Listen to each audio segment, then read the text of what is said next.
Unlucky He was crushed to death by falling objects, and when he woke up, he found himself in a pure white temple. A deity, in an effort to apologize, not only sent him into a parallel Dragon Ball universe to become Gogeta, but also granted him the ability to traverse various worlds. Unfortunately, only once a year. Thus, a super traveler with Saiyan blood, who enjoys playing dumb and wandering through endless worlds, was born. Chapter 1. Becoming Gogeta, defeating Super One-Star Dragon. In an endless white space, Lin Xiao was staring furiously at the mysterious figure in front of him, who was completely white, cursing without restraint. His words were so intense that they were beyond imagination, and all kinds of vulgarities poured out of his mouth like a machine gun, each one worse than the last, as he unleashed all the cultural gems he knew. Not only that, but due to his overwhelming emotions, he couldn't help but let saliva splash everywhere. The scene was truly spectacular, as if it could create a water curtain. Stretching 3,000 feet, facing Lin Xiao's storm of curses, the white figure appeared unusually calm. He slowly said in a voice filled with a sense of age, "Young man, there's no need to be so angry. I never expected that this object would just happen to fall on your head." However, Lin Xiao couldn't care less about the explanation and continued to shake his head like a madman, yelling hoarsely, "Stop with the nonsense. No matter what, you must revive me immediately and send me back to Earth. Otherwise, this matter won't end well for both of us." Upon hearing this, the white figure fell silent for a while, seemingly pondering how to handle this tricky situation. Finally, he sighed deeply and responded helplessly, "Although I am a high deity, you cannot be so unreasonable and make things difficult for me. I cannot go against the inherent laws of your world, otherwise I would be the one to suffer in the end." Lin Xiao, upon hearing this, immediately rolled on the ground, throwing a tantrum while crying out, "No, this can't be. I don't care. I just want to go back." Woo-woo. The white figure watching from the side felt overwhelmed, his brow tightly furrowed, and his face filled with helplessness. After a while, he seemed to have thought of a brilliant idea. His eyes lit up as he quickly spoke. "Oh dear, stop making a fuss. How about this? I know you like the anime Dragon Ball, so how about I send you to a parallel world within Dragon Ball, and I can make you into the super powerful Gogeta. Moreover, I will additionally grant you the amazing ability to travel freely between different worlds. What do you think of this compensation?" Lin Xiao, who had been throwing a fit on the ground, suddenly paused upon hearing this, then quickly got up, standing straight with his eyes fixed on the white figure, asking, "Really, is there still a chance for me to return to my original world in the future?"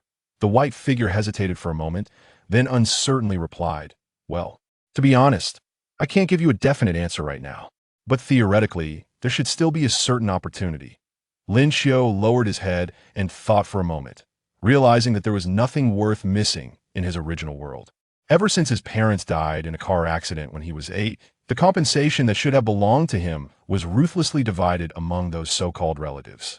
He grew up shuttling between relatives, and as an adult, he started living by delivering food, only to be crushed by a vase on his way home and arrive here.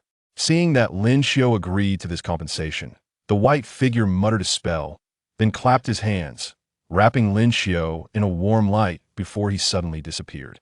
In a parallel Dragon Ball universe not recorded in history, Gogeta opened his eyes. "I've become Gogeta." Suddenly, memories surged in his mind, and after absorbing them, he understood how powerful this body given to him by the white figure was. First, there were 3 transformation modes: Super Blue, Super Saiyan 4, and Ultra Instinct, and he could also grow stronger through training. Additionally, a stripe appeared on his arm, visible only to him, resembling a QR code. The usage was simple. As long as he used the traversal ability, the stripe would fade, and it would take a year to be used again. This world, described as a parallel universe, was actually just a separate space created for him by that guy, with no other humans, just him alone. Gogeta silently thought, "Traverse," and in the next second, he vanished. GT Universe. Standing in the void, Gogeta took a deep breath. He had truly traversed to another world. Gogeta sensed the energy around him and quickly detected the powerful energy fluctuations coming from a distance. That was the battle between Super One-Star Dragon and Super Saiyan 4 Goku and Vegeta. Over there, Gogeta suddenly opened his eyes and vanished from his spot. When Gogeta arrived at the battlefield, he saw Super One-Star Dragon looking down from above, surveying the suppressed Goku and Vegeta on the ground. Both were injured and panting heavily, clearly at their limit. "Ha! You enter no match for me." Super One-Star Dragon laughed maniacally, unleashing a powerful energy wave towards Goku and Vegeta. "Not good." Gogeta was alarmed and immediately dashed in front of the two, crossing his arms to block the energy wave. "What?" Super One-Star Dragon widened his eyes in disbelief as he looked at the suddenly appearing Gogeta. "Who are you?" "I am Gogeta," Gogeta replied coldly. "Your opponent is me." "Gogeta?" Super One-Star Dragon furrowed his brow. "I've never heard of that name. But since you dare to block my way, then let's die together." Super One-Star Dragon dove down with destructive power aimed directly at Gogeta, who faced him without fear and charged forward. The two met in midair, their fists colliding with a deafening sound, and a shockwave of energy spread out, flattening the surrounding mountains. "Is this your strength?" "Too weak."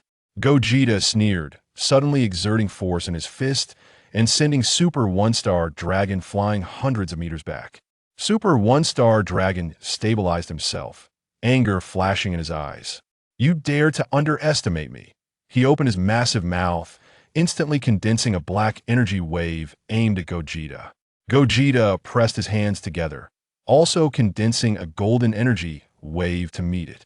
The two energy waves collided in midair, bursting forth with dazzling light, and the shockwave of energy swept across the land like a tsunami, drowning everything in light. Boom! A huge explosion rang out as the collision of energy waves reached its peak, shaking the entire world. Gogeta felt Super One-Star Dragon's power gradually increasing, and he sneered. Anyone can boost their energy with a low shout. His body rapidly transformed, blue aura erupting as he entered Super Blue form. Super Blue Gogeta appeared. "Super One-Star Dragon, your end is near," Gogeta shouted, pressing his hands together to condense a massive blue energy wave. Super One-Star Dragon felt the immense power and a flicker of fear cross his eyes. He knew he couldn't withstand it, but he was unwilling to be eliminated so easily. "I won't lose." Super One-Star Dragon roared wildly, condensing the last black energy wave to meet Goku and Vegeta's attack. The two energy waves collided again in midair, but this time, Super One-Star Dragon's energy wave was clearly at a disadvantage. The blue energy wave gradually engulfed the black energy wave, pressing towards Super One-Star Dragon. "No, it's impossible." Super One-Star Dragon shouted in despair, but he could no longer change the outcome. The golden energy wave instantly consumed Super One-Star Dragon's body, completely annihilating him, and the evil aura dissipated along with him. "Vegeta, that guy is amazing." And his transformation just now was completely undetectable, but there was a powerful pressure that Goku's eyes sparkled, clearly excited. "I saw it too, but we still don't know if he's friend or foe, so don't let your guard down, Kakarot," Vegeta said with a flickering gaze. Goku understood what Vegeta meant and nodded. After defeating Super One-Star Dragon, Goku and Vegeta appeared before Goku and Vegeta in his normal state. Chapter 2. Super Blue vs. Super 4 Vegeta Part 1. "Who exactly are you?" "There's no one like you among the existing Saiyans." Vegeta watched Goku with caution. Goku smiled and said, "I'm not your enemy, I'm a Saiyan from another world." Vegeta clearly didn't believe him and snorted coldly. But Goku was different. He looked at Goku and asked, "What was that transformation you just did?" Goku explained the Super Blue form without hiding anything. Vegeta and Goku exchanged glances. Could it be possible to wield the power of a god? As they were puzzled, the old Kaioshin from the Kaioshin realm spoke up. "Goku, Vegeta, he's right, his power is indeed divine, because mortals cannot perceive divine energy. Only other god can sense it. And he could indeed be from another world." Although Vegeta was still skeptical, since the old Kaioshin said so, he decided to believe it for now. Goku looked at the two and suddenly smiled. "Hey, Goku, Vegeta, I want to test your strength. Let's have a match, but I suggest you fuse, especially using the Patera earrings." Goku's eyes lit up, and Vegeta's eyes sparkled with an inexplicable glow. "What do you think, Vegeta?" Goku asked. "Just this once," Vegeta snorted. Once they decided, the Kaioshin realm's Jebit appeared in an instant with the Patera earrings. "Thank you, Lord Kaioshin," Goku said with gratitude, tossing the earrings to Vegeta, who put them on, and in an instant, a brilliant light shone. When the light dissipated, Super 4 Vegeto, with black hair and red fur, appeared. Goku's eyes brightened as he felt Vegeto's energy and started to get a bit excited. "Come on, let me see your strength," Goku said lightly, with a hint of provocation, transforming into Super Blue form. Super 4 Vegeto grinned, showing his white teeth. "Then don't blame me for being rude." Before his words fell, Super 4 Vegeto's figure vanished from the spot, and in the next moment, he appeared in front of Goku, delivering a heavy punch straight to his face. Super Blue Goku reacted quickly, raising his hand to block. The two arms collided in midair, erupting with intense energy fluctuations, as if the surrounding air was torn apart. "Nice speed." Super Blue Goku smiled slightly, his figure flashing as he instantly created distance. He then clasped his hands together, condensing energy in his palms, blue light flickering and radiating a destructive aura. Kamehameha Wave. With a low shout, the energy wave instantly transformed into a dazzling beam, rushing towards Super 4 Vegeto. Wherever the beam passed, the space was torn apart, forming a black crack. Super 4 Vegeto's pupils contracted as he sensed the powerful energy wave. He didn't dare to be careless, and quickly assumed a defensive posture, crossing his hands in front of his chest. The golden aura instantly exploded, forming a solid protective shield. The Kamehameha wave collided with the shield, producing a deafening roar. The two powerful energies fiercely clashed in the air, bursting with dazzling light, illuminating the entire starry sky. However, Super Blue Goku's attack was not over yet. He clasped his hands together again, and a second Kamehameha wave followed, striking Super 4 Vegeto's protective shield. This time, the shield could no longer withstand such a powerful impact and shattered instantly. Super 4 Vegeto was hit by the energy wave, his body flying back like a kite with a severed string, crashing heavily into a gigantic asteroid in space, which instantly turned to dust. Cough, cough. Super 4 Vegeto stood up from the ruins, coughed a few times, but his eyes burned with even more intense fighting spirit as he instantaneously returned to Earth. "Not bad you actually managed to block my two Kamehameha waves," Super Blue Goku said lightly, with a hint of admiration in his tone. Don't underestimate me." Super 4 Vegeto growled, his aura instantly swelling, the golden light dancing around him like burning flames. His body began to change, his muscles growing stronger, and his tail swinging with more force. With his growl, a powerful energy wave erupted from within him, tearing the air apart and forming visible cyclones. "Oh, this is interesting." Super Blue Goku narrowed his eyes slightly, sensing the powerful energy wave from Super 4 Vegeto, and his expression finally changed a bit. "Come on, let me see your limits." Super 4 Vegeto wasted no time, his figure flashing, and in the next moment, he was in front of Super Blue Goku, throwing a heavy punch straight at his chest. Super Blue Goku raised his hand to block, but this time, Super 4 Vegeto's strength was clearly much stronger than before. Super Blue Goku's body was pushed back several steps before he barely stabilized himself. "Strength has increased?" Super Blue Goku frowned slightly, but soon, a confident smile returned to his face. However, that's not enough. He clenched his fists, and the energy within burst forth instantly, blue flames dancing around him, forming a massive energy vortex. All divine energy converged within him as Goku unleashed Super Blue Complete Form. Super 4 Vegeto shot forward like an arrow, moving at speed surpassing light towards Super Blue Goku, his right fist enveloped in powerful energy, the air emitting a sharp, whistling sound. Super Blue Goku smiled calmly, nonchalantly sidestepping to easily evade this fierce attack. Vegeto's fist grazed the edge of Goku's clothing, and the powerful fist wind tore a fine crack in the surrounding space. Is that all the speed you have?" Super Blue Goku teased, his voice echoing in the space. Super 4 Vegeto snorted coldly, not responding, but quickly adjusted his stance and launched another attack. This time, he threw a series of punches, each one carrying an overwhelming force, the shadows of his fists overlapping in a dizzying display. Super Blue Goku moved gracefully, weaving through the dense barrage of punches, his body like willow fluff in the wind, light and agile, always managing to dodge Vegeto's attacks. At the last moment, "This won't do, Vegeto." Super Blue Goku continued to provoke while dodging. Vegeto's anger was completely ignited. He suddenly took several steps back, took a deep breath, and began to gather energy. A massive energy vortex formed around him, countless energy particles swirling within, producing deafening roars. "Try this!" Super Saiyan 4 Vegeto shouted, forcefully pushing the energy ball he had gathered towards Super Saiyan Blue Gogeta. This energy ball contained world-destroying power, and wherever it passed, the space cracked like shattered glass. Seeing this, Super Saiyan Blue Gogeta's eyes sharpened instantly.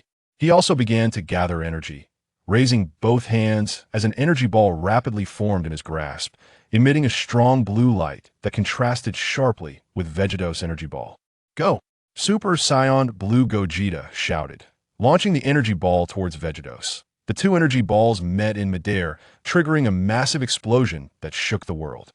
A blinding light instantly illuminated the entire Earth, and a tremendous energy shockwave surged outward like a raging sea, distorting and deforming the surrounding space as if it could collapse at any moment. Super Saiyan Blue Gogeta and Super Saiyan 4 Vegeto each channeled their energy to withstand the impact. Their figures flickered in the light, resembling two stars standing firm amidst the storm.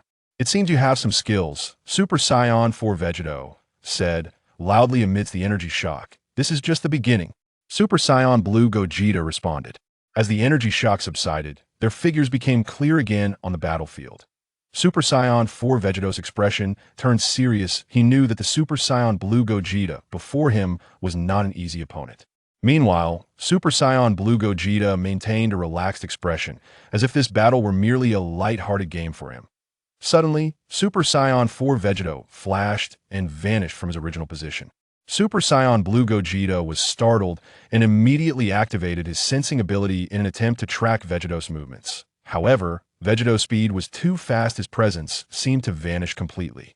Just as Super Saiyan Blue Gogeta was puzzled, Super Saiyan 4 Vegeto suddenly appeared behind him, delivering a powerful elbow strike to his back. Super Saiyan Blue Gogeta reacted quickly, turning around and blocking the blow with his arm.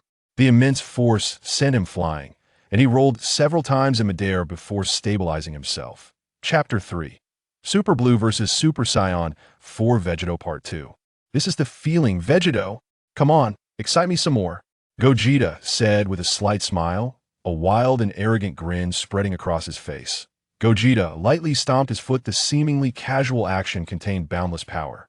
In an instant, the ground cracked open like it had experienced a terrible earthquake, deep and jagged fissures radiating outward like a spider web from Gogeta's center. Immediately after, Gogeta transformed into a dazzling blue meteor, racing towards Vegeto's location at an incredible speed. As he moved, the surrounding air was ruthlessly torn apart by an invisible blade, producing sharp, piercing howls. Facing the oncoming Gogeta, Vegeto was not to be outdone. His figure became a red lightning bolt engulfed in flames, charging heat towards Gogeta without hesitation. The distance between them closed in the blink of an EYE.IN. That electrifying moment, the two finally crossed paths in midair. Without any hesitation, Gogeta launched the first attack. His right hand formed a fist, muscles bulging, blue veins popping as he unleashed a punch packed with world-destroying power directly at Vegeto. However, Vegeto reacted with extreme agility, dodging Gogeta's powerful punch with ease. At the same time, his left leg whipped out like a whirlwind, kicking swiftly. That strong thigh was like an unyielding iron rod, sweeping horizontally towards Gogeta's abdomen with overwhelming force.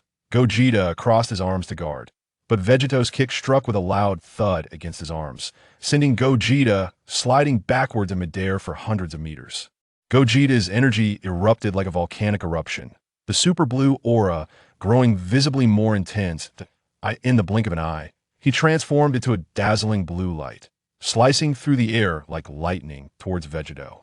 Facing such an imposing Gogeta, Vegeto showed no fear. His aura surged dramatically, as if he intended to ignite the entire world. He shouted loudly and charged towards Gogeta once more, the two engaging in an exhilarating close-quarters combat in the air. In an instant, the only sounds were the whoosh of fists and the swiftness of their movements. Their attacks were as rapid as a storm, leaving spectators breathless. Each collision of fists and palms produced a deafening roar, accompanied by intense energy waves spreading outwards.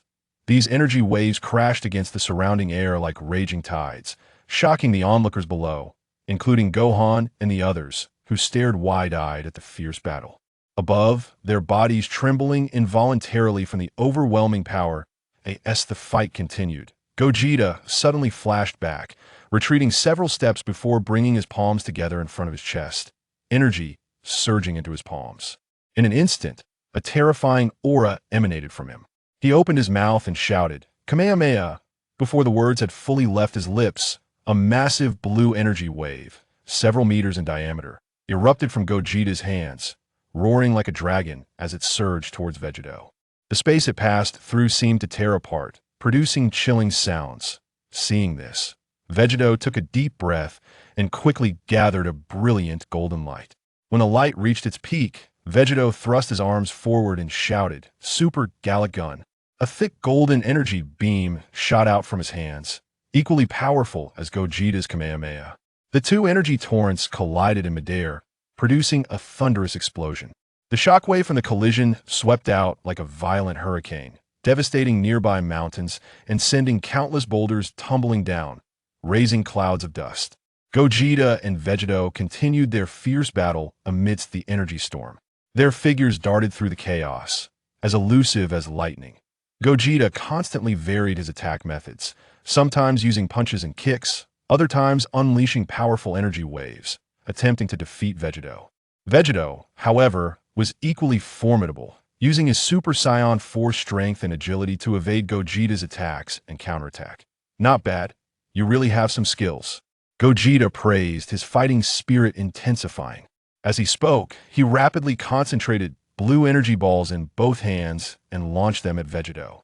Vegeta, unfazed, also gathered a red energy ball to counter Gogeta's attack. Boom! The two energy balls collided in midair, resulting in a massive explosion. The powerful energy waves spread outwards, kicking up debris from the ground and collapsing surrounding buildings under the force.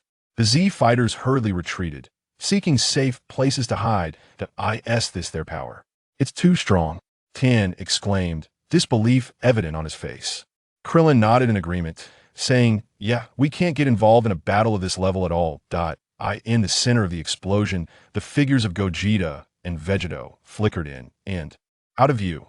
Both of them were not significantly injured. They exchanged glances and charged at each other once more. This time, their speed was faster and their power stronger, with every collision triggering intense energy fluctuations that made the entire Earth tremble under their battle.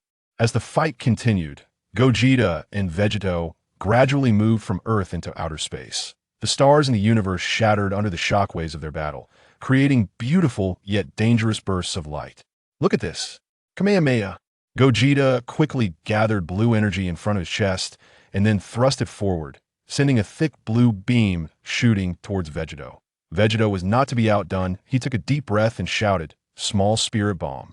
He raised his hands upwards, and countless star-like energies gathered in his palms, forming a blue energy sphere the size of a basketball. He then threw the small spirit bomb at Gogeta. Boom! The Kamehameha and the spirit bomb collided in midair, resulting in an explosion even more intense than before. The entire universe was illuminated by this powerful energy, with countless planets turning to ashes in the blast. Gogeta and Vegeta were pushed back by the explosion, some scars appearing on their bodies, but their eyes were still filled with fighting spirit. "This battle is exhilarating." Gogeta laughed, his body slightly trembling, clearly having expended considerable energy from the earlier attack. Vegeta wiped the blood from the corner of his mouth and snorted, "Humph, don't get cocky, this is just the beginning." With that, the golden aura around him surged once more as he charged at Gogeta. Gogeta quickly adjusted his state and met him head-on. The two engaged in another fierce clash, their figures moving rapidly through the universe, dazzling the onlookers. During the fight, Gogeta gradually realized that Vegeta's strength was even greater than he had imagined. The Super Saiyan 4 form not only possessed immense power and speed, but also a unique resilience, making it difficult for his attacks to deal fatal damage to Vegeta. "It seems I can't hold back any longer," Gogeta thought to himself. He began to channel the energy within him, and the subdued blue aura suddenly erupted, becoming more intense. After a few breaths, the aura receded again, and he transformed into Super Saiyan Blue Perfect Form. Unlike the completed form, the perfect form could fully unleash the power of Super Saiyan Blue. Combien, Vegito. Let me see if you can get even stronger. Gogeta shouted. The two charged at each other again. This time their attacks were even more ferocious, with each collision causing tremors in the fabric of space. Gogeta suddenly executed instant transmission, appearing behind Vegito, and delivered a powerful punch to Vegito's back. Although Vegito sensed Gogeta's attack, it was too late to evade, and he could only take the punch heat in. Bang! Vegito was sent flying forward, and Gogeta seized the opportunity to launch an attack, rapidly firing a series of energy blasts from his left hand. Vegito reacted swiftly, immediately activating his protective shield for defense. Just a few seconds after the shield appeared, its brilliance shone, and Vegito canceled the fusion. Gogeta retracted his hand, feeling a bit disappointed, not expecting the fusion to end at that moment. Gogeta quickly used instant transmission to return them both to Earth. Chapter 4. Gohan breaks through his limits. Part 1. Time flows like a gently babbling brook, and before one knows it, a month has passed in a hurry. The Earth has gradually begun to regain its former prosperity and vibrancy. After Vegito reverted from his fused state, Gogeta brought Goku and Vegeta back to Earth. And the developments were not much different from the anime. Goku left with Shenron.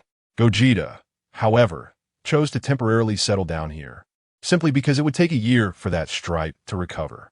On this particular morning, Gogeta, as usual, finished his grooming and was about to step out of his home to greet the new day when, suddenly, his gaze involuntarily shifted to the wall on one side. More precisely, he sensed two distinct yet extraordinarily powerful energy signatures arriving on Earth, one of which was particularly special. It was the energy of a god. How interesting. I initially thought that after Goku left, there wouldn't be any grand events happening here anymore. But unexpectedly, such a situation arose at this time. Could it be that my presence has triggered some unpredictable butterfly effect? Gogeta murmured softly to himself, slightly squinting his eyes as he contemplated the direction from which the two energy signatures emanated. In his perception, he saw two familiar characters from fan comics of his past life. One was Zyker, and the other was the West Kaishin, in the sky above the wilderness. Mother, is this the Earth you spoke of? It looks quite beautiful. Zyker did not sense any powerful energy. Don't worry, someone will arrive soon. The West Kaishin naturally knew what her son was talking about. She had investigated before coming to Earth. Sure enough, seconds later, Goten and Trunks arrived. Since they were handling some matters here, they sensed Zyker's energy first, allowing them to arrive quickly. Who are you? Goten asked. However, Zyker ignored him, instantly closing the distance and firing an energy wave at him. Goten, Trunks shouted anxiously, but he had no time to protect Goten, who was hit by Zyker's energy wave and sent flying, landing on the ground heavily injured. Zyker quickly turned around to attack Trunks, who transformed into a Super Saiyan to fight, but was completely overpowered and suppressed by Zyker. How boring, Dai. Zyker raised his left hand, gathering an energy ball to throw at Trunks. Injured Trunks had little strength left to resist this energy ball, and just as it was about to hit him, Gohan arrived, using his special beam cannon to push the energy ball away, causing a massive explosion in the sky. Trunks, are you okay? Gohan asked with concern. I'm fine, Gohan. You should check on Goten. Trunks pointed weakly to the unconscious Goten not far away. Gohan hurried to Goten's side, checked him, and sighed in relief upon discovering his brother was still alive. He then glared angrily at Zyker in the sky. Who are you? Why are you attacking us? In response to Gohan's question, Zyker answered nonsensically. What? You're Gohan, huh? Your energy is pitifully low. I'm asking you, who are you? Zyker pointed to himself and grinned. I'm your brother, Gohan. What? Gohan was taken aback. Is this guy out of his mind? What kind of joke is this? I only have Goten as my brother. Just as Gohan finished speaking, the West Kaishin appeared behind him. Let me answer your question. His father is indeed Goku, but his mother is not. It's me, the god, so it's not wrong for him to be your brother. The moment Gohan turned around, the West Kaishin was gone. When he looked back, she had returned to her original position. Instant transmission. Gohan didn't expect the opponent to possess instant transmission like his father. He maintained a stern expression, observing the two before him. Currently, Uncle Vegeta was in the Kaioshin realm, and he had no idea where his father had gone. Earth could only rely on him for protection. Let me see your strength, Gohan. Before the words were out of his mouth, Zyker vanished like a black lightning bolt. Gohan's pupils contracted sharply, and he transformed into Super Saiyan 2, quickly sidestepping with the keen intuition gained from years of battle. With a whoosh, Zyker's fist brushed against Gohan's cheek, creating a fierce gust of wind that stung Gohan's skin. Seizing the opportunity to counterattack, Gohan delivered a powerful spinning kick aimed at Zyker's head. Zyker extended his muscular arm to block the strike, the tremendous force causing him to stagger back a few steps. But a look of excitement appeared on his face. Interesting, Zyker exclaimed, his fighting spirit intensifying like a burning flame. The two instantly engaged in a close-quarters battle, fists and feet colliding with a series of muffled sounds. Each impact triggered intense energy fluctuations, causing the surrounding air to boil like boiling water. Their figures moved rapidly across the wilderness, leaping high and diving swiftly, leaving spectators dazzled.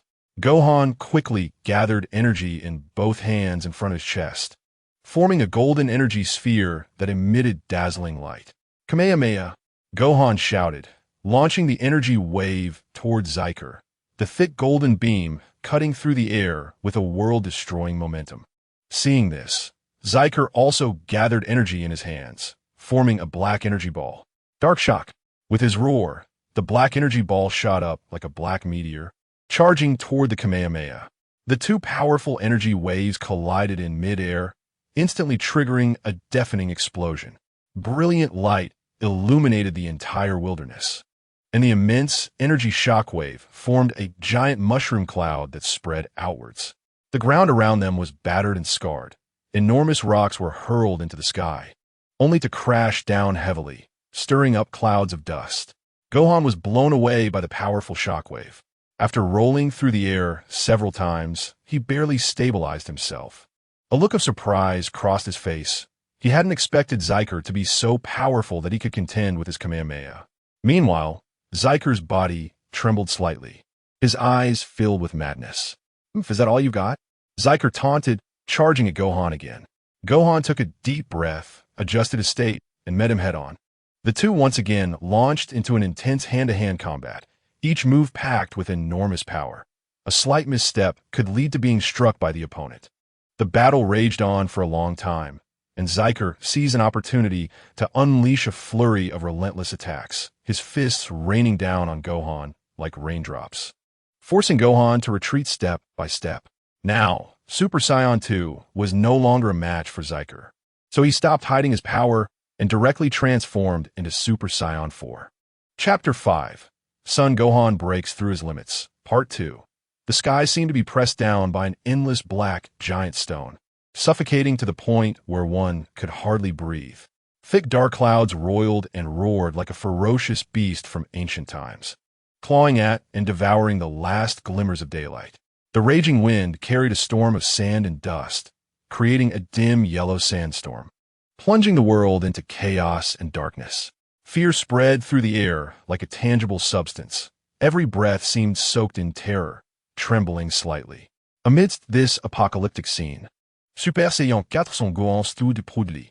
His body was engulfed in golden flames, resembling a brilliant sun, radiating endless light and heat. His red hair danced wildly in the wind like leaping flames, each strand emitting waves of intense energy. Oh, now, this is interesting. Jaco let out a cold laugh, his figure suddenly vanishing, leaving only an afterimage, instantly appearing before Son Gohan. Jaco clenched his right fist, gathering a terrifyingly powerful force that chilled the heart. Smashing towards Son Gohan's face with the force of a gale, the punches wind howling and tearing through the air. Son Gohan's reaction speed was equally swift. Almost at the same moment Jaco struck, his right fist shot out like lightning, solidly blocking Jaco's punch. The two fists collided with a thunderous crash, time seeming to freeze. Then, a deafening roar echoed through the heavens and the earth, the sound capable of shattering souls. The shockwave from the impact surged outward like a wall, crazily pushing everything aside. Where it passed, the ground instantly cracked open with countless jagged fissures, as if an invisible giant hand had torn the earth apart. Countless fragments of stone were swept up with the dust, soaring like cannonballs, splattering everywhere, creating a scene of chaos and horror. The two fists clashed in the air at high speed, each collision igniting violent bursts of energy. The deafening noise sounded like rolling thunder, continuously exploding in the air, the dull thuds echoing endlessly. Son Gohan's fist burned with golden flames, incredibly hot. Jaco's fist was also enveloped in golden flames, but it contained a pressure that sent chills to the core. The two forces clashed wildly in midair, tearing and entangling with each other, seemingly wanting to completely rip apart this space and reveal endless void. Boom! Seizing the opportunity, Son Gohan unleashed a powerful punch, striking Jaco squarely in the abdomen. The force penetrated deeply, causing Jaco's body to involuntarily lean back slightly. However, Jaco reacted incredibly quickly. Almost at the moment he was leaning back, he steadied himself again. Then, without warning, he countered with a punch, accompanied by a whooshing sound, aimed directly at Son Gohan's side face. The angle of this punch was tricky, and it was extremely fast. Seeing this, Son Gohan's body ducked low like a nimble serpent, narrowly avoiding the punch. Taking advantage of the moment, he thrust his knee upward sharply, targeting Jaco's chest. Jaco responded swiftly, crossing his arms to block the fierce strike, and then grabbing Son Gohan's ankle, exerting force to slam him down toward the ground. Bang, bang, bang, bang. A series of violent impacts sounded, kicking up large clouds of dust from the ground. Gohan, filled with rage, broke free from Jaco's grip and kicked toward Jaco's face. He then quickly jumped back, putting distance between himself and Jaco. At this moment, Gohan's breathing was slightly heavy and beads of sweat covered his forehead. In contrast, Jaco had a slight smirk on his face, a hint of disdain evident. Clearly not seriously harmed. From this, it was evident that the opponent's strength was above his Super Saiyan 4 form. Damn it! Gohan gritted his teeth, his hands tightly clenched into fists, veins bulging on the backs of his hands. Jaco touched his face, revealing a wicked and arrogant smile. Is this your strength? I thought my brother was something special, but it's just this. Since that's the case, let me kill you all after all. The universe's #1 warrior doesn't need useless sons like you. With that, Jaco laughed maniacally and charged at Gohan again. Gohan took a deep breath, flames of energy blazing around him, preparing for battle once more. However, something unexpected happened. Mid-charge, Jaco suddenly turned and dashed towards the unconscious Son Goten on the ground. As he approached Son Goten, he gathered an energy wave and blasted it without hesitation. Boom! A tremendous explosion lit up the sky. Goten! Both Son Gohan and Trunks shouted in terror. When Son Gohan rushed over, he frantically waved his hands to disperse the thick smoke. But all that met his eyes was a charred pit, hot air continuously rising from the hole, and Son Goten had vanished without a trace. No, Goten! Son Gohan knelt on the ground, tears uncontrollably streaming down his face. Memories of the happy times spent with his brother Son Goten flooded his mind, those images flashing before his eyes like a revolving lantern. At this moment, immense pain and rage overwhelmed him like a surging tide. He howled to the sky, his voice filled with despair and sorrow. A tremendous aura erupted from Son Gohan, shining brilliantly as powerful shockwaves radiated outward from him, even lifting the ground beneath. Trunks could not withstand the force of this powerful wave, being hurled hundreds of meters away, tumbling through the air several times before barely stabilizing himself. Jaco, however, withstood the shockwave, his eyes shining with excitement, his entire body covered in goosebumps from the thrill. This was the kind of stimulation he craved. He licked his lips, his face filled with a fervent anticipation for battle. As the light gradually faded, a completely transformed Son Gohan appeared before everyone. His body was covered in white fur, radiating an aura that was inviolable, like a proud war god. Son Gohan had successfully transformed into Super Saiyan 5, and this powerful aura instantly spread throughout the universe, even reaching the distant realm of the Kaioshin. Old Ancestor, is this aura coming from Earth? God looked at old Kaioshin with confusion, his eyes filled with shock. It is indeed coming from Earth. We need to see what is happening there. Old Kaioshin's expression was serious, his tone revealing a hint of worry. God quickly took out a crystal ball, using divine power to check the situation on Earth. On Earth? Oh! Jaco exclaimed excitedly. This is truly unexpected, Son Gohan. You actually possess such power. This is good. It makes killing you worthwhile. With that, Jaco unleashed a powerful aura, wildly increasing his energy, the flames around him burning fiercely, emitting a sizzling sound. The two powerful auras rubbed against each other, clashing, generating winds like blades sweeping in all directions, lifting the sand and stones on the ground, forming small dust storms. Son Gohan glared angrily, pushing off the ground like a shooting star, charging toward Jaco. His speed reached its peak, leaving a long afterimage in the air. As he approached Jaco, Son Gohan did not hesitate to throw a punch, the white flames on his fist resembling a miniature sun, carrying the power to destroy worlds. Jaco was not to be outdone either, throwing out a punch to meet his attack. This time, when their fists collided, there was no deafening roar. Instead, an eerie silence enveloped the area. However, this silence was more terrifying than any sound, as behind it lay the frantic clash of two forces. They pressed against each other, twisting, and the surrounding space began to show tiny cracks from the strain of the overwhelming power. After a brief silence, a dull rumble echoed, energy spreading outward from the center of the two. Wherever they went, the ground was plowed into deep ravines, and the surrounding peaks were instantly flattened. Sun Wufan took advantage of the momentum to fly up, kicking out several times in the air. Each kick carried a powerful energy, forming visible white crescent-shaped energy waves that swept toward Jaco. Jaco quickly moved, dodging left and right, while simultaneously gathering several energy blasts and shooting them at Sun Wufan. The energy blasts collided with the energy waves in the air, resulting in dazzling and dangerous explosions. The two continuously shifted their positions in the air, exchanging blows at a speed almost impossible for the naked eye to capture. Their battle had transcended mortal comprehension, with each attack containing enough power to destroy planets. Sun Wufan seized an opening in Jaco's defense and instantly appeared behind him, gathering energy in both hands and launching the Kamehameha. Jaco felt the terrifying power contained in the Kamehameha, his expression slightly changing, but he quickly regained his composure. He took a deep breath, concentrated energy into his hands, and created a protective shield. When the Kamehameha collided with the shield, a brilliant light erupted, and the powerful energy fluctuations caused the entire Earth to begin to tremble. People on Earth looked up at the sky in terror, filled with despair. Chapter 6. Defeating Jaco, Seeking Help. Boom! Accompanied by a loud explosion, a terrifying blast erupted, violently sending Jaco flying. Jaco tumbled awkwardly in the air, letting out a furious roar.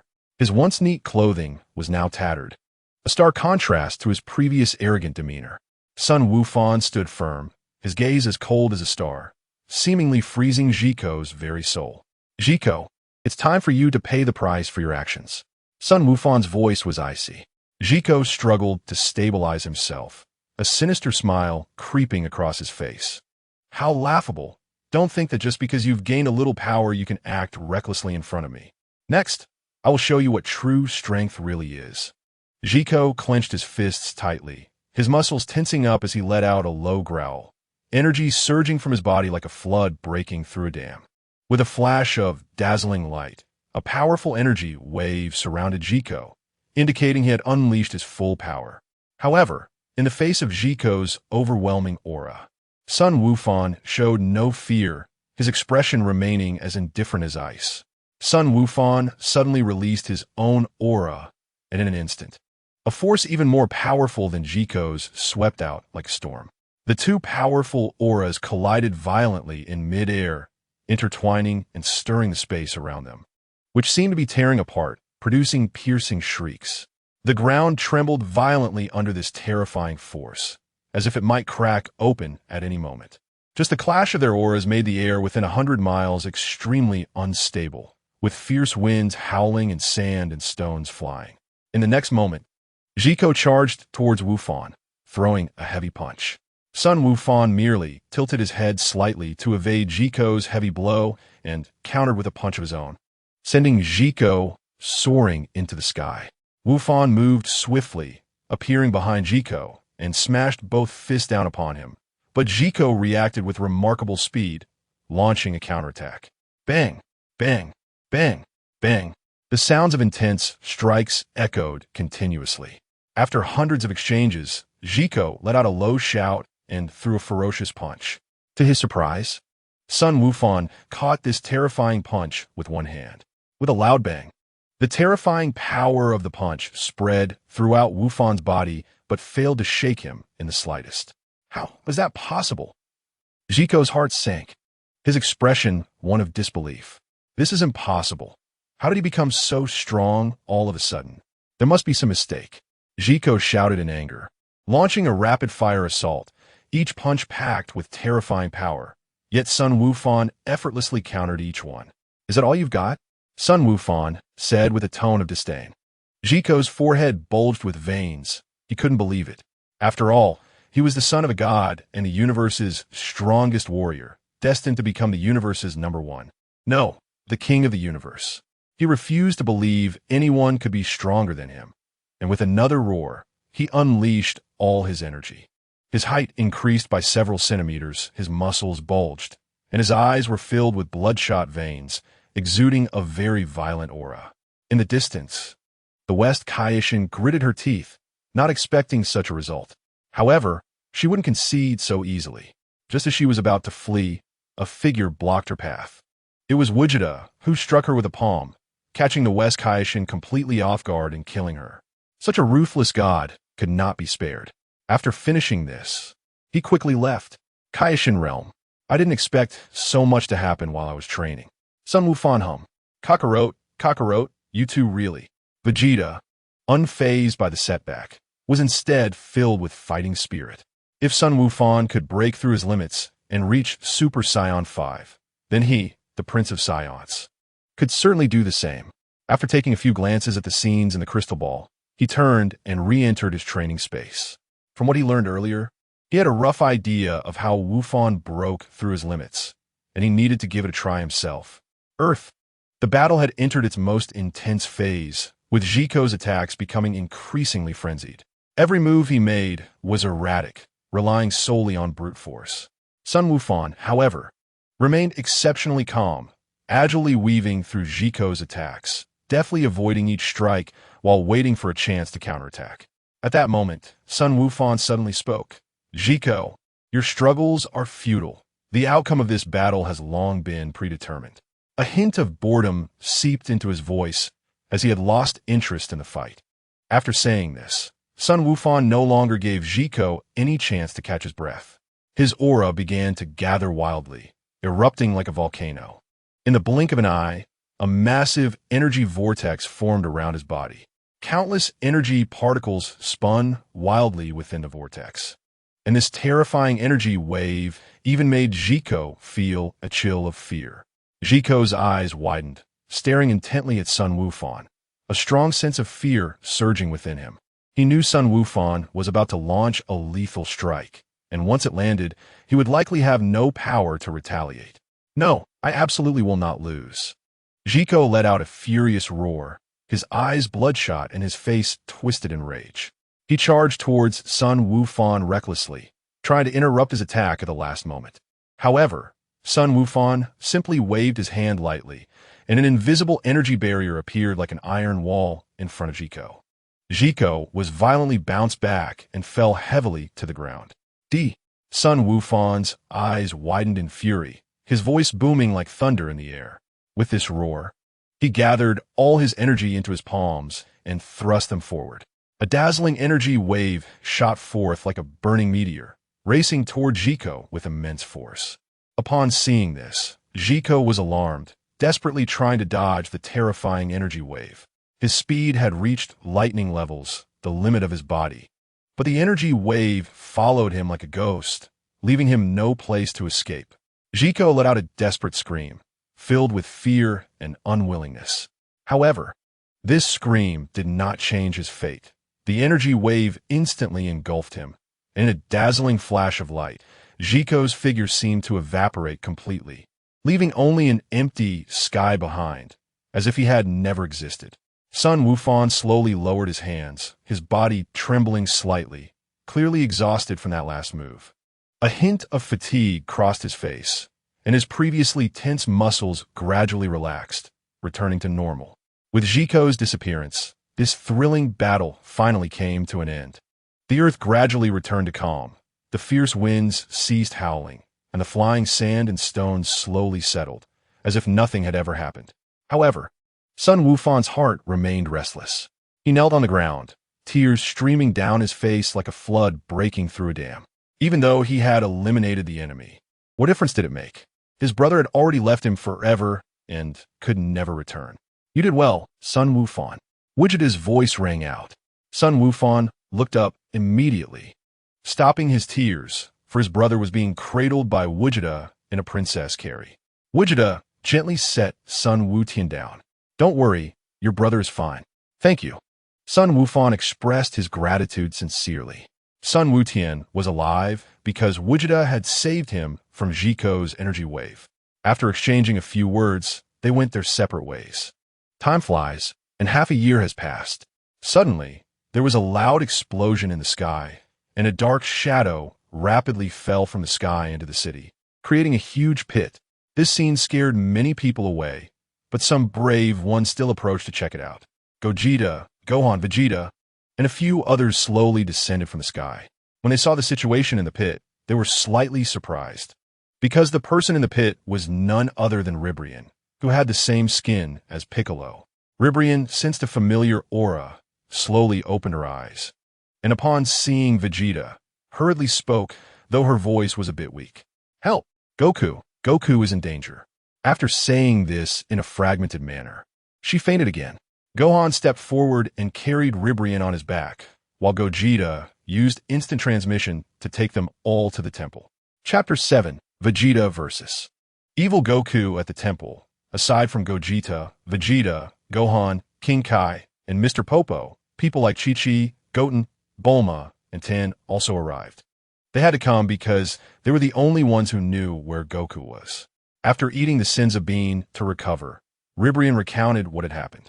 After listening to Ribrian, everyone finally understood what had transpired.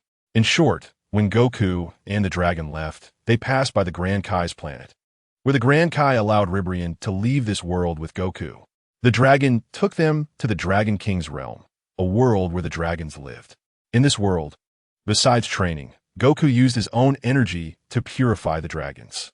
However, one day, Goku was possessed by an unknown evil energy, causing him to become extremely evil and his power to surge. The dragons were unable to stop Goku and could only endure. So the one-star dragon united with the other dragons to send Ribrian out to seek help. Thus, the previous scene occurred. What are we waiting for? Mr. Ribrian, hurry and take us to my dad. Goten said anxiously. Goten, be quiet. Even if we go, we need a proper method to reach that world, Gohan said, patting his younger brother's shoulder to calm him down. At this moment, Ribrian's voice rang out. In the Dragon King's realm, there might be a way to go. Upon hearing this, Chi-Chi and Goten began to inquire about the method. Ribrian thought for a moment before responding. We can use the Dragon Balls from Namek and have Porunga take us to the Dragon King's realm. Everyone exchanged glances, wondering if it was possible. Is Porunga that powerful? At this time, the old Kai's voice echoed. Ribrian's idea is good. It's worth a try. After all, that world is a closed place that even I cannot communicate with. Vegeta raised an eyebrow and asked, so, Old Kai, you know what kind of world that is?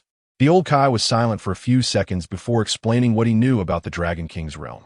A few minutes later, everyone understood the origins of the dragons. Then let's go, Gogeta said, leading Ribrian and the others to Namek, where they explained the situation to the Grand Elder. The Grand Elder summoned the dragon Porunga. After stating the wish, Porunga's eyes began to glow red, and this lasted for several seconds. This wish can be granted. Prepare yourselves. Just as Porunga was about to activate his power, he was interrupted by Gogeta. You have the power to send us there, so you should also have the power to bring us back, right? Gogeta stared intently at Porunga, who felt an inexplicable pressure from him. Porunga replied, I will leave a one-time return mark on you. Once your mission is complete, just think of returning to this world, and you will come back. Gogeta nodded, and then Porunga activated his power. A glow enveloped them, and in the next instant, they disappeared. The originally peaceful Dragon King's realm became filled with smoke and debris, with ruins scattered everywhere. In this chaotic scene, a figure emanating dark energy stood out. Goku. He was engaged in a fierce battle with the one-star dragon and others. Goku's muscles were tense, power surging within him. Every movement was filled with strength and speed, dazzling to behold. He gathered a massive energy ball in his hands, which radiated a brilliant light. Goku suddenly threw the energy ball, which flew like a meteor toward the one-star dragon and the others. Seeing this, the one-star dragon quickly used various defensive skills, but their defenses seemed weak against such overwhelming energy. With a loud explosion, the energy ball detonated, sending a massive shockwave that blasted the one-star dragon and the others away. Goku let out a proud laugh. Ha ha ha, your strength is decent, but unfortunately, it's still too weak compared to mine. The four-star dragon, furious, widened his eyes and shouted at Goku. Damn it, what are you? Get away from Goku. Goku smirked, a mocking smile on his face. And just as he was about to speak, he suddenly sensed something and swiftly turned around, crossing his arms in front of his chest. A dull crash sounded as Goku was sent flying like a cannonball, tracing a long arc in the air before crashing into the ground, creating a deep trench. Goku's body continued to slide forward, knocking down countless stones and debris until he collided with a mountain, causing it to shake violently and rocks to fall, burying him beneath them. When the one-star dragon and the others saw Gogeta and Gohan, they slightly relaxed. Gogeta nodded at them and dashed toward Goku, followed closely by Vegeta. Gohan and Goten did not follow, trusting that Mr. Gogeta and Uncle Vegeta would surely bring their dad back. Boom! With a thunderous roar, Goku shot out of the rubble like a cannonball, landing steadily on the ground. He focused his gaze and saw that the newcomer was Gogeta, involuntarily smiling as he squinted his eyes and said, Oh, isn't that Gogeta? Long time no see. Gogeta stood a short distance away, scanning Goku, who was radiating an evil aura that sent chills down his spine. This aura was completely different from the Goku he remembered, leaving Gogeta puzzled about what was happening. Just as Gogeta prepared to make a move, Vegeta suddenly stepped in front of him, blocking his path. Vegeta looked at Gogeta seriously and said, Gogeta, let me handle him.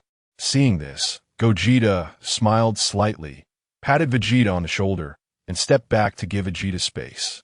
Vegeta took a deep breath, staring at Goku, and shouted, Kakarot, wake up. I know you can hear me.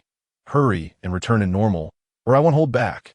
However, Goku ignored Vegeta's words, tilting his head with a strange smile and saying, Vegeta, what are you talking about? I've always been clear-headed.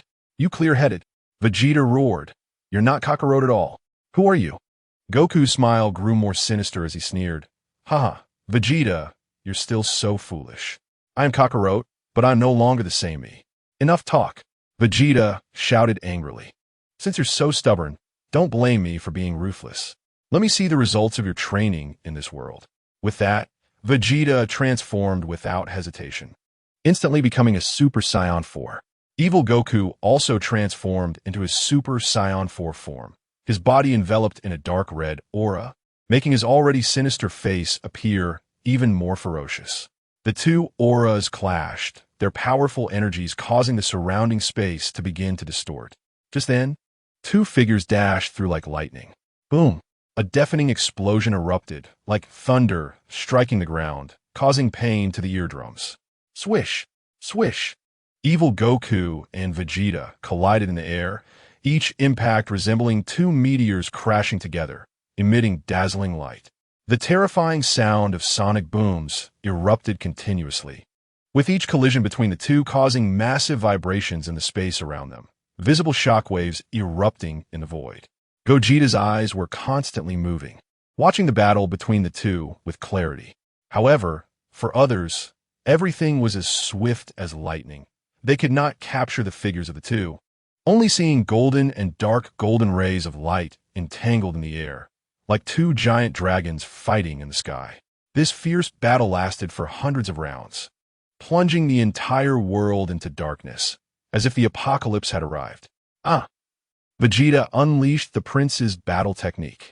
He continuously fired a series of energy blasts, which triggered a sequence of explosions, but also activated the law of smoke without injury, as Goku emerged unscathed from the smoke.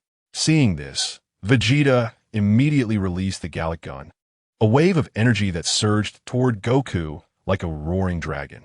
Goku quickly raised his hand, unleashing an equally powerful energy wave. Bang! The two energy waves collided fiercely in the air, instantly releasing an astonishing wave of energy. This energy wave was like a massive storm, sweeping through the surrounding space. In an instant, the explosion's light was as dazzling as the sun, enveloping everything around it. As the light gradually faded, the forms of Goku and Vegeta changed. They both transformed into Super Saiyan 5, but Goku's hair exhibited a unique dark color. Before anyone could react, Goku instantly moved in front of Vegeta. In a flash, he executed an uppercut aimed squarely at Vegeta's chin. Vegeta reacted immediately, crossing his arms to block the strike. Bang! With a loud crash, Goku's fist violently collided with Vegeta's arms. The force of this blow was so great that the entire space trembled violently, as if it were about to be torn apart. Chapter 8. Purification. Vegeta's entire body was tense, every muscle coiled and ready to spring into action, while maintaining a tight defense. His eyes were fixed on the movements of the evil Goku, searching for an opportunity to strike. Finally, seizing that fleeting moment, he suddenly turned and delivered a powerful kick, the sound of wind rushing in its wake. It was as if the air itself was torn apart by this kick. The evil Goku reacted swiftly, raising his leg to block Vegeta's strike. The immense force sent both combatants staggering backward, leaving deep marks on the ground from their shoe soles. The two stared at each other. No words exchanged, the air thick with the smell of gunpowder. Vegeta knew that there was no room for retreat at this moment. He stomped his feet hard on the ground, causing the solid surface to crack instantly. He launched himself forward like a cannonball, rushing towards the evil Goku, creating a powerful gust of wind. As he neared his opponent, Vegeta's right fist was enveloped in brilliant golden light, which seemed to contain limitless energy. As if this punch could shatter an entire planet. His fist sliced through the air, distorting the surrounding space, showcasing the punch's tremendous power. However, just as Vegeta's fist was about to hit the evil Goku, a black energy shield suddenly erupted around him, forming a dark barrier. Vegeta's fist crashed heavily against the shield, triggering a massive explosion.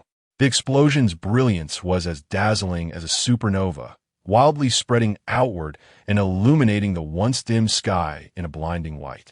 The powerful shockwave caused the surrounding space to fracture, golden energy threads and black energy currents intertwining and colliding within these cracks, as if engaged in a fierce battle.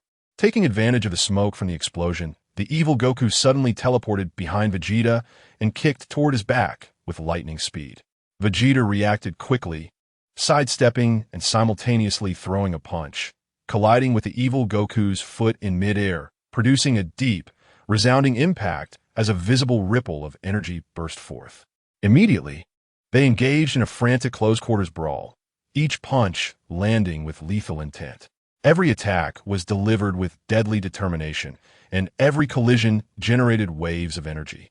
Their figures moved rapidly through the air, dazzling the onlookers as golden and black light streaked past one another. After an intense bout, the two fighters pulled apart, both panting heavily. At this moment, both bore several wounds, and their clothes were tattered. Vegeta's breath grew heavier, sweat rolling down his forehead, yet his gaze remained resolute, fixed on the evil Goku. "What's wrong, Vegeta? Is this all you've got?" The evil Goku taunted, a hint of disdain in his smirk. Vegeta snorted coldly, fists clenched, emitting low growls. His aura rapidly expanded, the golden energy surging like a raging flame, as if it were going to pierce through the heavens. His robust physique visibly grew stronger, his already wild and developed muscles becoming even more formidable, as if containing boundless power. Vegeta let out a long breath and erupted toward the evil Goku with unprecedented speed. The evil Goku similarly amplified his energy, dark malevolence swirling around him. The two collided instantly, unleashing a terrifying energy storm. Everything around them was swept away by this force. Mountains were flattened, the earth split open with bottomless chasms. Rivers dried up instantly, and evaporated water vapor formed massive mushroom clouds in the sky, as if the apocalypse had arrived. "Huh!" Vegeta roared, delivering a powerful straight punch towards the evil Goku. The evil Goku smirked disdainfully, effortlessly sidestepping, while raising his knee to strike Vegeta's abdomen. Vegeta crossed his arms to block the blow, absorbing the impact. However, the immense force sent him flying thousands of miles, and when he hit the ground, his feet sank deep into the earth, causing spiderweb-like cracks to spread out. The evil Goku teleported in front of Vegeta, unleashing a flurry of attacks. His punches and kicks came down like a torrential storm, each strike carrying the power to obliterate planets. Vegeta dodged left and right, relying on his agility and extensive combat experience to barely withstand the evil Goku's onslaught, but he still inevitably sustained several wounds, blood staining his clothes. Damn it! Vegeta gritted his teeth, filled with unwillingness. He understood that he couldn't win against his opponent at the moment, but he couldn't accept defeat so easily. His pride wouldn't allow him to give up. "Vegeta, you've done well, but don't overexert yourself. Let me handle this." Super Saiyan Blue Gogeta appeared between them at some point, firmly blocking their attacks, his tone laced with concern. Vegeta clenched his fists, battling with his thoughts. He glanced at Gogeta, then at the evil Goku, ultimately choosing to trust Gogeta, retreating to a distance, finding a position to stand quietly, his eyes still fixed on the battlefield. "Oh, so it's a change of players. Although your strength is impressive, that's in the past. You can't possibly." The evil Goku's words were cut short as Gogeta kicked him away with a clean and swift motion. Gogeta casually cleared his ears and said with a relaxed expression, "Stop yapping. If you're going to fight, just get on with it. Don't waste time." Now steadying himself, the evil Goku stopped talking and unleashed his dark energy toward Gogeta. With the added malevolence, Goku's Super Saiyan 5 was nearly twice as strong as Vegeta's Super Saiyan 5, meaning Vegeta was no match for him. After engaging, Gogeta quickly concluded this. "Let us see how strong you really are." Gogeta thought to himself, "How dare you underestimate me while fighting?" The evil Goku, fueled by anger, increased his attack speed, raining punches and kicks down on Gogeta. Gogeta waved his hands, calmly blocking all of the evil Goku's attacks, each defense perfectly timed, as if everything was under his control. Suddenly, the evil Goku jumped, grabbing Gogeta's hand and rolling, attempting a super crosslock, trying to break Gogeta's hand. However, he clearly underestimated Gogeta's strength. Gogeta's captured arm suddenly burst with power, smashing into the ground multiple times. Seeing that his opponent still wouldn't let go, and even tightened his grip, Gogeta unleashed an extremely intense sky blue aura. Under the scorching heat of this energy, the evil Goku found that his own energy could not resist, and the immense pain in his arm forced him to release his grip. "How long do you think you can play this little game?" Gogeta smiled at him, but the smile appeared full of disdain to the evil Goku, fueling the anger in his heart even more. The evil Goku's forehead bulged with veins as he struggled to unleash all his energy, his eyes bloodshot, filled with madness and unwillingness. At that moment, a hand landed on his shoulder, accompanied by a gentle voice. "Hey now, that is too hard on my friend's throat." The hand on the evil Goku's shoulder radiated a spectrum of energy light, which contained an extremely powerful positive energy, also known as the light of purification. Caught off guard, the evil Goku had no time to defend as the purification energy invaded his body, clashing with the malevolence within him. His entire body trembled violently, and a look of pain surfaced on his face. Ah, ah, ah. Sun Wukong let out a painful roar, curling up as if enduring immense torment. After a few breaths, black mist began to rise from his body, coalescing into a shadow that roared at Vegeta. I remember you. The next time we meet, it will be your death. Vegeta scoffed, raised his left middle finger, and shot out a purifying energy. Amidst a wail, the black mist vanished, and the evil Wukong returned to normal, though he fell unconscious. Before long, Vegeta, Gohan, Goten, and the one-star dragon flew over one after another. Gohan and Goten hurriedly checked on Wukong's condition and, finding him merely unconscious, breathed a sigh of relief. Gohan took out a senza bean from a pouch at his waist and fed it to his father. Within seconds of swallowing it, Sun Wukong woke up. "Thank you, everyone," Sun Wukong said gratefully, his eyes filled with warmth. Then it was time to catch up. Everyone asked about the black evil energy, but Wukong knew nothing about it. By the time he realized what happened, he had already been controlled, and then everything unfolded. Vegeta patted him on the shoulder and smiled, saying, "As long as you're okay, there's no need to worry too much." He then asked if Wukong wanted to go back. Gohan and Goten looked at their father with eager expressions, hoping he would return. Sun Wukong fell into deep thought. At that moment, the elder brother of the dragons, the one-star dragon, said, "Go ahead, you can leave now. The reason we brought you here was to use the righteous energy within you to purify the negative energy. Now that both the negative energy and evil energy have disappeared, you have no more business here. Everything here has returned to peace, and you should go back to where you belong." Sun Wukong broke into a brilliant smile, embraced each of the one-star dragon and the others, and then left with Vegeta and the group. Time flew by, and a year passed.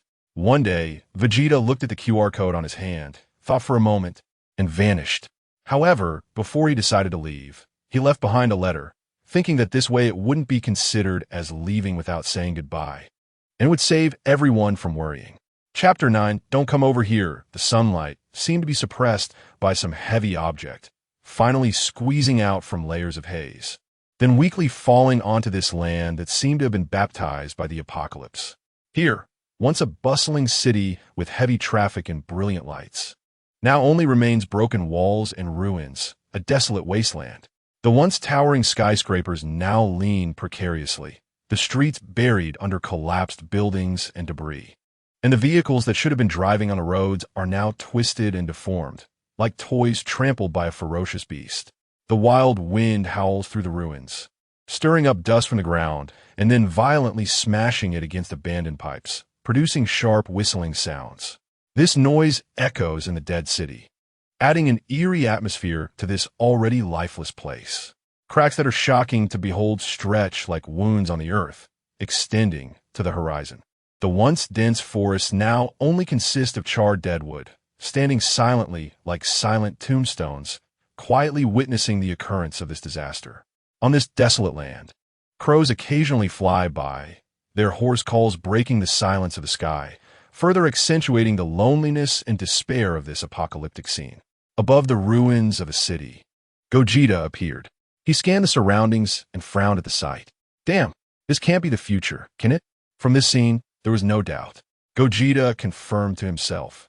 Uncertain about what else to think, after all, with this kind of scene, combined with the fact that he sensed there were very few living people left on the entire Earth, it had to be the future. Gogeta carefully sensed the surroundings and found that Trunks and his mother were both there, but the situation was dire. Gogeta suddenly disappeared. Above the ruins of the former Capsule Corporation, chaos reigned, and the smell of dust and gunpowder filled the air between the broken walls.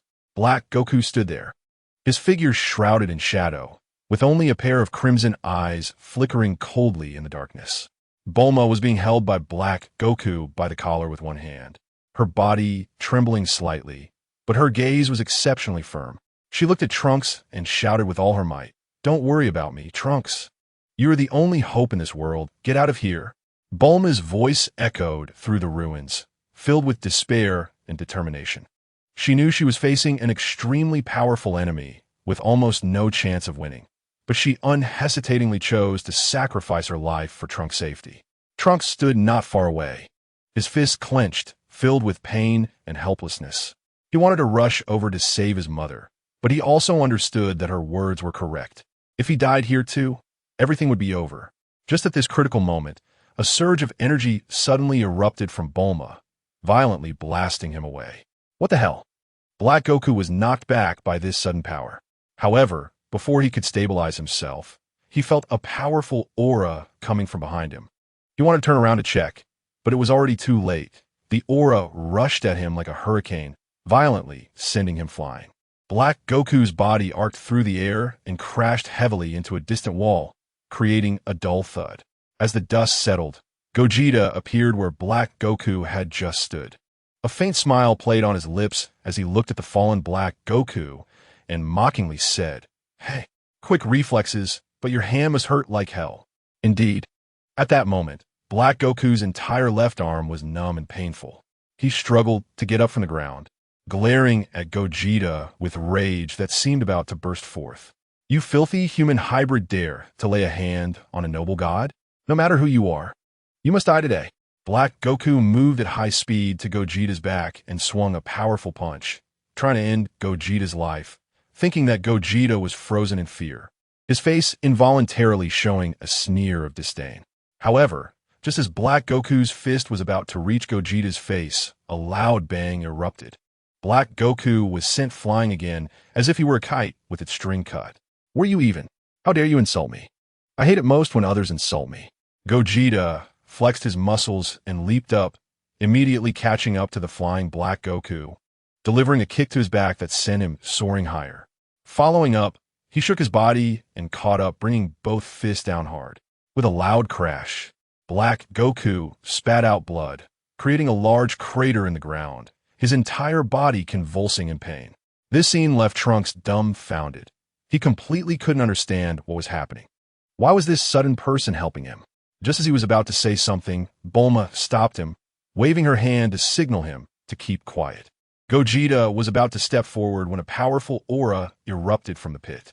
Transformed into his rose form, Black Goku slowly emerged from the crater, laughing as he walked. "Ha ha, this power feels so good. Thanks to your help, I can better control and unleash this power. According to your Saiyan terminology, I shall call it the rose form." Annoying. Gogeta flashed to Black Goku's front and kicked again. However, this time, Black Goku easily blocked it. "Third time's the charm. I am not the same as before," Black Goku said proudly. Yet, that smug expression lasted less than 3 seconds before he was slapped in the face. Gogeta transformed into Super Saiyan 2 based on the intensity of Black Goku's strength after his transformation. With just a bit of power, Black Goku was sent flying again. Black Goku rolled like a giant wheel across the ground for dozens of kilometers before finally coming to a stop. At this moment, Black Goku felt pain all over his body. "Black Goku. Oh no, I should call you Zamasu instead. Do you think being a god makes you great? What good is that? In this world, it's all about strength." Gogeta's voice rang out. "You." Black Goku realized that this human knew his true identity and thought he couldn't let him live. Black Goku let out a low roar, and in an instant, a more powerful aura surged forth. The rose-colored aura burned fiercely, like a blooming rose, flamboyant and enchanting. Black Goku's body trembled slightly, muscles tensed, veins bulging, and every hair stood on end. His eyes flashed with crimson light, revealing endless killing intent. Like an arrow released from its bow, he charged toward Gogeta with astonishing speed. In the blink of an eye, he was before Gogeta, mercilessly swinging his fist, containing all his power, aimed straight at Gogeta. Bang! The power of this punch was so immense that it felt as if the entire space was being torn apart. However, Gogeta effortlessly caught the punch. His right hand was as hard as steel, firmly grasping Black Goku's fist without budging an inch. Just as Black Goku was in shock, Gogeta suddenly exerted force. His left hand built up energy and struck out with a thunderous blow. This punch was as fast as lightning, with incredible power. With a loud boom, Black Goku's body was sent flying backward as if hit by a cannonball. His facial features twisted in an instant, a look of pain etched on his face. He felt an irresistible immense force sweeping over him like a tidal wave, so strong that he could not withstand it at all. In just a moment, Black Goku was sent flying like a kite with a broken string. His body traced an arc in the air, then crashed through several ruins, finally landing heavily on the ground, kicking up a cloud of dust. What a heavy punch! Black Goku struggled to rise from the rubble, his body swaying as if he could fall again at any moment. Just one punch had left him severely injured, as if struck by lightning. What's wrong, Black Goku? Weren't you very arrogant just now? Is that all the strength you have? Vegeta smirked, a mocking smile playing on his lips. Black Goku looked at Vegeta, who was walking towards him step by step, and his body trembled violently, taking half a step back. This movement did not escape Vegeta's eyes. He grinned with a crooked smile like a dragon king. Unforgivable, you despicable human. How dare you underestimate me like this? Black Goku's voice twisted with anger, his forehead veins bulging as if they would burst. With his roar, an astonishing change began to take place in Black Goku's body. His muscles rapidly inflated as if filled with air, his body now resembling a small mountain. His aura soared to its peak in an instant, causing the air around him to tremble violently from his energy. Black Goku let out a deafening roar, his fists clenched, all his strength converging into this one punch. In the next second, Black Goku shot toward Vegeta like a cannonball, reaching him in the blink of an eye. Black Goku's fist, imbued with unparalleled power, struck toward Vegeta with full force, containing 100 of his strength, enough to destroy a planet. Vegeta squinted. This punch was interesting, but if it didn't hit, it would be in vain. He instantly teleported to dodge the punch, and the force of the punch struck the ground, causing the entire planet to tremble, its power penetrating to the other side of the earth. Vegeta appeared behind Black Goku like a ghost, gathering all his power in Super Saiyan 2 form in his fist, then unleashed it like a cannonball. Not good. Black Goku's cells sent out danger signals, but it was all too late. He could only passively cross his arms to defend against this punch. Bang! That overwhelming power easily shattered his defense like a mountain crushing an egg, hitting him squarely in the face, causing several teeth to fall out, and he was sent flying again. Vegeta pursued relentlessly, catching up to the flying Black Goku with lightning speed, then stomped down. There was a deafening crash, and Black Goku was pinned deep into the ground like a nail, letting out a horrific scream like that of a slaughtered pig. This stomp shattered all of Black Goku's bones, and then he kicked him away like a soccer ball. Black Goku cried out in pain. "Don't come near me!" Black Goku instinctively blurted out as he saw Vegeta walking toward him. Vegeta smiled. He felt like he was the real villain here, but he did not stop his approach. Gritting his teeth, Black Goku shouted, "Hurry up and come help me. This guy is too tough to handle." Just as Black Goku finished shouting, a figure suddenly appeared, and it was Vegeta, dressed in a black battle suit. Chapter 10: Extreme Energy, Crushing the Immortal Body Crack. This is different from what I know about the future. Gogeta is 100% certain that this Vegeta has also had his soul swapped. Black Vegeta takes out a Senzu bean and throws it to Black Goku. After swallowing the Senzu bean, Black Goku's injuries are instantly healed. This guy is not easy to deal with. Let's go all out together. Recovered. Black Goku charges directly at Gogeta. Gogeta's eyes sharpen, and he pushes off the ground with both feet, meeting Black Goku head-on. The two engage in combat, their fists and feet colliding with dull thuds. Black Vegeta also joins the fray from the side, delivering a fierce elbow strike towards Gogeta's back. Gogeta quickly senses it, shifts his body, and counters with a punch aimed at Black Vegeta, who dodges by sidestepping, then cooperates with Black Goku for a pincer attack. Gogeta skillfully maneuvers, constantly avoiding attacks while looking for a chance to counter. He seizes the moment, gathers powerful energy in both hands, and launches a massive energy wave at Black Vegeta and Black Goku.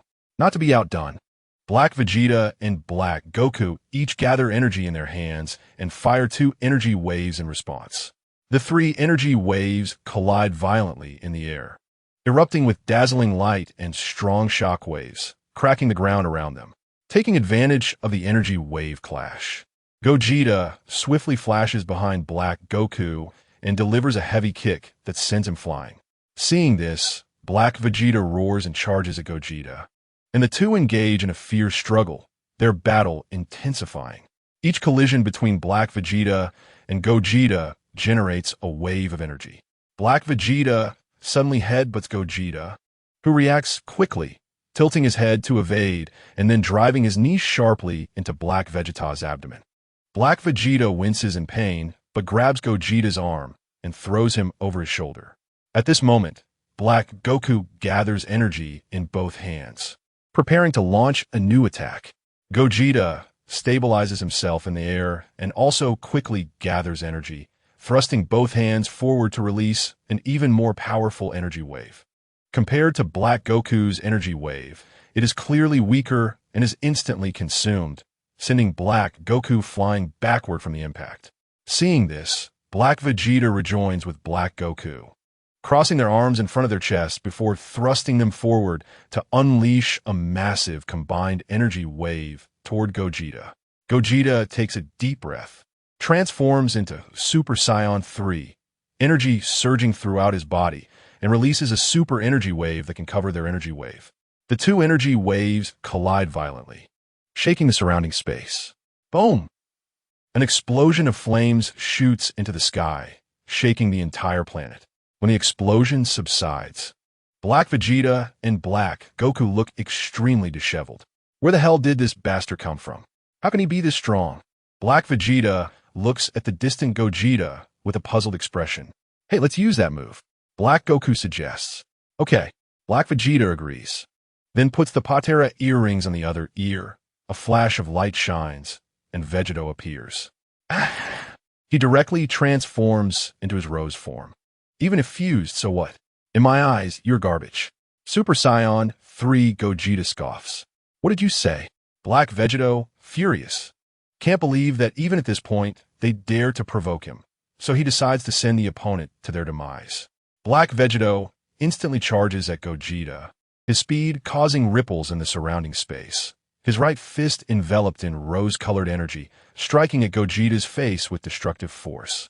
Gogeta's eyes sharpen, and he slightly shifts his body to easily evade the attack, simultaneously raising his left leg to deliver a whip kick glowing with golden light, aimed at Black Vegeto's neck.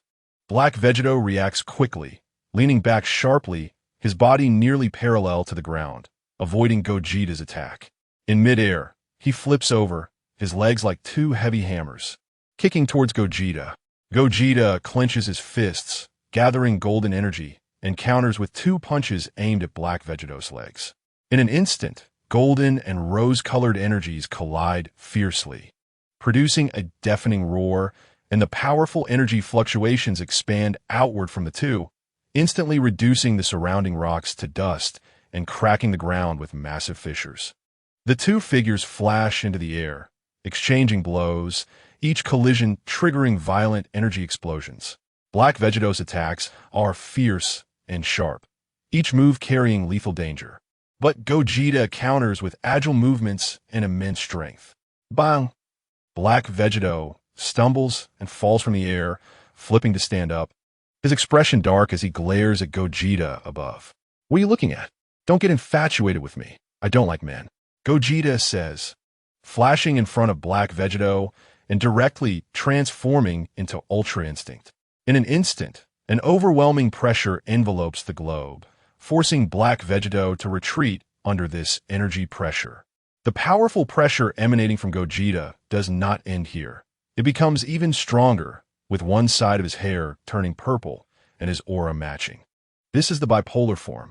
Once this form appears, Black Vegeto is directly suppressed and unable to move. What?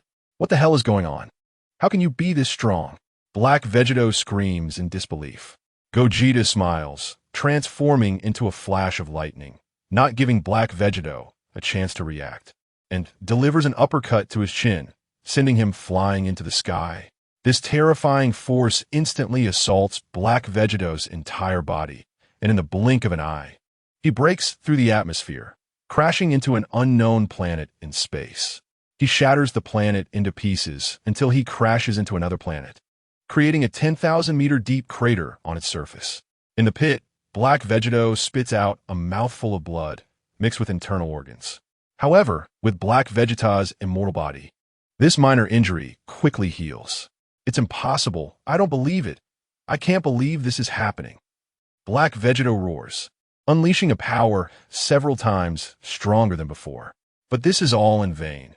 At some point, Gogeta appears above him on Earth, unleashing an ultimate energy, gathering in both palms before firing it away.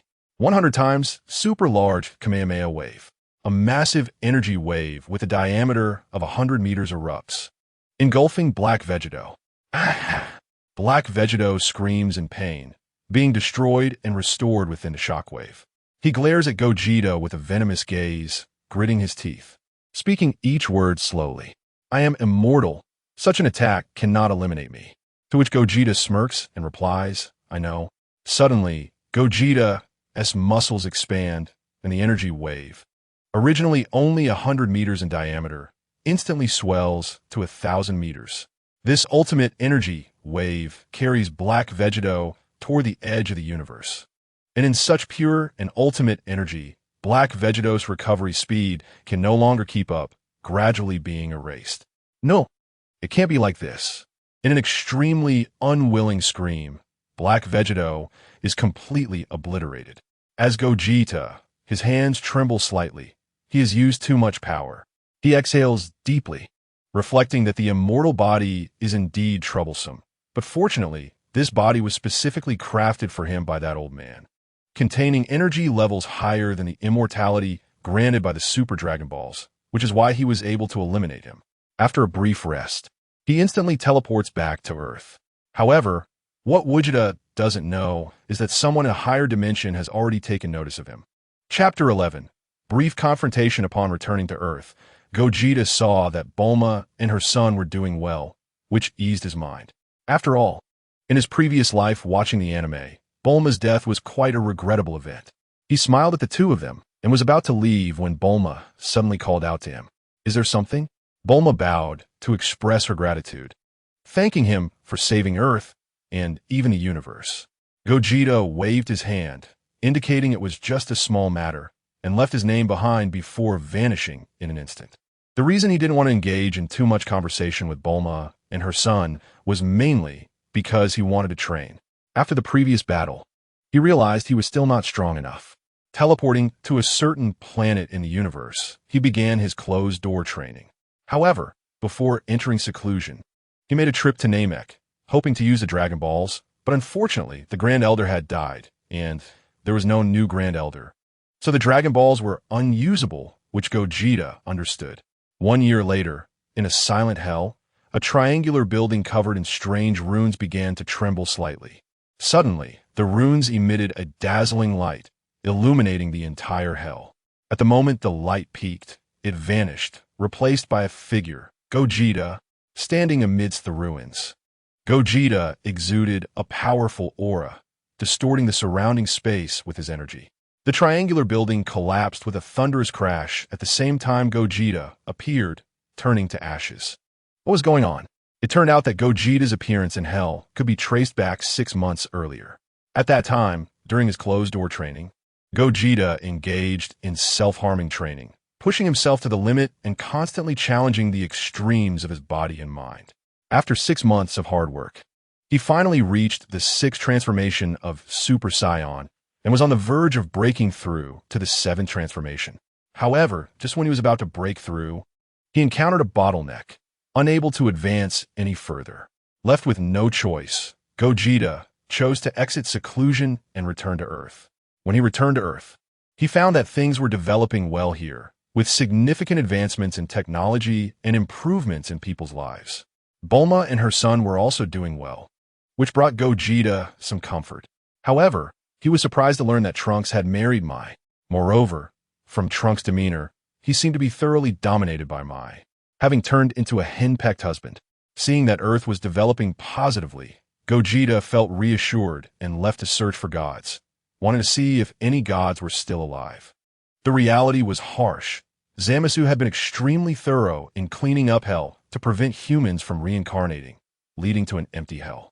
While wandering through Hell, Gogeta discovered the triangular building.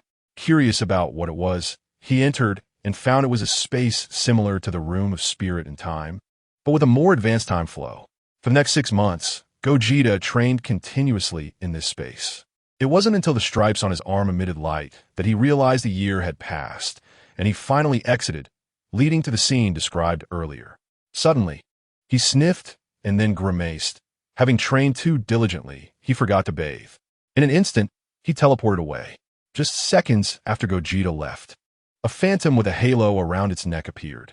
It looked at the collapsed building, then at the departing Gogeta, revealing a mysterious smile before fading away. After returning to Earth to take a shower and change clothes, Gogeta focused his mind, causing the stripes on his arm to glow, and he vanished. On the planet Cyril in the hyperdimensional universe, an intense battle was unfolding. The Black Frieza defeated the powerful zombie Jace in one blow, even killing him outright. This scene left Son Goku and Vegeta in shock, their eyes wide as they looked at Frieza in disbelief. How did you do that? Son Goku stammered, his voice filled with shock and confusion. Frieza looked at Son Goku with a puzzled expression, seemingly not understanding why he was so surprised. What do you mean? How'd I do it? Frieza retorted. Vegeta quickly added, that guy's the strongest warrior in this universe. How did you kill him so easily? Frieza smirked slightly. This universe? Oh, I'm sorry. I seem to have been excluded from that calculation. After all, I trained for a whole decade in a space where the flow of time was completely different from the outside world. I can't always let you two ride on my coattails. Frieza explained casually. Upon hearing this, Son Goku and Vegeta realized that the space Frieza mentioned was similar to the Room of Spirit and Time. After speaking, Frieza transformed back into his black form and charged at Son Goku and Vegeta. The two of them transformed into their strongest forms to fight back. But the gap in strength was too great, and they were defeated in one move. This time, I'll give you a little lesson. After all, I have other things to attend to. Frieza, reverting to his normal form, cast a disdainful glance at the two before preparing to leave, only to be called out. Hey, Shorty, where are you going? Upon hearing the word Shorty, Frieza's expression darkened. He turned to see a young man, Gogeta. As soon as he appeared in this timeline, he sensed Jace's and Frieza's auras. When Frieza unleashed his black form, Gogeta felt an urge to test his strength against him. What did you just call me? Frieza glared coldly at Gogeta. Gogeta smirked, realizing he had struck a nerve. Frieza was indeed very sensitive about his height. I hate being called that, so die. Frieza lunged at Gogeta, throwing a punch, and Gogeta responded with a punch of his own. Bang! The shockwave sent both of them stumbling back several steps. Frieza was surprised that this suddenly appeared guy could take his punch. Not bad. But no matter how impressive, he transformed into his golden form, while Gogeta transformed into Super Saiyan 4. Having trained in the triangular building, his base combat power had significantly increased, making Super Saiyan 4 sufficient. You're also a Saiyan. Frieza finally realized that his opponent was also a Saiyan. Good. Now I have even more reason to kill you. As he spoke, he charged at Gogeta. Vegeta and Son Goku were astonished. Gogeta's aura was shockingly strong. And what was this wild transformation? Bang, bang, bang. The two engaged in a high-speed battle, each collision causing the planet to tremble. Whoosh, whoosh. The two figures quickly separated, and Frieza's face darkened completely. Beyond Goku and Vegeta, there was another Saiyan with such strength. This was absolutely unacceptable, and he immediately transformed into his black form. Just as Gogeta was about to transform into Ultra Instinct, he suddenly stopped. Not for any other reason, but because the Angel Whis had arrived. Whis glanced at Frieza, who snorted coldly and reverted to his normal form. Before leaving, he left a harsh remark. Consider yourself lucky this time. If I see you again, it will be your end. Whis smiled at Gogeta and walked toward Goku and the others. Chapter 12, vs Beast Gohan, Part 1. Before the Saiyan duo and Whis left, Vegeta greeted them, while he himself returned to Earth to find a place for meditation. In the God of Destruction realm, Beerus asked curiously about the strength of that guy, referring to Vegeta. Very strong. You could say he's the strongest mortal, Whis replied reasonably. Since it was said so, it must be true. What about his background?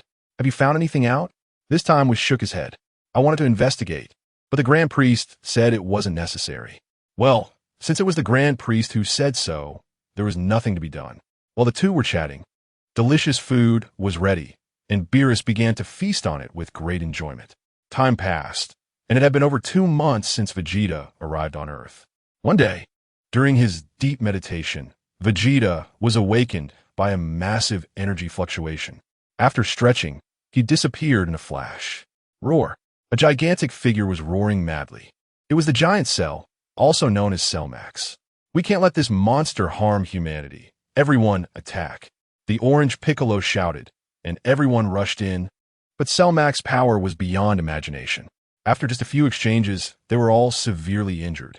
The irrational Cell Max attacked wildly based on instinct, unleashing continuous energy blasts that flattened an area of tens of thousands of kilometers.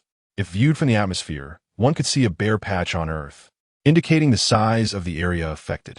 This fierce explosion further exacerbated the injuries of Gohan and the others. Seeing his father Piccolo in such a state, Gohan, in a fit of extreme anger, broke through his limits and reached his beast form. With a swift kick, he sent Cell Max flying far away.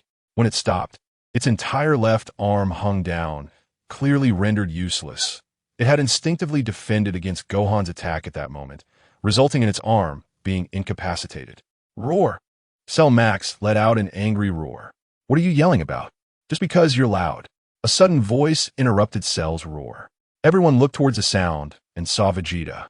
Vegeta looked at Cell Max, marveling at the genius of Dr. Hito, who created a complete new version of Cell that even Frieza would have to stand aside for. Looking at Gohan, he noted that his strength was not bad, even not weaker than Ultra Instinct Goku.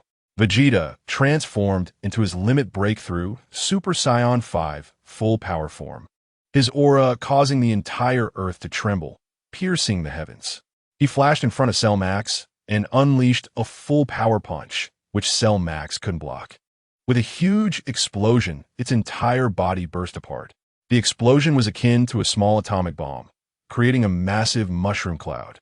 After several seconds, the explosion's heat wave gradually subsided, revealing a scorched land. The people buried in dust crawled out. That was close. Krillin sighed, wiping the sweat from his forehead. The moment of the explosion was truly breathtaking. If it weren't for Gohan's quick reaction in creating a large pit to hide in, who knows what would have happened. Not very durable, Vegeta said with a smirk as he appeared with instant transmission. He smiled at Gohan and said, "Sorry. I took care of what you were supposed to do." Gohan waved his hand to indicate it was fine, then hurried to Piccolo's side, searched around his waist, and finally found his Senzu Bean, which he fed to Piccolo, who instantly recovered. "Good job, Gohan." Piccolo patted him on the shoulder. Before losing consciousness, he had seen Gohan transform and kick Cell Max away. Since there was only that one Senzu Bean, the rest had to go to the sacred world and trouble the gods for healing every day.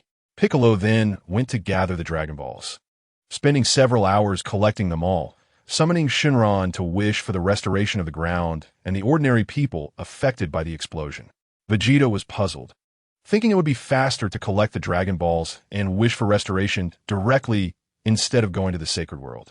But he thought little of it. Seeing everyone restored, he walked over to Gohan. "Thank you very much for your help. May I ask your name?" Gohan politely thanked him and inquired, "Just a small favor. By the way, Gohan, I want to spar with you," Vegeta said. This? Gohan didn't expect this stranger to say such a thing and was momentarily unsure how to respond. "Don't worry, not now. I'll give you 3 days. You can train in the hyperbolic time chamber. Once you master it, we can spar." Vegeta expressed his thoughts, and after several seconds of silence, Gohan nodded in agreement. The reason Gohan agreed was mainly to see where his power limit lay. Seeing Gohan's agreement, Vegeta said, "See you in 3 days," and flew away, revealing his name before leaving. Time flew by, and 3 days later in the King Kai's realm. "Can't you guys pick a different place? Why choose the King Kai's realm?" The old King Kai was so angry he almost cursed. Did these people really take the sacred King Kai's realm as a battlefield?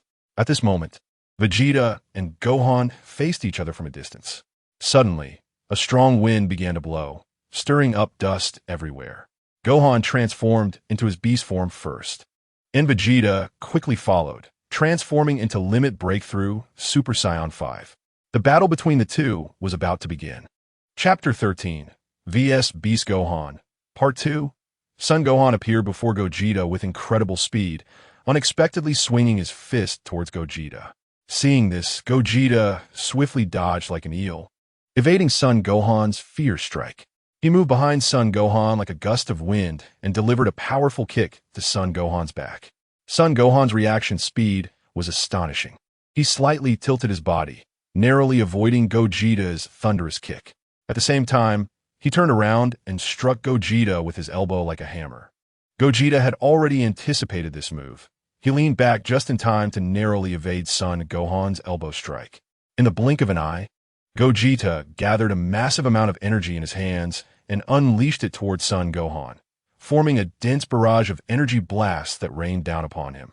Son Gohan remained calm under pressure, rapidly waving his hands like a windmill, creating afterimages as he blocked each energy blast Gogeta fired. While Son Gohan was dealing with the barrage, Gogeta suddenly vanished.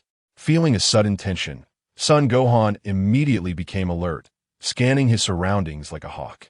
Just as he turned his head, Gogeta reappeared, landing a powerful uppercut on Son Gohan's chin. The force of the punch was staggering, sending Son Gohan soaring into the air like a kite with its string cut. Without hesitation, Gogeta followed up with a series of punches in midair, each blow hitting Son Gohan like a heavy hammer. Enduring the pain, Son Gohan seized an opportunity, grabbing Gogeta's arm and flipping him away. Gogeta landed steadily on the ground, a smile on his face, eyes filled with excitement. Not bad, Gohan, keep it coming. Son Gohan charged at Gogeta again. Their exchanges were exceptionally fierce, with neither side giving an inch. Unbeknownst to Son Gohan, Gogeta was holding back significantly. Son Gohan spread his arms, gathering energy into his palms, then thrusting forward as his magic flash shot out like a meteor, carrying devastating power towards Gogeta. Gogeta, unwilling to back down, waved a hand, unleashing a high-density energy wave that tore through the air, rushing towards Son Gohan's energy wave. Star Cannon. This was Gogeta's self-created technique, immensely powerful. The energy wave released limitless energy, colliding violently with Son Gohan's magic flash in midair. When the two immense forces collided, a gigantic energy sphere formed. This energy sphere devoured everything around it like a black hole in the universe, with an energy density that was jaw-dropping. The sphere continued to expand, radiating blinding light that was impossible to look at directly. The space around the energy sphere began to warp and distort, ready to explode at any moment. On a certain planet in the lower realm, King Kai, Piccolo, Goten, and others were anxiously watching this breathtaking battle through a crystal ball. Their emotions fluctuated with the course of the fight, each of them sweating for Son Gohan and Gogeta. Break it! Just as the energy sphere was about to explode, Son Gohan suddenly let out a furious roar. A dazzling light emanated from his body, enveloping him like burning flames. Son Gohan's power continuously surged into the energy wave in his hands, making the already formidable energy sphere even more violent. The energy sphere began to tremble violently, blue and gold light intertwining like the brightest stars in the night sky, dazzling to behold. Finally, the energy sphere could no longer withstand the pressure and erupted in a cataclysmic explosion. With a deafening bang, the entire King Kai's realm seemed to tear apart. A super strong shockwave radiated from the explosion's epicenter, sweeping outward like a torrential storm. Everything in its path was utterly destroyed. The ground was upheaved, mountains collapsed, rivers changed course, and the entire world was transformed by this terrifying force. Gogeta and Son Gohan were also blown away by the shockwave, tracing arcs through the air before landing. Gohan, you didn't disappoint me, Gogeta said with a smile, but that is still not enough. He charged at Son Gohan again. Huh! Son Gohan, undeterred, unleashed his full power, charging towards Gogeta like a burning meteor. Bang! The two collided in midair with a thunderous crash, the sound deafening, and the impact created ripples that destroyed several nearby stars.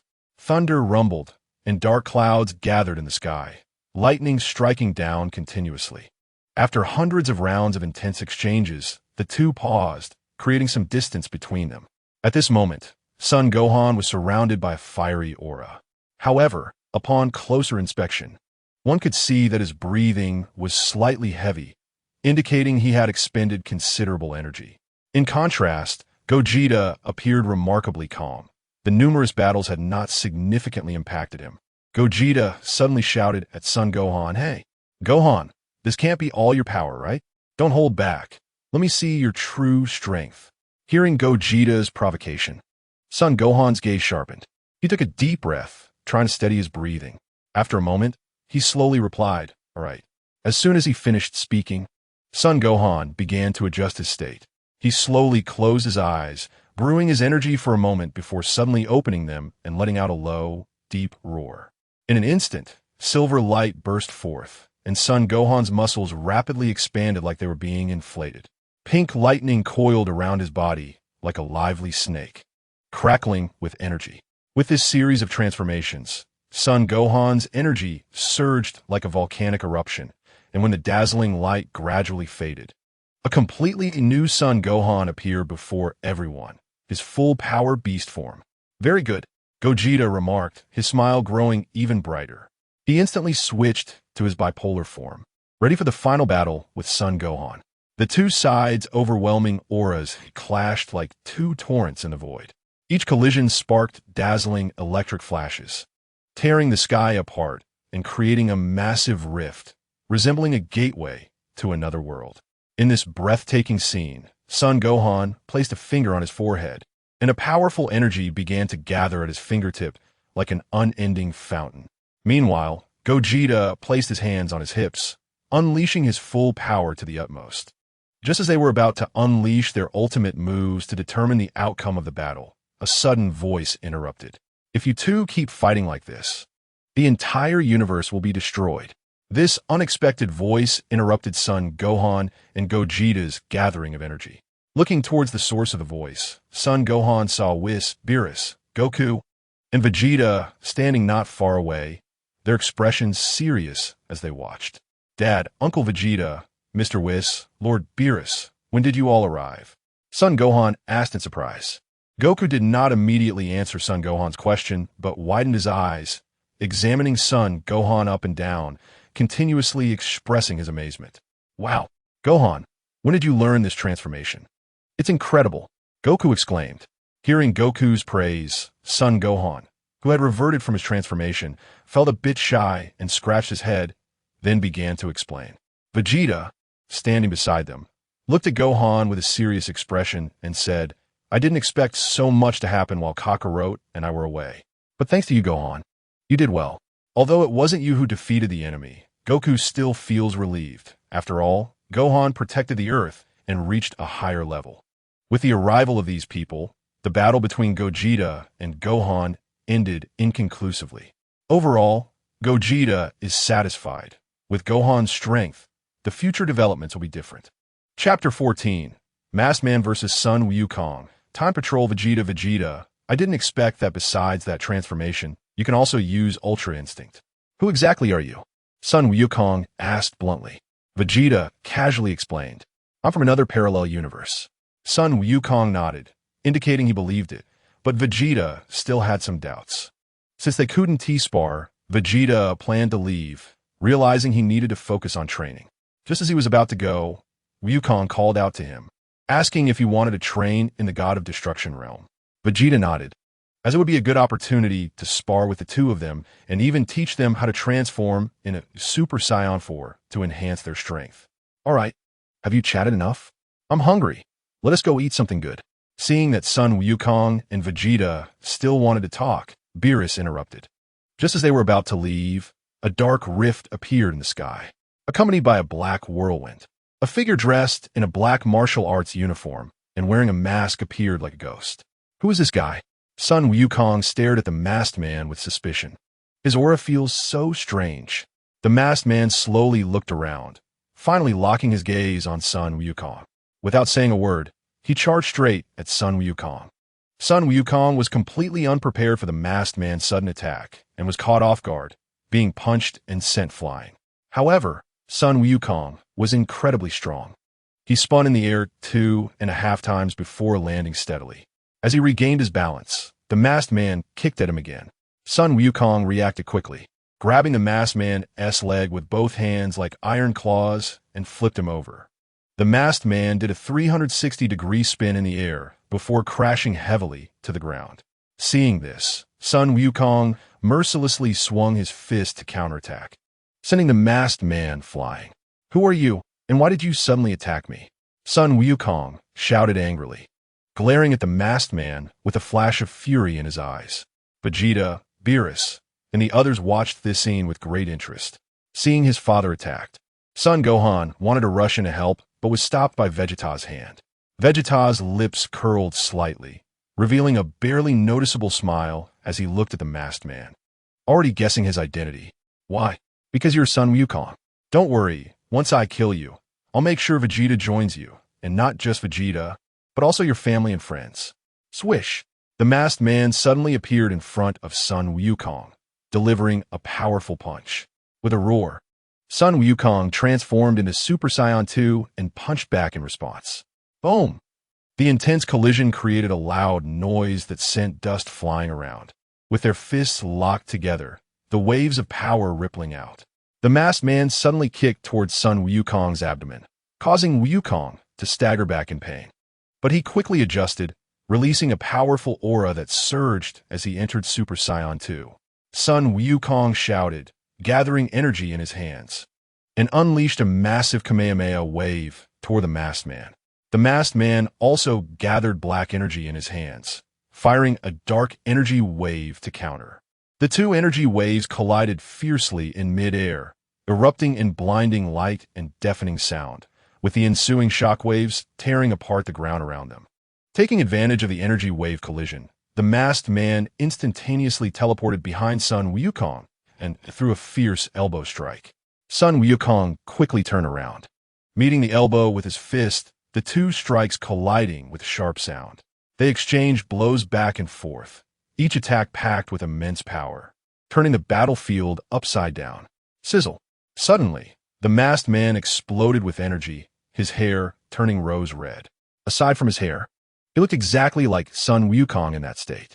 What kind of divine energy is this? Sun Wukong was surprised. The aura released by his opponent felt somewhat sinister. Transforming into the Super Rose form, his power increased 100-fold. Sun Wukong transformed into Super Saiyan Blue. Just as the two were about to resume battle, a figure suddenly flashed into view. What is going on today? Why are there so many strange people appearing? Beerus teased. However, when they saw the person who suddenly appeared, they couldn't help but look at Vegeta, as this person looked exactly like him. This Vegeta looked at the masked man and said, "You have crossed time multiple times, causing serious disruption. I am here to arrest you." The masked man turned to look at Vegeta and snorted coldly. "Are you from the Time Patrol? Humph, you people like a sticky plaster." The masked man changed targets and charged at Time Patrol Vegeta. Time Patrol Vegeta showed no fear, instantly entering battle mode, his body glowing as he transformed into Super Saiyan 4, radiating overwhelming power. The masked man's punches whistled through the air, creating waves of black energy. Time Patrol Vegeta dodged flexibly, seizing the opportunity during the masked man's attack to quickly strike, hitting the masked man in the chest and pushing him back several steps. Swish, swish! Their figures moved rapidly on the battlefield, colliding and creating dazzling bursts of light. Suddenly, the masked man feigned a strike, quickly circling behind Time Patrol Vegeta and punching toward his back. Time Patrol Vegeta sidestepped, avoiding the attack, then countered by grabbing the masked man's arm and throwing him away, launching an energy wave. With a loud boom, in the rolling smoke, the masked man's figure disappeared.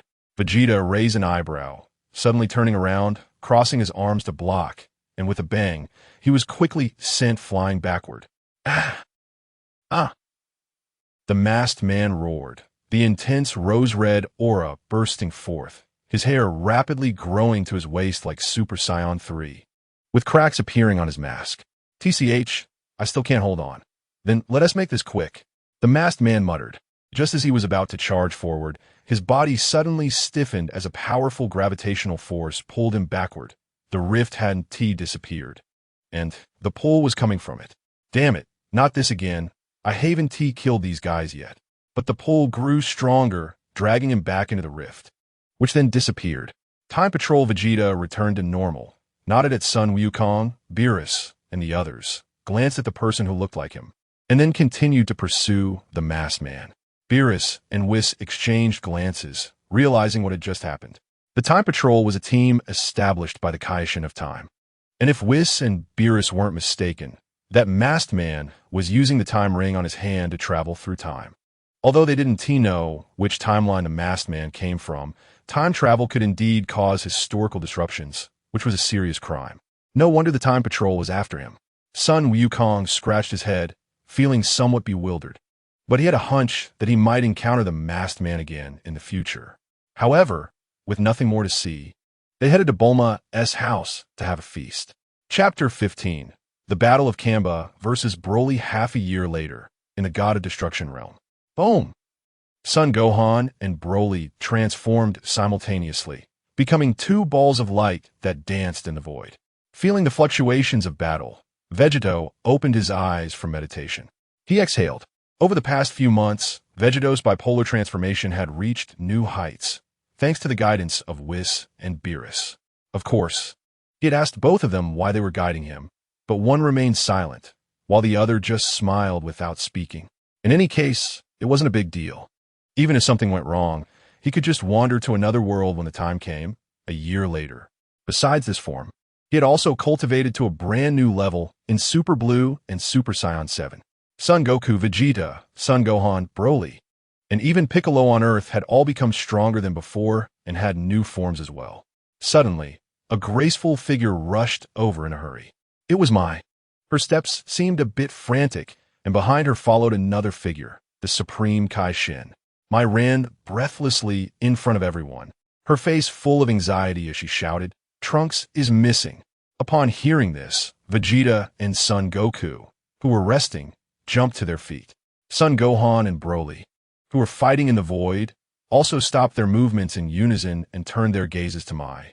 What happened? Wasn't Trunks training in the Supreme Kai realm? How could he suddenly go missing? Vegeta furrowed his brows and asked in confusion. Supreme Kai Shin forced a bitter smile and explained, "I don't know how Trunks disappeared. I've searched the entire Supreme Kai realm and the whole universe, but I couldn't find any trace of him. I had no choice but to come here for help. As for why Mai and Trunks appeared in this timeline, that's a long story. In short, the future Trunks had already gotten married and was eager for his father to know this good news. So, he took his wife Mai and mother Bulma to travel through time in a modified time machine to this world. After arriving, Trunks stayed behind in the Supreme Kai realm to train and increase his strength. Witnessing this scene, Vegito suddenly recalled an anime he had watched in his previous life, which was adapted from a game. He couldn't help but feel puzzled. Could it be? The plot in that anime clearly took place in a parallel universe. How could it appear in the main timeline? Vegito thought to himself, could it be that his arrival triggered the butterfly effect? Whis looked at the crystal ball on his staff and said, "Indeed, the one called Trunks has indeed disappeared from this universe. He can't even be found in other universes." Upon hearing this, the cool yet fiery Vegeta snorted, clearly dissatisfied with Trunks' actions, mumbling, "This guy is just asking for trouble."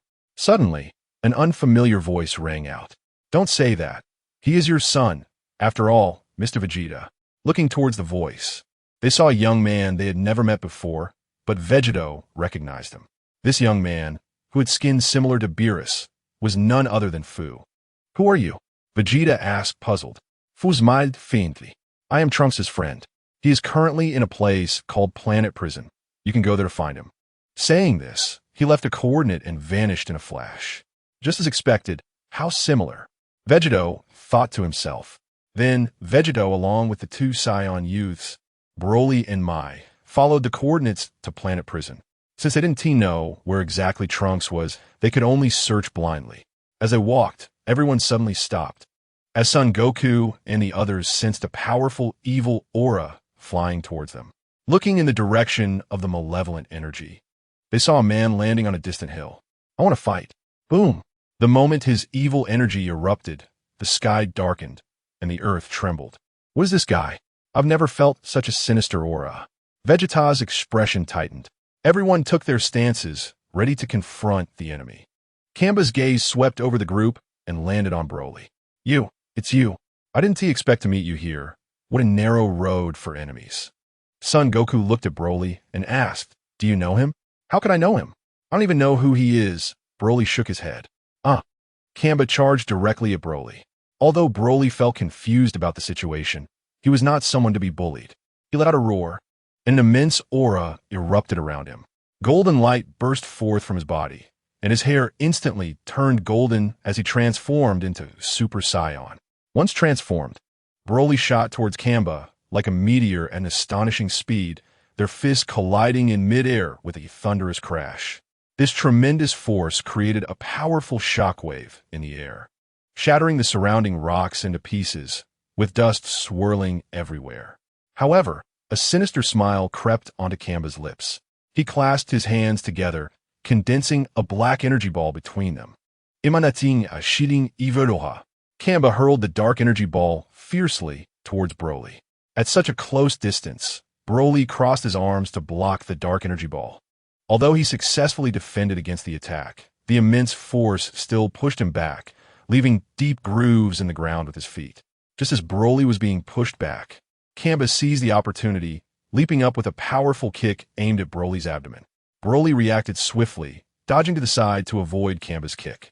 In that split second, he reached out and tightly grabbed Kamba's ankle, using all his strength to throw Kamba away like a cannonball. Kamba executed a beautiful flip in midair and landed steadily on the ground, his eyes fixated on Broly with a surge of fighting spirit. In the next moment, Kamba charged at Broly again, his speed significantly increased from before. Broly naturally met him head-on without backing down. In an instant, the two engaged in a thrilling chase in the sky.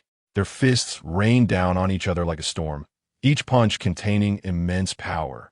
The sound of their collisions echoing through the entire planet prison, shaking it violently. Chapter 16, Outclassed, the masked man returns. A fierce battle unfolded between Broly and Kamba.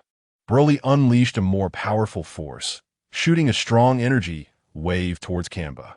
Kamba reacted quickly, dodging agilely and narrowly avoiding the energy wave, which zipped past the edge of his clothing and exploded against a distant mountainside, kicking up a cloud of dust. Seizing the brief opening after Broly's energy wave was fired, Kamba rushed towards Broly, raining down punches like a torrential downpour. Broly crossed his arms, feeling the numbness in his arms from each of Kamba's punches. Suddenly, he sidestepped, grabbing Kamba's arm and executing a shoulder throw, slamming Kamba hard to the ground. After rolling several times, Kamba quickly got back up, roaring in anger as a dark red aura ignited around him. He gathered a massive dark red energy ball and hurled it at Broly.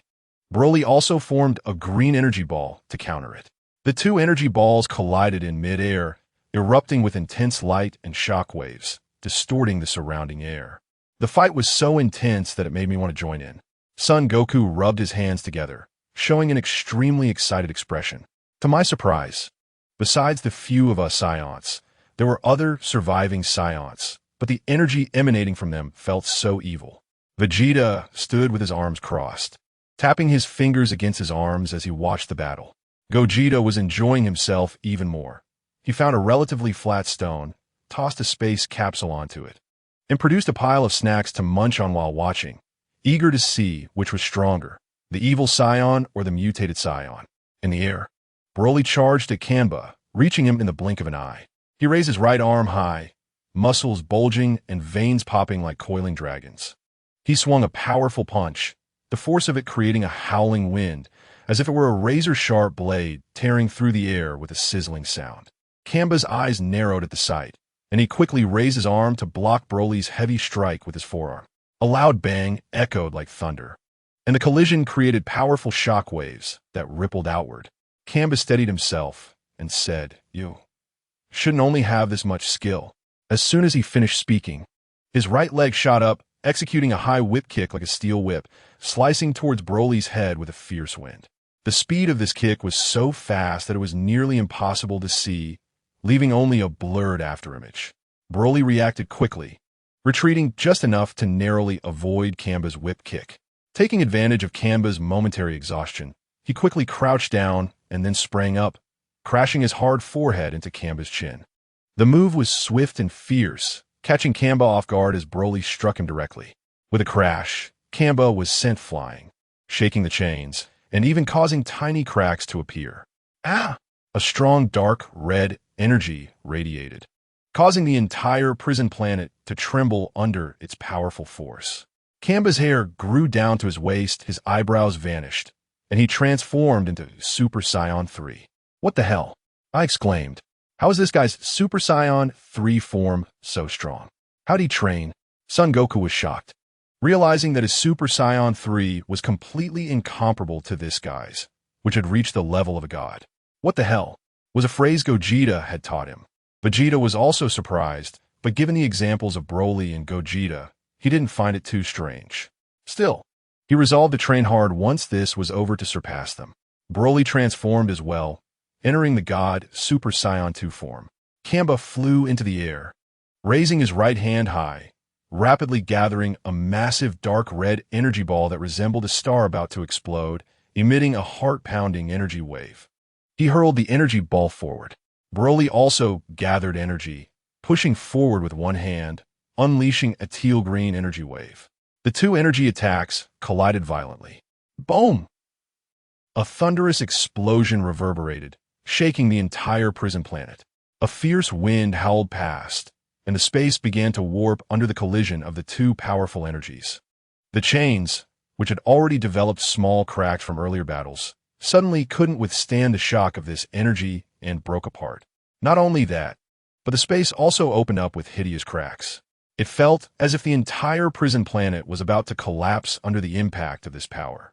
Ugh! Both sides were straining and roaring, each trying to push the other's energy back. The two energies hissed and crackled as they compressed against each other, like a spring that had been compressed to the extreme, ready to explode at any moment. Suddenly, Broly's pupils vanished, leaving only the whites of his eyes, and the energy around him surged like a lit powder keg. Boom! Finally, the balance between the two powerful energies was shattered, instantly triggering a massive explosion. Gogeta, Son Goku, and the others transformed to withstand the blast's impact. The explosion's power was terrifying. The entire prison planet trembled violently under the force, with pieces of space shattering. The light from the explosion was blinding, illuminating the entire prison planet, making it impossible to look directly at. The buzzing energy waves spread out from the explosion's epicenter like a violent shockwave, destroying everything in their path. Nearby asteroids turned to cosmic dust, scattering into the endless darkness. After several seconds, the explosive waves gradually subsided, and the thick smoke slowly cleared, revealing the figures of Broly and Kamba. Both looked extremely ragged, their clothes torn and bodies battered. However, compared to Broly, Kamba seemed slightly worse off, his arms trembling as if he had lost some strength.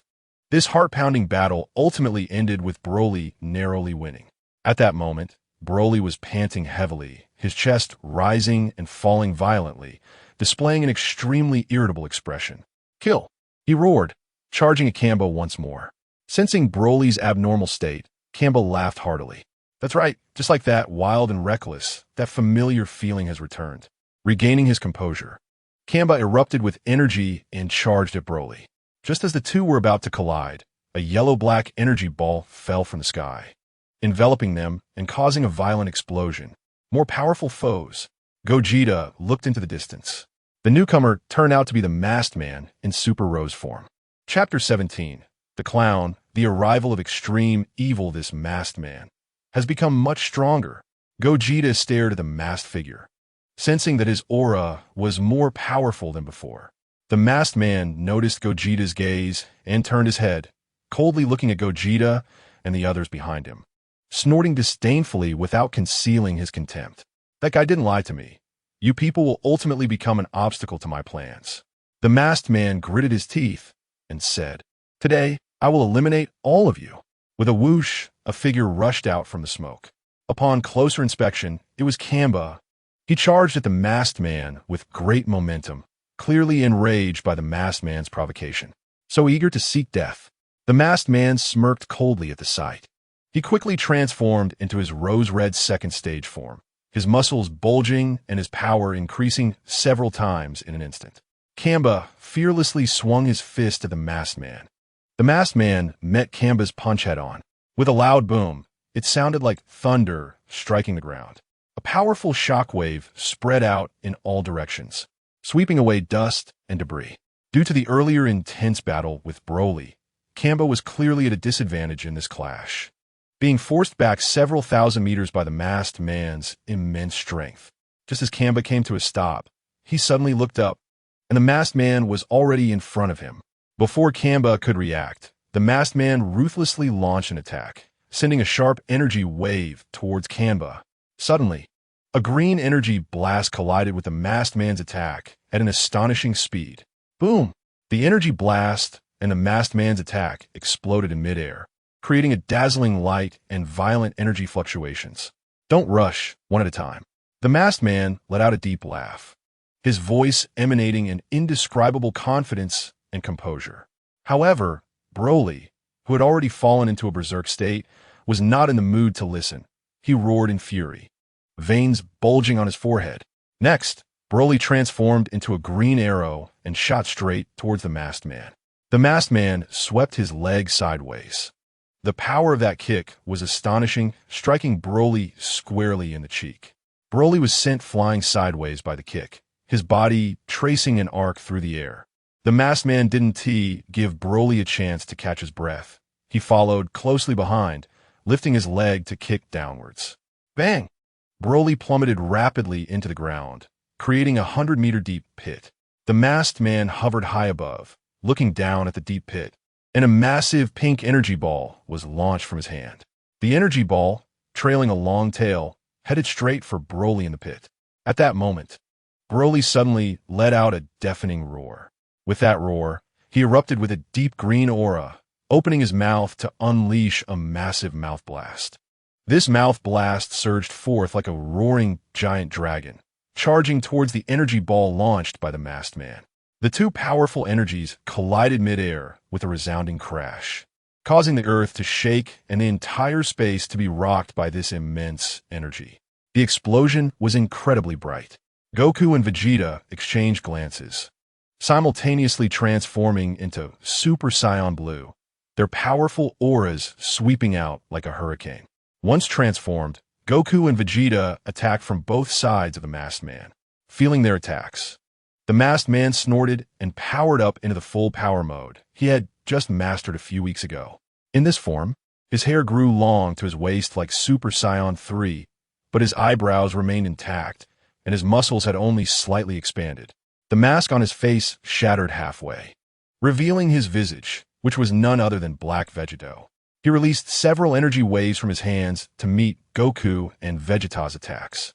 The energy waves collided with their attacks, resulting in violent explosions. Taking advantage of the moment, Black Vegeta suddenly vanished from his spot and reappeared behind Goku, delivering a heavy punch. Fortunately, Goku reacted quickly, dodging to the side and turning to elbow strike him, but Black Vegeta blocked the attack. Vegeta circled behind to launch a sneak attack, but sensing him, Black Vegeta suddenly turned around and kicked Vegeta away. Just then, Kamba charged in. The masked man's body instantly became ethereal, dodging the attack and appearing high in the air, where he gathered powerful energy in both hands and fired at the group. With several booming explosions, flames erupted, and Black Vegeta laughed heartily. "Look how beautiful this explosion is. I am truly invincible. To be honest, using this power against you is a bit wasteful, but to let you know the mercy of the gods, I must do this, so you should thank me." Black Vegeta babbled to himself like a masochist.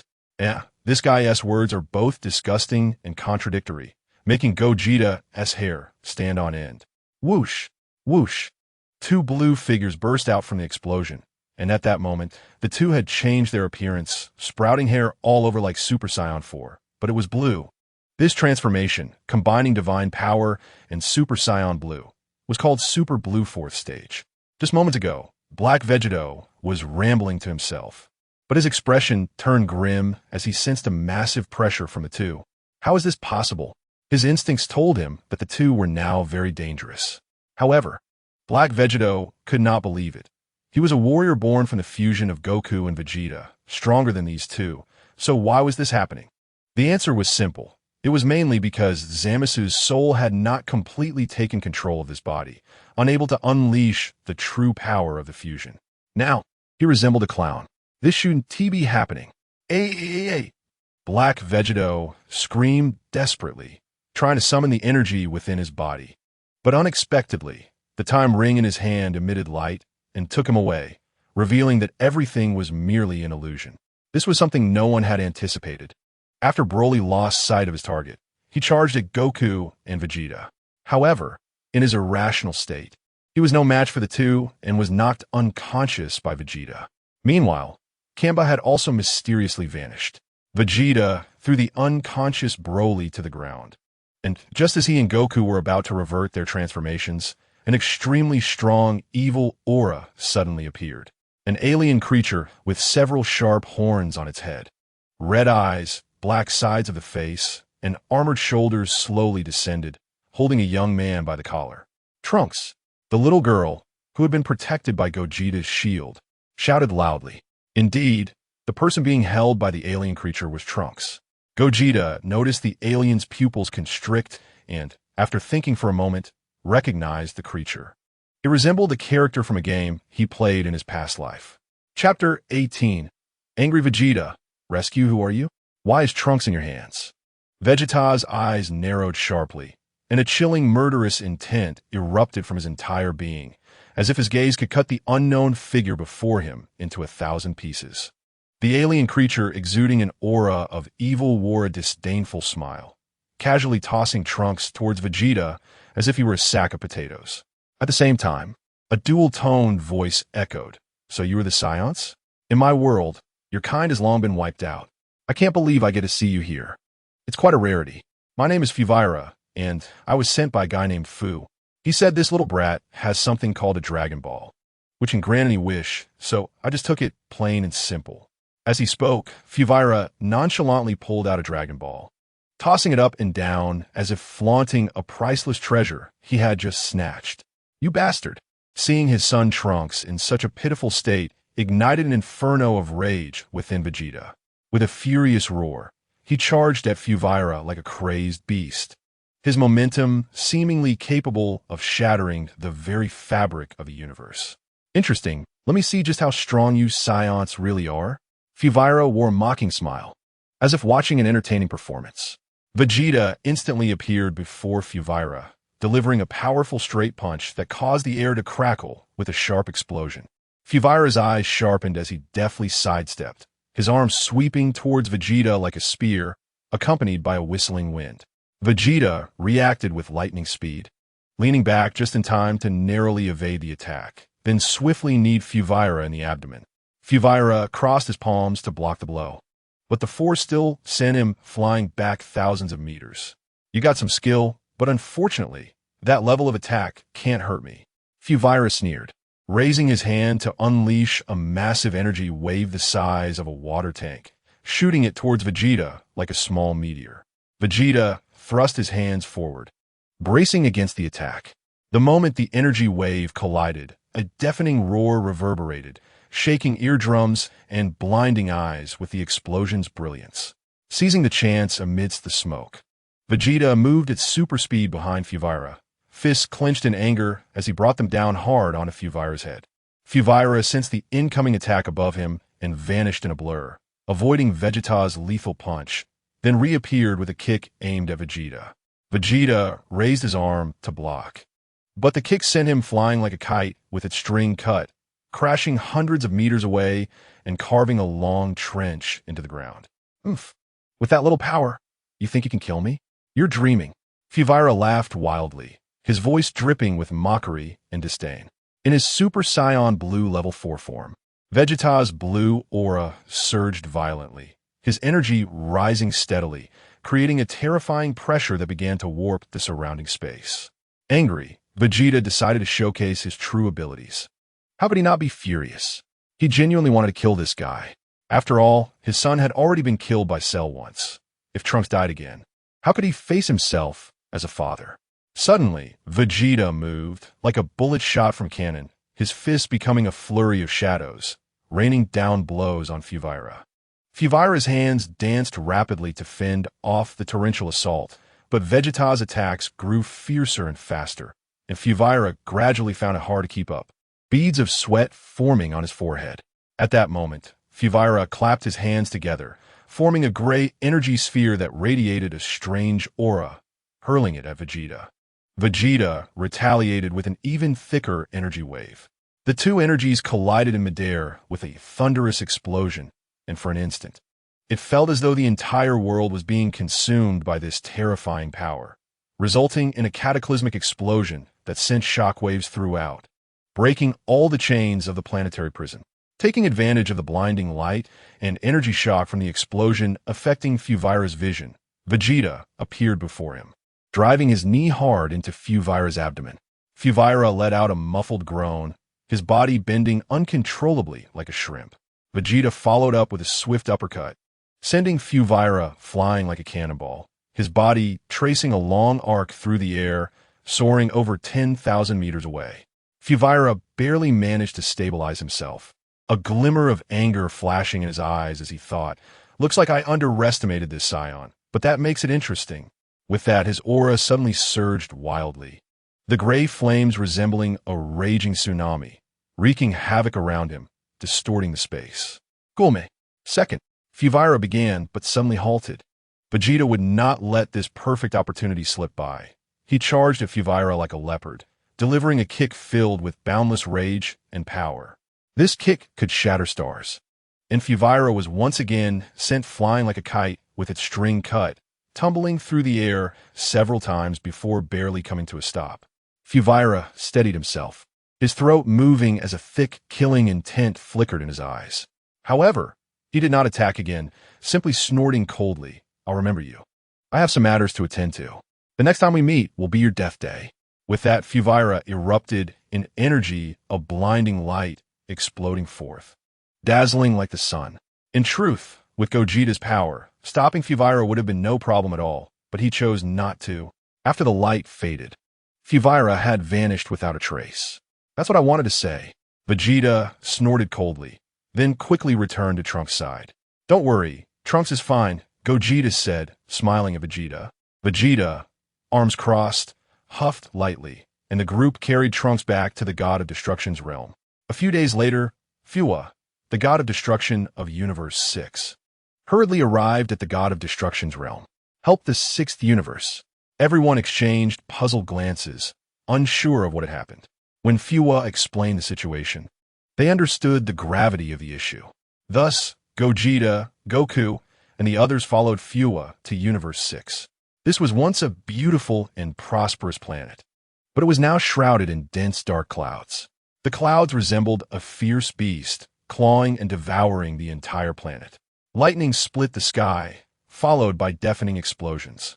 The power of these explosions was immense, destroying cities and buildings and tearing deep fissures into the ground.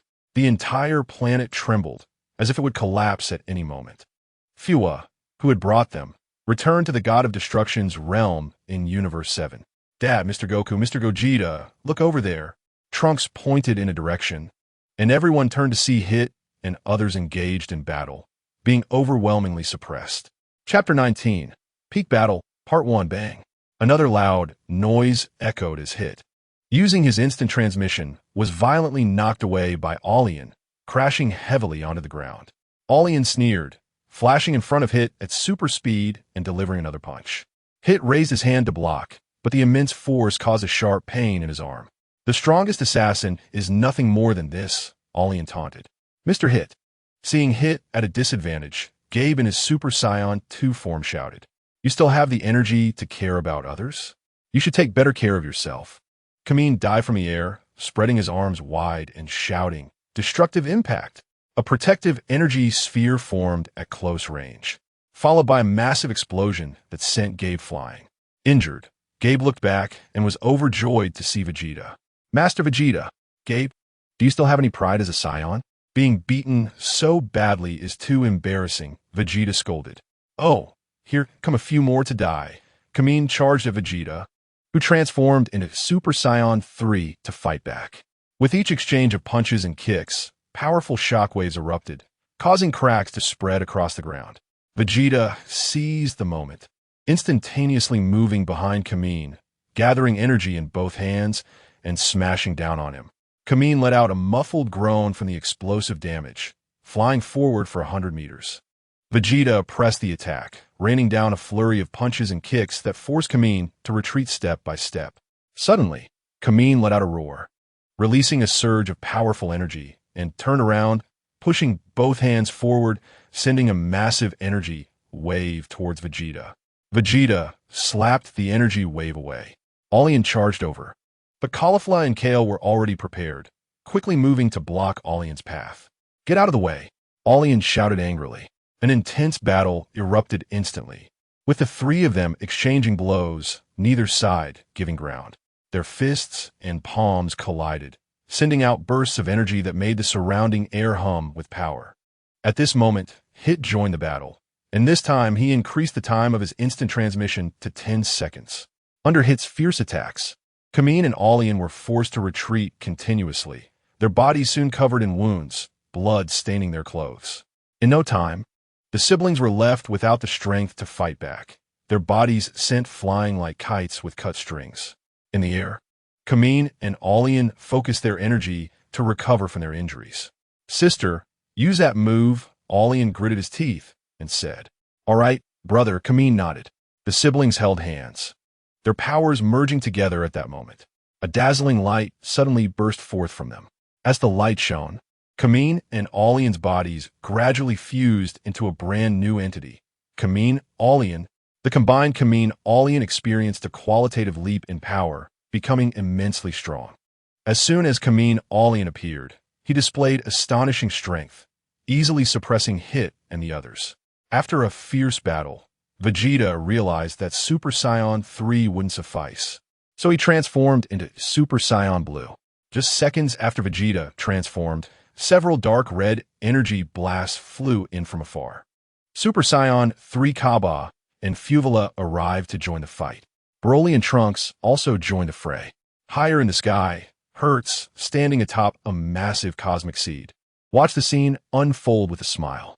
In that case, let me lend you a hand. As he made his move, an energy blast shot towards him, fired by Super Saiyan Blue Goku, while Vegeta was watching from a distance. So you're Goku, huh? Let me see if you're really as strong as they say. Hertz transformed into a super form and engaged Goku in a fierce battle. The whole planet trembled from their fight, nearing destruction. Bang! Hertz, possessing a fraction of the cosmic seed's power, covered his fist with immense gravity and punched Goku away. Goku's body collided violently with the ground, producing a deep, thunderous sound. Hertz then applied even greater gravity, pinning Goku to the ground so he couldn't stand. Under the heavy pressure, Goku groaned in pain. Ugh. Ah. Realizing that Super Saiyan Blue was no match for Hertz, Goku unleashed even stronger energy, a powerful aura erupting from him. His body began to swell, muscles tightening, hair standing on end, transforming into Super Saiyan Blue Stage 3. Super Saiyan Blue Stage 3 Goku broke free from Hertz's gravitational hold. His leg muscles tightened, and he propelled himself towards Hertz with incredible speed, like a cannonball. Interesting. Hertz laughed excitedly, charging to meet Goku. In an instant, the two collided in midair like shooting stars, their fists crashing together. Bang! The sound of their impact was deafening, like thunder. The tremendous shockwave blew away the air within 100 miles, forming a massive vacuum area. The force was comparable to a tsunami, spreading winds in all directions. Buzzing. Everyone engaged in the fierce battle felt a strange wave. A smile appeared on Hertz's face. He knew that the cosmic seed, having absorbed numerous battle energies, was finally complete. He laughed heartily, breaking away from Goku's fight and flying to the cosmic seed, using the gravity threshold to shrink the massive cosmic seed. Just like in the animated version, after absorbing the cosmic seed, he became golden and declared himself the God Slayer. "Hey, Goku, let me handle this guy." Vegeto's voice rang out. Goku thought for a moment and nodded, deciding to let Vegeto take over. Vegeto appeared now because he had been waiting for Hertz to absorb the cosmic seed and reach this form. When watching the anime in his past life, the strength this guy displayed was off the charts, so he wanted to see if he, as Super Saiyan 7 combined with Duality, could defeat him. Without further ado, Vegeto transformed into God Super Saiyan 5, taking it step by step, first testing if this form could harm the opponent. "I can't see through your intentions." But then he thought it didn't matter if he couldn't see through them. With the power of the cosmic seed, he was a man destined to slay gods. How could he be intimidated by a mere Saiyan? The two instantly clashed together, unleashing a power stronger than all previous battles combined. The entire planet shattered under this impact, fragments flying like meteors into the universe. They broke through to a nearby gaseous planet, stirring its atmosphere violently and creating terrifying storms. Vegeto's God Super Saiyan 5 form displayed immense power, each attack carrying the potential to destroy the universe, but Hertz, having absorbed the cosmic seed, was not to be underestimated, easily neutralizing Vegeto's onslaught. With a flash, Hertz appeared high up, condensing a massive gravity energy ball and smashing it down towards Vegeto. Vegeto sidestepped, narrowly avoiding the energy ball, which then smashed a nearby asteroid into dust.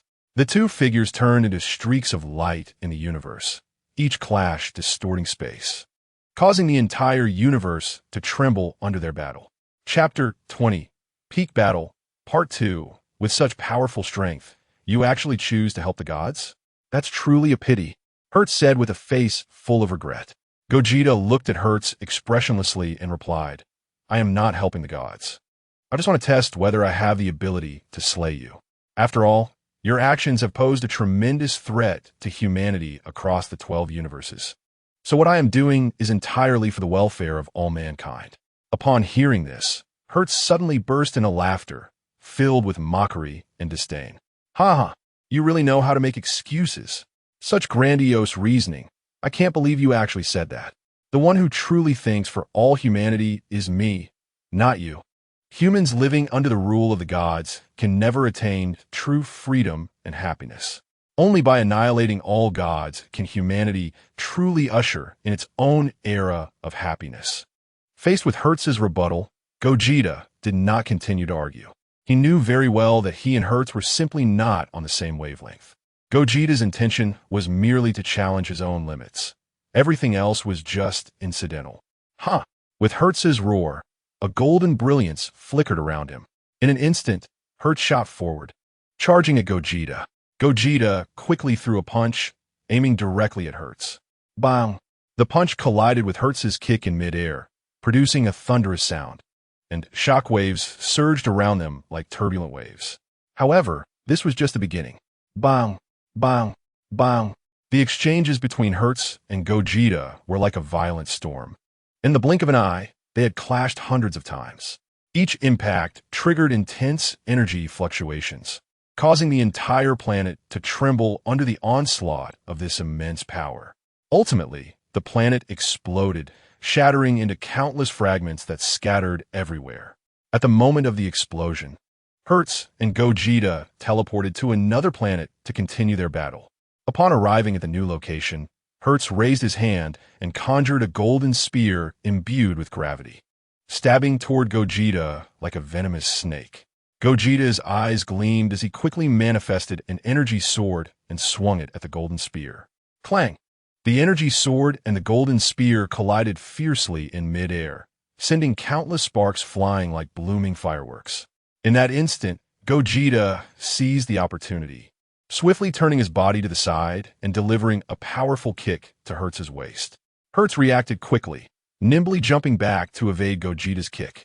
Hertz raised both hands, causing the surrounding space to warp, and countless golden gravity cubes appeared to form a massive gravity cage that trapped Gogeta inside. Feeling the intense gravitational pressure from all directions, Gogeta let out a low growl, radiating a brilliant light as he broke through the cage. Just as Gogeta burst free, Hertz shot a golden beam from his hand toward Gogeta. Gogeta quickly gathered his energy into a ball and launched it at the incoming beam. Boom! The two powerful energy forces exploded simultaneously, creating shockwaves that tore the surrounding space apart. At the same time, the battle between Gogeta and Hertz intensified. Fierce battles were also occurring on other planets. For example, Super Blue 4 Goku was fighting Super Saiyan 3 full power Kamba, while Super Blue 4 Vegeta faced off against the evil Fuvira.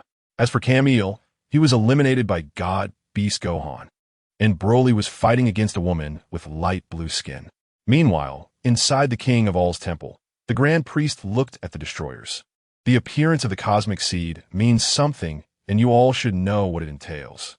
Lord Zeno does not pursue how this Cosmic Seed came to be. But this is the only time. Do you understand? Although the Grand Priest's tone was flat, the many destroyers fell silent. At this moment, the destroyer of the fourth universe couldn't help but mutter softly, "But the appearance of this Cosmic Seed is not our fault." The Grand Priest's ears perked up, and his sharp gaze swept toward the destroyer, coldly saying, "Whether it is your fault or not, given the current situation, if you don't want to see a few more universes disappear, keep a close watch over your respective universes. If any similar unstable factors appear again, don't blame me for being rude." The destroyers all lowered their heads, not daring to make a sound. Meanwhile, the battle between Gogeta and Hertz had reached a fever pitch.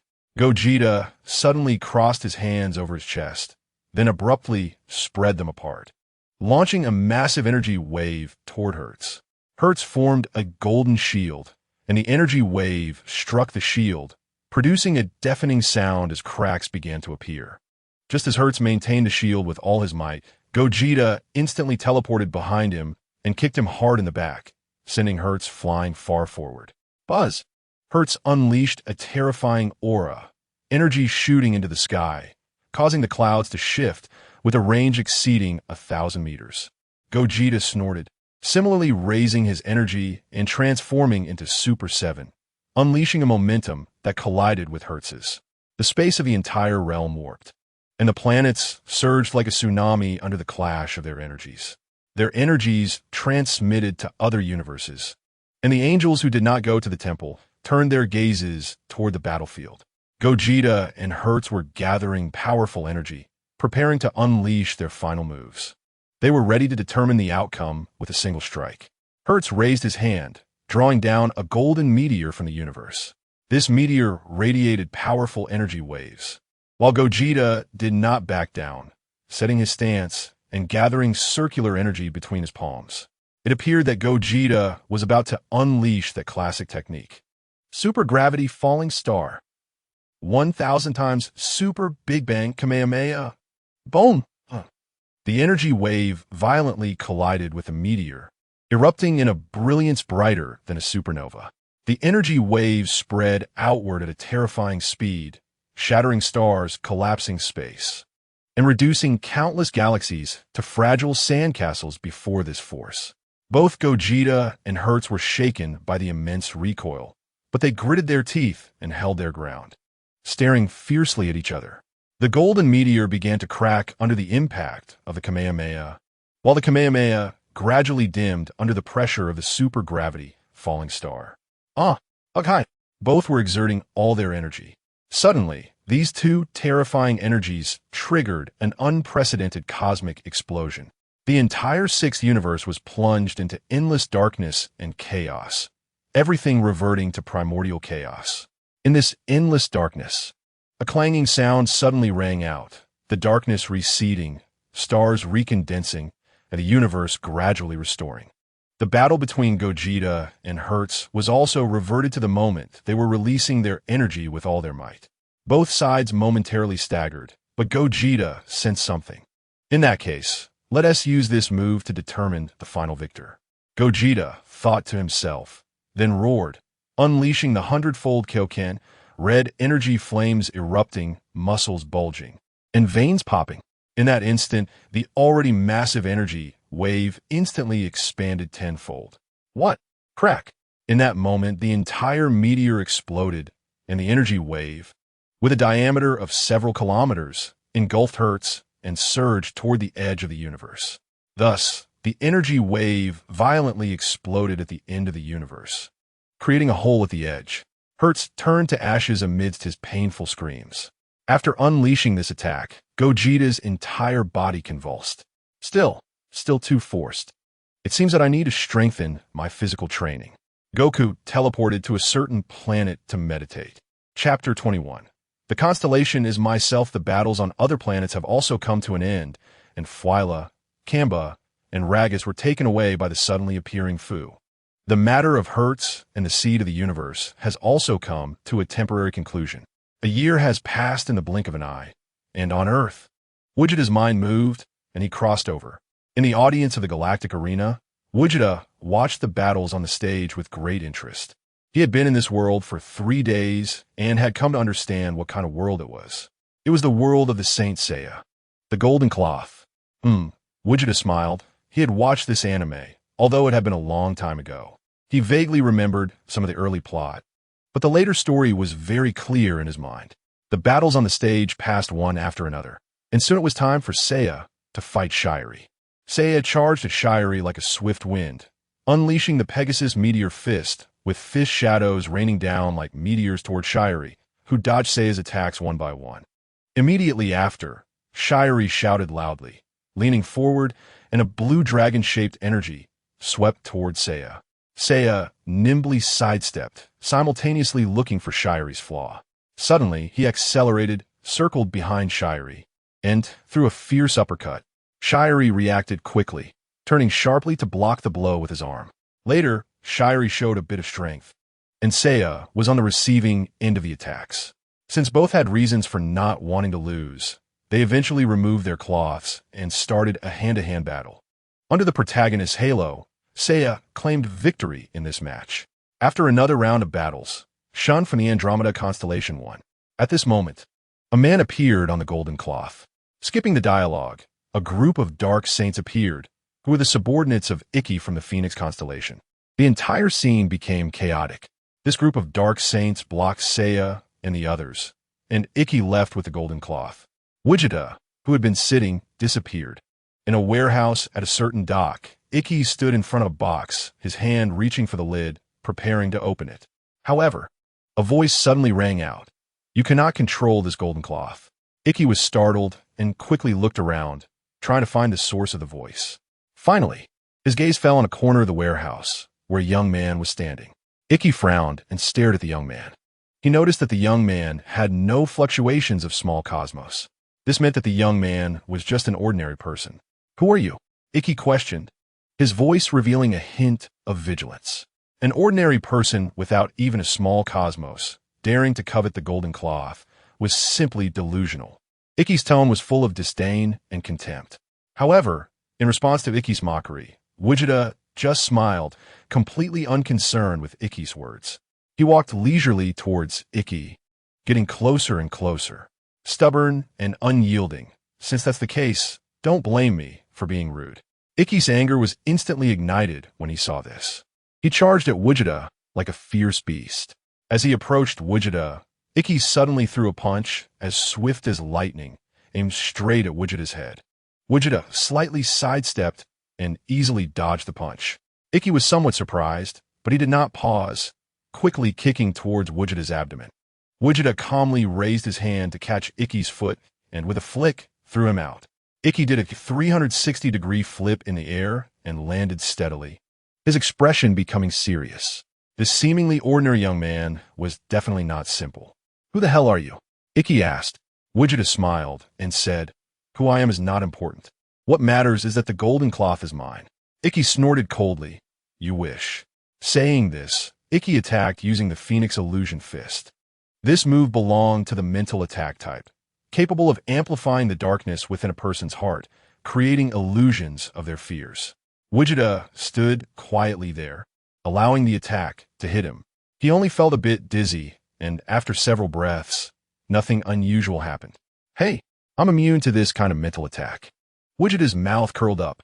He only wanted to test it out and didn't expect to be truly immune. "You." Ikki was about to say something, but Gogeta instantly appeared in front of the Golden Cloth, lifted it with one hand, and said, This cloth is mine, before vanishing with a flash. Damn it! Ikki roared in anger. Just as he finished shouting, the warehouse collapsed instantly, and Seiya jumped down. The subsequent events were similar to the plot of the anime. On an abandoned highway, Gogeta appeared with the box containing the golden cloth. He opened the box, and the golden cloth slowly emerged. Gogeta felt a peculiar energy from it. Sagittarius cloth. Let me see what it's about. Putting on the cloth and moving around a bit, it fit perfectly and nothing strange happened. Just when he thought nothing odd was going on, the cloth suddenly began to vibrate violently, producing a repulsive force trying to detach from Gogeta.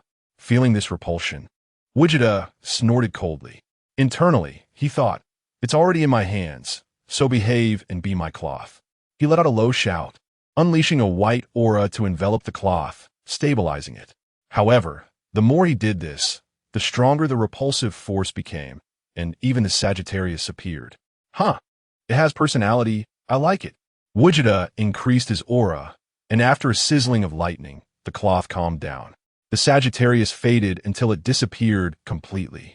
Goodness, this Sagittarius has quite the personality. It actually detached from the golden cloth to prevent me from becoming a Sagittarius saint. Gogeta smirked. Without Sagittarius, it was just an ordinary bronze cloth.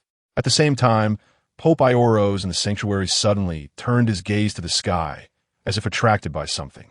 His eyes slowly squinted, revealing a hint of confusion, and he murmured softly, "The Sagittarius has detached from the cloth. What is going on?" This situation was unprecedented for Ioros. He couldn't help but fall into deep thought. In the past, even if the owner of a cloth unfortunately died, the corresponding constellation would never leave the cloth. However, Sagittarius had unprecedentedly separated from the cloth, which was truly unfathomable. Ioros's lips trembled slightly, as if he were silently reciting something. Suddenly, several dark shadows rushed out, quickly merging into the night and disappearing without a trace in the blink of an eye. Although he was still unaware of the reason for Sagittarius's detachment from the cloth, Ioros clearly understood that since Sagittarius had left its original cloth, it would inevitably seek a new cloth. Therefore, he had to find this cloth as soon as possible to prevent it from falling into the hands of others. Back to Gogeta. He looked displeased and muttered, "Seriously?" Gogeta was not very satisfied with the cloth he was wearing. Although it was also a cloth, it was indeed lacking compared to the golden cloth. Just as he was about to take off this unsatisfactory cloth, it suddenly began to tremble violently. Gogeta was shocked to discover that the energy within him was being absorbed continuously by the cloth. This bizarre scene made Gogeta's eyes widen as he watched the bronze cloth undergo astonishing changes on his body. First, its color gradually changed from bronze to silver white, and then quickly transformed into a dazzling golden yellow. A figure that looked exactly like him emerged from the cloth. What is going on? Gogeta was completely stunned by the scene before him, his mind filled with question marks. When the armor fully evolved into a golden armor, his own pattern appeared on it. And at that moment, he finally understood what was going on. What the heck? The constellation is me. What kind of divine operation is this? Gogeta scratched his head and muttered to himself in confusion. However, since he couldn't make sense of it, he decided not to think about it. After all, no matter what, this was a piece of golden armor. So he stopped dwelling on the changes in the armor and quickly took it off, putting it back in the armor box. Then, he took out a space capsule from his pocket and threw it at the armor box. In an instant, the armor box was sucked into the space capsule. It's much more convenient to carry it like this. Gogeta nodded in satisfaction, tucked the space capsule away, and disappeared with the teleportation. Chapter 22. 2-week time flies. And it has been a full half-month since Gogeta obtained the golden cloth. During this half-month, a remarkable event occurred. The new Sagittarius golden cloth made its appearance in the world. Saurikido and Seiya and others were the first to obtain part of this cloth. However, during this process, the Pope's subordinates managed to snatch away another part from them. Thus, a new conflict ensued, with both sides eyeing the complete Sagittarius golden cloth hungrily. At this tumultuous moment, Gogeta checked out of his hotel and planned to go see the fierce battle between Hyuga and his master, the Crystal Saint. Gogeta strolled down the bustling streets, reminiscing about the plot of the Saint Seiya series from his previous life, when he suddenly stopped in his tracks. Realizing an awkward issue, he didn't know the way. Not knowing the way was not a problem. He prepared to release his energy for a large-scale scan, determined to find it. Just as Gogeta was about to use this skill, a sudden voice interrupted his thoughts. You have the energy of the golden cloth. Is the golden cloth in your possession? Gogeta looked towards the sound and saw two men standing about 10 meters away. One was tall with short pink hair. The other was shorter with blue hair. The tall pink-haired man was the one who spoke. Gogeta stared at the pink-haired man and asked in confusion, "Are you talking to me?" The blue-haired man snorted. "Stop pretending to be confused. Hand over the golden cloth quickly." Gogeta stroked his chin, remembering who these two were. They were minor characters. The pink-haired one was called Lita, and the blue-haired one was Spiga. These two guys were subordinates of the Pope, though they were saints. They had no constellations. Gogeta's mouth curled into a smirk. Well, let me test the strength of the saints. My previous encounter with Phoenix Icky at the dock was just for fun. I didn't get serious, but this time will be different. What if I have it? What if I don't? Gogeta laughed. Stop with the lip service. Hand it over. If you do, I'll let you go. Otherwise, don't blame me for being rude. Lita glared coldly at Gogeta. Lita, why are you wasting words with him? Just take it. Spiga charged straight at Gogeta, aiming to capture him and force him to reveal the whereabouts of the golden cloth. Gogeta easily sidestepped Spiga's attack and swept his leg, tripping him to the ground. Spiga, furious and embarrassed, quickly got up to attack again, but the result was similar, and he was knocked down once more. This guy is not simple. I must not let my guard down. Lita thought to himself, realizing that the opponent was pretending to be weak, truly a cunning character. Without hesitation, Lita quickly donned his golden cloth, radiating a bright red light. He charged at Gogeta, launching a fierce attack. Lita's fist shot out like a cannonball, moving at a speed dozens of times faster than Spiga, who wasn't wearing a golden cloth. The power of this punch was terrifying. If it hit an ordinary person, it would instantly explode them. However, to Gogeta, this punch seemed slightly slow. He merely tilted his body and easily dodged it. Lita's fist smashed into the ground with a thunderous roar, creating a huge pit, dust flying and stones scattering. The force of this punch was so immense that even the air trembled from the power. The cracks in the ground spread out like a spiderweb, extending into the distance. This battle terrified the ordinary people around. They scattered in fear, realizing that a conflict between saints was no place for them. Having missed his attack, Lita quickly adjusted his stance and attacked Gogeta again, constantly changing his attack angles, with fist shadows intertwining like phantoms, trying to corner Gogeta. Gogeta remained calm, skillfully weaving through Lita's attacks and occasionally counterattacking. Seeing this, Spiga put on his golden cloth as well, joining the fray. The two surrounded Gogeta from both sides, coordinating seamlessly, the light of their golden cloth flashing in the heat of battle, intensifying the fight. However, Gogeta faced their combined assault with ease. Suddenly, he gathered a powerful energy, and a beam of light shot from his hand, directly hitting Lita and Spiga. The two couldn't dodge in time and were struck, their bodies uncontrollably flying backwards and crashing heavily to the ground. Struggling to get up, Lita and Spiga looked at Gogeta, their eyes filled with shock. He could knock them away without wearing a golden cloth. His physical prowess was too strong. They exchanged glances and unleashed their small universe energy. A powerful wave of energy rising rapidly, which Gogeta watched with interest. As their small universe erupted, the whole city trembled. Watching this, Gogeta suddenly frowned, muttering to himself, "This is just too weak." Indeed, he felt that their strength was exceedingly poor. This level of combat power was only comparable to a 1,000,000 level.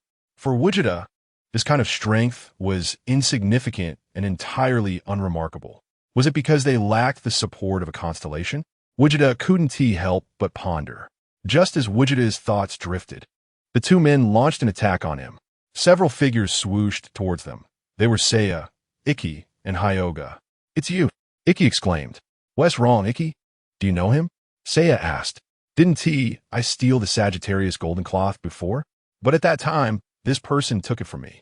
Upon hearing Ikki, Seiya and Hyoga immediately became alert. Lita and Spiga looked at them. Perfect timing. We'll take care of you all together. Without further ado, Spiga and Lita combined their powers to unleash the nebula chains. Two chains spun towards them. Seiya, Ikki, and Hyoga quickly assumed defensive stances, working together to block the dual nebula chains. Gogeta observed with interest from the side, reassessing their strength. Seeing their attack fail, Lita and Spiga increased their small universe output, making the nebula chains thicker and more oppressive. Seiya shouted, igniting his small universe, charging forward with all his might, and actually created a gap in the chains. Ikki and Hyoga seized the opportunity to break through the gap, rushing towards Lita and Spiga. Gogeta also didn't remain idle, raising his hand to fire an energy wave. Under the onslaught of everyone, Lita and Spiga gradually found themselves overwhelmed. They realized they were bound to lose this battle and might even die.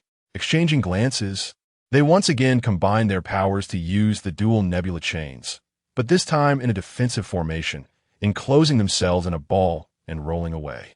Gogeta watched the disappearing ball, the corners of his mouth curling up, and he vanished in a flash. Ikki, that guy disappeared. Seiya exclaimed, his eyes wide. He vanished in a thin air? How'd he do that? Unfortunately, no one could answer his question. Chapter 23 was quite disappointing for me. Lita and Spiga returned to the sanctuary in Greece and reported their encounters to their superior, Pope Alex. After thinking for a moment, Alex said a few words to the new advisor, Burton, who then left. As for Spiga and Lita, they were spared the death penalty, but were taken away for punishment. What a bunch of useless people who are more likely to cause trouble than accomplish anything, Alex muttered under his breath. Once I obtain the Sagittarius cloth, I will be able to control the entire world, and you and your group of subordinates won't be able to stop me, Athena. Alex's deep gaze looked into the distance. Time flew by, and 2 weeks passed. In the abandoned park, Gogeta lay on a stone bench, yawning out of boredom. After Lita and Spiga escaped, he also left, wandering aimlessly without a place to stay. A few days ago, he killed a spider saint. How boring. Gogeta pouted. There's no way around it. He wasn't hanging out with Seiya and the others, so feeling bored was normal. Moreover, he found it boring due to the lack of strong opponents. The ones showing up were all weaklings. He thought about visiting the sanctuary, but then reconsidered. It would end too quickly, and he had nowhere else to go. This is the loneliness of the strong. You really are bold, lying here in the open like this. Gogeta got up, stretched, and spoke to a man dressed in golden armor. Thinking for a moment, he realized this man seemed to be Scorpio Milo. The two eyed each other, and Gogeta smirked slightly. This guy was quite strong. Milo thought to himself, there really is no small universe here. Seeing Gogeta in person, Milo finally believed that a person without a small universe could indeed kill a saint. Milo felt that Gogeta wasn't a bad person. Are you here to steal my golden cloth? Gogeta asked. Milo nodded. All right, let me see what you golden saints are capable of. Gogeta moved around a bit. Milo looked at Gogeta and asked, what? Aren't you going to wear your golden cloth? No need. What cocky guy? Milo threw a punch. The most basic light speed fist, which, as the name suggests, could reach the speed of light. The next second, boom, the ground of the entire park exploded. This guy's strength is indeed extraordinary. Although Milo didn't use much force with this punch, an ordinary person, especially one not wearing a golden cloth, would never be able to take it. Gogeta stood firm, casually blocking with both hands, completely negating the light speed fist. Milo was slightly surprised, and then he quickly moved his hands, launching a series of crimson poison needles at Gogeta, which was Scorpio's signature move, the crimson poison needles. Gogeta's figure flashed, easily dodging, and then he dashed toward Milo like a ghost. Milo reacted extremely quickly, sidestepping Gogeta's attack, while simultaneously kicking at him. Gogeta sidestepped and grabbed Milo's foot, swinging him away. Milo flipped in the air and landed steadily. Whoosh! He moved at light speed in front of Gogeta and kicked out. Although in this world, saints, especially golden saints, could attack at light speed or even faster, this speed still felt a bit slow to Gogeta. Bang! Ziz! Milo's kick struck Gogeta's aura shield, creating a shower of sparks. What? Milo felt something blocking his attack. Gogeta used his aura to send Milo flying. After retreating thousands of meters, Milo's feet sank deeply into the ground. This guy. For the first time, Milo thought that this person was unbeatable. Since he couldn't overcome him in a normal state, he decided to unleash his small universe. The so-called small universe is actually layered. The lowest level is the 5 senses, followed by the 6th sense, and then the 7th sense. Milo's small universe was at the 7th sense. So when he unleashed his small universe, his power increased several levels. Oh, not bad. Gogeta's eyes lit up. He had indeed become stronger. After unleashing his small universe, Milo charged at Gogeta again. This time his attacks were even more ferocious. Each punch and kick packed with immense power. Gogeta increased his energy a bit and blocked all of Milo's attacks. Suddenly, Milo unleashed the upgraded version of the Crimson Poison Needles, firing 15 needles. The 15 poison needles shot toward Gogeta like lightning. Gogeta formed an aura wall in front of him. The needles struck the aura wall, making a clanging sound, but could not penetrate it. Gogeta seized the opportunity, dashing toward Milo with a punch like a meteor. Milo quickly sidestepped to avoid, but still felt Gogeta's fist graze his shoulder. Milo felt a sharp pain as Gogeta's punch left a blood mark on his shoulder. Gritting his teeth, Milo knew he couldn't continue to be passively beaten. So he unleashed the 15th needle of the Crimson Poison Needles, Andrus. This move targeted pressure points, and once it hit, the enemy would undoubtedly die. A red light erupted from Milo, sweeping toward Gogeta. Gogeta slapped out, an act that seemed like a death wish to Milo, but the unexpected happened. Gogeta knocked the attack away. The scenery in Milo's eyes blurred as he rolled dozens of times, shattering the entire mountain. On the other hand, in the Taurus Palace of the 12 Zodiac in the Greek sanctuary, it was Milo's small universe. Taurus Aldebaran stepped out of the palace and looked into the distance. To think that someone could make Milo unleash his small universe. It seems he has encountered a troublesome enemy. However, Milo's strength is not to be underestimated. That enemy is in for a tough time. With this thought, Aldebaran returned to the palace. Gogeta stood on Milo, his foot heavy as a mountain, rendering Milo completely immobile.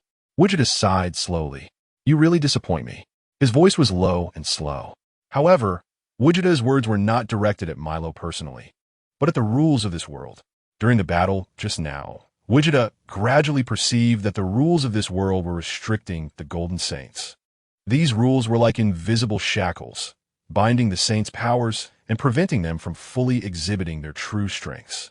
Clearly, these Golden Saints possessed incredibly powerful abilities, yet they became constrained due to the world's rules. This feeling was akin to an eagle imprisoned in a cage, although capable of soaring through the skies. It cannot break free from the confines of its cage.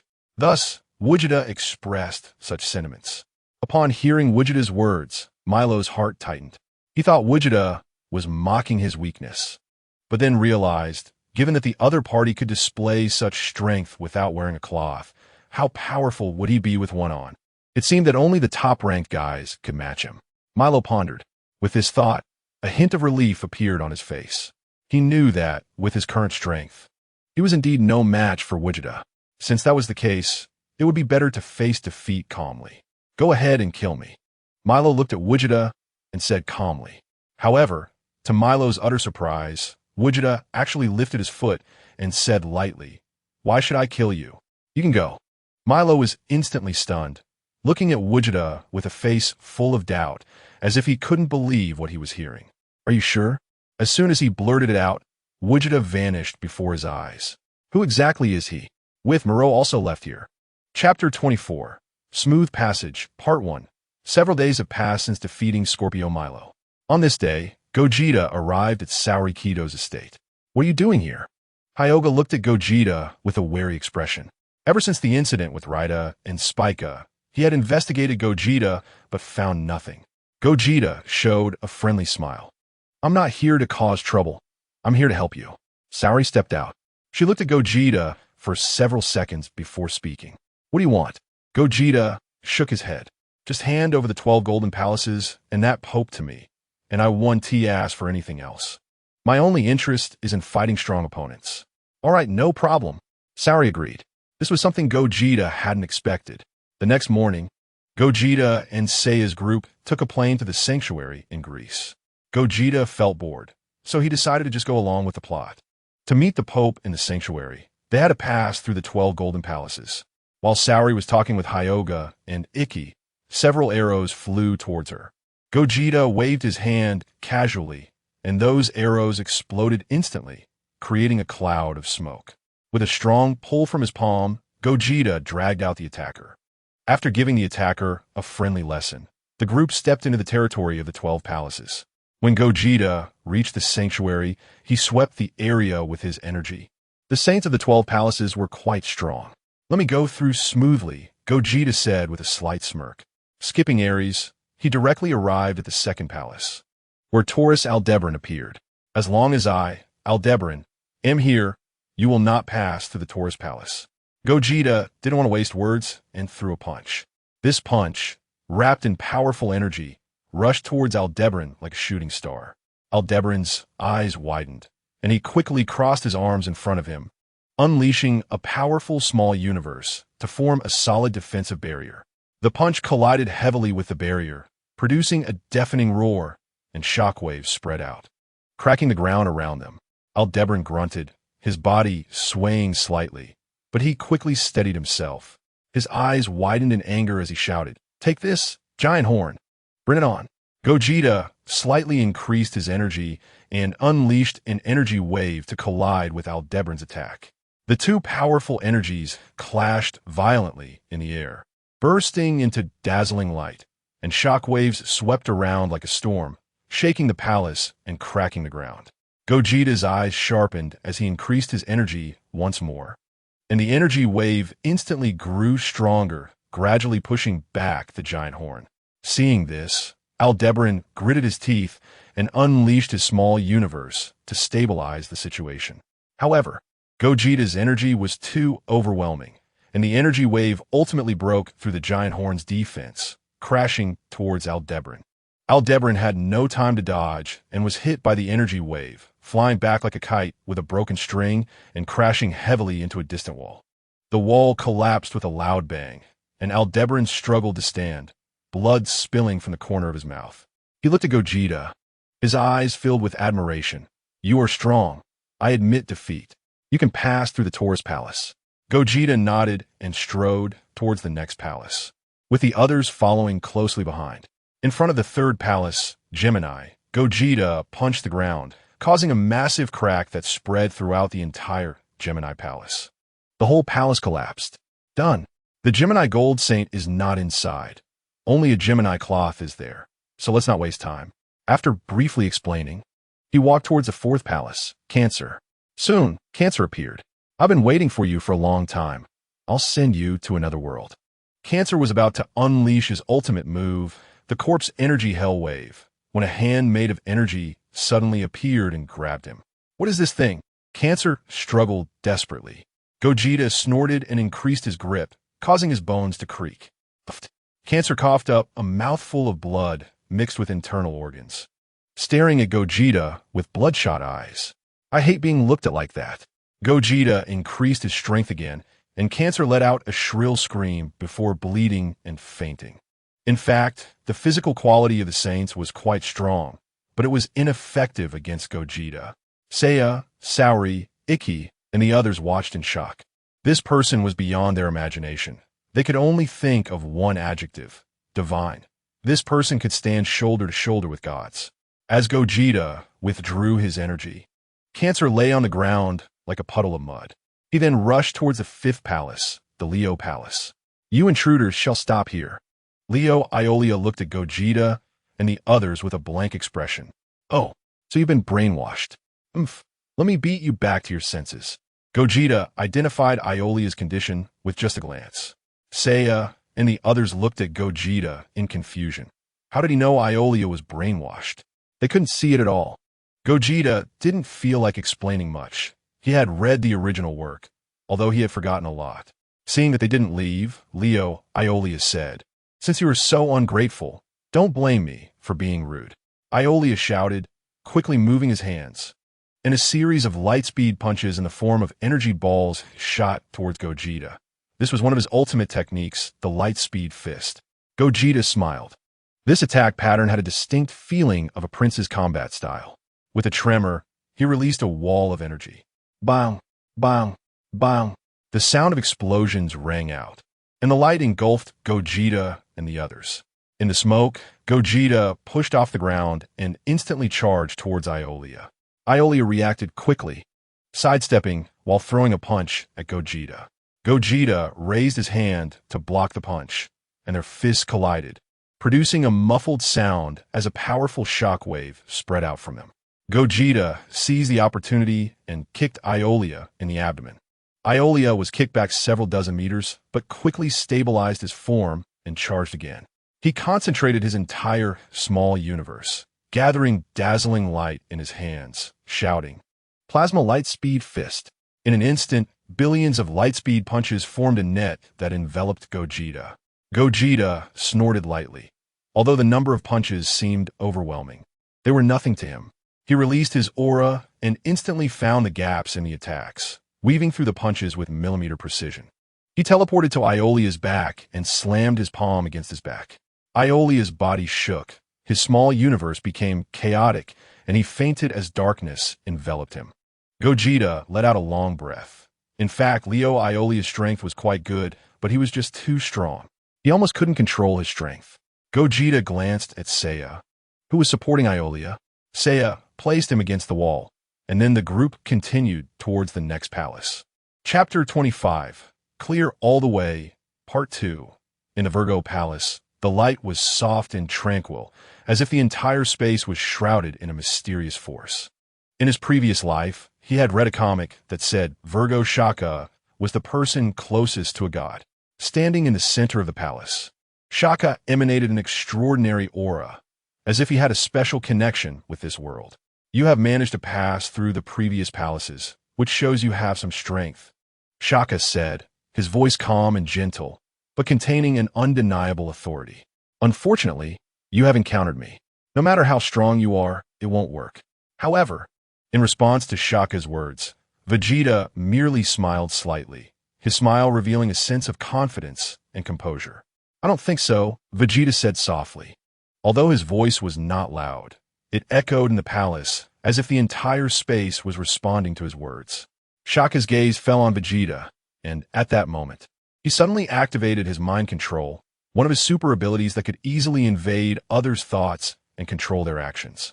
But to Shaka's surprise, his mind control had no effect on Vegeta. Furthermore, it seemed that Vegeta could read Shaka's thoughts in return, causing a sudden change in Shaka's expression. Shaka was startled and immediately cut off his mental connection with Vegeta to prevent his thoughts from being completely discerned by the other party. "Do you find this little trick interesting?" Vegeta's voice carried a hint of mockery. Shaka frowned, quickly forming a seal with his hands. In an instant, countless golden lights burst forth from him, forming sharp beams aimed at Vegeta.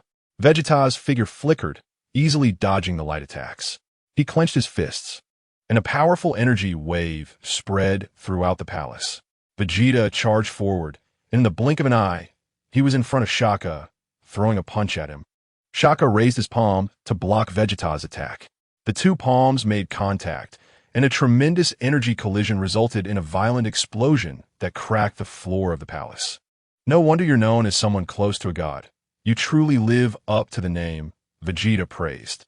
Shaka snorted lightly. "Do you think that just because you say this now, I will let you go? No, I haven't finished speaking yet. Your strength is indeed formidable, but my strength is greater than yours." Vegeta slightly raised his energy, lifted his hand, and unleashed an energy wave that sent Shaka flying, causing the entire palace to collapse. Suspended in midair using his superpower, Shaka questioned, "Who are you, and how do you possess such immense power?" Vegeta smiled without answering. Suddenly, he teleported in front of Shaka and threw a punch. Shaka sidestepped to avoid it, rapidly waving his hands as countless golden blades shot towards Vegeta from all directions. With a flash of light surrounding him, Vegeta deflected these blades at an incredible speed. Seeing this, Shaka's expression grew more serious. He took a deep breath, opened his eyes wide, and unleashed his small universe to its peak, releasing the ability known as the 6 paths of reincarnation. In an instant, the surrounding space warped, and Vegeta felt a powerful force. His eyes gleamed with determination as he raised his energy to match. Gathering an energy ball in his right hand, he hurled it at the 6 paths of reincarnation. The energy ball collided violently with it, creating a cataclysmic explosion that sent shockwaves through the area. As the smoke dissipated, Vegeta remained unharmed, while Shaka was not so fortunate. His golden cloth had shattered. Shaka fell like a kite with its string cut, crashing to the ground with a loud bang, kicking up a cloud of dust. A massive humanoid crater appeared on the ground, the earth trembling from the impact. Vegeta casually waved at the crater, and a powerful energy pulled Shaka out of it. Shaka's body arced through the air before landing on the ground. Vegeta clapped his hands and turned to walk towards the next palace, with everyone following closely behind. Soon, they arrived at the Libra Palace. However, upon entering the Libra Palace, they found it empty, with only a single set of armor standing alone in the center of the palace. The Libra Saint was not present. After a brief pause, the group passed through the Libra Palace without hesitation and continued onward. Entering the Scorpio Palace, an intense battle broke out. Vegeta once again displayed his overwhelming power, and the Scorpio Saint quickly fell. Vegeta and his companions smoothly passed through the Scorpio Palace and headed for the next one. The Sagittarius Palace was quite similar to the Libra Palace, with only the armor standing quietly in the empty palace. However, this armor had not always been here. It had only just returned not long ago. Suddenly, an arrow shining with golden light streaked through like a meteor, accurately hitting the palace wall. As the arrow struck, the wall's plaster peeled away to reveal a line of text. To the young ones who have come here, Athena has entrusted you. This line seemed to possess a certain magic, causing tears to well up in the eyes of Seiya and the others who saw it. A strong sense of responsibility and mission towards Athena surged within them at that moment. However, amidst this touching scene, Vegeta appeared somewhat out of place. He felt nothing towards the inscription, his expression showing no signs of fluctuation, just as everyone was immersed in their emotions. The return of the Sagittarius armor seemed to create a subtle connection among the 12 golden armors. Although this connection was difficult to articulate, it made one feel a powerful force surging in the background. Seiya and the others took a deep breath, trying to calm their emotions, gently wiping away the tears from their eyes as they continued forward. Just as they stepped into the Scorpio Palace, a powerful aura swept in like a whirlwind, revealing Capricorn Shura in front of them. Shura stared expressionlessly at Seiya and the others, his fists tightly clenched, power surging within him. With a sudden punch, he unleashed a powerful force that tore through the ground, hurtling towards Vegeta and the others with tremendous momentum. Vegeta waved his hand, instantly dissipating the strong force. Seeing this, Shura's small universe erupted, and the entire palace shook under this powerful aura. He pushed off with his feet, shooting towards Vegeta like a cannonball, his hands clawing at Vegeta's throat. Vegeta slightly shifted to dodge Shura's attack, then grabbed Shura's ankle, swinging him forcefully toward the palace wall. Shura crashed into the wall, causing it to collapse instantly, but he quickly steadied himself and charged again. With a loud bang, their fists collided, causing the ground to collapse. Their powers clashed violently like a surging tide, sending debris flying in all directions. Shura's eyes widened in anger as he unleashed his small universe, executing his holy sword technique, sending a dazzling light toward Vegeta. Vegeta sidestepped, the sword light grazing past the edge of his clothing, carving a deep trench into the ground. Seizing the opportunity after Shura's attack, Vegeta instantaneously appeared behind him and kicked him in the back. This kick, seemingly light, was actually extremely heavy and with a crack. The Capricorn armor showed signs of breaking, sending Shura crashing through the wall and flying thousands of meters away. In a flash, Vegeta teleported in front of Shura, and as he passed by, delivered another kick that landed squarely on Shura's abdomen, the sound of breaking bones echoed. Bang, bang, bang. With a flurry of blurred kicks, Shura's entire body was left in ruins. I give up, let you pass. Shura endured the excruciating pain all over his body and chose to surrender. He simply couldn't win. Without the healing energy of the gold cloth, he would have already been lying on the ground, unable to get up. Among the 12 gold saints, Shura's physical prowess could be considered the strongest. But compared to this person, he was merely a small fish in a big pond. Vegeta scoffed, finding it uninteresting. The battle interest he had just sparked had vanished. The group proceeded through the Capricorn Palace to the next temple. Chapter 26, Clear All the Way, Part 2, Inside the Aquarius Palace. Bang! Goku and Aquarius collided with a palm strike, and the air surged, causing Aquarius to slide back several hundred meters. As he looked up, Goku had already appeared before him, delivering a powerful slap. Aquarius Camus released freezing air, the cold wave freezing Goku's entire arm. Goku's arm trembled and shattered the ice. Taking advantage of the moment, Goku closed in, while Camus gathered an ice blade in his left hand and thrust it towards Goku. Goku did not evade and directly kicked towards Camus' chest.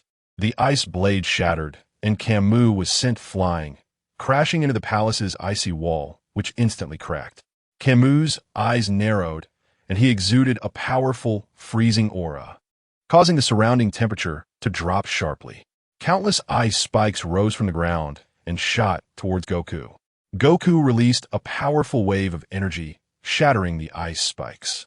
Camus crossed his arms to brace against the impact of the wave. He unleashed his small universe to disperse the wave, quickly forming a massive ice mountain that rose from the ground and crashed down towards Goku. Goku clenched his fist and struck upwards, shattering the ice mountain with one punch, sending ice shards flying like snowflakes. Taking advantage of the moment when the ice shards filled the air, Camus flashed behind Goku, and with both hands, gathered extreme cold power, striking fiercely at Goku's back. Goku twisted his body and grabbed Camus' arm, forcefully throwing him away. Camus steadied himself in midair, a fierce glint in his eyes, as a terrifying freezing aura enveloped the entire Aquarius Palace. Diamond Star Fist. Ice shards like diamonds shot towards Goku at incredible speed, freezing the air in their path. Goku erupted with intense heat, creating a barrier that spread outwards, causing the ice shards to melt upon impact. Well, let's do this. Goku instantly teleported in front of Camus, delivering a sharp knee strike to Camus' abdomen. Camus grunted, curling his body. Goku pressed the attack, throwing punches in rapid succession, each one exceeding the speed of light. Under the onslaught of these storm-like attacks, Camus could barely defend himself, and the immense energy caused the entire palace to collapse. The battle between the two unfolded at super-fast speeds, all happening within a few breaths. Goku slightly increased his strength, and Camus' golden cloth directly shattered. Ugh! Camus' ribcage broke, his organs twisted together, his back arched as he spewed out a mouthful of blood mixed with internal organs, crashing heavily into the ruins. Camus wanted to say something, but fell unconscious due to his severe injuries. The battle ended with Camus unconscious, moving towards the final 12th house, Pisces, in the Pope's palace.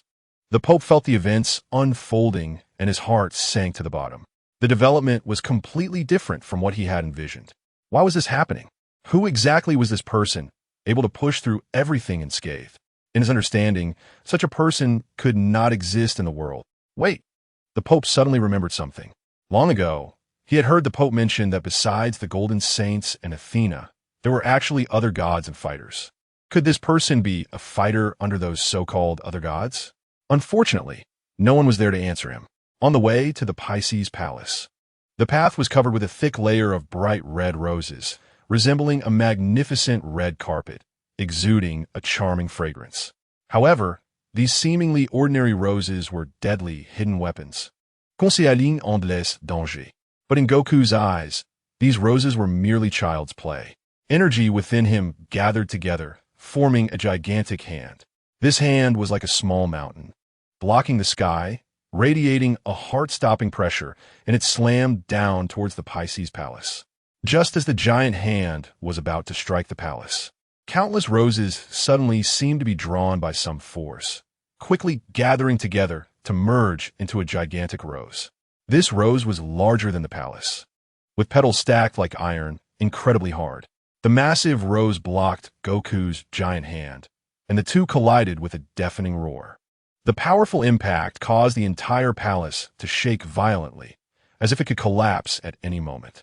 In this shocking moment, Semi-invincible finally appeared. He floated out of the palace like a fairy, graceful and beautiful, even more so than a girl.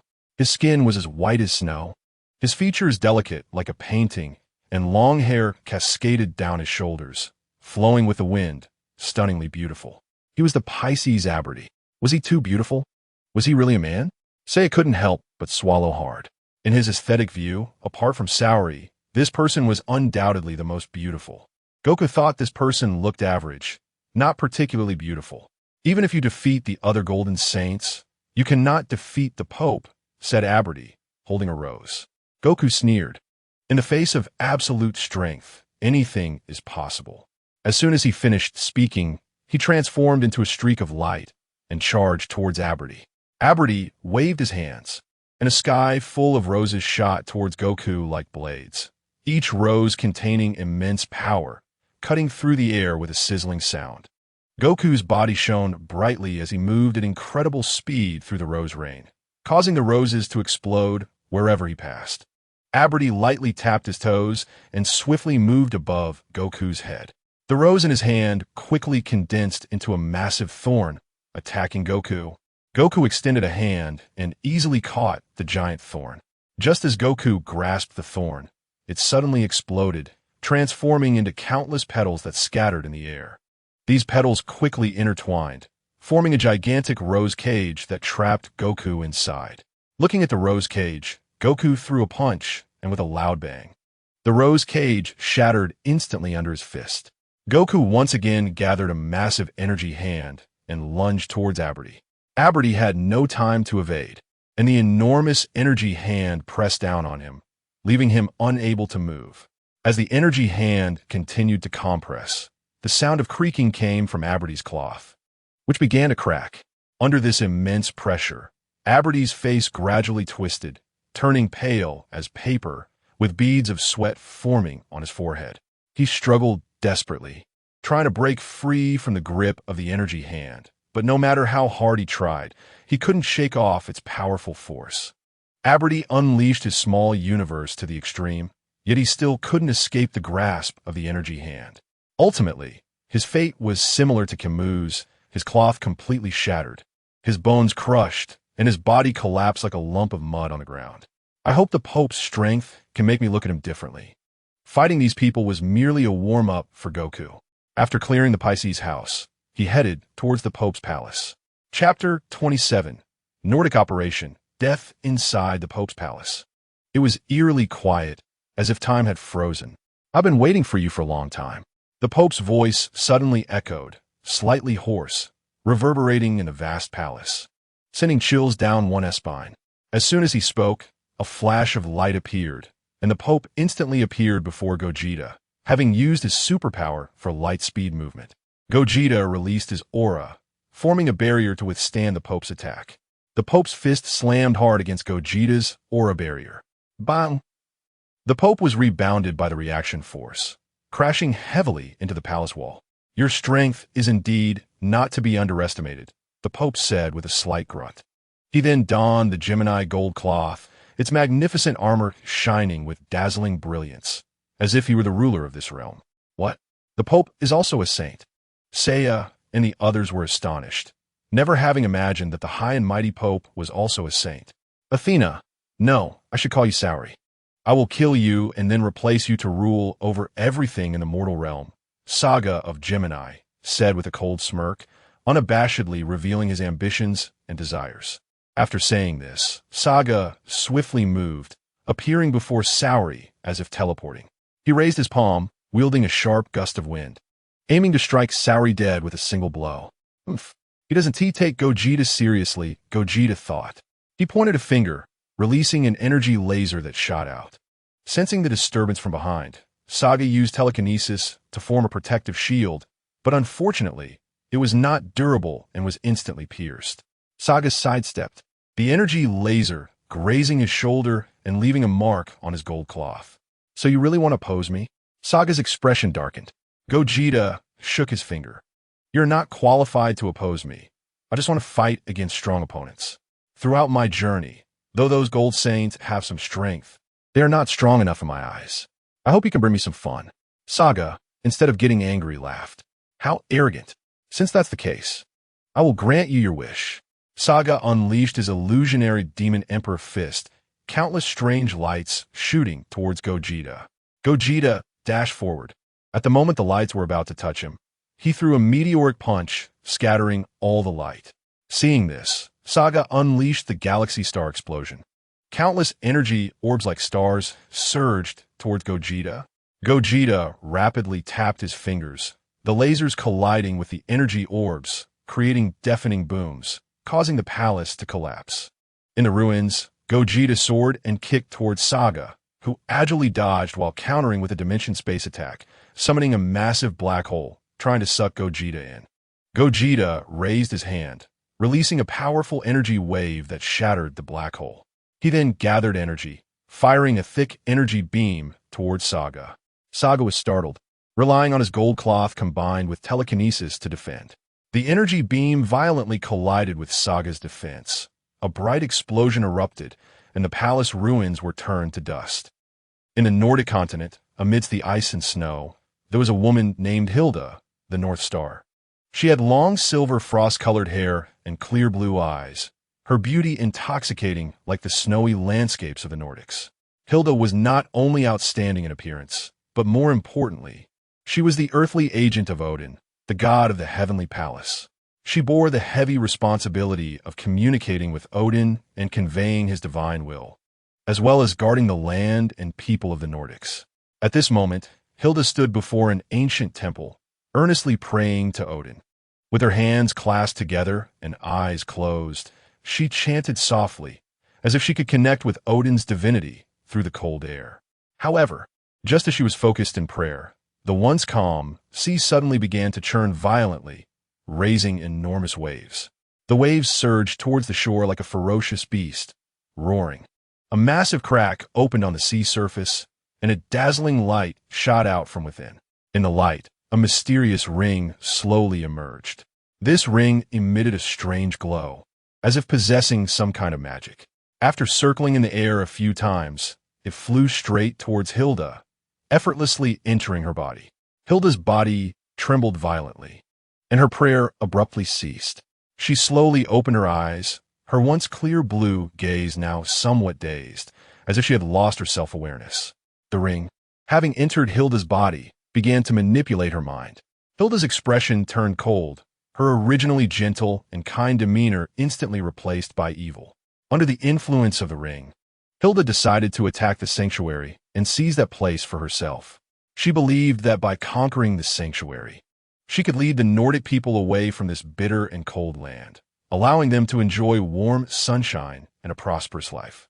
To achieve this goal, Hilda awakened the Big Dipper, the 7 powerful god warriors.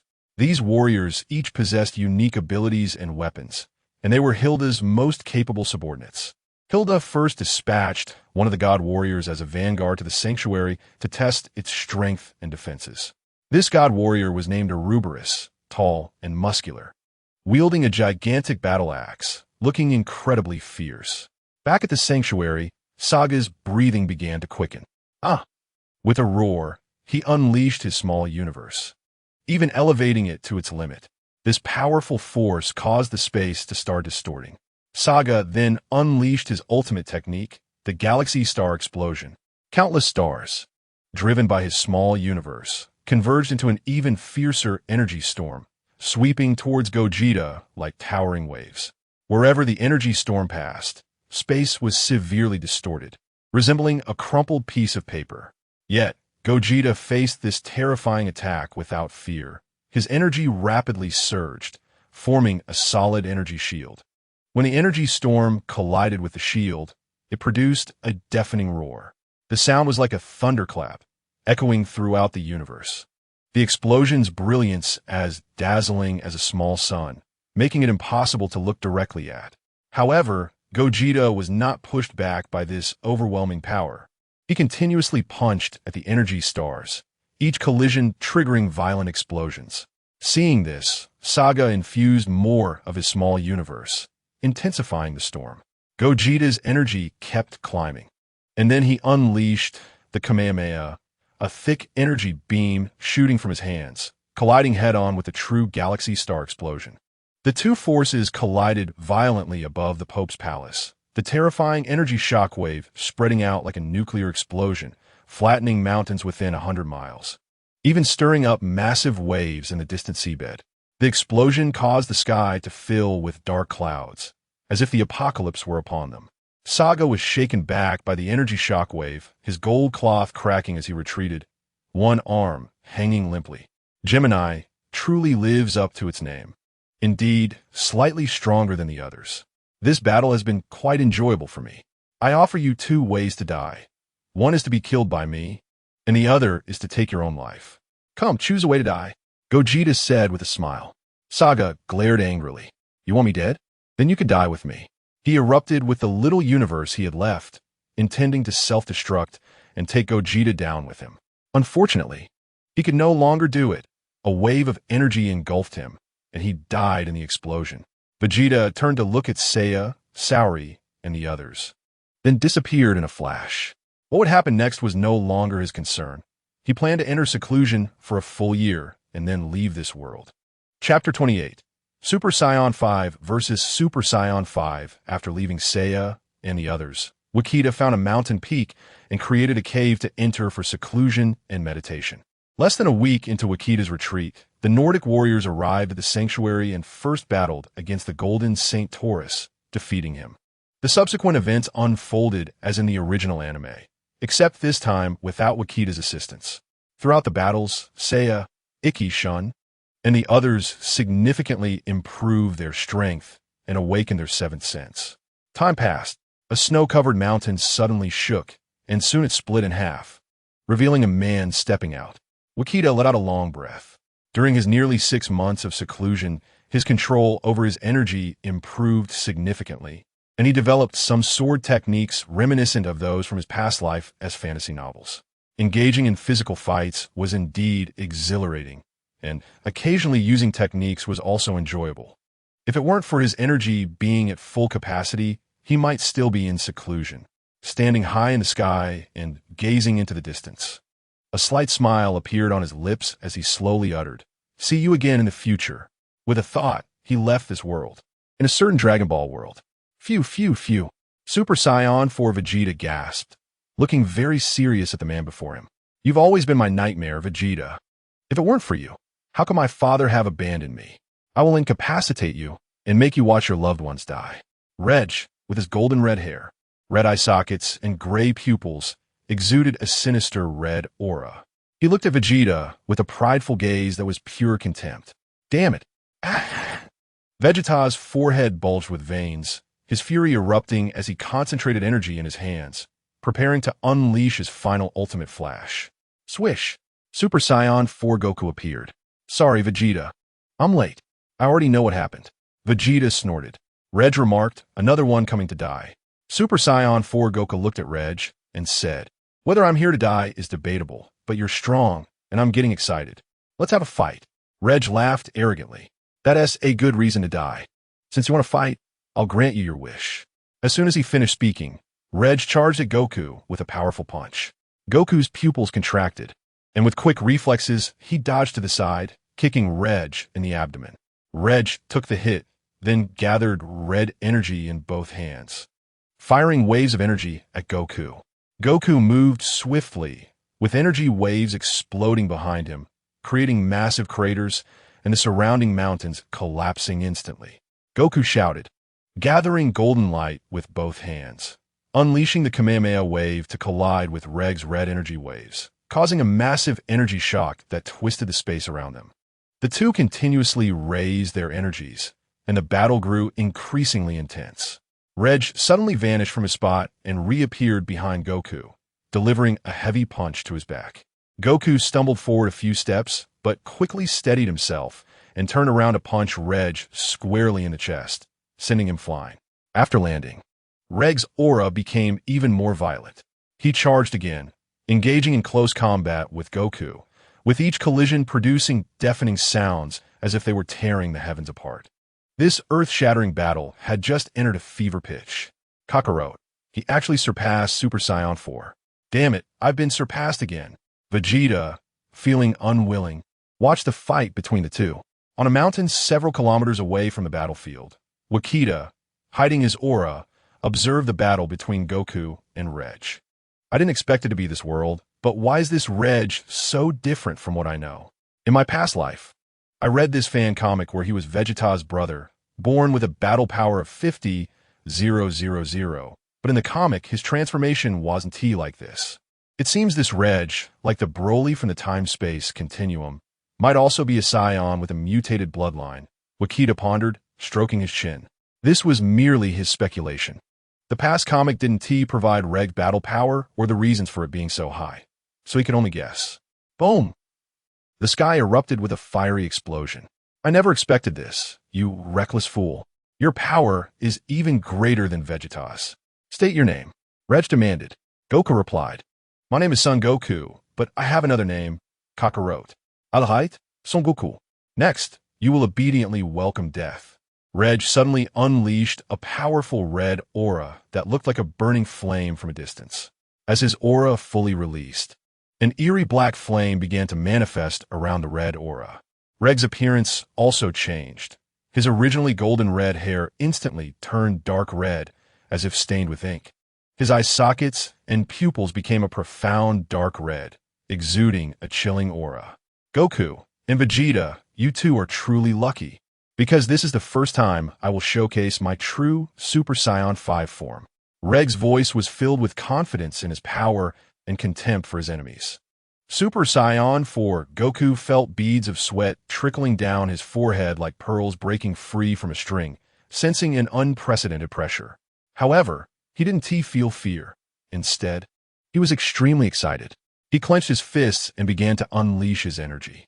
A strong golden light burst forth like the rising sun in the east, and a gorilla-like phantom flashed behind Goku. As the dazzling golden light faded, Goku achieved the Super Saiyan 5 form. Goku clenched his fists, feeling the energy within him, and couldn't help but smile. Kakarot, that bastard actually broke through to Super Saiyan 5 before me. Although Vegeta cursed, he felt genuinely happy for Goku inside. Gogeta, observing all this from a distance, had a glint of excitement in his eyes. Just a moment ago, he clearly saw the gorilla phantom flash behind Goku. This transformation was different from what he knew about Super Saiyan 5, suggesting that this world would be quite interesting. Oh, you actually hid such power. I underestimated you. However, this won't change the outcome of your deaths and the destruction of this planet. Reg charged towards Super Saiyan 5 Goku in an instant. Bang! Their fists collided violently, creating an invisible energy storm that swept out from their center, causing the surrounding space to peel away like wallpaper with dark cracks spreading out. The earth trembled, mountains were crushed to dust by this force, and the oceans erupted in towering waves. Reg strengthened his legs and propelled his body like a cannonball towards Goku, launching him into the atmosphere. The two sped through the atmosphere, leaving behind brilliant trails as they moved. Goku seized the opportunity, grabbing Reg's arm and flipping him, smashing him down into the ground, creating a massive crater. Reg leaped out of the pit, gathering dark red energy in both hands to create a giant energy ball, throwing it at Goku. Goku refused to back down, similarly gathering golden energy to unleash a super Kamehameha wave. The two massive energies collided violently in midair, creating a thunderous roar that shook the universe, with energy shockwaves spreading out, shattering nearby asteroids. The two Kaioshins in the Kaioshin realm watched in shock, realizing that if this continued, the universe would be at risk. Chapter 29, Breaking Through Again, Arrival, Swish, swish, swish. Bang, bang, bang. Two streaks of light rapidly darted through the air, each collision accompanied by visible ripples of shockwaves, echoing like water waves in the air. In the midst of this intense clash, Reg grabbed the opportunity to execute a spinning kick, aiming with tremendous force at Sun Wukong's head. Sun Wukong raised his arm to defend, but the power of the kick was so great that although he successfully blocked it, he was sent flying like a cannonball. Reg did not stop there. He quickly followed up, positioning himself above Sun Wukong with his fists clasped together, striking down. With a loud bang, Sun Wukong plummeted to the ground like a kite with its string cut, creating a massive, bottomless pit. Above the pit, Reg waved his hands, unleashing countless energy blasts that fell like a torrential rain upon Sun Wukong, forming a terrifying barrage of energy blasts. At the bottom of the pit, Sun Wukong quickly gathered powerful energy, forming a protective barrier that rebounded all the energy blasts. Upon seeing this, Reg spun rapidly, shredding all the rebounding energy blasts like a drill. He charged towards Sun Wukong at breakneck speed. Sun Wukong also rushed towards Reg, and the two clashed head-on once again in midair. As their fists and feet exchanged blows, each collision created violent sonic booms, distorting the surrounding air. Sun Wukong swiftly maneuvered behind Reg, gathering immense energy in both hands and delivering a fierce blow to Reg's back. Reg grunted in pain, leaning forward, but quickly steadied himself and countered with an elbow strike that hit Sun Wukong square in the chest. Sun Wukong was sent flying backward, but he flipped in midair, stabilizing his body, radiating golden light, and his aura surged explosively. Gathering energy, he unleashed the Kamehameha wave. Reg countered with a burst wave. The two powerful energy beams clashed violently in the air, erupting in blinding light, with the residual energy waves spreading like a raging tsunami, causing the ground to crack and trees to uproot. Reg continuously increased the output of his burst wave, trying to overpower the Kamehameha wave. Sun Wukong, not to be outdone, let his golden light shine even brighter, and the power of the Kamehameha wave continued to rise. Just as they were locked in a stalemate, Reg suddenly changed tactics, dispersing his burst wave into countless smaller energy beams that approached Sun Wukong from different angles, bypassing the Kamehameha wave. Sun Wukong dodged to the side, but a few energy beams still struck him, causing his body to sway slightly. Seizing the opportunity, Reg lunged forward, breaking through the energy barrier of the Kamehameha wave and landing a punch to Sun Wukong's abdomen. Sun Wukong let out a muffled groan, and the Kamehameha wave instantly dissipated. However, Sun Wukong quickly regained his composure, grabbing Reg's arm and executing a shoulder throw that slammed Reg hard into the ground. He then leapt high, gathering power, and smashed a punch down toward Reg. Reg raised his hand to defend, but unexpectedly, Sun Wukong suddenly changed his attack, kicking him away. Buzz! The explosive energy stopped, and Sun Wukong instantly teleported beside him. Just as Reg was about to react, Sun Wukong's fist was already in front of his face, forcing him to turn his head to dodge, the punch brushing past his cheek with a gust of wind. Reg caught Sun Wukong's wrist, forcefully swinging him to throw him off balance. But Sun Wukong used the momentum to flip in the air, sweeping his legs like a whip towards Reg's neck. Reg leaned back just in time to evade, then pushed off the ground with his legs, springing up and driving his knee forcefully into Sun Wukong's chest. Sun Wukong quickly tightened his abdomen while gripping Reg's knee, pulling hard, which caused Reg to lose his balance and lurch forward. Sun Wukong then delivered a knee strike to Reg's chin, forcing Reg's head back and sending his body flying uncontrollably backward. Tenfold Kamehameha wave. Swish! The red energy beam engulfed Reg and exploded instantly, its power comparable to several tons of TNT, creating a massive mushroom cloud. Sun Wukong's chest heaved violently, each breath sounding like a harsh friction from a bellows, as murky breath surged from his throat. Sweat mixed with heavy breathing evaporated, leaving salty traces on his skin. Kakarot, what's happening? Vegeta furrowed his brow, noticing Sun Wukong's condition, but he didn't understand how much energy the Super Saiyan 5 consumed. As the smoke from the explosion gradually cleared, Reg surprisingly stood up slowly from the rubble. Though his clothes were tattered and his body covered in scars, his aura remained undiminished. He let out a furious roar, his energy surging wildly and his power climbing once again. Reg crossed his arms in front of him, then suddenly spread them wide, unleashing a more powerful dark red energy column. One of his ultimate moves, the catastrophe shockwave. Sun Wukong's eyes narrowed, and he shouted, releasing the Kamehameha wave. But this time it was incredibly thick. The two energy columns clashed violently in the air, shaking the very earth. The ground cracked with enormous fissures, and dark clouds roiled in the sky. Reg's catastrophe shockwave continually pressed against Sun Wukong's Kamehameha wave. Sun Wukong felt the pressure increase, and his expression grew serious. With a determined shout, he unleashed the tenfold King Kai fist. In an instant, his body was enveloped in a layer of red light, and his aura surged again. The power of the Kamehameha wave also increased significantly, beginning to slowly suppress the catastrophe shockwave. Seeing this, Reg's eyes flashed with surprise, but quickly regained composure. Gritting his teeth, he poured all his energy into the catastrophe shockwave, trying to turn the tide. The energy columns emitted deafening roars as they collided, and the residual energy wreaked havoc on everything around. Suddenly, a cold smile appeared on Reg's lips.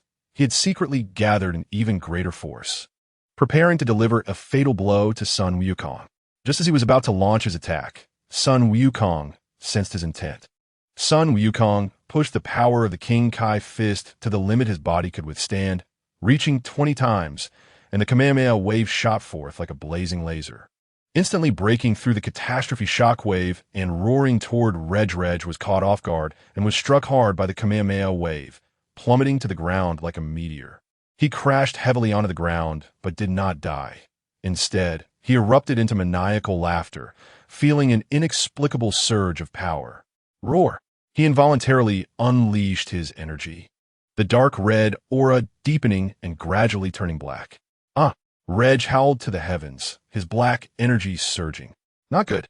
Sun Wukong and Vegeta sensed something was amiss and immediately tried to intervene, but it was too late.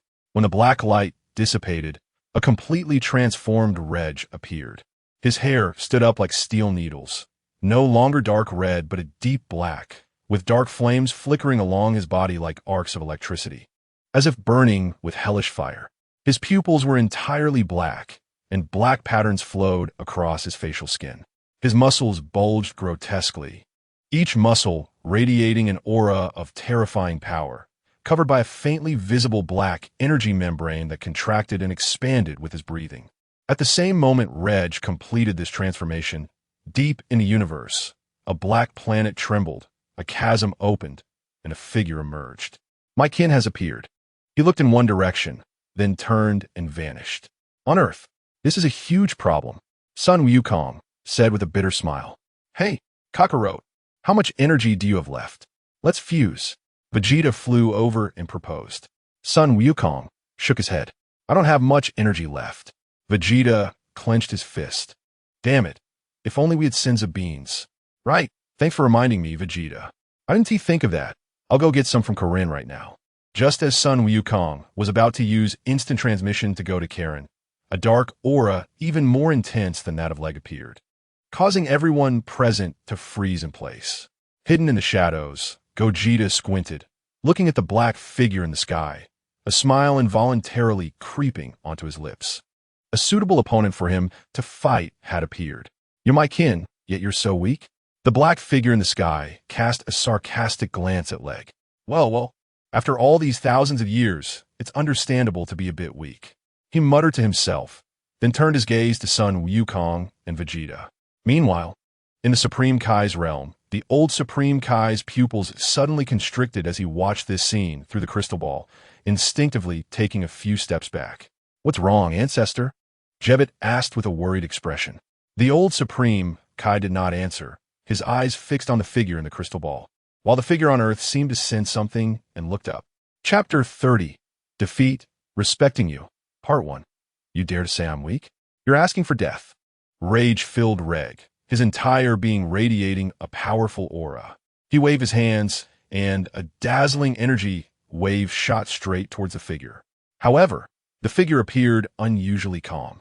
He simply raised his hand casually, and that energy wave disappeared in the blink of an eye.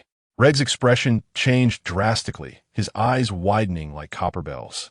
This guy managed to easily dissolve his attack? How rude. I could be considered your ancestor. Just as Reg was in shock, the man suddenly spoke. As his words fell, the dense black aura around him gradually dissipated like smoke, revealing his true appearance. He was a muscular man with deep grayish-purple skin.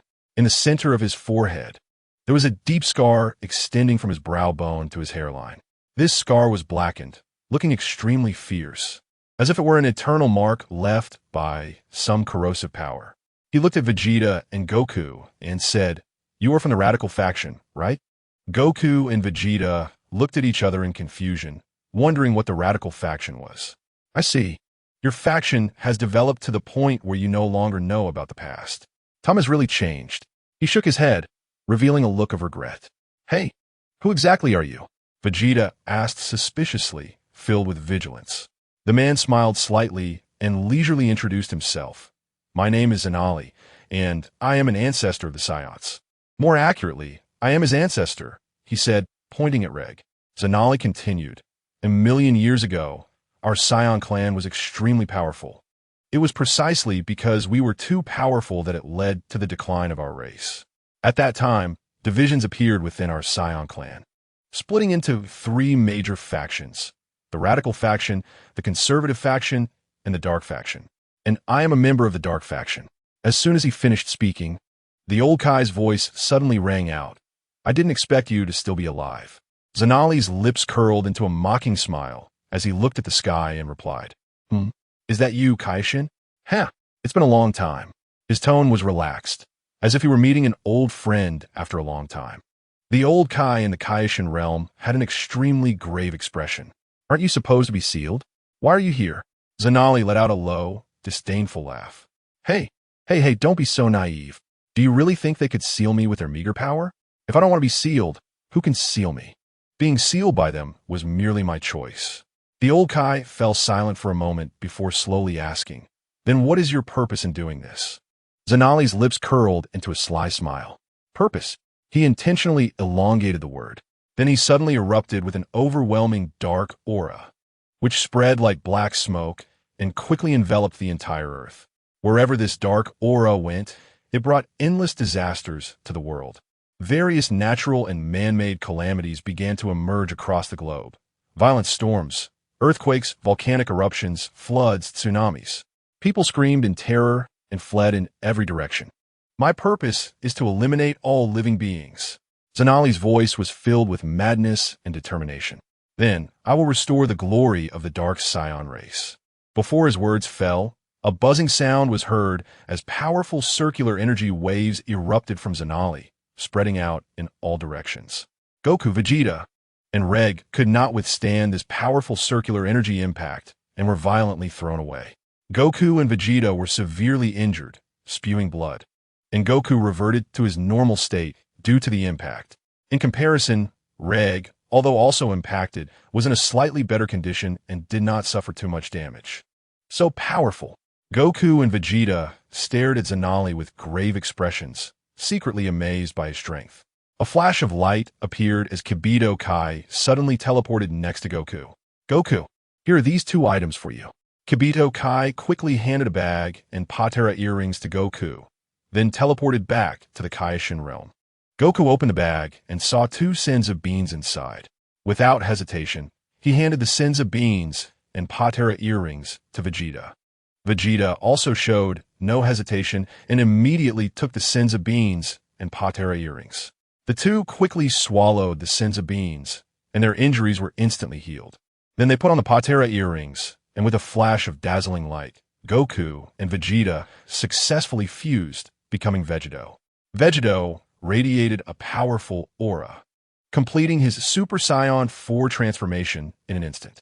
"You youngsters really know how to have fun. You actually fused, which piques my interest in battle a bit." Zanali chuckled lightly, slightly releasing his energy, which was enough to rival Super Saiyan 4 Vegeto. Vegeto pushed off the ground with his left foot, and the surface instantly cracked like a spiderweb. He rushed in like a golden meteor, his right fist carrying immense power aiming directly at Zanali's face. Zanali also threw a punch to counter. At the moment of impact, the clouds within 100 miles exploded, and debris floated in the turbulent vacuum. Vegeto turned and delivered an elbow strike to Zanali's chest. Zanali raised his left hand to block, stopping Vegeto's elbow strike. Where their arms collided, energy spilled out, producing a deep sound. Vegeto was actually pushed back. Zanali waved his hand, and countless black energy blasts shot out from his palm. Vegeto's eyes sharpened, his aura suddenly surged, forming a protective shield to block all the energy blasts. The blast collided with the shield, causing a series of explosions, flashing lights, and swirling smoke. Chapter 31 Defeated. Looking down on you. Part 2. Zanali entered the explosion range and poked a finger at the protective shield, shattering it, and then executed a palm strike. Super Saiyan 4 Vegeta reacted quickly and countered. Two powerful forces collided, erupting in dazzling light and distorting the surrounding space. Zanali increased the force of his palm, trying to suppress Vegeta. Vegeta, however, was not to be outdone. The energy within him surged violently, continuously pouring power into his hands. For a moment, the two were locked in a stalemate, the ground beneath them shattered by the powerful shockwaves, with debris flying everywhere. Countless black energy spheres appeared behind Zanali, raining down on Vegeta like raindrops. Vegeta crossed his arms in front of his chest, releasing a massive energy barrier that blocked all the energy spheres. Before the smoke from the explosions had dissipated, Vegeta seized the opportunity to rush towards Zanali and landed a straight punch on his face. "Have you not eaten? Or is this all you've got?" Although Zanali was knocked back, even with a trickle of blood at the corner of his mouth, it was not a big problem for him. "It's been a while since I've fought, so I'm a bit out of practice," Zanali chuckled. "This guy." Vegeta's expression changed, sensing that his opponent was toying with him. A fierce wave of energy erupted, sending Vegeta flying. Zanali transformed into the dark Super Saiyan form, radiating a thick dark energy. "If you want to stop me, then show your true strength." His words clearly indicated that he believed Vegeta had not yet shown his full power. All right, Vegeta no longer hid his true strength. He shouted angrily, and his golden aura erupted like a volcanic eruption. As the light gradually faded, Vegeta's figure reappeared. His Super Saiyan 5 form had a unique gray fur color. "Interesting." Zanali smirked slightly, showing a hint of admiration. "I acknowledge your strength." Zanali suddenly raised his hand and struck out. This seemingly casual move contained boundless power, with the palm wind howling like a raging hurricane sweeping in. Facing such a formidable enemy, Vegeta showed no fear and met the attack with a punch. Bang! The fists collided, producing a thunderous sound. In an instant, terrifying shockwaves surged like monstrous waves, expanding outward in circles. The surrounding air was torn apart by this immense power, creating visible shockwaves. Boom!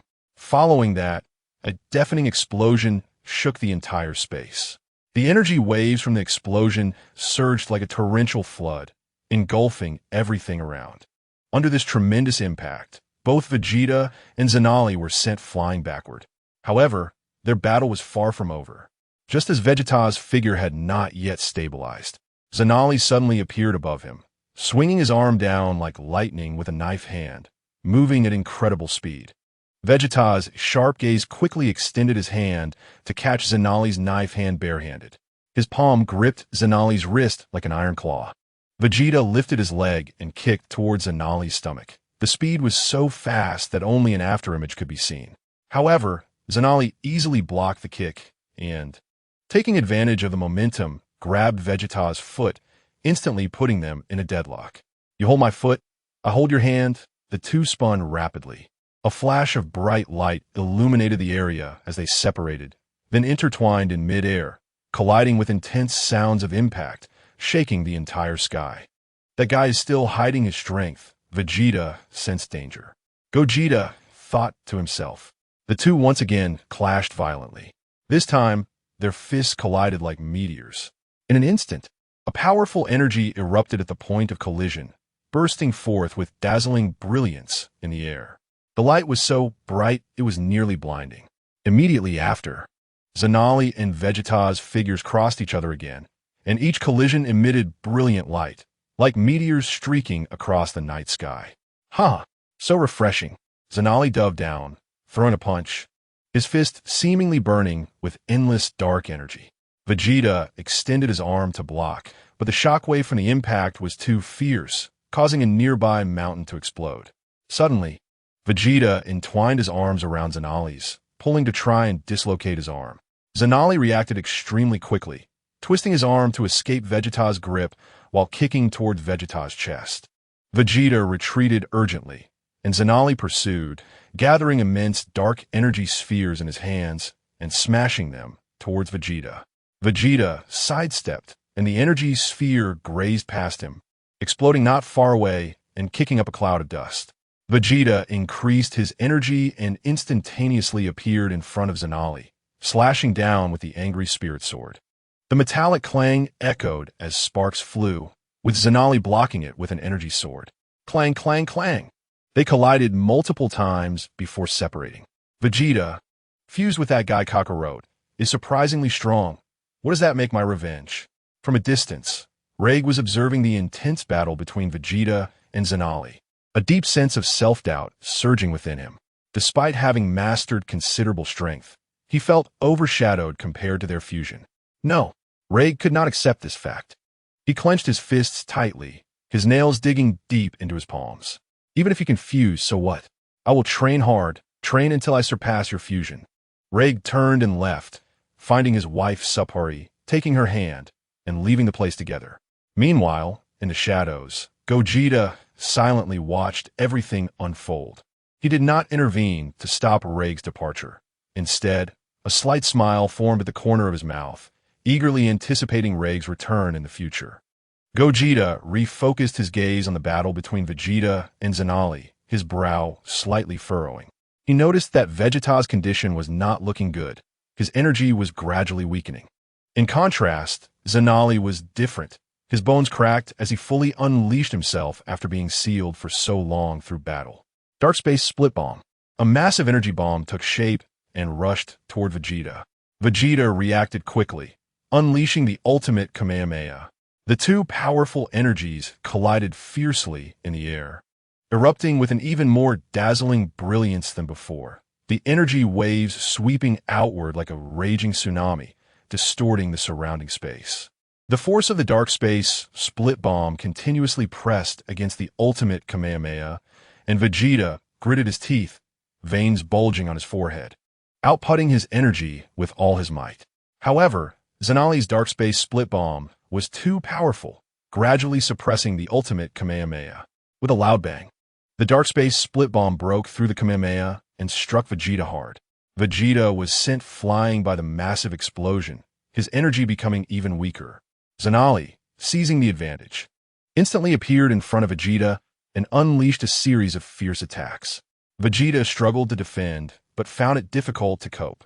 Suddenly, the light on Vegeta began to flicker, his body gradually separating, reverting to Vegeta and Goku. It turned out that the massive energy consumption had ended their fusion prematurely. Zanali looked at the two who had separated and sneered. Vegeta and Goku exchanged a glance filled with unwillingness, but at this moment, they were too exhausted to continue fighting. Zanali slowly raised his hand, energy surging violently in his palm. Just as he was about to unleash this powerful energy and deliver a fatal blow to the two, a figure suddenly appeared in front of him. "I'll play with you for a bit," Gogeta said with a slight smile at the corner of his mouth. Zanali was taken aback, his gaze intense as he fixed his eyes on the suddenly appearing Gogeta. "What are you?" However, before he could finish his sentence, there was a loud bang, and his body was violently sent flying like a kite with its string cut.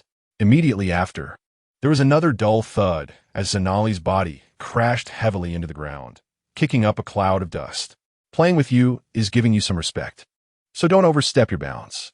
Gogeta casually clapped his hands, looking down from above at Zanali in the pit, as if he were observing an insignificant ant.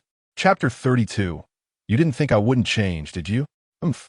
Zanali spat out a mouthful of blood, a trace of blood still lingering at the corner of his mouth, clearly indicating that the kick he just received caused him some injury.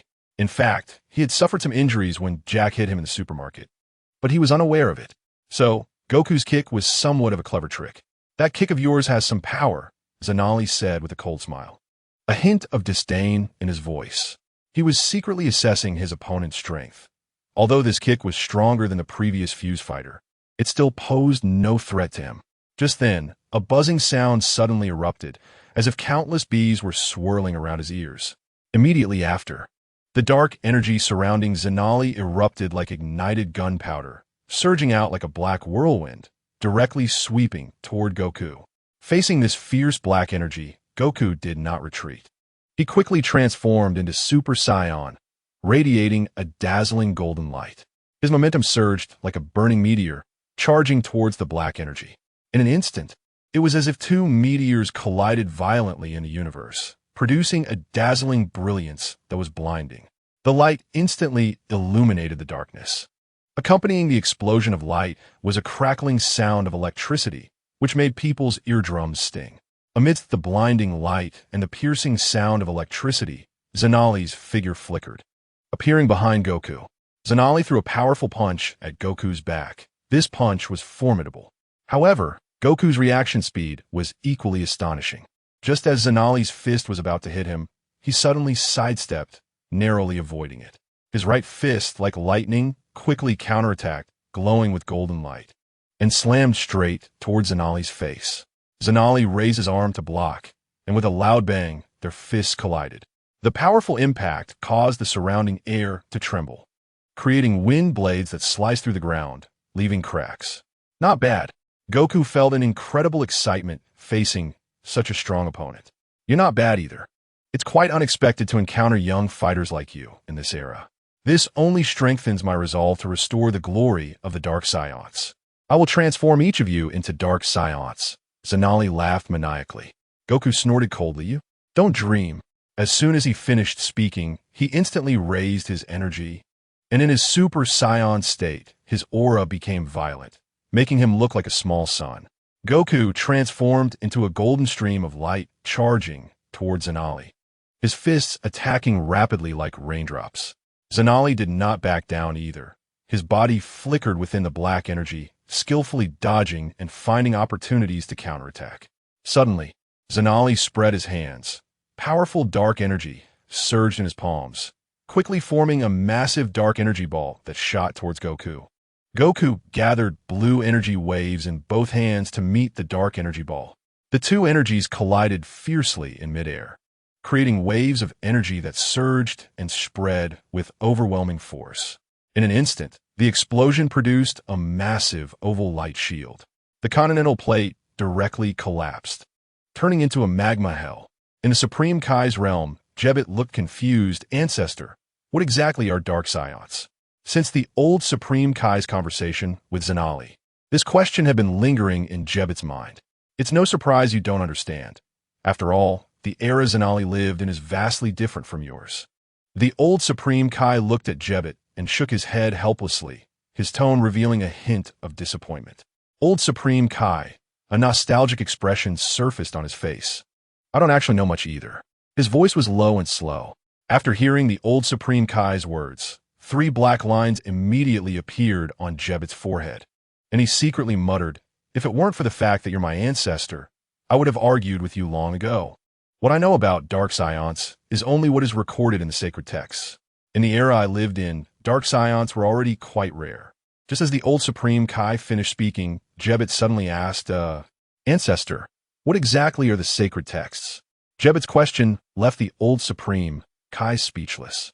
He helplessly rubbed his forehead, then glared at Gogeta, answering impatiently, "Didn't your teachers teach you this in school? The sacred texts are crucial reading for us Kais to become Supreme Kais." Facing the ancestor's reprimand, Gogeta looked somewhat embarrassed, scratching his head with a sheepish expression, muttering, I might have forgot." The old Supreme Kai slowly shook his head, seemingly filled with endless sentiment about the history of the Saiyan race. The sacred texts indeed record complete information about the Saiyan race, but what I know is only a part of it. 1,000,000 years ago, the Saiyan race split into 3 main factions. The old Supreme Kai continued. First, there were the conservatives whose ideology was quite rigid. They only wanted to guard their small territory and were unwilling to explore a broader world. In contrast, there were the radicals who advocated expanding their territory by conquering other planets, demonstrating the Saiyan race's ambition. The old Supreme Kai paused before continuing. However, then there is the Dark Faction. The Dark Faction is entirely different from the other two. They formed a pact with the Dark God, revered darkness, and believed that only by embracing darkness could they achieve immortality. It was precisely because of the emergence of these three factions that serious divisions and conflicts arose within the Saiyan race, ultimately leading to the decline of the entire group. The old Supreme Kai's recollections abruptly ceased here, as he had not read the content about what happened afterward in the sacred texts. Back on Earth, under the influence of Zanali's dark aura, life on the entire planet was dying one by one. The dark aura had even spread from Earth to other planets in the universe. Zanali exhaled a breath of foul air and stretched his body. He was getting more accustomed to fighting. It was time to end this. Youngster, you could be considered a genius, but genius is just the threshold to see me. I am a genius beyond genius, and you are the first and will be the last person to see my second form. Boom! The surging black flames shot up, and amidst a burst of black light, Zanali completed his transformation into Dark Super Saiyan second stage.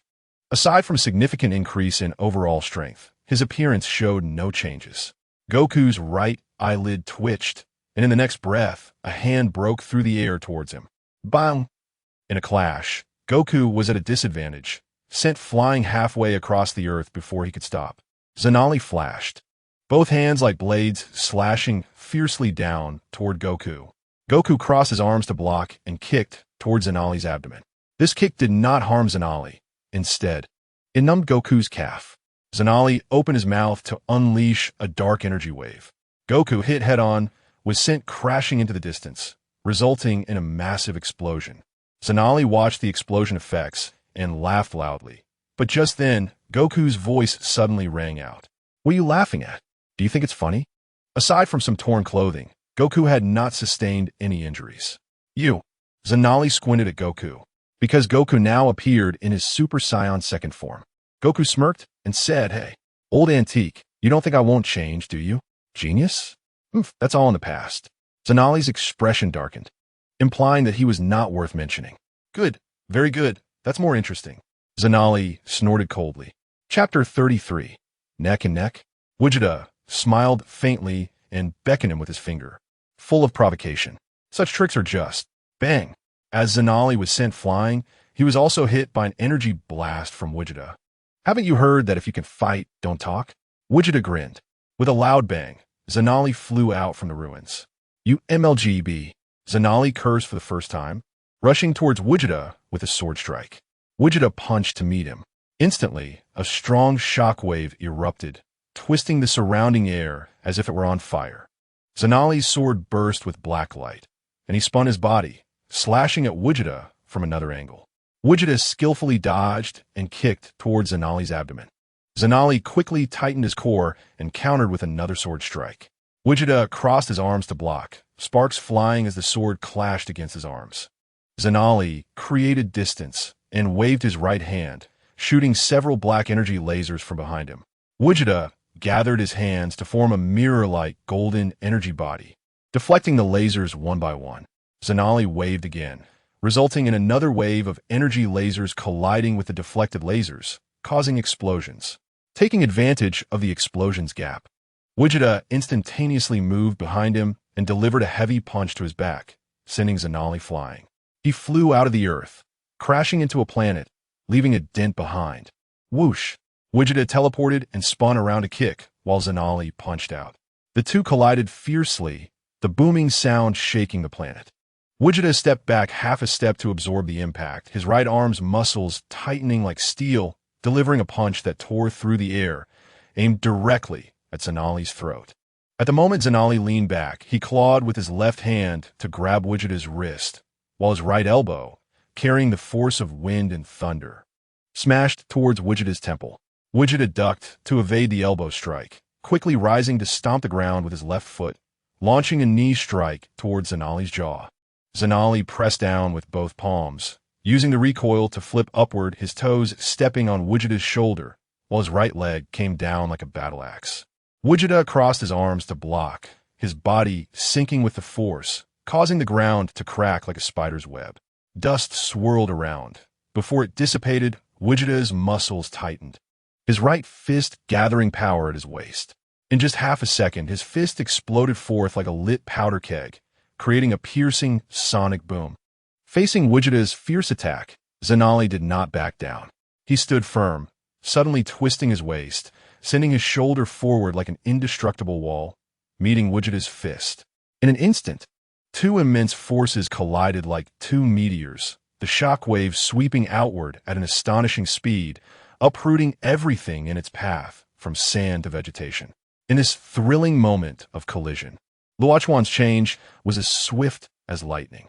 His left hook shot out like a venomous snake, swiftly grazing Zanali's earlobe, while his right hand, like an iron claw, firmly grasped Zanali's collar, clearly preparing to execute a shoulder throw. However, Zanali's reaction speed was equally lightning fast. He leaped into the air, wrapping his legs around Vegeta's neck like a nimble snake, then spun with force.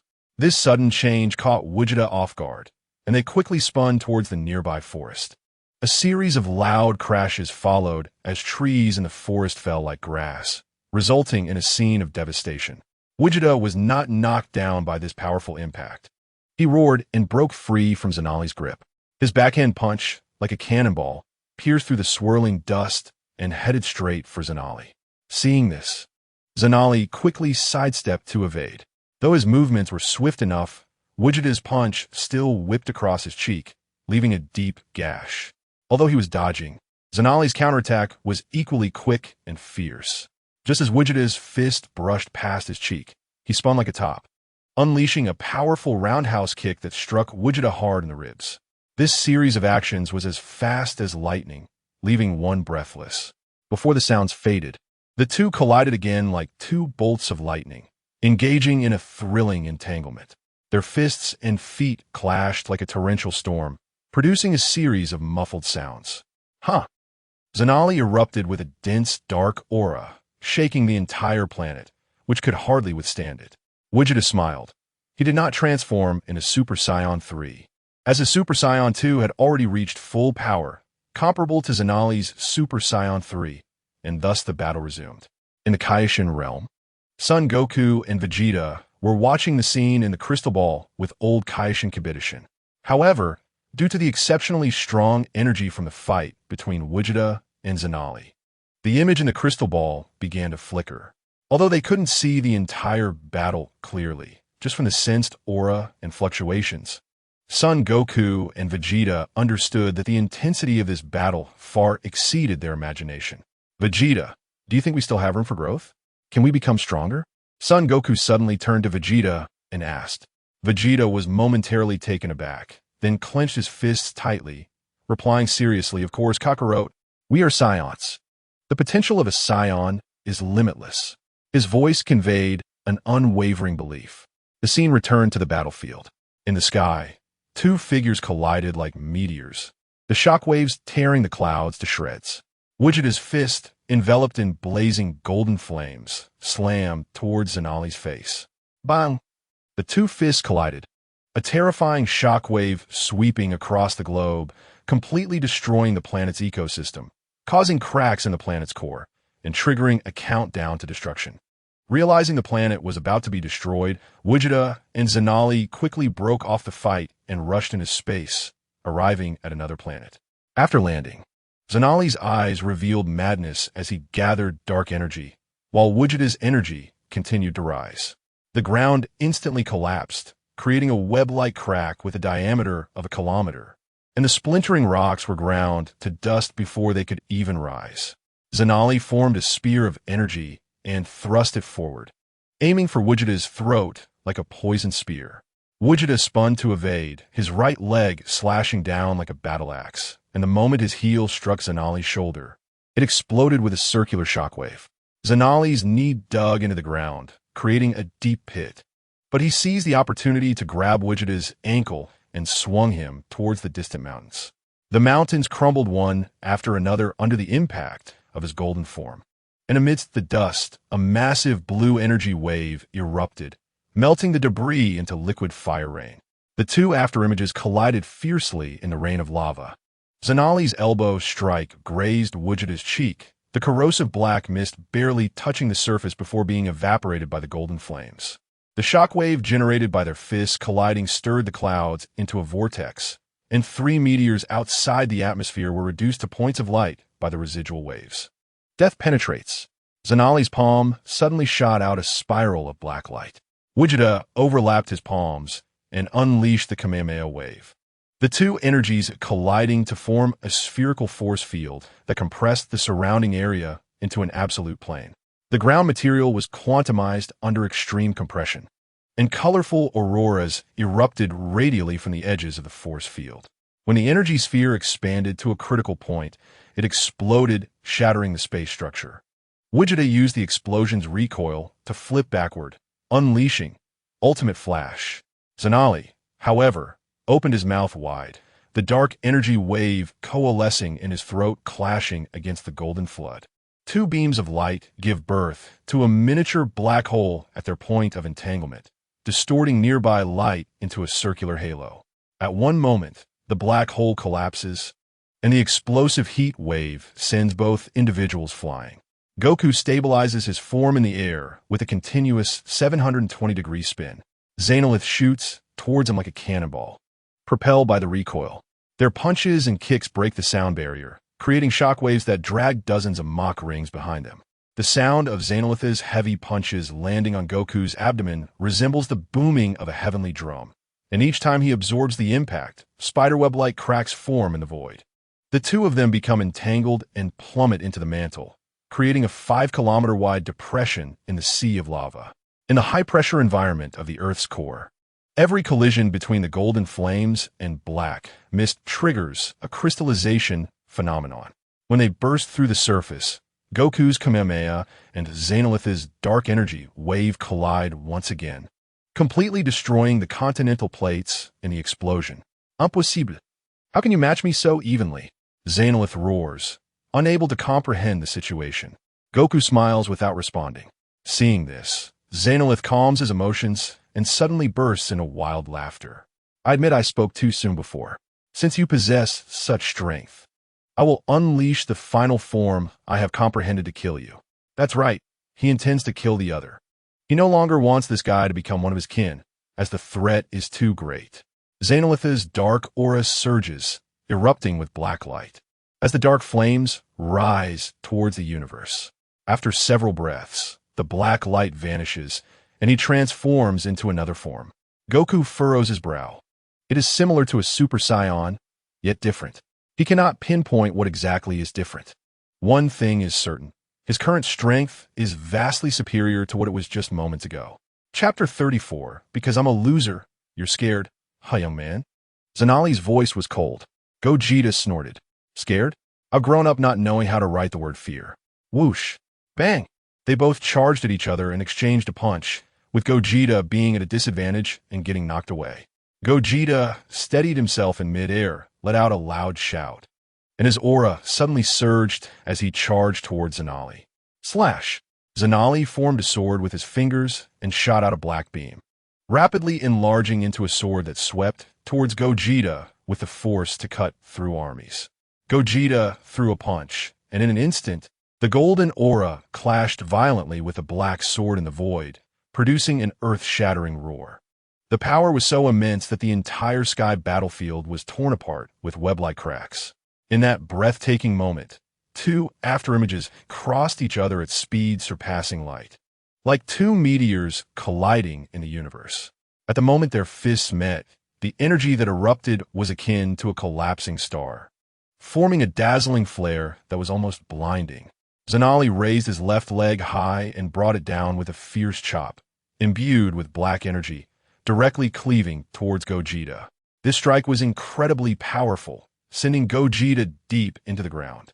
Gogeta instantly teleported behind Zanali, delivering an elbow strike infused with immense energy aimed at Zanali's back. Zanali clearly did not anticipate Gogeta's rapid response, and his body was sent flying backward by the blow. However, his body did not suffer significant damage, as it suddenly transformed into a mass of viscous energy and quickly vanished. Gogeta swiftly turned around and unleashed the Kamehameha. He thrust his hands forward, releasing a blue beam of light that pierced through the atmosphere, evaporating the clouds in its path. Yet, Zanali took this Kamehameha head-on. He grinned wickedly, his figure flashing above Gogeta, hands clasped together, enveloped in boiling black flames, and struck down heavily. Gogeta crossed his arms above his head to block the blow, the tremendous impact causing his feet to sink deep into the ground, almost reaching the core. Seizing the opportunity during Zanali's attack, Gogeta grabbed his legs and swung him out forcefully. Zanali flipped mid-air and landed steadily. Gogeta exhaled, his aura surged wildly, and the golden light became even more dazzling as he entered his Super Saiyan 3 state. He charged at Zanali like a golden meteor, each punch carrying overwhelming power. The sounds of explosions echoed through the skies, as the black and golden flames tore through the atmosphere and plunged towards the wasteland. The surrounding rock layers collapsed in a web-like pattern. When Gogeta's fist grazed Zanali's chin, the resulting shockwave ground mountains to dust. Zanali spun and kicked out a crescent-shaped energy wave that sliced through the clouds, and as Gogeta leaned back to evade, the black beam shattered meteors beyond the horizon into stardust. Tenfold Kamehameha. As the blue beam roared from Gogeta's palm, a ghostly blue arc shimmered in the air. Zanali crossed his palms again to take this blow head-on, his feet carving out a trench in the ground that extended to the other side of the planet, before he suddenly roared and dispersed the light flow. The scattering energy particles turned the land within 100 miles into lava, and the advancing afterimage created a vacuum channel on the surface of the magma. Bang! Bang! The shockwave from their colliding fists shattered the cloud cover. Gogeta's right hook, infused with golden energy, struck towards Zanali's ribs, and as Zanali blocked with an elbow strike, the collision sent shockwaves dispersing like meteors in all directions. As Zanali stepped back, he gathered energy at his fingertips, throwing an energy blast that split into a barrage mid-flight. Gogeta's circular shield was engulfed by the explosive light, and the shockwave lifted the entire wasteland into towering waves of dirt. Amidst the rolling dust, a golden meteor suddenly shot forth.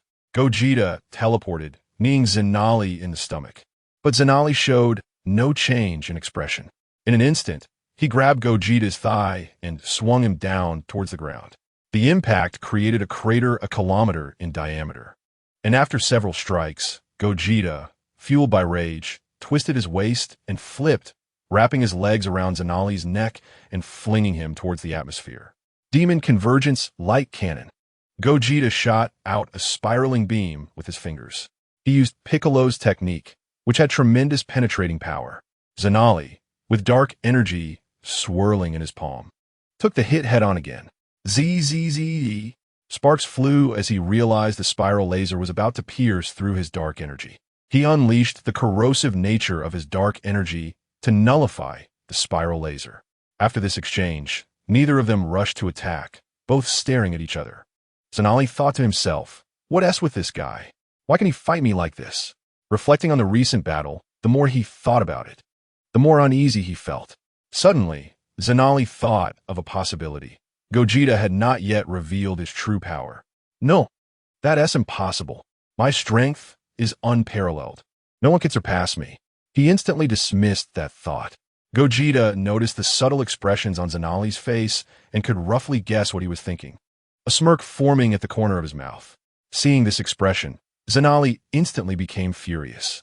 The dark energy surrounding Zanali surged like a tide, forming a twisted black vortex.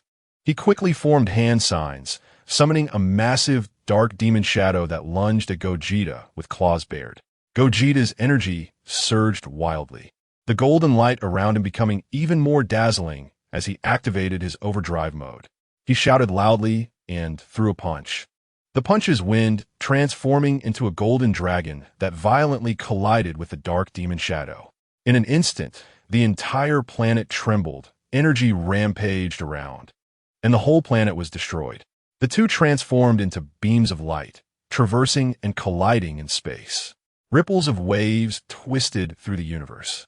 Gogeta and Zanali landed on the nearest planet, shaking it several times. "Hey, old fossil, I haven't had that much fun in a long time." Gogeta laughed heartily. Zanali's expression suddenly darkened. "You said before that genius is just a threshold to see you. Well, sorry, I don't belong to genius because I'm a loser." As he spoke, golden energy erupted, transforming into blue, and he became super blue. The blue energy wave spread, causing Zanali's figure to sway uncontrollably as he felt an overwhelming pressure. The old Kaioshin in the Kaioshin realm sensed this energy fluctuation and stood up in shock. "This is the power of a god." "What? Ancestor, you say this is the power of a god. But why does it feel different from our divine power?" Jebet was equally astonished, but quickly expressed his confusion. Indeed, it was different from their divine power. Chapter 35. The Demon King Akira, what kind of power is this? Zanali exclaimed in shock. Gogeta smiled. Guess. Pretending, Zanali scoffed. Why not try and see if I'm pretending? Gogeta raised his hand and waved it a few times. In just a fraction of a second, Zanali was struck multiple times. He managed to defend against only a small portion of the attacks. The speed was too fast. In a flash, Gogeta appeared in front of Zanali and kicked him in the stomach. This time, he chose not to take the hit like before. He crossed his arms to block the kick, but the powerful force penetrated his body, causing him to grunt and retreat quickly. Swish, swish, swish. Zanali swung his hands and launched a series of dark energy blasts the size of basketballs, each with the power of a nuclear explosion. The infamous prince's battle strategy. Gogeta stood there unmoving, engulfed by the explosions. Even if you're strong, you can't withstand this kind of explosion, Zanali smiled.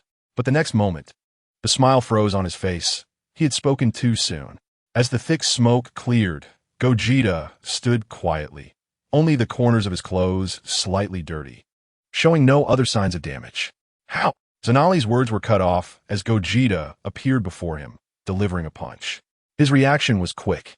He crossed his arms to block, but there was a cracking sound as his arm bones broke, shattering his defense and hitting him in the face, sending him flying thousands of meters away, crashing into the sea and creating huge waves. Emerging from the water, he was attacked by Gogeta again, flying out once more. Steadying himself, Zanali clapped his palms together, releasing a dark shockwave. Gogeta unleashed two blue energy waves, which collided fiercely in midair, erupting in blinding light and a tremendous roar. The shockwave from the energy ravaged the area, lifting the surrounding seawater into towering waves and dyeing the sky in a blend of black and blue. Zanali gritted his teeth, continuously increasing the output of his dark shockwave, trying to suppress Gogeta's blue energy wave. Gogeta remained calm, steadily controlling his energy, a confident smile curling at the corners of his mouth. With a loud shout, the blue energy wave surged fiercely, instantly breaking through the dark shockwave and racing towards Zanali. Zanali's face went pale, desperately trying to dodge, but the energy wave was too fast, instantly engulfing him. After a violent explosion, Zanali fell from the smoke, injured all over, crashing heavily onto the sea surface. Gogeta slowly descended, looking at the disheveled Zanali and calmly saying, "This is the gap between us." Zanali glared at Gogeta, his eyes filled with rage. "Oh, you look quite unconvinced, so I'll give you a chance.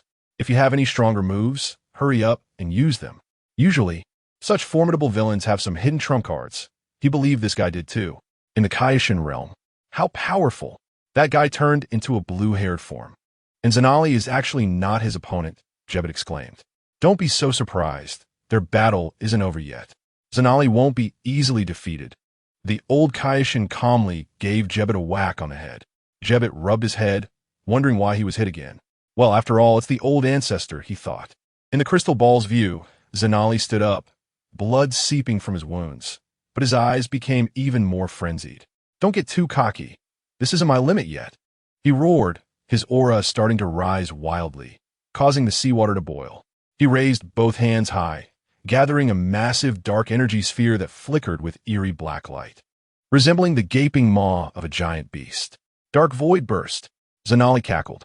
Gogeta felt the immense energy and lightly exclaimed, raising his fist, which was covered in blue flames, and struck. The fist, enveloped in blue flames, instantly transformed into a blue meteor, charging towards the dark void burst. The two collided, unleashing a terrifying energy storm. The colliding energy sucked the air from the surrounding 100 miles, distorting space, and the sea was torn apart by this force, creating a massive bottomless void. Zanali's eyes widened. He never expected Gogeta's punch to have such power. Taking advantage of the chaos from the energy collision, Gogeta instantly teleported in front of Zanali and punched him in the chest. Zanali spat out blood, his body uncontrollably flying backward. Gogeta followed closely, delivering a flurry of punches, each infused with powerful energy, leaving Zanali with no chance to retaliate. Gogeta gathered energy in both hands and unleashed a massive blue light wave, a move called the explosive cannon. Though the name sounded ordinary, its energy intensity was several times that of the ultimate Kamehameha, completely engulfing Zanali. Zanali struggled in pain within the light wave, but as the wave dissipated, he fell weakly into the sea. However, the battle was not over. You damned brat. I will make you wish you were never born. Zanali roared through gritted teeth. He clapped his palms together, forming a complex hand seal, mumbling to himself.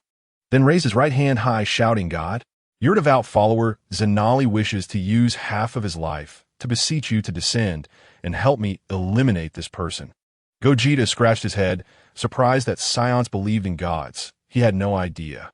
Suddenly, a strange wave appeared, and a massive vortex formed in the sky. From the vortex emerged a black figure, a tremendous pressure spreading, flattening the entire planet. I never expected someone would still worship me. I thought it had been extinguished, the figure said, beckoning with a finger, bringing Zanali before him. His black eyes stared at Zanali, who returned to his normal state, quickly aging, a sign of life force draining. After absorbing his life force, the figure casually tossed Zanali aside and turned to face Gogeta. You possess divine power, and it's different from this world. You're not from this world? He instantly recognized the difference in Gogeta's divine power. What's going on? Why is it this guy? The old Kaioshin was shocked as he watched the scene in the crystal ball.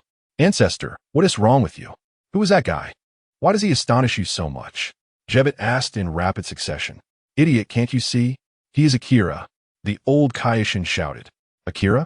Ah, no, Ancestor. Are you sure you aren't mistaken? Is he really that one? Jebet blurted out, only to receive another smack from the old Kaioshin, this time a bit harder, causing a bump to appear on his forehead. Do you think I would be mistaken? It's actually him. This is bad. The old Kaioshin's expression turned serious, feeling that the mortal with divine power was in trouble. Sun Wukong and Vegeta looked on in confusion. Who is Akira? On the crushed, unknown planet. Gogeta looked at the figure before him. Interesting, he smirked, having guessed the identity of the person, which made it intriguing. Akira showed a puzzled expression, feeling that this guy seemed to recognize him, but he rarely appeared in the world. It was impossible for anyone to know him unless they were his follower. But this person clearly was not. Chapter 36. Anyway, the one who will die is you. Oi, Vegeta, let me see how strong you are. Gogeta beckoned him with his finger. Arrogant little brat. A hand formed from energy slammed down. Bang! Gogeta unleashed a powerful straight punch towards the energy hand. The energy hand shattered instantly, turning into specks of light that dissipated. Seizing the opportunity, he closed in, unleashing a flurry of punches and kicks like a torrential storm. The energy around Akira surged wildly, forming a shield that blocked all of Gogeta's attacks. Suddenly, a massive energy beam shot out from Akira's palm, roaring towards Gogeta. Gogeta formed a barrier with his ki. The beam collided with the barrier, erupting in a deafening roar, and the intense light illuminated the surroundings like daylight. Gogeta abruptly rebounded the energy beam back, but Akira waved his hand to swat it away. In just a few breaths, they had exchanged blows no less than 100 times, showcasing their power. The two faced off, the air around them distorting from the energy turbulence. Little brat, if you become my follower, I will let you go. How about it? Akira said. Gogeta was speechless as if he had already won. Master, he is. Zanali hadn't finished his sentence before he was sent flying. What I want to do is not for you to say, shut up, and if it's the next time, I'll kill you directly. Bloodied, Zanali didn't expect that the god he worshipped would treat him this way. Wasn't he the god's favorite child? Oh dear. If you can be so ruthless to your own follower, how am I supposed to become your follower? Gogeta teased. Akira charged at Gogeta, the sonic boom from his fists shaking the earth. Gogeta smirked, sidestepping, then countering with a punch that tore through space, striking at Akira. Akira instantly teleported behind Gogeta, kicking towards his back. Gogeta took the hit head-on, then abruptly turned around, grabbing Akira's leg and swinging him like a flail into the distance. Several mountains collapsed, and debris flew everywhere. Akira emerged from the dust, his body flickering with dark light, and with both hands gathered energy, shot a thick beam of black light towards Gogeta. Gogeta unleashed a blue energy wave. The black beam and blue wave collided, exploding in a blinding flash that changed the surrounding terrain. Taking advantage of the explosion, Gogeta transformed into a blue phantom, darting around Akira, delivering punches and kicks like hail. Each attack caused tremors that shook the ground. Buzz! Akira's energy surged wildly, breaking free from Gogeta's rhythm, and with both hands clenched into fists, he struck down towards Gogeta. Gogeta raised his hands to block, the immense force creating a giant pit in the ground, cracks spreading like a spiderweb. After the attack, the two distanced themselves. Old Kai, who is Akira? Is he really strong? Son Goku asked. The old Kai glanced at Goku and contemplated for a moment before speaking. Akira is both a god and a demon. He is an existence above all demons and even the demon realm gods. You all know the universe is divided into 12 parts, with each universe having its own system of gods. Each universe operates under its unique mechanism, and above this is a place called the core world, where there is a world tree, the homeland of all deities. In the upper space of the core world, a palace floats, where 4 beings live, known as the gods of dimensions. The old Kai paused for a moment before continuing. These 4 gods are the actual controllers of the 12 universes. The world tree is what they cultivated. In other words, these 4 beings are our parents, each responsible for 3 universes in turn. The 4 gods represent good and evil, life and death, light and darkness. Akira is the god of darkness among them.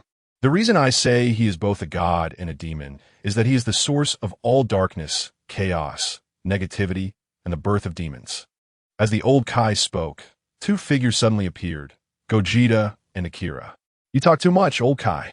As he spoke, Akira snapped his fingers, launching an energy blast at him. With a loud bang, a charred crater was left in the ground. But fortunately, Goku and Vegeta transformed into Super Saiyan 5 to block the attack. Hey, what kind of skill is it to bully old people? Gogeta charged up a punch, sending Akira flying, then quickly appeared behind him, smashing down with both fists. Akira rapidly fell, and Gogeta ran below him, kicking him into the sky at a height of 10,000 meters. This series of movements was completed almost simultaneously, showcasing Gogeta's incredible speed. Stabilizing himself, Akira wiped the blood from the corner of his mouth, glaring angrily. Don't look at me like that. I'm just showing you the corresponding level of power, after all. You're just a clone, am I wrong? Gogeta smiled faintly at him. You. Akira was slightly surprised. How did this guy know? Stop with the you and you. From the battle, just now, I could feel your power fluctuating. If you weren't a clone, such a situation wouldn't occur. Even if you figured out, so what? With your strength, you can't eliminate me. Akira snorted coldly. Gogeta smiled, and for some reason, Akira felt a bad premonition at the sight of that smile. Gogeta suddenly exploded with energy, waves of brilliant blue light radiating outwards, shaking the entire Kaishin realm. He unleashed his ultra-blue full power form, instantly appearing before Akira so fast that he couldn't react, and punched him in the face, distorting his entire visage. Just as Akira was about to fall to the ground, Gogeta grabbed his ankle. Do you still think I can eliminate you? Gogeta smiled at him. This is unexpected. You actually cultivated divine power to this extent. But even if you can eliminate me, what of it? When my main body emerges, you'll be the one to die. Akira grinned, revealing a toothy smirk. Gogeta dug at his ear, wiped it on Akira, and said, I will come to find you. Anyway, the one who will die then will definitely be you. With his left hand, he fired a high-density explosive cannon, which was instantly engulfed by the energy wave. In the explosion, his body shattered into pieces and dissipated. Before this clone disappeared, a unique dark energy emanated from him. Although he was a clone, he was an independent entity, so before his death, he transmitted everything he knew to his main body. Chapter 37. Fateful Bond. After eliminating Akira's doppelganger, Gogeta suddenly remembered that there was still Zanali to deal with. He immediately used instant transmission to return to the planet where the battle had taken place.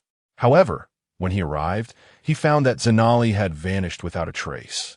This guy really runs fast, Gogeta muttered to himself. He had intended to kill Zanali directly, but it was clear that the other party was not planning to confront him head-on. Gogeta also did not intend to pursue. After all, the universe is vast, and finding someone who is deliberately hiding is not an easy task. Moreover, he did not want to waste his energy and time on this. Thus, Gogeta used instant transmission again and returned to the Kaioshin realm. The old Kaioshin, upon seeing him, asked, You're from another world, aren't you? Gogeta nodded in acknowledgement. That makes sense, the old Kaioshin said thoughtfully. No wonder your divine power is somewhat different from ours. After that, the old Kaioshin released his divine power for Gogeta to sense. Gogeta carefully felt this power. It really is different. It's hard to describe in words. You can only understand it through personal experience. What's your name? Son Goku asked curiously. Gogeta smiled and replied, My name is Gogeta. Oh, Gogeta? What? You say your name is Gogeta. Son Goku was stunned. This was the name of his fusion with Vegeta. How could this guy be? Could it be? That's right. I'm exactly what you think. Although I am the fusion of the two of you, I am a completely independent existence. Gogeta explained and then looked at the old Kaioshin and asked, Can you take me to where Akira is? The old Kaioshin shook his head without hesitation. I can't do that. Seeing this, Gogeta simply said, All right.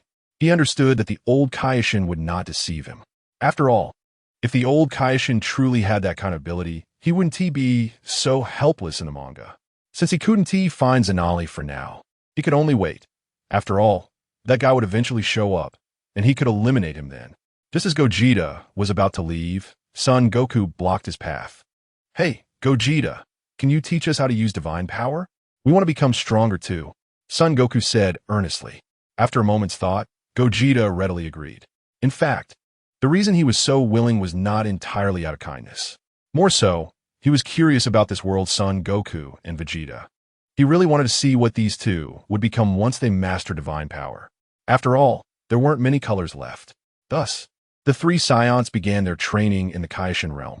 A month later, on a planet in the universe called Benbi, the sun was shining brightly, and the climate was pleasant.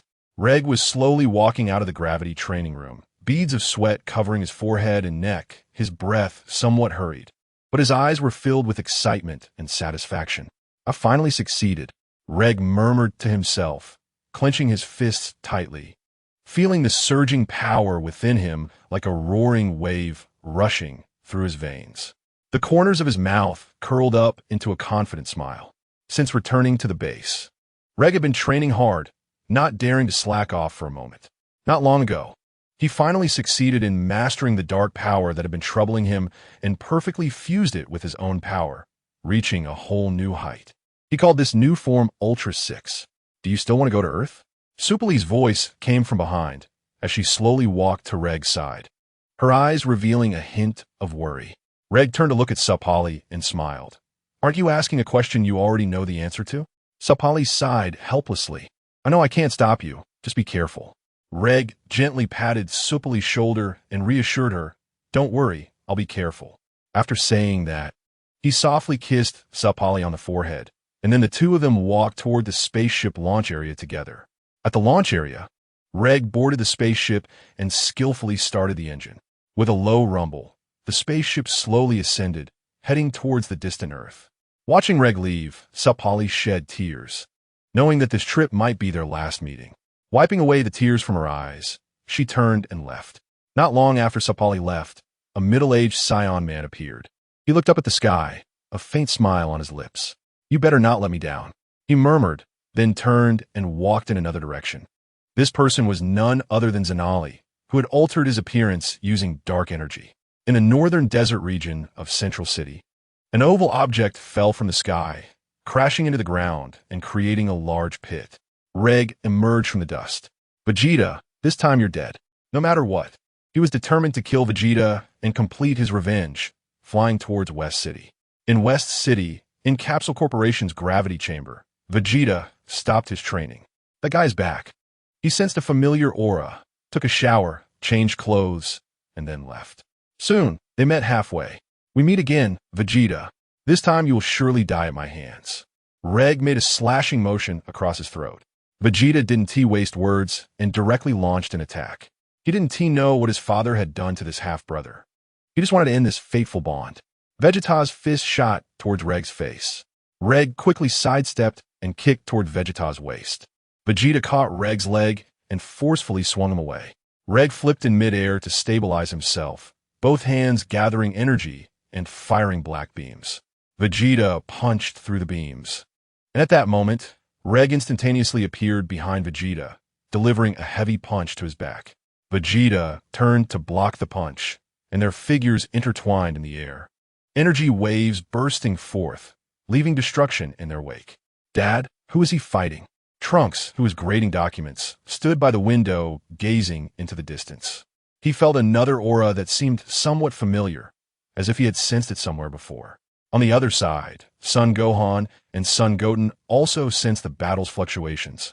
But they had no time to help, busy with their own matters, and they believed in Uncle Vegeta's strength.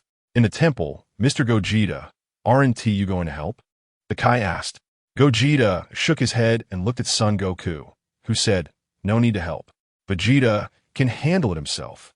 Besides, he has been pent up for so long. I think he needs to vent a little." There was a reason for this remark. After all, during their training period, he and Vegeta had faced a lot of hardships, never once able to defeat Gogeta. Gogeta, Son Goku, and Vegeta spent more than half a month in the Kaioshin realm before returning to Earth and entering the Room of Spirit and Time for training. Whether in the Kaioshin realm or the Room of Spirit and Time, it was all a story of hardship. Chapter 38. The Yellow Sparrow is behind Vegeta and Reg are locked in a fierce battle, unleashing waves of energy that crash like tumultuous tides wherever they go. They resemble two shooting stars streaking across the sky, ultimately landing on the Arctic glacier. Roar, roar, with two low growls. They both transform into Super Saiyan forms to continue their fight. Vegeta's right leg strikes like lightning, creating an afterimage. The moment Reg raises his elbow to block, the entire iceberg collapses with a thunderous roar as if disturbed by a giant beast. Shards of ice fly like snowflakes, and before they touch the ground, the two have exchanged dozens of punches like a torrential storm, the shockwaves tearing open a massive vacuum vortex in the atmosphere. Reg's eyes gleam as he seizes the opportunity, suddenly retreating and launching a black energy beam at Vegeta with both hands. Vegeta counters with an energy wave, erupting in blinding light. And the aftermath of the explosion causes the icebergs within 1,000 miles to shatter. Taking advantage of the explosion, Vegeta flashes behind Reg and delivers a powerful punch to his back. Reg reacts swiftly and kicks back immediately. Boom! Both are sent reeling backward, plunging into the icy sea. They shoot out of the water simultaneously, executing their prince's fighting techniques with explosive intensity. After the exchange, Vegeta swiftly sweeps his left leg, but Reg flips in midair with even greater speed, missing the attack. Reg seizes this moment, throwing a right punch enveloped in black flames straight at Vegeta's face. Vegeta's reflexes are lightning fast. Just as Reg's fist is a hair's breadth from his face, he retaliates with a kick. Both take each other's attacks and are sent flying once again. You've certainly gotten stronger since before, Reg teases. Let's skip the boring taunts, Vegeta replies with a smile. Reg, surprised that Vegeta isn't provoked, decides to continue fighting, confident that he can kill Vegeta this time. Reg powers up to Super Saiyan 5. forming an energy sword to strike at Vegeta. The sharp wind from the sword raises the hairs on Vegeta's neck. Vegeta also transforms into Super Saiyan 5 to counter. When the energy sword meets Vegeta's energy-covered fist, sparks fly. Reg flicks his wrist, and the energy sword splits into multiple afterimages, attacking Vegeta from different angles. Vegeta instantly conjures a shield. Boom! The energy sword crashes against the shield, causing Vegeta to stagger. Seizing the opportunity, Reg vanishes and reappears behind Vegeta, delivering a fierce knee strike to his back. Vegeta grunts and stumbles forward, but doesn't panic. He quickly turns and punches with intense energy toward Reg. Reg sidesteps, gathering a ball of black energy in his left hand and hurling it at Vegeta. Vegeta raises his hand to unleash a Gallic gun, colliding with the energy ball in midair. The explosion generates a high-heat shockwave that evaporates the glacier. The two charge at each other again, every punch and kick shaking the very earth. No, they can't keep fighting like this. The earth can't handle it, Tion says with a worried expression. Don't worry. The earth won't explode. It can take it. Goku reassures him by patting his shoulder, explaining that he has wrapped the entire earth, even the core, in energy. So no matter how intense their battle gets, the earth won't explode. However, Tion remains very concerned.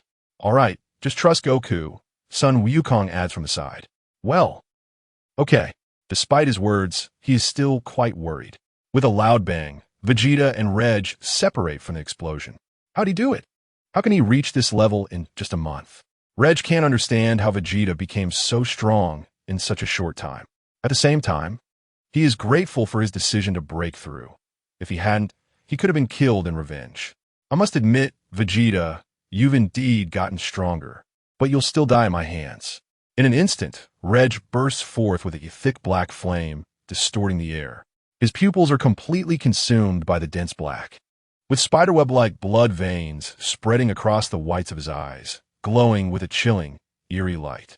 Unlike Super Saiyan 5, dark golden patterns appear on his skin, pulsating strangely with each breath. Aside from these changes, he is similar to his Super Saiyan 5 form. He lets out a roar, and the black energy spreads with the force of a sweeping army, causing flowers, grass, and trees to wither into ash, the space torn apart, forming black fissures that devour light. The pressure of the dark Super Saiyan 6 crushes everything around it like a tangible force. Indeed, not to be underestimated, Vegeta says with a slight frown, no longer hiding his strength. Silver flames erupt from him, revealing numerous particle-like substances. After a flash of bright light, he transforms into the god Super Saiyan 5 form. This form undergoes noticeable changes. First, his hair, which was already long in Super Saiyan 5, now reaches his ankles, turning from white to silver gold, and even his body hair follows suit. The erupting flames are of the same color. The two forces collide and cancel each other out. As a gentle breeze blows, the two leap toward each other to engage in battle. On the distant planet Benbi, Zanali, who has altered his appearance, stands atop a giant rock, gazing into the distance. It's finally begun. I didn't expect him to grow to this extent. After leaving that planet, Zanali followed the dark energy signal to Reg's location, using dark energy to disguise himself, waiting for Reg to perfectly master dark energy. This time, he intends to play the role of the Yellow Sparrow, devouring the opponent's power to complete a new evolution and take revenge on that man. Enveloped in dark energy, he disappears from the planet in an instant. This is a skill he developed long ago called shadow teleportation, which simply transports him to the location of another dark energy wielder. In the blink of an eye, Zanali appears in a forest on Earth. Upon arrival, he gathers his energy, scanning the surroundings for a place to hide. He must wait for the perfect moment. Chapter 39. Sun Wukong takes the stage in an instant.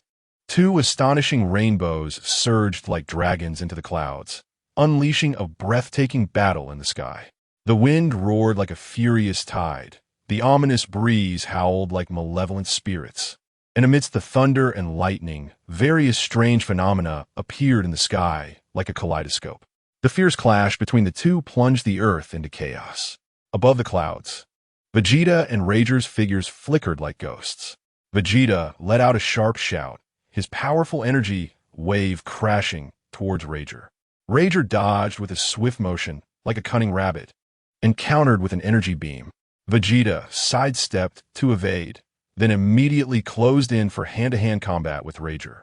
Their fists and feet collided like a torrential storm, releasing energy shockwaves that spread outwards. Rager's fist grazed Vegeta's cheek, creating a gust of wind. Seizing the moment when Rager's attack missed, Vegeta delivered a powerful spinning kick aimed at Rager's waist. Rager reacted quickly, blocking Vegeta's kick with his arm. With a dull thud, their powers collided, generating a powerful airflow. They exchanged blows, neither yielding. In a dimension higher than the Supreme Kai's realm, it was pitch black. In the center, a man covered in strange patterns slowly opened his eyes. An outsider, huh? I knew there were other worlds beyond this one. Just wait. Once I break out of this confinement, I will absorb the powers of the other gods and shatter the barriers of this world to reach other realms. Akira closed his eyes again and resumed his training. On Earth, in the temple, Goku's right eyelid twitched. What's this? Is someone thinking of me? Never mind. Let it twitch. With his strength, he is not exactly invincible in this world, but he is at least semi-invincible. Boom! Vegeta's fist collided with Rager's elbow, instantly igniting the air and creating a series of circular shockwaves. Too slow. Rager grinned wickedly as he spun, his right leg descending like a fierce dragon with overwhelming momentum. Vegeta recoiled and leaned back, his legs slicing through the air like a massive wave, severing a towering mountain in half. At the lava flowed like crimson blood. Vegeta kneed upward, his knee as hard as steel, striking Rager's chin, but Rager vanished like a shadow.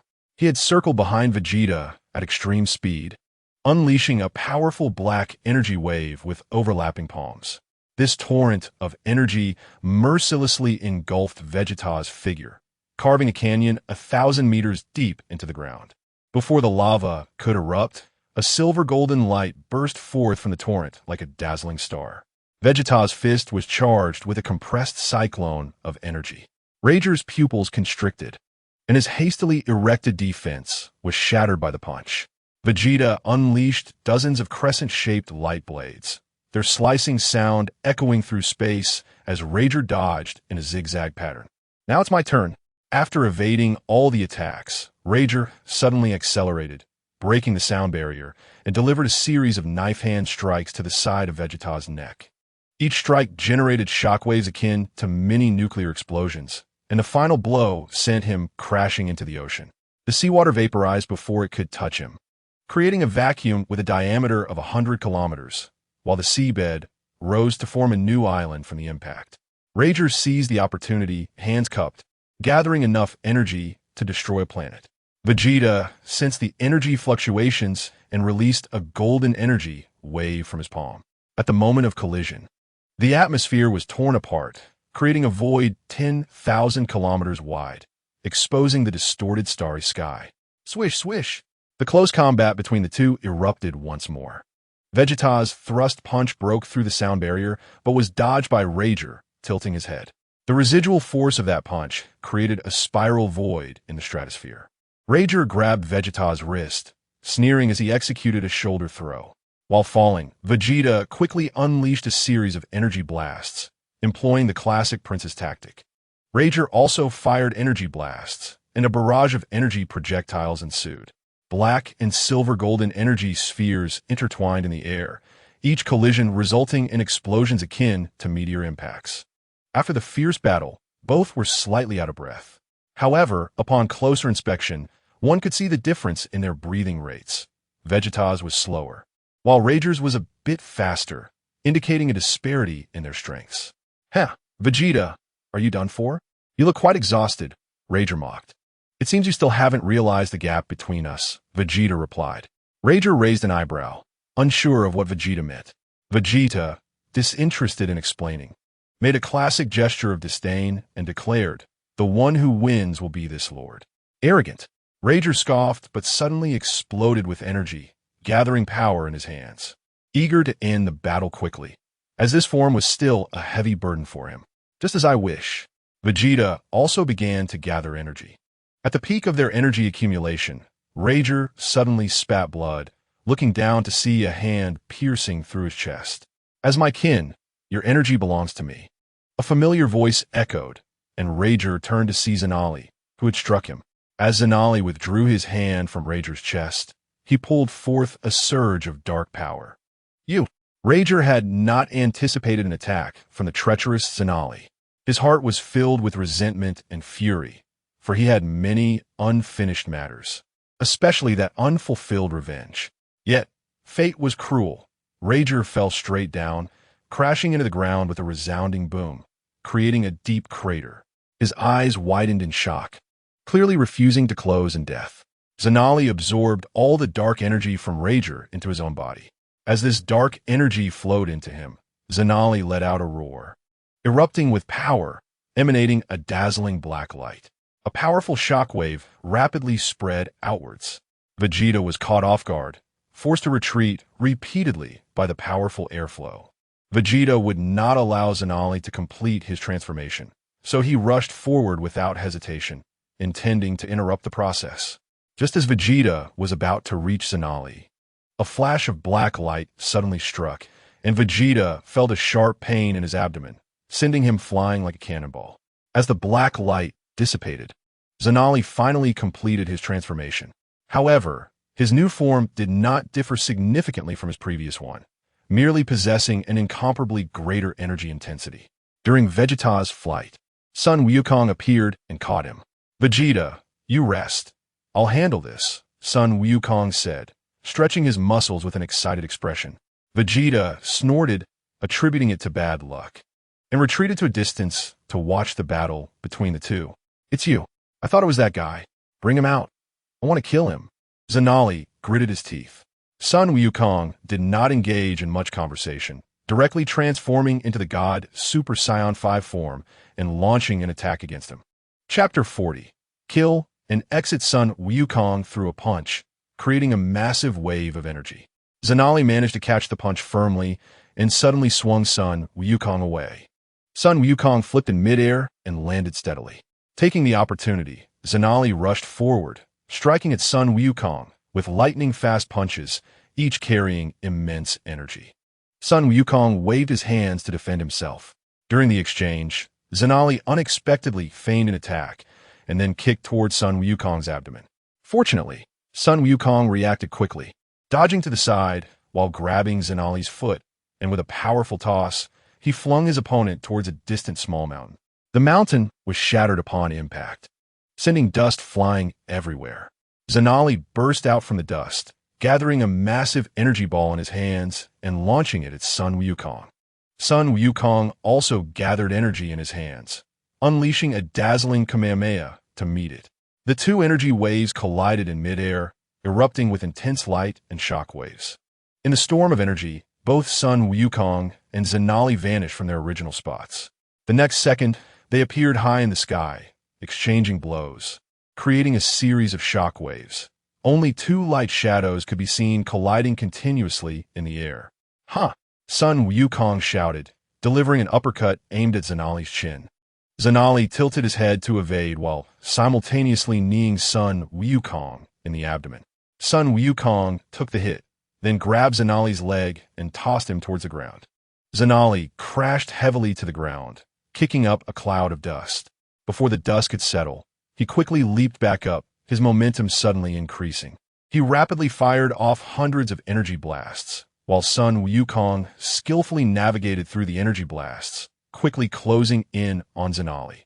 Zanali crossed his arms in front of him, creating a barrier. Sun Wukong charged straight into the barrier, but did not stop. He unleashed a powerful energy burst, breaking through the barrier. A glimmer of surprise flashed in Zanali's eyes, but he quickly reacted, clenching his fists and charging at Sun Wukong, engaging in another fierce battle. Each collision triggered violent explosions, shaking the ground and cracking it open. Suddenly, Zanali knocked Sun Wukong flying, then leaped high into the air, charging up to unleash a dark energy wave. Super Kamehameha. With no time to use instant transmission, Sun Wukong could only counterattack. A tremendous roar erupted, accompanied by blinding light. transforming the continent where they fought into a magma hell. Both were blasted away by the explosion, landing on the magma. You just can't change that bad habit. Vegeta picked his nose. The bad habit he spoke of was Sun Wukong not using his full power during battles. Well, 50 steps laugh at 100 steps. He himself was no different. After all, he was the fusion of the two. Although their souls were different, there was still some influence. Hey, is that all you've got? You might as well not look for Vegeta. He's way stronger than me. Someone like you isn't even enough to fill his gaps, Sun Wukong laughed. TCH, you're not that strong either, and besides, this isn't my true power. Oh, then why don't you show it to me? Don't just talk big. All right. Since you insist, I'll let you see my true power. Just don't get scared. Hurry up, stop chattering. The verbal sparring between the two intensified. Huh? Zanali roared as dark energy surged. A fierce wind howled, and black light erupted. When the light dissipated, he revealed his super-perfect power form. Sun Wukong squinted, a serious look crossing his face as he felt the pressure. Kakarot, that idiot, Vegeta cursed under his breath, but he didn't intervene, as he still believed in Sun Wukong. Zanali instantly appeared in front of Sun Wukong, whose pupils contracted, and in the next second, the scenery around him blurred past. Bang, bang, bang! He destroyed several mountain peaks before Sun Wukong felt a sharp pain in his abdomen. Ugh! Sun Wukong clutched his stomach and retched, wiping the drool from the corner of his mouth, his expression turning excited. He also unleashed his full power. The two instantly vanished. In a series of intense collision sounds erupted. In a brief moment, they exchanged hundreds of blows, shaking the entire Earth. If it weren't for Vegeta protecting the core, the Earth would have been destroyed by now. Bang! The two exchanged powerful energy punches. Zanali frowned slightly, feeling a tingling sensation in his arm. Before he could understand what was happening, Sun Wukong kicked out, sending him flying and crashing into the sea, creating massive waves. When Zanali burst out of the water, Sun Wukong instantaneously appeared behind him, sweeping his leg out. Zanali reacted extremely quickly, turning around and blocking with his arms, and amidst the collision, tiny cracks in his bones could be heard. Zanali flew backward at high speed, crossing over half the Earth before finally stopping. At this moment, he felt a dull pain in his arms. What is going on? Zanali was very confused about his condition. From the looks of it, you still haven't realized what's happening to you. Sun Wukong's voice rang out. Did you do something to my body? It's not me. It's your own problem. You simply don't understand your own body. Before Zanali could comprehend what this meant, Sun Wukong continued. You are indeed strong, but your body cannot withstand your own power. On the throne in the temple, Vegeta instantly understood what Sun Wukong meant. To put simply, if you have a cup that can only hold 500 milliliters, can you pour 1,000 milliliters into it? No, it's impossible. The water will overflow. And Zanali is in this situation. His body cannot withstand such power, and it will gradually break down over time. Zanali still couldn't understand what this meant. And Sun Wukong didn't want to elaborate further. Buzz! Suddenly, energy surged from Sun Wukong, and a silver-gold dragon-shaped illusion appeared. Realizing the situation, Zanali looked at Sun Wukong with a serious expression, sensing danger. End of days, Death Piercer. Dark energy surged around him, forming an energy spear that he hurled. This attack was stronger than the previous months. Roar! Dragon Fist, unleash! Sun Wukong raised his hand and punched, the dragon-shaped illusion materializing and enveloping him with overwhelming power, colliding with the spear. In an instant, the spear shattered. What? Zanali was taken aback and immediately activated his defensive measures, summoning 10 layers of protective shields. Bang! Upon collision, his protective shields shattered one after another. Damn it! Zanali unleashed all his dark energy. It was all in vain. The giant dragon pierced through his body, circled back, and pierced through him again. With a thunderous boom, an explosion erupted, dazzling light illuminating the world, even breaking through the energy barrier Vegeta had placed around the Earth. As the light faded, Zanali vanished into the void, and Sun Wukong returned to his normal state, panting heavily as the Dragon Fist had drained all his energy. In the pitch-black dimensional space, Akira opened his eyes an indescribable, overwhelming aura spreading. The dark space collapsed instantly, and he disappeared, reappearing in his palace. Ha ha ha! Finally, I have reached this step. With his eyes closed, feeling his own state, a slight smile crept up his lips. Now he was just half a step away from fully breaking through the barriers of this world. The gods from the other 3 dimensions in the universe looked toward him with expressions of wariness. Oof. Akira sensed the gaze of the 3 gods and snorted softly. For now, I'll let you all live a little longer just to absorb the energy of that outsider. With a step, he vanished from the palace. Chapter 41. Fierce battle with Akira's son Wukong let out a long breath. Vegeta crossed his arms and looked at son Wukong with an unhappy expression. Kakarot, when will you change your bad habits? Son Wukong scratched his head, showing a silly smile. All right, you don't need to say any more. Both of you did quite well. Gogeta appeared. Vegeta rolled his eyes and turned his head away. All right, I'm going to Namek to let Purunga restore the Earth. Just as Gogeta was about to instant transmission, he suddenly grabbed son Wukong and Vegeta's hands and disappeared from the spot. Boom! The ground exploded, creating a massive chasm. That was quick. Akira walked out from the void. Gogeta appeared with the 2. Thank you, Gogeta, son Wukong said. Vegeta nodded at him in thanks. If it weren't for Gogeta's quick reaction, he and Kakarot would have been in trouble. Gogeta smiled and looked at Akira in the sky. He probably guessed the identity of this person. Although this person had no energy flow, the more like this, the more one should not underestimate them, just like himself. Hey, kid, hand over the divine power on you, and I'll spare your life. Akira looked at Gogeta arrogantly. Gogeta feigned a frightened expression. Is that true? As long as I hand over the divine power, you'll spare me? Of course it's true, Akira said, hiding a knife behind a smile as he looked at Gogeta. All right, I'll give you him. Do you really think I'm a fool?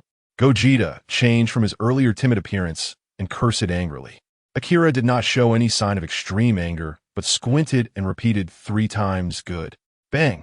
The shockwave from the collision spread, forcing son Wukong and Vegeta back dozens of miles. The ground under Gogeta's feet collapsed extensively.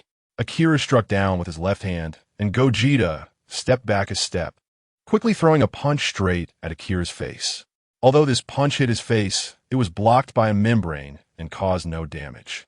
Akira's right elbow slammed down towards Gogeta, who sidestepped and grabbed Akira's arm, executing a shoulder throw that slammed him hard into the ground. However, just as Akira was about to touch the ground, his body suddenly transformed into a shadow and reappeared behind Gogeta, kicking him in the back. Gogeta staggered forward a few steps, but quickly steadied himself, turning to gather a massive energy ball and throwing it at Akira. A barrier appeared in front of Akira, blocking the energy ball's attack. The explosion generated by the energy ball created shockwaves that impacted the surroundings, yet Akira remained unharmed. The 2 figures crossed rapidly amidst the shattered floating rocks, and the moment their fists clashed, a circular shockwave erupted. Gogeta's right leg came down, but his opponent intercepted it with an elbow strike, grabbing his ankle and swinging him into the sky. Gogeta, thrown out, stopped abruptly, crossing his hands to unleash a pillar of white-hot light, the energy wave tearing through the clouds straight down. Akira condensed black-purple fireballs between his palms to counter, and the 2 energies clashed, resulting in a massive explosion. Gogeta passed through the smoke of the explosion, his knuckles glowing golden as he aimed for Akira's throat. Akira did not dodge, but punched out, and with a bang, both retreated simultaneously. Amidst the flying debris, a blinding golden light suddenly illuminated, and flames erupted around Gogeta, raining down energy blasts like a torrential downpour. This kind of little trick is really disappointing. Akira waved his hand, instantly detonating the light blasts in the sky, creating explosions that echoed throughout the world. In the Kaioshin realm, the old Kaioshin sat down heavily on the ground, not expecting Akira to take action personally. Old ancestor, is he really that Akira? It was understandable for Jebbet to ask this, as the Akira clone seen a month ago was not like this at all. After recovering, the old Kaioshin said seriously, "Don't doubt it, he is Akira, the real one. It seems the Earth is going to be destroyed. No, not just the Earth, but we might also be done for." The old Kaioshin's words were not without reason. The four gods had the power to decide the life and death of their Kaioshin and god of destruction. However, Gogeta did not share this sentiment. Old ancestor, I think you're wrong this time. I believe Gogeta can defeat Akira. The old Kaioshin looked at Gogeta in surprise, who had a serious expression. The old Kaioshin smiled, realizing he was getting old and not as optimistic as the younger generation. Since he believed in Gogeta, he would support him. After all, nothing could be worse than death. On Earth, the sky was torn apart by two intertwined flames. Gogeta's fist slammed towards his opponent's face, but Akira barely dodged by a millimeter, grabbing his wrist as he did so and striking his right knee into Gogeta's ribs. The sound of bone against flesh exploded in a circular shockwave. Too slow. Akira's crimson pupils burst forth with energy beams, and his elbow smashed towards Gogeta's throat. Gogeta's figure flickered continuously as golden energy blasts came from all directions, each one precisely sealing off Akira's escape angles. Yet they were shredded into light particles before contact by a black shield. Kamehameha. In an instant transmission, Gogeta appeared close to Akira, unleashing a blue-white energy beam that pierced through the clouds. Akira didn't evade or dodge, taking on the energy capable of vaporizing planets head-on. Boom! The Earth shook continuously with strange phenomena. The energy covering the Earth dissipated, but the energy protecting the core remained intact. The moment the two came close again, time seemed to freeze. Gogeta's whip kick swept across Akira's neck, but he used the force of the sweep to spin, striking towards Gogeta's temple with a hand knife that sliced through space with a sharp sound. Both sides completed dozens of offensive and defensive transitions in a fraction of a second. Big bang attack. Gogeta suddenly changed his technique, and a massive golden energy ball erupted from his palm, heading straight towards Akira with unparalleled power. Just as the golden energy ball was about to engulf Akira, a black energy spear shot out like lightning from the center of the explosion, aiming directly for Gogeta's vital points. Gogeta was shocked and barely managed to evade the attack. However, Akira's assault did not stop. Taking advantage of Gogeta's momentary sidestep, he charged out from the smoke, his right fist wrapped in powerful energy that could distort space, smashing towards Gogeta's abdomen. Gogeta shone with golden light, bracing his abdomen to take on Akira's punch. With a loud bang, Akira's fist collided with Gogeta's abdomen, creating a massive shockwave. The shockwave swept outwards, distorting the surrounding space. Although Gogeta successfully blocked Akira's punch, he was still sent flying by the powerful force, soaring thousands of meters before stabilizing. However, before Gogeta could catch his breath, Akira appeared behind him, not giving him a moment to recover, and threw another punch, colliding with Gogeta once more.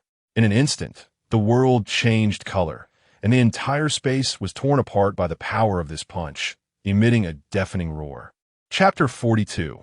I am serious. One gold and one black beam of light intertwined like two giant dragons, fiercely colliding in the clouds. Each impact producing a deafening roar while generating powerful circular shockwaves. These shockwaves swept across the surroundings like a torrential storm, instantly reducing the mountains within a 1,000-mile radius to dust, with clouds of smoke and debris pouring down like heavy rain.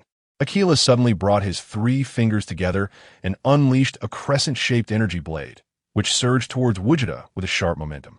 Gogeta's reaction speed was extremely fast. He spun rapidly like a top, and then delivered a powerful kick towards the energy body. With a loud bang, the energy body shattered instantly under Gogeta's fierce kick, turning into countless tiny energy streams that splattered in all directions. Just as Gogeta kicked apart the energy body, Akira's knee, propelled like a cannonball, crashed violently into his throat. Too slow. Gogeta leaned back sharply, barely dodging Akira's strike, and used his elbow to smash down onto Akira's spine with immense force, like a heavy hammer. Akira clearly did not expect such a quick counterattack from Gogeta. After being hit by the elbow, his body trembled violently, but he quickly steadied himself and retaliated with a black energy wave aimed at Gogeta. Gogeta's palm erupted with golden energy waves, countering the black energy wave. The two powerful energies met in mid-air, instantly creating an expanding, chaotic sphere, emitting a heart-pounding energy fluctuation. Under this terrifying energy radiation, the rock layers on the ground began to melt rapidly, turning into crimson magma, as if the entire earth was burning. At the moment when the energy sphere was about to explode, Achilles suddenly withdrew his power and darted into Gogeta's blind spot. Before Gogeta could react, Achilles' lightning-wrapped whip leg struck him hard.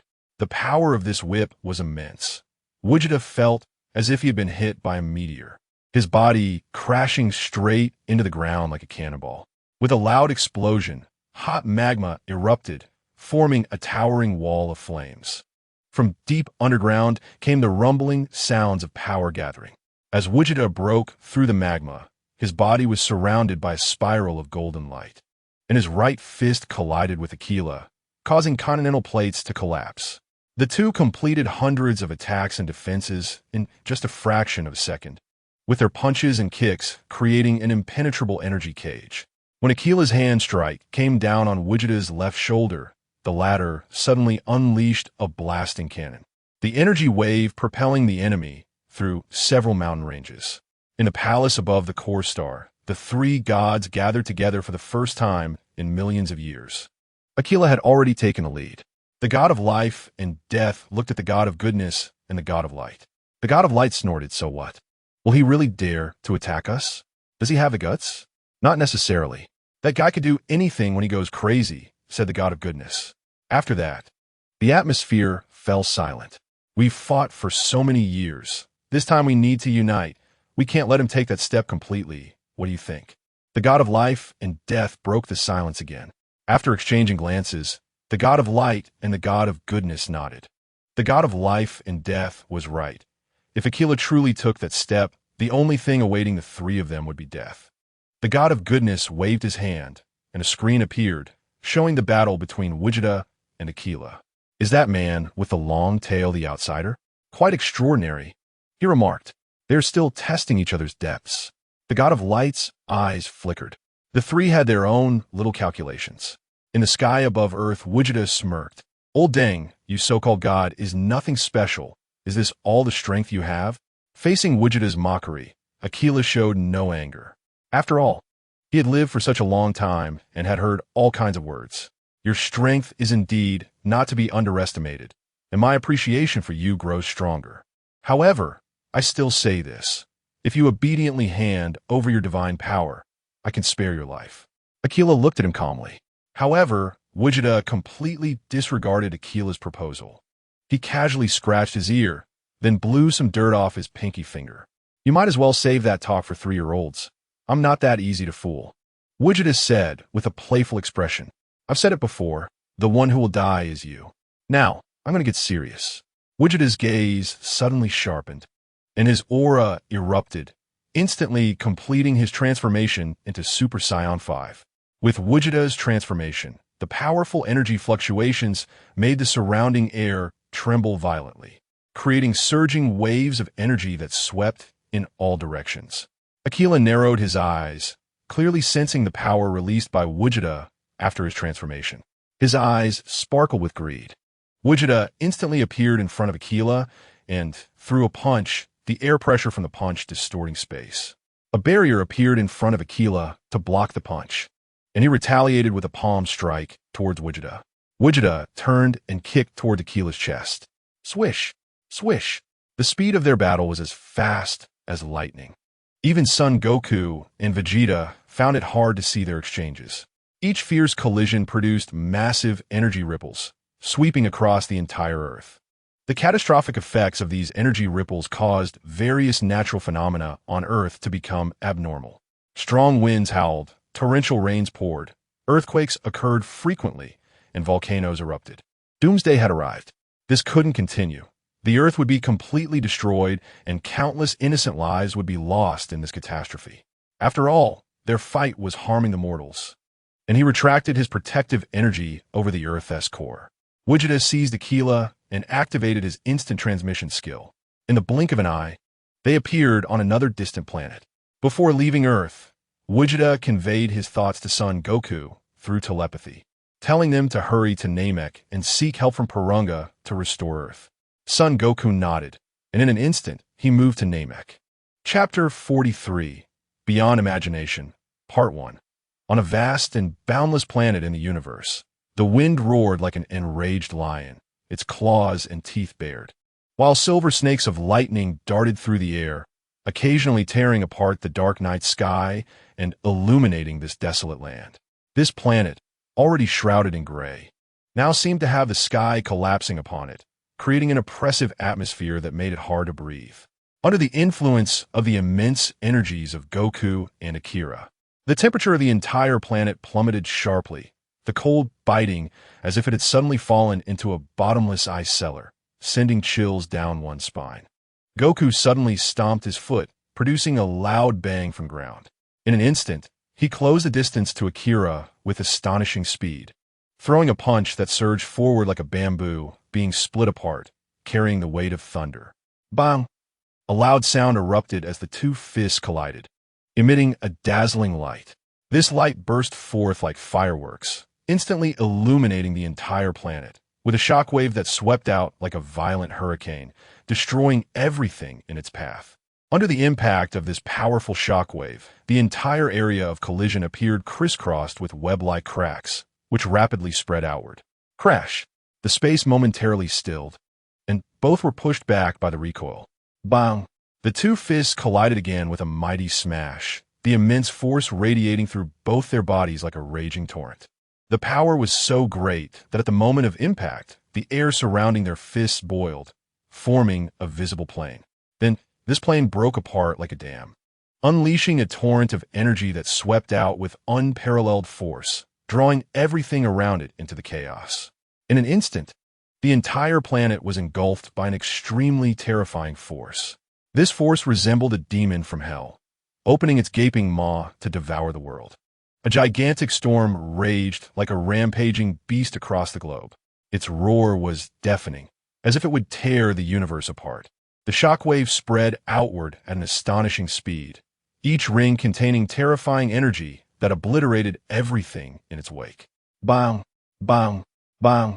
Each loud sound from their collisions was like thunder, the residual waves of their attacks rippling across the world, bringing devastating consequences.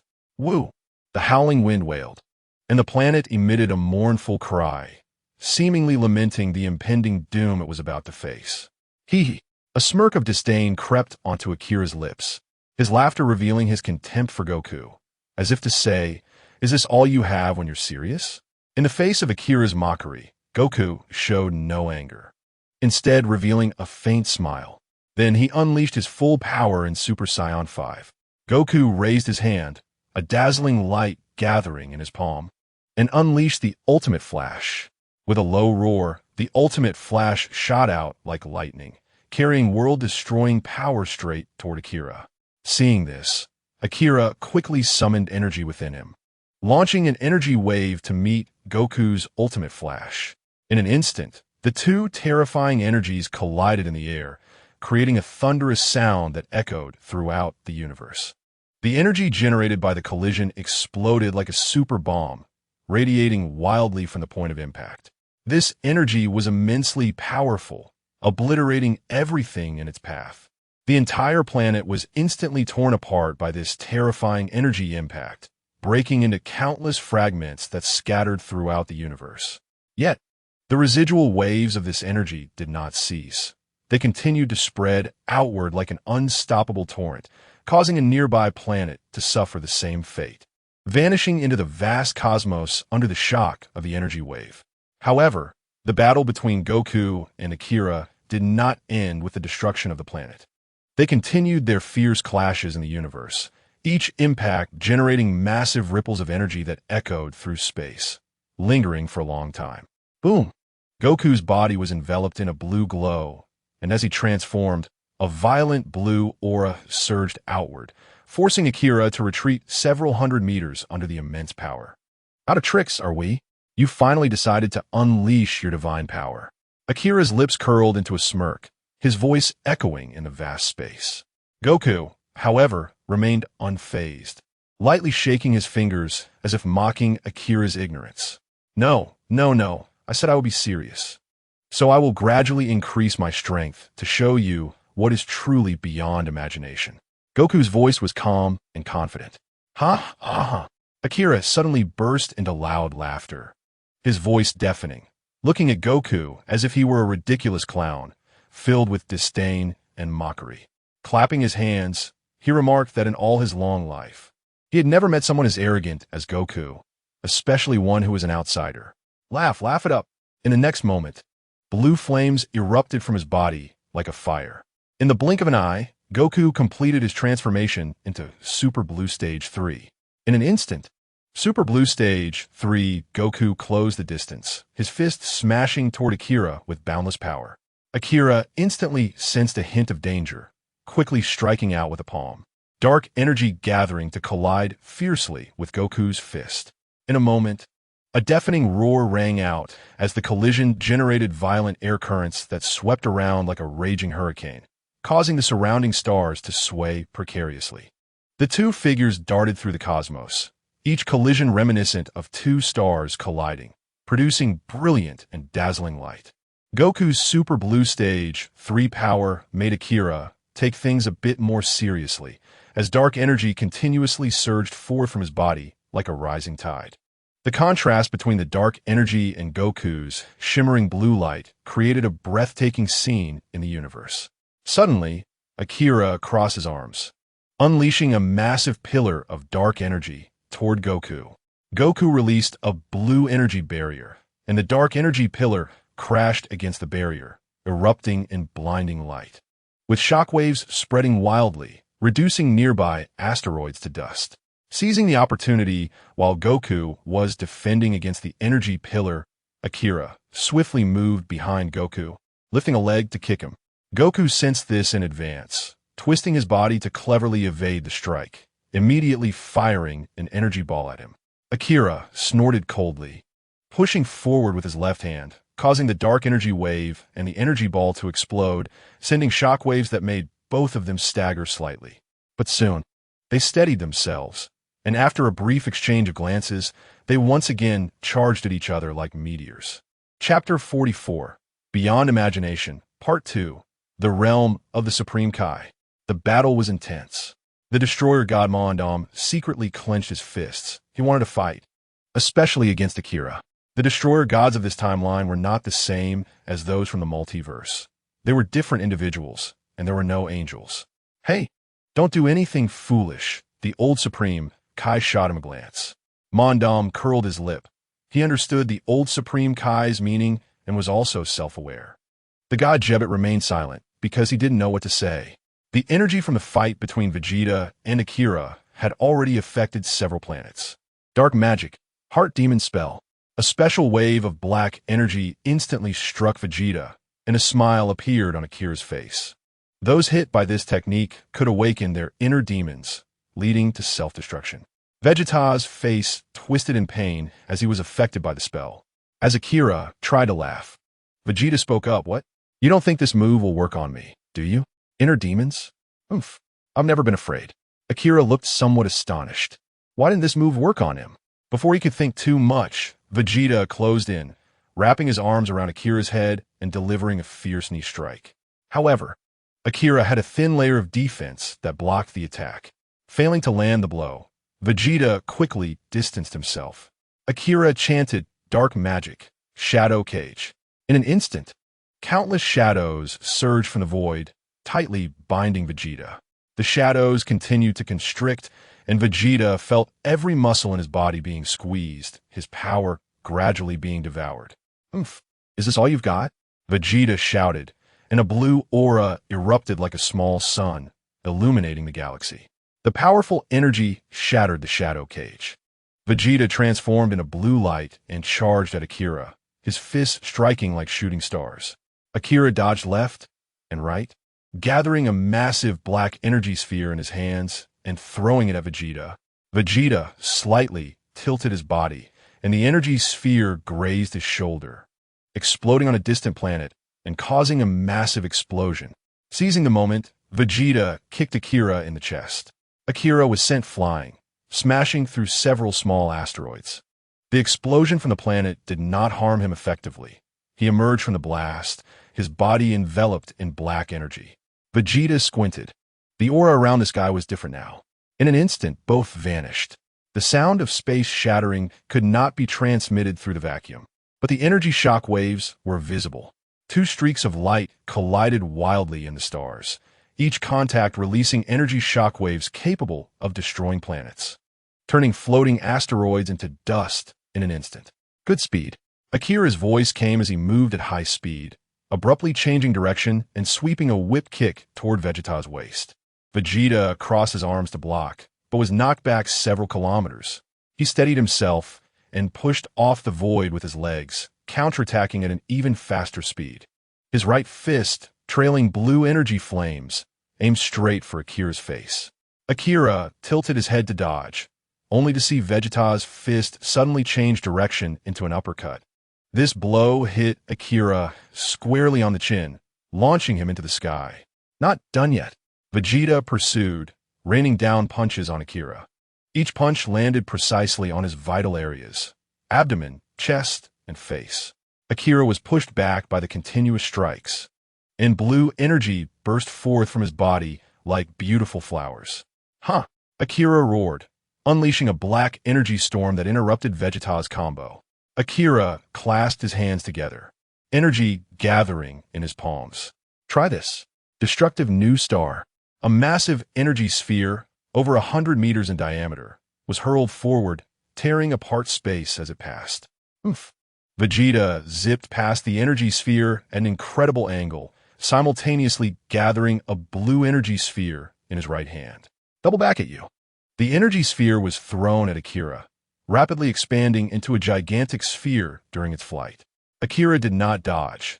Instead, he clawed forward with his hands, tearing the energy sphere apart. But at the moment the energy sphere exploded, Vegeta appeared behind him, delivering a heavy elbow strike to his neck. Akira let out a muffled groan, his body pitching forward, but during the fall, he suddenly turned and executed a spinning kick aimed at Vegeta's head. Vegeta tilted back to avoid it. Then, the two quickly distanced themselves. Akira looked at Vegeta with a slightly darkened expression, puzzled as to how this guy was still standing. He had already used 70 of his power. Why couldn't he eliminate him and obtain his strength? Was he still holding back? He dismissed that thought, since 70 wasn't enough. He would use 100 of his power. Akira took a deep breath, his black aura surged violently, and his body began to swell dramatically. Layers of scales emerged on his surface, each shimmering with a strange light, even growing a pair of black horns on his head. Buzz! The terrifying pressure shattered the galaxy, and Vegeta erupted with an energy force field to withstand the impact. This battle was truly beyond imagination. If it continued like this, the universe would cease to exist. Jebbet swallowed hard. The expressions of the Destroyer Gods and the old Supreme Kai were very serious. If the universe were destroyed, it would be a grave issue. And more seriously, they had no power to stop this battle. Chapter 45. Seriously injured and fleeing, two figures intertwined in the universe. And at the moment their fists collided, energy ripples erupted. Akira raised his leg and struck down, but Gogeta dodged with even greater speed, leaving spiderweb-like cracks in the space where he had originally stood. Landing on a meteorite, Gogeta flashed close to Akira and unleashed the Kamehameha at point-blank range, sending both of them flying in opposite directions. Whoosh! Black arrows shot towards Gogeta. Gogeta fired energy beams, and with a rumble, explosive shockwaves rolled out, causing the edge of the universe to begin to shatter. Their battle moved to a certain planet. Suddenly, Akira sealed off the surrounding space and aimed his finger like a sword at Gogeta. Swish! The sword-like finger pierced through Gogeta's body, but the next second, Gogeta dissipated. It was merely an afterimage. Bang! A barrier of dark energy formed instinctively to protect Akira, but Gogeta's punch was not so simple. Crack! The dark energy barrier shattered instantly, and the punch slammed into Akira. Akira let out a muffled groan as he was sent flying, crashing through several mountain peaks. Amidst the swirling dust, Akira slowly stood up, dark energy surging wildly around him. Countless black runes flew out from his palms, intertwining in the surrounding space to form a massive magic array. The array glowed brightly, enveloping Gogeta and attempting to restrain his movements. Boom! The blue aura around Gogeta erupted, and he shouted as he pummeled the magic array with his fists. Crack, crack, crack! Fissures appeared in the ceiling array. Just then, Akira raised both hands, and a pitch-black light beam coalesced at the center of the array, shooting fiercely towards Gogeta. Gogeta crossed his arms in front of him, forming an energy shield. The light beam struck the shield, erupting in a blinding flash, the energy backlash sweeping away, and layers of dust were stirred up from the planet's surface. The explosion's light suddenly vanished, not extinguished but forcefully cleaved apart by an even more domineering power. The energy turbulence rolled to both sides like a tamed wild dragon, howling as it revealed the figure at the center of the explosion, completely unharmed. Gogeta slowly lowered his crossed arms, a hint of a playful smirk appearing at the corner of his mouth. The blue aura surrounding him not only did not weaken, but burned even more fiercely, changing from ordinary azure to a deep blue. Akira's pupils constricted sharply. A look of shock appeared on his face once again. The magic array he had set up, combined with the dark obliteration beam, was actually broken by the opponent's fists? This was impossible. Quite interesting. Gogeta seemed to be commenting on an inconsequential performance. His gaze swept over the cracked but still operational dark magic array, his expression calm, as if looking at a piece of clumsy graffiti. He extended his index finger and casually pointed at a seemingly unremarkable spatial node above the array. Buzz! There was no earth-shattering explosion, only a sound like glass shattering.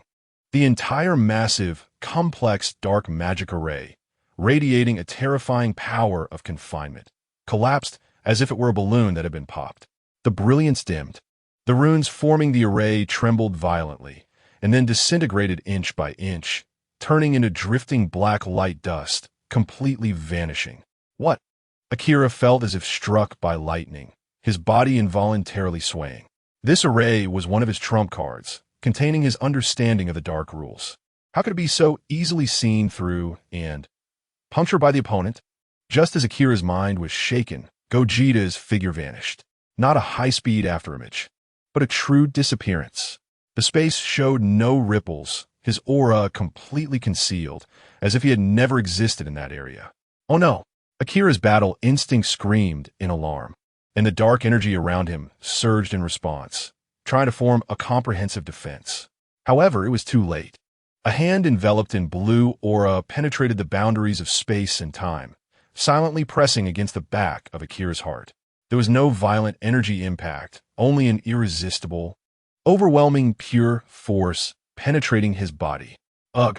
Akira felt all the bones, internal organs, and even the flowing dark energy within him instantly freeze and twist under this pressure. This force was not destructive, but absolutely suppressive, as if the weight of the entire universe had suddenly pressed down upon his tiny body. The dark energy he was so proud of could not even muster a shred of resistance, melting away like thin snow in the sunlight. Bang! Akira crashed down to the ground at a speed 10 times faster than before, smashing into the already ravaged earth. This time, it wasn't just a deep pit, but a circular crater over a kilometer in diameter. The shock waves spread in a ring, completely flattening the already shaky mountain range around. And the massive dust wave surged into the sky, turning the atmosphere into a murky brown. Before the dust had settled, a blue streak of light hovered above the giant pit. Gogeta, arms crossed, looked down from above at the figure at the bottom of the pit. He tilted his head slightly, his gaze as if watching a bug hopping in his palm, filled with absolute control and a hint of amusement. It's time for you to see what true power really is. As his words fell, Gogeta's blue aura suddenly contracted inward, as if compressed to the extreme. An indescribable pressure began to spread, not a violent impact, but as if the laws of the entire universe were bowing to him, gathering, and the divine brilliance formed a galaxy, transforming him into the form of the ultimate instinct dash. The planet beneath his feet began to emit groans of unbearable strain. fine cracks spreading from the crater to the entire planet. The dust in the sky was pushed aside by an invisible force field, revealing the distorted, shattered starry backdrop behind it due to the battle's aftermath. Akira lay at the bottom of the pit, looking up at the figure in the sky like a deity, his eyes revealing an unmasked astonishment and a hint of fear for the first time. He finally understood that from the very beginning, the opponent had only been observing, toying with him, evaluating his worth as an opponent. All his attacks, all his schemes, appeared so laughable and futile before the opponent's absolute strength. Playing dumb to catch the tiger?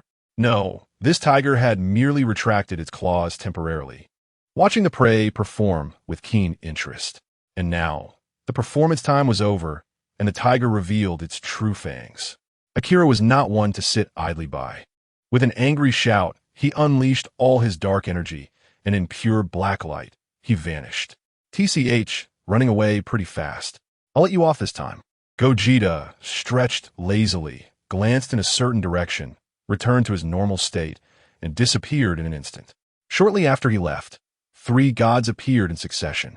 Looking at the disappearing Gogeta, the 3 showed expressions of wariness. With the strength Gogeta had displayed, he could easily kill Akira.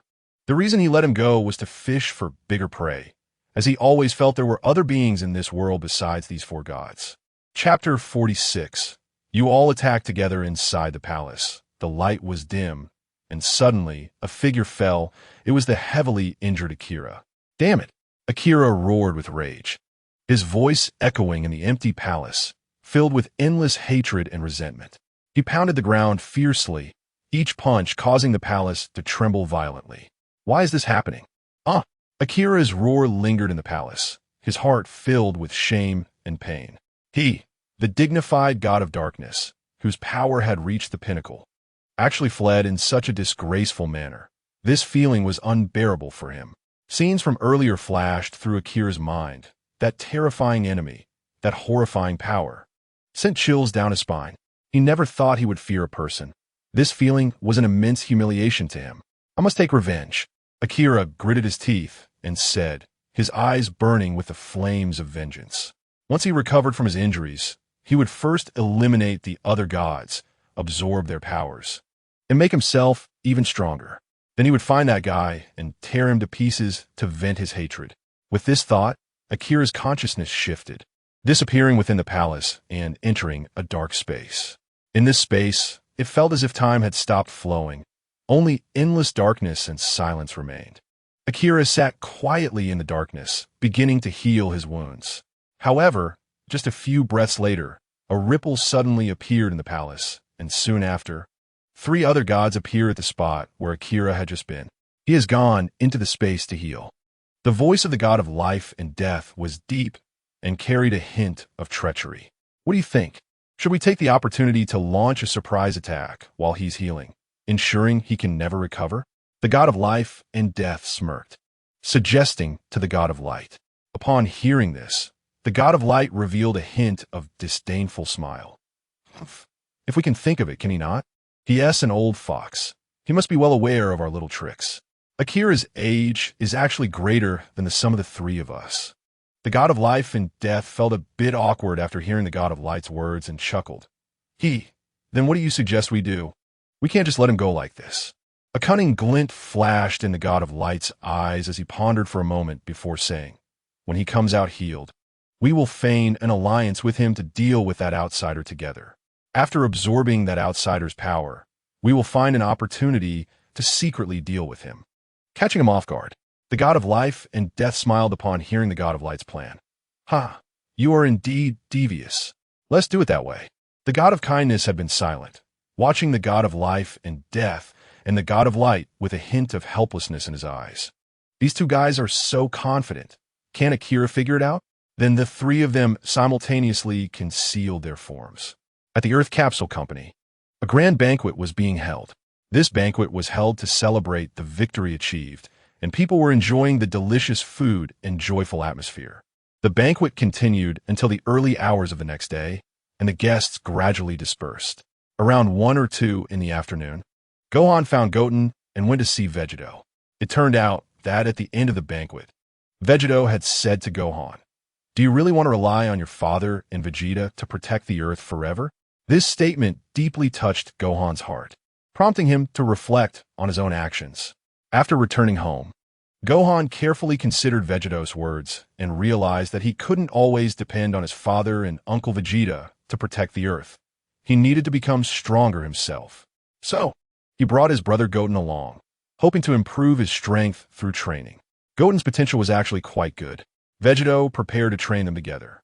Just as Vegito was about to leave with the two brothers, Krillin, Piccolo, and Trunks unexpectedly arrived as well. "You want to get stronger too?" Vegito asked, somewhat surprised. Krillin and Piccolo nodded, expressing that they also wished to enhance their powers. Krillin clenched his fists earnestly and said, "I want to get stronger to protect my family." Piccolo's thoughts were simpler and more direct. He just wanted to see what his limits were. In fact, Piccolo had two paths to choose from. One was to go to Namek and find Porunga to wish for potential development. The other was to assimilate with other Namekians. Obviously, Piccolo would not choose either of those options unless absolutely necessary. "Well, since I have to teach them anyway, let us teach them all together." Thus, Vegito led everyone to the Kaishin realm and subjected them to a grueling training session akin to hell. Meanwhile, Goku and Vegeta chose to stay home and accompany their wives. After all, they hadn't seen them in a long time, and it was time to catch up. However, when Goku and Vegeta learned that Vegito was the one training their sons, Krillin and Piccolo, they couldn't help but mourn for them for several seconds. Thinking back to Vegito's teaching methods, it was indeed quite chilling. Time flies. Half a year later, on Earth, a magnificent celestial might descended, suppressing all living beings on the planet to the point of immobility. "What a beautiful planet," the God of Light said. "Yes, indeed quite beautiful, but unfortunately, it is about to be destroyed." The God of Life and Death chuckled. Akira spoke up. "You remember the promise you made to me. If you dare to go back on it, you will bear the consequences." "Of course we remember. You can rest assured." The God of Death. "Why does that sound so awkward?" Akira snorted, raising his left hand to condense a huge black energy ball. Goku, Vegeta, and the Z-Warriors arrived. "A bunch of ants think they can stop me? How ridiculous." Akira threw the energy ball out. Boom! It exploded just a few dozen meters away, as it was Vegito who had shattered it. "If they're ants, then in my eyes, you're also ants." Vegito smirked at Akira. He glanced over the other three and immediately guessed their identities. They were most likely the other three gods who had not appeared in the comics. Vegito grinned and said, "Why don't you all attack together? Akira is not my opponent." His words were quite arrogant, but he had the capital to be so. The other three gods remained unmoved, while Akira's face darkened terrifyingly. "Kid, I admit you are very strong, but don't forget, this world is not your world. No matter how strong you are, you cannot surpass us.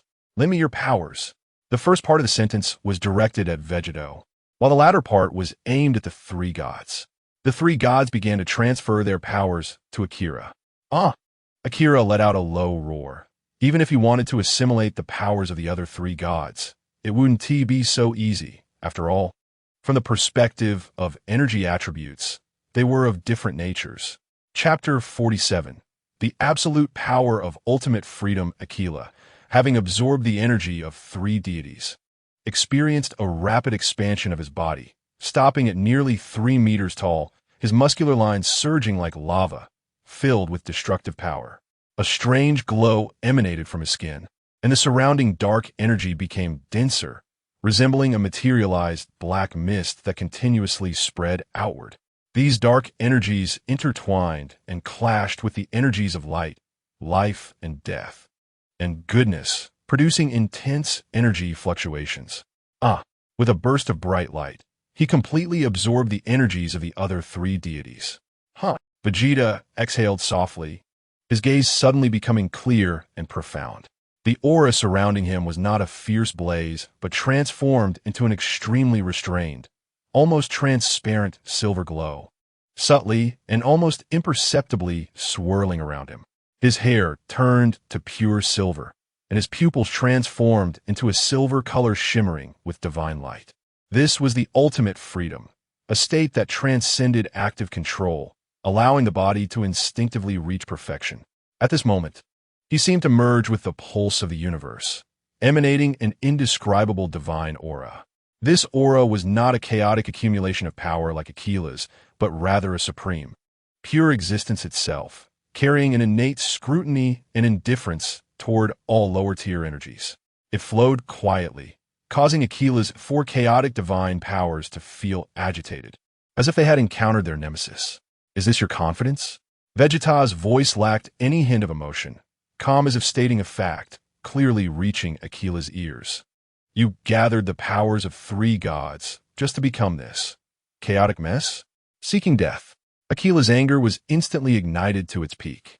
His massive fist clenched tightly, the materialized dark energy coiling around it like a living creature, and the energies of light, life, and death, and goodness surged wildly across his body, coalescing into a strike capable of tearing apart the universe. Boom! There were no flashy techniques, only an outpouring of pure, extreme destructive power. Aquila launched a punch at a terrifying speed that surpassed light. Wherever the punch passed, space shattered into fragments, leaving behind a pitch-black trail of destruction aimed directly at Vegeta. Facing this blow that could annihilate the universe, Vegeta's silver pupils did not even focus on the fist. Just as that destructive punch was about to touch the tip of his nose, his body moved, not to evade, but as if space itself gently opened a path before him. His head tilted slightly to the left at an angle absolutely impossible for a human, at an absolutely improbable moment in time. Aquila's fist, carrying the destructive torrent of 4 divine powers, brushed past Vegeta's silver hair, striking futilely into empty space. The violent energy shockwave expanded spherically, instantly turning the asteroid belt outside Earth into powder. Yet Vegeta did not take a step back. At the moment the fist passed, he simply raised his palm, covered in silver flames, seemingly casually resting it on Aquila's massive wrist, which was propelled forward by inertia. Snap! A light sound, like brushing away a speck of dust. Aquila's pupils suddenly shrank to the size of pinpoints. He felt an irresistible, terrifyingly precise, guiding force emanating from Vegeta's seemingly light hand. He gathered all his strength, the momentum capable of destroying a galaxy. Yet was forcibly redirected by this gentle touch. He instantly lost his balance. The 4 divine powers concentrated in his fist violently backlash due to this sudden loss of control, emitting a piercing, hissing sound. As the lava-like skin on his fist cracked inch by inch, dark energy surged wildly. Ugh! Aquila groaned in pain, his massive body stumbling forward propelled by his own power. But this was merely the beginning. Vegeta's figure rippled like water and vanished. In the next instant, he silently appeared at Aquila's exposed side due to his loss of control. There was no build-up, no shout, and not even an intentional aim. His right knee simply rose to the same position as Aquila's temple and struck there with the force of thunder. Boom! The dull sound of impact exploded in the void. It was not a hard collision, but the ultimate manifestation of absolute power acting on the weakest point in the most exquisite manner. Aquila felt as if his incredibly solid head had been struck by a meteor. His neck twisted at an exaggerated angle, and his entire being transformed into a completely uncontrollable streak of light, shooting off into the depths of space at a speed even more terrifying than before. Boom, boom, boom. A desolate rocky planet. At the moment of impact, the planet shattered like an egg struck by a giant hammer. A crater hundreds of kilometers in diameter formed instantly, with the core directly penetrated. The shock wave swept the globe at supersonic speed, causing tectonic plates to be lifted like paper. Tearing apart, lava erupted, and a mushroom cloud of dust shot into the universe. Before the dust could settle, a silver streak penetrated through the swirling dust and magma, hovering above the center of the deep pit. Vegeta looked down at Aquila, embedded in the scorching core, his body broken and divine power in chaos. In his silver eyes, there was no pride, no anger, only an absolute indifference as if gazing down at mere dust. "Is this the power you desired?" His voice echoed against the backdrop of the shattered planet, carrying a sense of judgment that transcended deities. In the face of my ultimate freedom, it is merely a futile struggle. At the bottom of the pit, Aquila let out a beast-like roar, extreme humiliation and fear igniting his final madness. The four divine powers erupted wildly from his broken body. Dark energy surged forth like boiling tar, intertwining with the energies of light, life and death, and goodness, transforming into countless hideous energy tendrils, akin to a doomsday tsunami, with a determination to perish together, launching from all directions, above, below, left, and right, with no blind spots towards the suspended Vegeta. Each tendril was capable of easily destroying a star. Facing this chaotic counterattack of divine power, Vegeta did not even assume any defensive posture. He simply floated there quietly, his gaze still clear, just as the torrent of destruction was about to completely engulf him. His body moved once more, not to evade an attack, but as if existing simultaneously at countless spatial nodes. His figure blurred into a silver-white afterimage within a billionth of a second. Not a single energy tendril could truly reach him. Now, Vegeta was like the lightest swallow in a storm, and like an eternal boulder in a rushing river, strolling leisurely through the gaps of destruction. Every seemingly impossible, tiny movement accurately avoided the tendrils, allowing them to futilely pass through the afterimages he left behind or violently collide with one another, annihilating themselves. Occasionally, his fingers or toes, covered in silver flames, would inadvertently touch the most vulnerable structural nodes of the energy tendrils. Each light touch was accompanied by a crisp cracking sound, as if shattering glass. The energy tendrils he touched instantly collapsed and disintegrated, and the violent energy backlash further exacerbated Aquila's chaos. No, impossible. You. What kind of power is this? Aquila screamed in despair. The invincible form he prided himself on, fused with the powers of four deities, appeared so ridiculous in the face of Vegeta's seemingly casual yet profoundly universal ultimate freedom, like a child swinging a heavy hammer, unable to even touch the edge of his opponent's clothing. When the last frenzied energy tendril self-annihilated beside Vegeta, only his silver figure remained suspended in the air above the shattered planet, still pristine and untainted. He slowly raised both hands, palms facing each other, the movement natural and smooth, as if simply scooping up a handful of clear spring water. There was no chanting, no shouting. Only the absolute while silently coalescing, more pure and profound than the silver-white aura of the ultimate state of freedom, as if containing the light of the origins of the universe's creation and end, silently gathering in the palm of his hand. It was not an energy sphere, but rather a singularity collapsing, containing infinite possibilities. The terrifying pressure that transcended understanding spread out, and the already disintegrated planet had no qualification to even tremble before this pure energy. Its material structure was visibly collapsing from the atomic level, turning into nothingness. Akira felt it. It was a termination more thorough than death, an absolute nothingness that could erase even the concept of divinity itself. He let out a heart-wrenching scream of despair, desperately squeezing out all the remaining divine power within him. Darkness, light, life, and death, goodness, madly extracting it to construct an unprecedented, ultimate divine power shield of four colors swirling madly in front of his chest. God? Gogeta finally spoke again, his voice still calm. A barely perceptible curve appeared at the corner of his mouth, a mockery of the concept of divinity itself. In his silver pupils, the small figure of Akira, struggling in vain, was reflected. Before me, even gods must be annihilated. But there was no earth-shattering explosion, only a low hum reminiscent of the universe's beginning. The ultimate Kamehameha wave, or rather, the pure energy torrent released in the ultimate state of freedom, transformed into a flow of light that transcended time and space. It surged forth with the will to purify everything and reset everything, flowing calmly. The four-color divine power shield, constructed by Akira, was so fragile in the face of this light flow, representing the highest laws of the universe, that it was not even a shadow. The shield was not destroyed. At the moment of contact, It silently and quietly vanished as if ice and snow had met absolute scorching sun. There wasn't even a delay of 1/10,000th of a second. Akira's final desperate gaze was swallowed by pure light.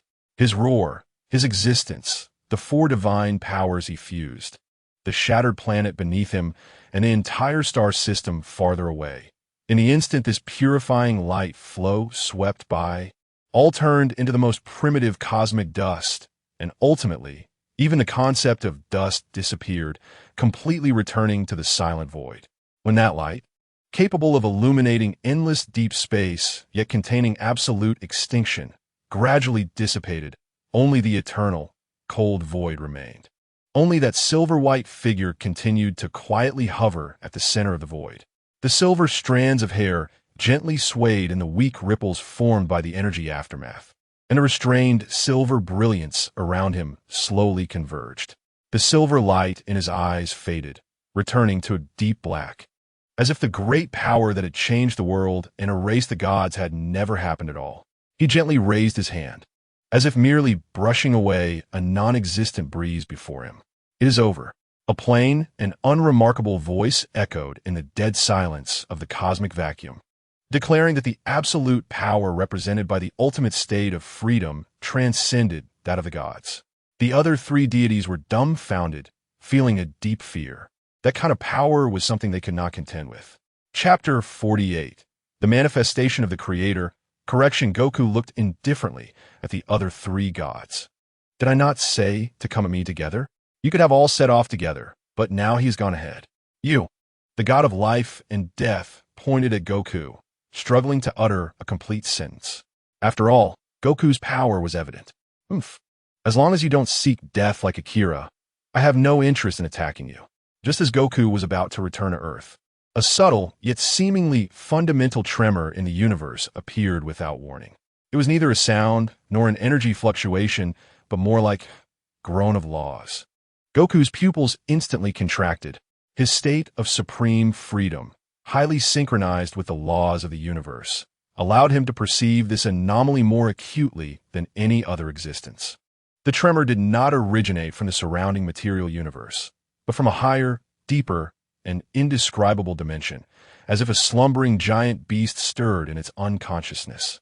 And even a slight movement created folds in the low-dimensional sheets that could not be ignored. Immediately afterward, the primal energies within the gods of light, life, and death, and goodness surged out. The three gods were greatly alarmed. If their primal energies were lost, they would meet the same fate as Akira, returning to nothingness. They hurriedly tried to summon it back, but the primal energies were unresponsive. These three energies sent the strongest signal to their origin, the Creator, who slumbered in the high-dimensional chaos, as if expressing the fury over the disappearance of the dark primal source. Boom! This time, the vibration was no longer a subtle groan. The entire structure of the universe seemed to be violently shaken by an invisible giant hand. Goku reactivated his supreme freedom, and the silver-white aura around him fluctuated violently. He clearly saw, he perceived that using the three primal sources as anchor points, the membrane of the universe was forcibly distorted and torn apart by an indescribable great power. A gap appeared that could not be described by size, shape, or color. It was not a physical hole, but a fracture in the laws, a crack in concepts. From this crack, not energy surged forth, but a spreading, primordial chaos. It was neither darkness nor a chaotic energy storm, but a state more ancient than nothingness, more primitive than existence. It contained all possible beginnings and all necessary endings. Just the release of this aura caused Goku's supreme freedom aura to burn fiercely as if encountering a formidable foe, with silver light shining more brilliantly than ever, resisting the formless yet omnipresent chaos. "Oh!" Goku emitted a voice tinged with solemnity and deep interest. Within his indifferent silver eyes, a blazing fighting spirit ignited. The state of supreme freedom allowed him to clearly recognize that what appeared before him was a true upper existence far beyond the previous four gods. What I thought before was indeed correct. They're indeed experts. My creations have been erased to this extent. A grand and ancient voice, as if the echoes of the birth and destruction of a universe superimposed upon one another resonated directly in the minds of all beings. The voice was emotionless, yet contained a pressure that made the soul tremble. This voice did not propagate through air or energy, but announced directly at the level of laws. With this proclamation, chaos began to surge violently and condense within the crack of the laws. It did not form a specific biological shape, but condensed into a manifestation of will. A colossal existence composed of pure chaotic energy, constantly changing its form, sometimes resembling the swirling arms of billions of stars, sometimes a vortex devouring all things, and sometimes a gigantic entity weaving the threads of the universe, slowly flowed out of the crack. Its body was so immense that it was beyond estimation. Merely a part of it probing into this material universe fundamentally distorted the space itself. Light around it twisted into strange rings. Physical constants became unstable, and even the laws of causality experienced brief chaos. It was the Creator, slumbering in high-dimensional chaos, the supreme source that created many fundamental laws and gods of the universe, including light, darkness, life and death, and goodness. The Creator's gaze swept across this void, instantly locking onto the three primal sources.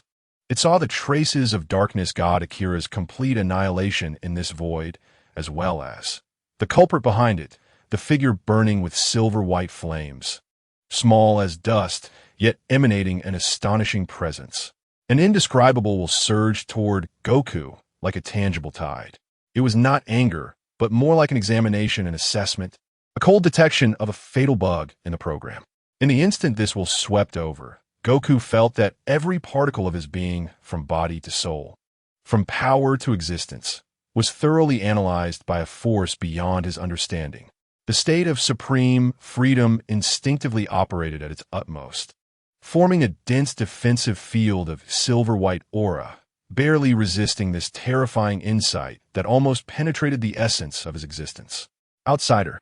The Creator's grand voice resounded again, this time with a clear directive, locking on to Goku. No anomaly. Your power has distorted the balance of the laws I set. You have erased my creations. Its voice remained calm, yet contained an undeniable sense of judgment. As it spoke, the three primal sources were slowly drawn into the Creator's chaotic body by invisible threads. The three gods watched helplessly as their energy sources merged, and without even making a sound, they turned into nothingness. The Creator's body slightly trembled, and the immense chaotic form seemed to contract, condensing for a moment, as a power far more terrifying, deeper, and closer to the source of the universe than when Akira fused with the four gods began to brew. This power no longer had distinctions of attributes. It was the most primitive form of creation and destruction itself, the ultimate engine driving the birth and death of the universe. In my name, the Creator's voice was like the final judgment of the universe, as chaotic energy condensed before it, not as an energy beam like the Kamehameha, but as an absolute singularity collapsing inward, devouring all light, representing a point of return to zero. Anomaly, when corrected, your existence will return to chaos. The singularity slowly rotated, locking onto Goku. The gravitational pull, or erasing force it emitted caused the space around Goku to begin to collapse inward, and the silver-white aura was pulled toward the singularity. This was no longer a clash of energy, but a direct negation and erasure at the level of laws. Facing this ultimate judgment from the source of the universe, Goku not only felt no fear, but instead grinned widely, revealing an incredibly wild smile. His silver hair danced wildly under the terrifying pull of the singularity, and the fighting spirit in his eyes erupted like a supernova. Correction? Ha ha ha. Goku's laughter resonated at the level of laws, momentarily resisting the Creator's pressure. Finally willing to wake up, you old relic? Just in time, his silver-white aura suddenly surged, and at the same time, a deep blue light erupted from the innermost part of his being, intertwining with the silver brilliance of supreme freedom. The silver-blue dual flames shot skyward, and an even more violent, more rebellious force explosively erupted, Ultra Blue Level 5 Supreme Freedom Form. Let me see just how much weight you carry.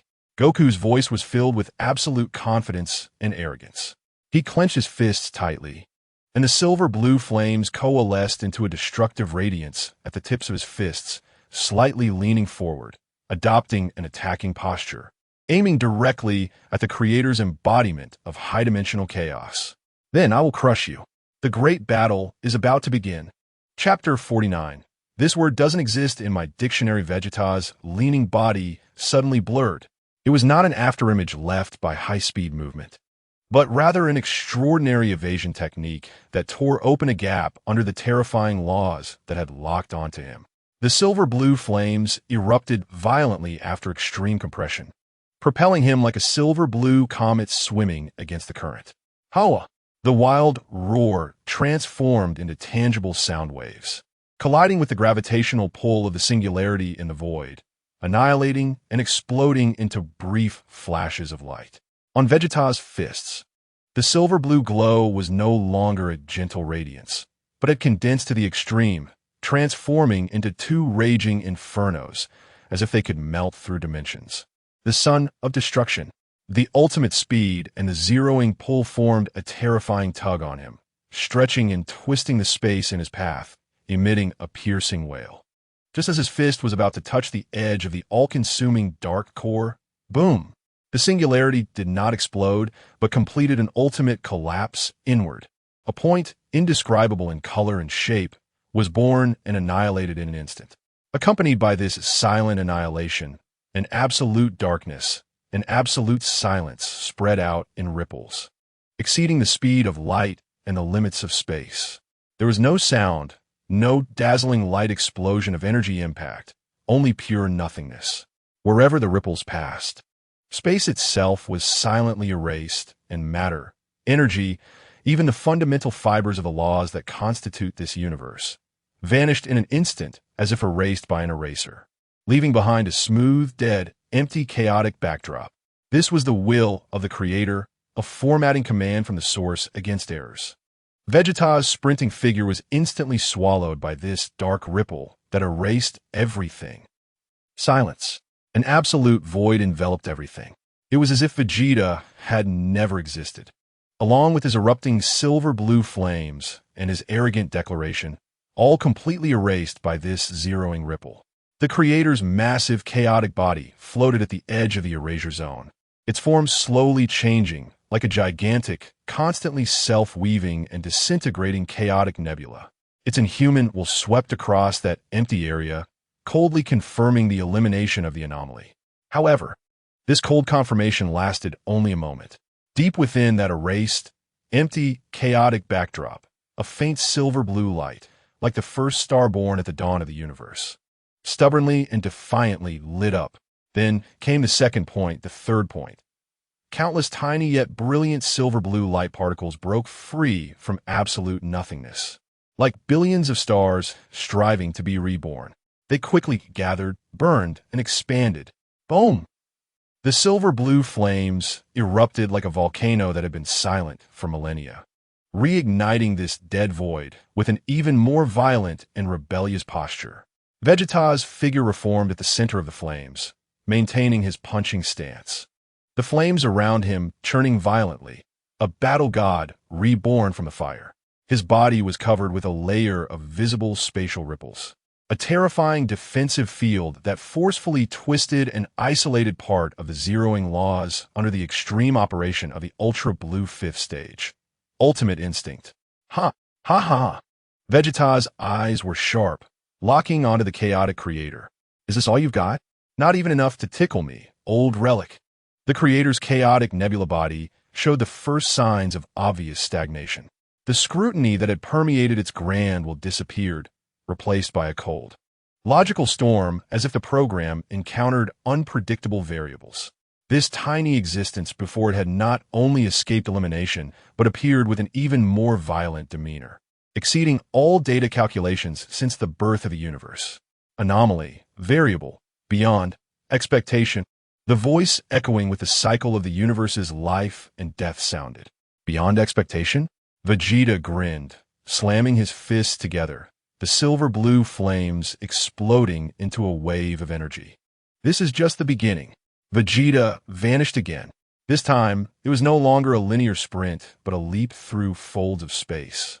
Threading through the gaps of laws, appearing in one moment and the next, his fist, carrying destructive energy, had torn through space, striking down fiercely towards the creator's constantly changing, chaotic nebula body. Bang! Boom! Sizzle! The attack hit, but the sensation was extremely strange. To him, it felt as if his fist had smashed into a viscous gel. The silver-blue flames exploded on the surface of the chaotic nebula, each explosion tearing open a massive gap, spewing forth chaotic, primordial breath.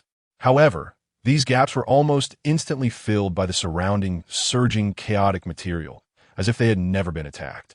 Vegeta's figure transformed into countless silver-blue lightning bolts, flashing wildly around the creator's massive body, attacking.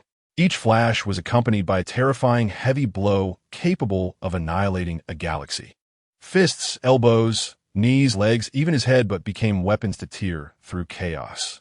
Dense explosions continuously erupted on the creator's massive chaotic nebula body. From a distance, it looked like countless supernovae exploding simultaneously on its surface, with silver-blue flashes crazily flickering and spreading against the dull, chaotic backdrop. "Useless, you little bug," the creator's grand will coldly declared. Facing this storm-like physical assault, it remained indifferent. The massive chaotic body suddenly shook. Buzz! An invisible shockwave of laws suddenly expanded from it. This time, it was not erasure, but reconstruction. With a shockwave passed, the structure of space was forcibly altered, and physical constants were wantonly distorted. Vegeta's rapidly moving body found the space around him instantaneously solidified, like solid amber. Chains of gravitational laws formed from invisible forces wrapped around his limbs and torso. In a fraction of a second before the space solidified, Vegeta's body twisted at an angle completely against the laws of physics, and the gravitational chains that had wrapped around him only tore apart a fleeting afterimage he left behind. His rapid-fire assault was forcibly interrupted. Only know how to dodge? The creators will carry a hint of cold mockery. On one side of the chaotic nebula body, countless chaotic energies surged violently, stretching and condensing, instantly transforming into a colossal chaotic fist that blotted out the sky. This giant fist was not a solid entity. It was composed of constantly being born and dying chaotic matter, flowing with light bands like the spiral arms of a nebula on its surface, while brewing a terrifying power capable of silencing galaxies within.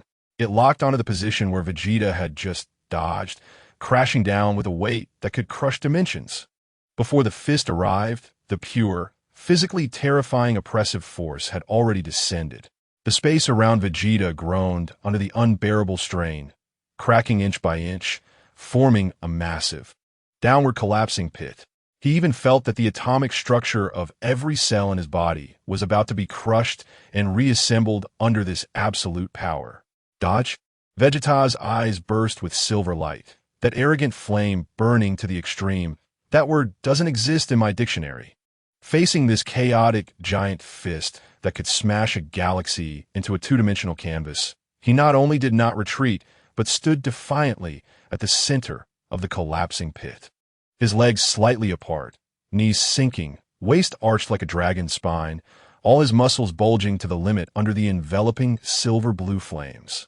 He crossed his arms, raising them high above his head, his arms engulfed in burning silver-blue flames, ready to meet this annihilating blow from the source of creation head-on. "Come on!" The roar mixed with the booming flames sounded like an indomitable war drum. Boom! The chaotic giant fist slammed solidly onto Vegeta's crossed arms in a block.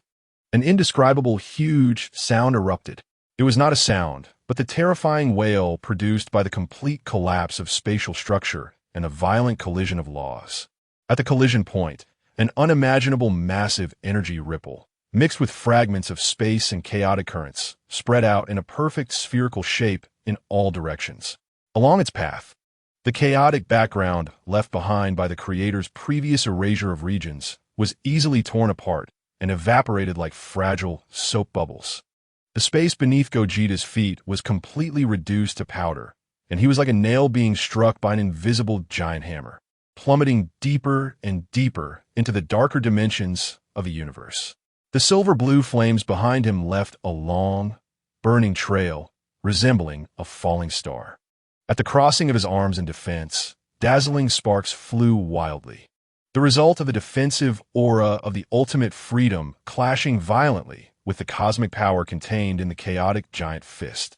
Downward, an endless descent. The power of the chaotic giant fist seemed infinite, trying to completely drive him into the abyss of the universe. Ugh!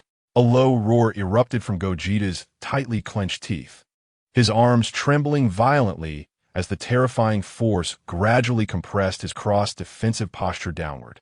The space beneath him continued to shatter, and the speed of his descent grew faster and faster. The area covered by the chaotic giant fist had obscured all his vision above, leaving only the approaching, rolling destructive energy.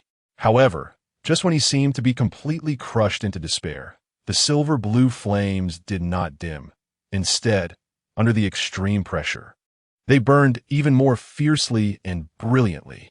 The power was still not enough.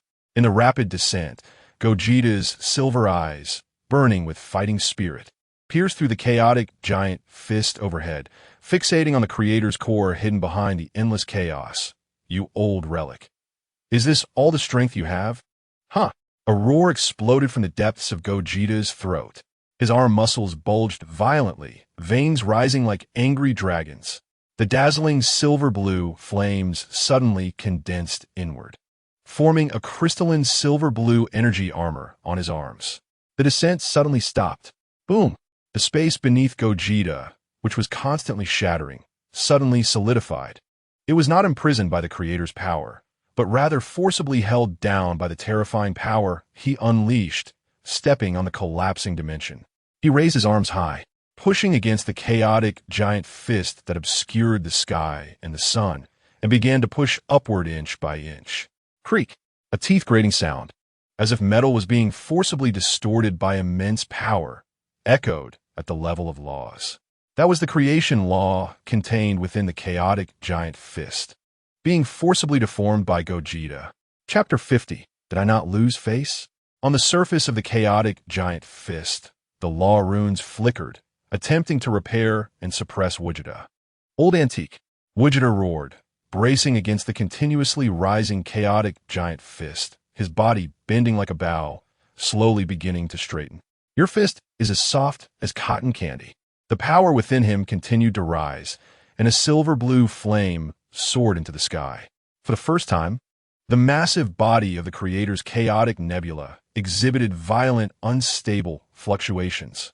An unprecedented emotion, known as rage, emerged within that grand will. It cannot comprehend why this insignificant bug could overturn its calculations. Why could it unleash such power that defied the laws of the universe? Heresy, blasphemy.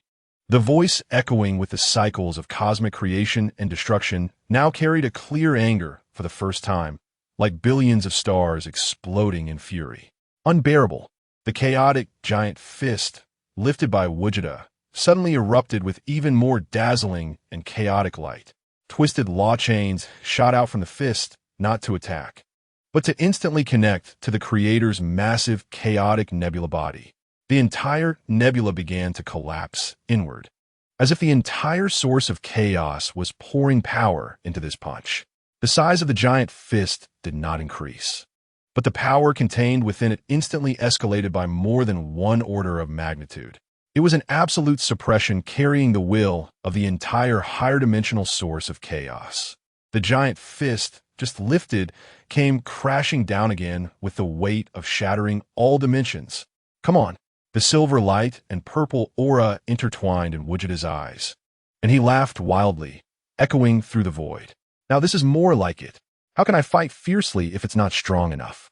He braced against the descending, chaotic giant fist, which had significantly increased in power as the solidified space beneath him groaned and cracked under the unbearable weight, causing his body to sink slightly. But this time, he did not get smashed down again. The The silver-blue crystal arm armor covering his arms flared with light, firmly resisting the pressure coming from the entire source of chaos. His arm muscles bulged like dragons, and as Gogeta faced the world-destroying pressure, his body trembled slightly in extreme resistance, yet stood firm like divine iron rooted deep in the laws.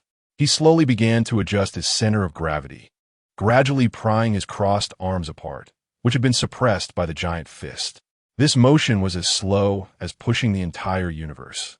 Every inch of movement accompanied by the sound of space fracturing and the harsh friction of the laws. The power of the chaotic giant fist raged forth, trying to stop this separation, but Gogeta's arms, like a giant axe splitting chaos, pushed through the torrent of destruction with unwavering determination, gradually opening a larger gap. The silver-blue dual-colored flames burst forth violently from the gap, striking the bottom of the chaotic giant fist. When his arms separated to the limit, it seemed that part of the power of the chaotic giant fist also dispersed, and in that moment, a sharp light flashed in Gogeta's eyes. "It's my turn!" With a roar that shattered the heavens and earth, he suddenly retracted his separated arms, fists clenched tightly at his waist. At that moment, all the power of his body surged toward his fists like rivers converging into the sea. Blinding light erupted, no longer just pure silver blue, but silver blue as the base. Blazing white at the core, with edges entwined with strands of destructive purple light. The brilliance was so intense that it briefly overshadowed the shadow of the chaotic giant fist above, illuminating the shattered space around Gogeta in a pale white. The creator's massive chaotic will transmitted a signal of crisis for the first time. The energy gathered on the small figure's fists had reached a terrifying level sufficient to threaten its very existence. The chaotic nebula body, composed of chaos, surged violently, as more power was recklessly injected into the giant fist. Kamehameha! Gogeta's roar was the battle horn, the declaration of destruction. His palms carried that energy, burning with purple and white light, enough to catch the attention of even the creator, and boldly pushed forward. Boom! An unprecedented energy beam tore through space, piercing dimensions, like a divine punishment that opened the heavens and the earth, or like the light of annihilation that ended everything. Surging upward, it collided violently, head-on, with the chaotic giant fist that had the creator's full power poured into it. Collision. There was no sound, or rather, the sound was completely obliterated the moment it was born. Only light, an indescribable, pure, and extreme destructive light, erupted explosively at the point of collision. That light instantly consumed everything. The chaotic giant fist, Gogeta's figure, the shattered space, even the distant remnants of stardust.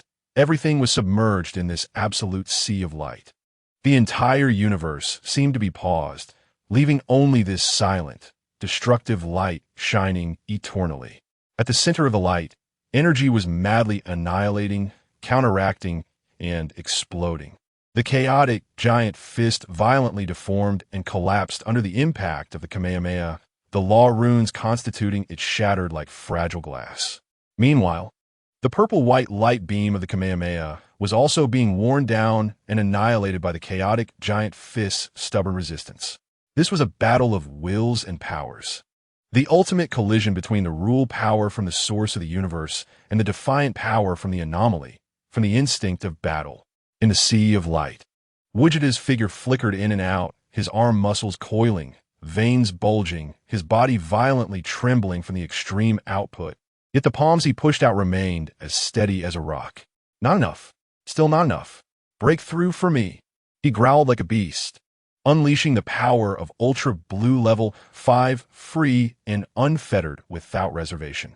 If you can't handle this, won't I lose face?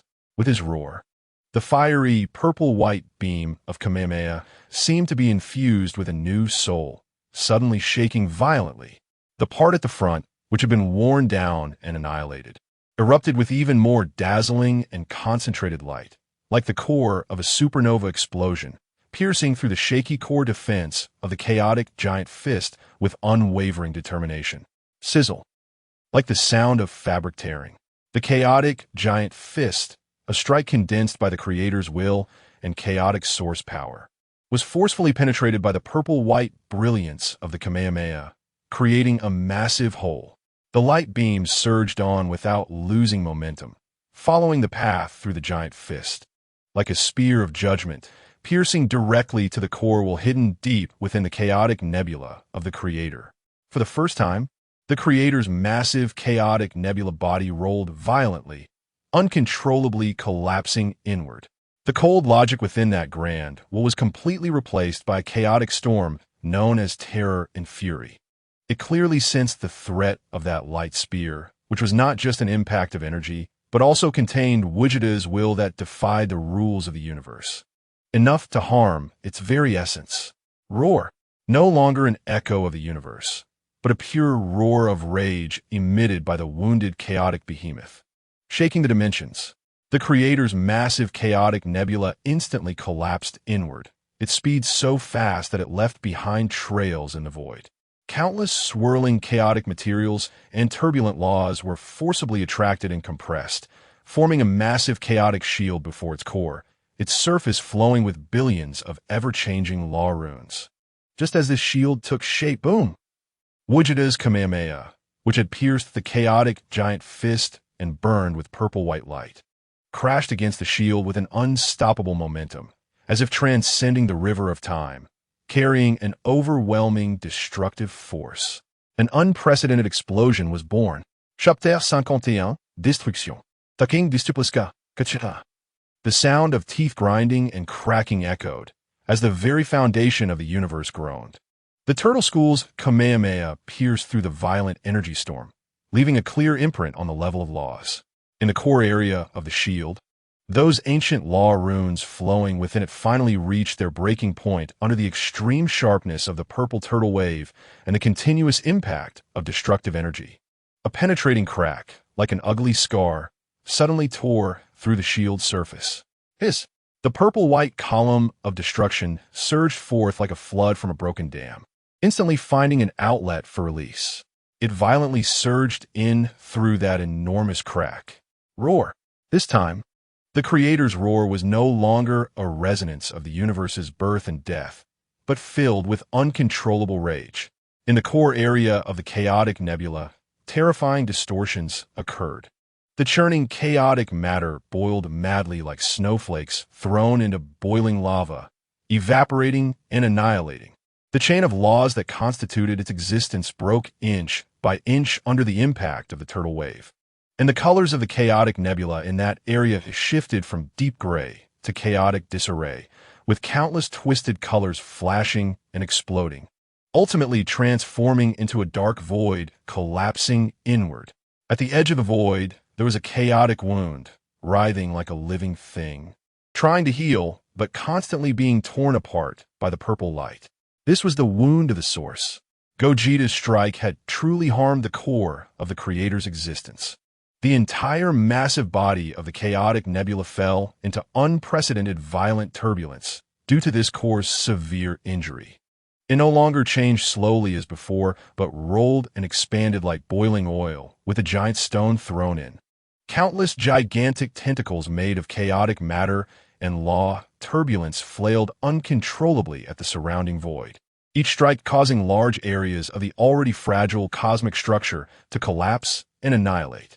Its grand will was completely drowned in rage and a profound pain emanating from the very essence of existence. You, this heretic, must be erased. Erased. The frenzied will swept like a storm. It no longer thought or deduced. Only the most primitive and violent impulse for destruction remained, willing to pay any price to erase this anomaly that harmed and overturned its understanding, along with the universe itself. Boom! Deep within the creator's chaotic nebula core, something named the source point, which could not be described by color or form, suddenly lit up. It was not light. It was an absolute void, forcibly illuminated. The moment the source point appeared, the entire chaotic nebula's rolling came to an abrupt halt, followed by a silence that surpassed all sensory limits, as if the chaotic source of this dimension was converging towards that source point. Even Gogeta's violent purple turtle wave was forcibly pulled into that source point by this irresistible force of collapse. Not good. Gogeta's pupils contracted. He instantly understood the creator's intention. It wanted to self-destruct its core. At the cost of its complete annihilation, it aimed to detonate the entire foundation of the universe, initiating indiscriminate formatting. This guy is so crazy. I must leave this universe. As this thought arose, the surrounding space-time was thoroughly distorted, let alone moving. Even thinking seemed to become incredibly sluggish. The light of the turtle school wave was stretched thin, like a candle flickering in the wind, as energy was being madly siphoned by the source point. Buzz. The QR code stripes on Gogeta's arm radiated a burning sensation. Suddenly, the creator's source point condensed to its limit. Unimaginable destructive energy was compressed to a singularity and then erupted. There was no sound, no light, only the absolute diffusion of nothingness. An absolutely dark, absolutely silent bubble that devoured all energy, matter, time, and space expanded silently at a speed beyond dimensions. Wherever it passed, everything was reset to zero. The end of the universe, the ultimate formatting of the creator, the entire space-time, from the material level to the law level, moved towards complete, irreversible collapse in this absolute annihilation's diffusion. Gogeta's figure was the first to bear the brunt. The terrifying edge of the annihilation bubble touched his body in an instant. In the QR code, stripes emitted a glow. Buzz. His figure vanished. This world was destroyed. Everything except him became nothing. Cold, salty. See. A word with a wet and cold touch floated in his consciousness. He found himself half submerged in cold seawater, lying on a floating piece of wooden wreckage. The board rose and fell violently with the waves. He tried to move a finger, but all he felt was tearing pain and a heavy sense of weakness. The terrifying power that once filled his body and could shake the universe was now as if it had never existed, leaving only intense pain. He tried to mobilize the energy within him, but was met with dead silence. Damn, the power is almost depleted. Gogeta gritted his teeth, realizing that the damage from the creator's self-destruct explosion was more severe than he had imagined. And coupled with the QR code stripes absorbing his body's energy to initiate emergency traversal, he was now severely drained. Just then, boom!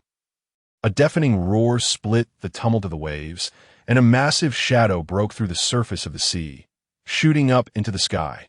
It was a fish. No, it was a monster, covered in thick dark blue scales, each scale as large as a door.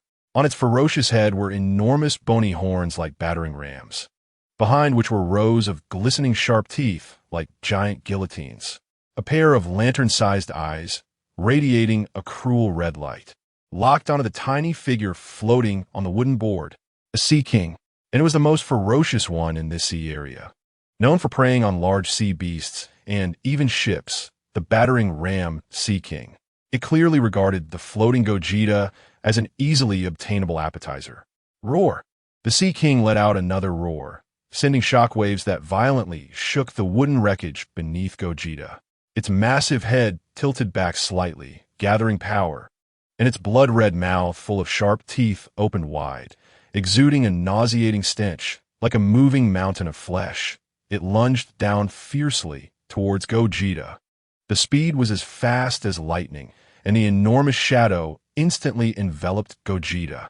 The stench-laden wind hit his face, just as that mouth full of guillotine-like teeth was about to completely swallow him and the wooden board. Get lost! A cold, hoarse voice, yet containing undeniable authority, erupted from Gogeta's throat. Although he had lost his energy and was significantly injured, he was not someone a Sea King could bully. His right fist, like a cannonball, tore through the air and smashed towards the side of the Sea King's massive head. The target was right below its crimson giant eye, a relatively dense area of scales where there might be a weakness in the skeletal structure. Bang! A dull, thunderous sound. Gogeta's small fist collided violently with the mountain-like head of the battering ram Sea King. Crack! A slight yet clear sound of bone cracking came from the point of impact. It was the sound of the Sea King's skull cracking. Oh, whoa! The Sea King let out a mournful howl. Its massive head was blown apart along with its body. At that moment, he looked into the distance and saw a boy wearing a red vest, blue shorts, and a straw hat.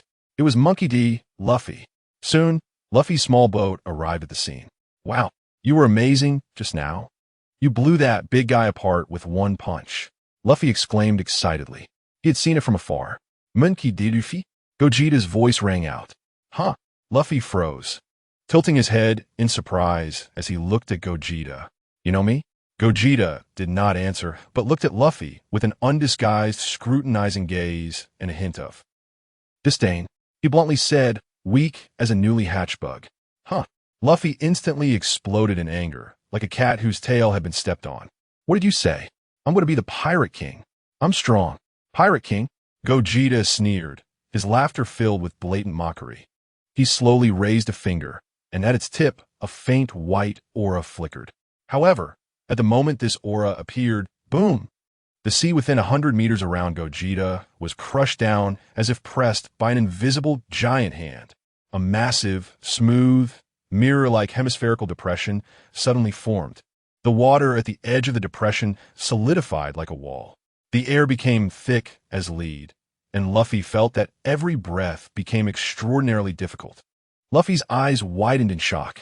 He felt every bone in his body groan, as if his internal organs were about to be flattened. His proud rubber body, under this pure force suppression, couldn't even manage to deform a little. This was an absolute gap in power, like an ant facing a mountain. Ah! Luffy's face turned red, and he gasped for breath, desperately trying to struggle, but he couldn't even move a finger. He had never felt such pure, such desperate oppression. This was 100 million times more terrifying than facing Grandpa Garp's Iron Fist or any powerful Sea King. Gogeta hovered in midair, looking down at the Straw Hat Boy struggling in vain under absolute power, his gaze indifferent, like a god overlooking the mortal world. Do you see it? Bug. His voice was still hoarse, but carried a suffocating authority. This is the gap between you and true power. Your so-called strength doesn't even count as a breeze in my eyes. He flicked his fingertip, and a faint silvery aura swayed slightly. Buzz. The terrifying pressure on Luffy suddenly vanished. Thud! Luffy collapsed like a marionette with its strings cut, slumping on the violently shaking deck, gasping for air, sweat instantly soaking his clothes, his eyes filled with horror and disbelief. Gogeta slowly descended, lightly tapping his toes on the wet deck of Luffy's small boat. The boat suddenly sank but did not capsize. He looked down at the boy, who was as limp as a rag. Do you want to become stronger, Straw Hat Kid? Gogeta's voice carried a strange temptation, contrasting sharply with his weary, yet still condescending demeanor. Strong enough to truly touch the threshold of Pirate King? Strong enough to pique my interest a little? Luffy abruptly raised his head, and although his body was still trembling slightly from the previous terrifying pressure, his eyes, after experiencing extreme shock, did not show fear. Instead, they burst forth with an even hotter, purer light. It was a desire for power, excitement for challenge, and yearning for the unknown. I want to. Luffy's voice was resolute, without a hint of hesitation. He exerted all his strength to prop himself up, looking up at Gogeta, his eyes burning with fierce flames. I want to become stronger, strong enough to knock away all those who stand in my way, strong enough to become the Pirate King. Can you teach me? Gogeta looked at the pure, untainted desire and fighting spirit in the boy's eyes, and it seemed to slightly stir the part of him that belonged to the Saiyan warrior lineage. The mocking curve at the corner of his mouth seemed to fade a bit, replaced by a sense of amusement at finding an interesting experiment. Teach you? Gogeta tilted his head slightly, his weary yet sharp gaze sweeping over Luffy. Sure, but... He paused, his gaze sweeping over the sea that had just calmed, but appeared particularly fragile due to his presence. My training will be 1,000 times more brutal than your worst imagined hell. You will die many times, or wish you were dead. His tone was as calm as stating a fact. If you regret it now, you could still roll back to your little village. I'm not afraid, Luffy replied without hesitation, grinning widely with a big, silly yet resolute smile. As long as I can get stronger, I'll go through any hell. Dying is fine. Gogeta stared at Luffy for a few seconds, as if to confirm the determination in his words. Then he nodded slightly. Remember your words, Bug. He no longer looked at Luffy, but turned his gaze towards the distant coastline, where Windmill Village was faintly visible. The first lesson starts with this broken boat of yours. Luffy had not yet realized what was happening. Suddenly, Gogeta raised his foot and casually stomped lightly on the bottom of the small boat. Crack! Luffy's boat shattered. Wah!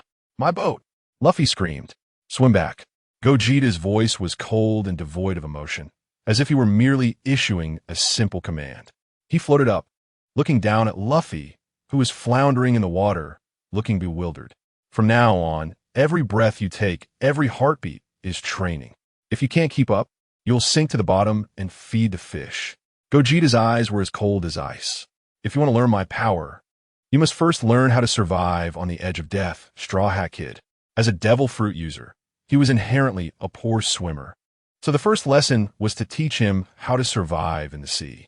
After saying that, he ignored the shouting and struggling Luffy, whose strength was giving out, and his figure turned into a blurred shadow, instantly disappearing towards Windmill Village, leaving behind a future pirate king who was rapidly sinking but whose eyes were growing ever brighter.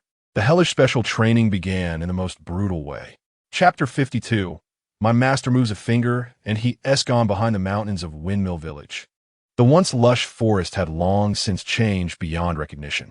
Ah! A suppressed roar came from a ravaged valley. Luffy was stuck in hard ground, his limbs splayed out, unable to move even a finger. His red vest was already tattered, covered in mud, and sweat flowed like a stream from his forehead, pooling in the mud beneath him. Above him, the air displayed a strange, visibly distorted wave, as an invisible giant hand pressed down on this space. Luffy, your goal today is to climb out of this pit. Gogeta's voice echoed as he sat cross-legged on a nearby boulder, his eyes half closed, his aura silent like a deep abyss, strands of invisible energy being absorbed by him. If you can't climb out, then you'll lie here forever as fertilizer. You, bastard. Luffy's face was pressed against the cold mud, his rubber body losing most of its elastic advantage under this pressure, and he felt as if his bones were groaning, ready to fall apart from the terrifying pressure. But those eyes, despite the pain, burned with a fiercer flame than ever before. I want to become the Pirate King. He used all his strength to roar, not as a response, but as a shout from his soul. Accompanying this roar was a weak yet incredibly resilient aura, like a spring pushed to its limit, suddenly bursting forth from the depths of his body. It was not hockey, but the potential ignited over these past few days. A weak sense of energy. Creak, creak. The painful sound of rubber rubbing against itself echoed. Stuck in the mud, Luffy began to bend upward, extremely slowly and with great difficulty.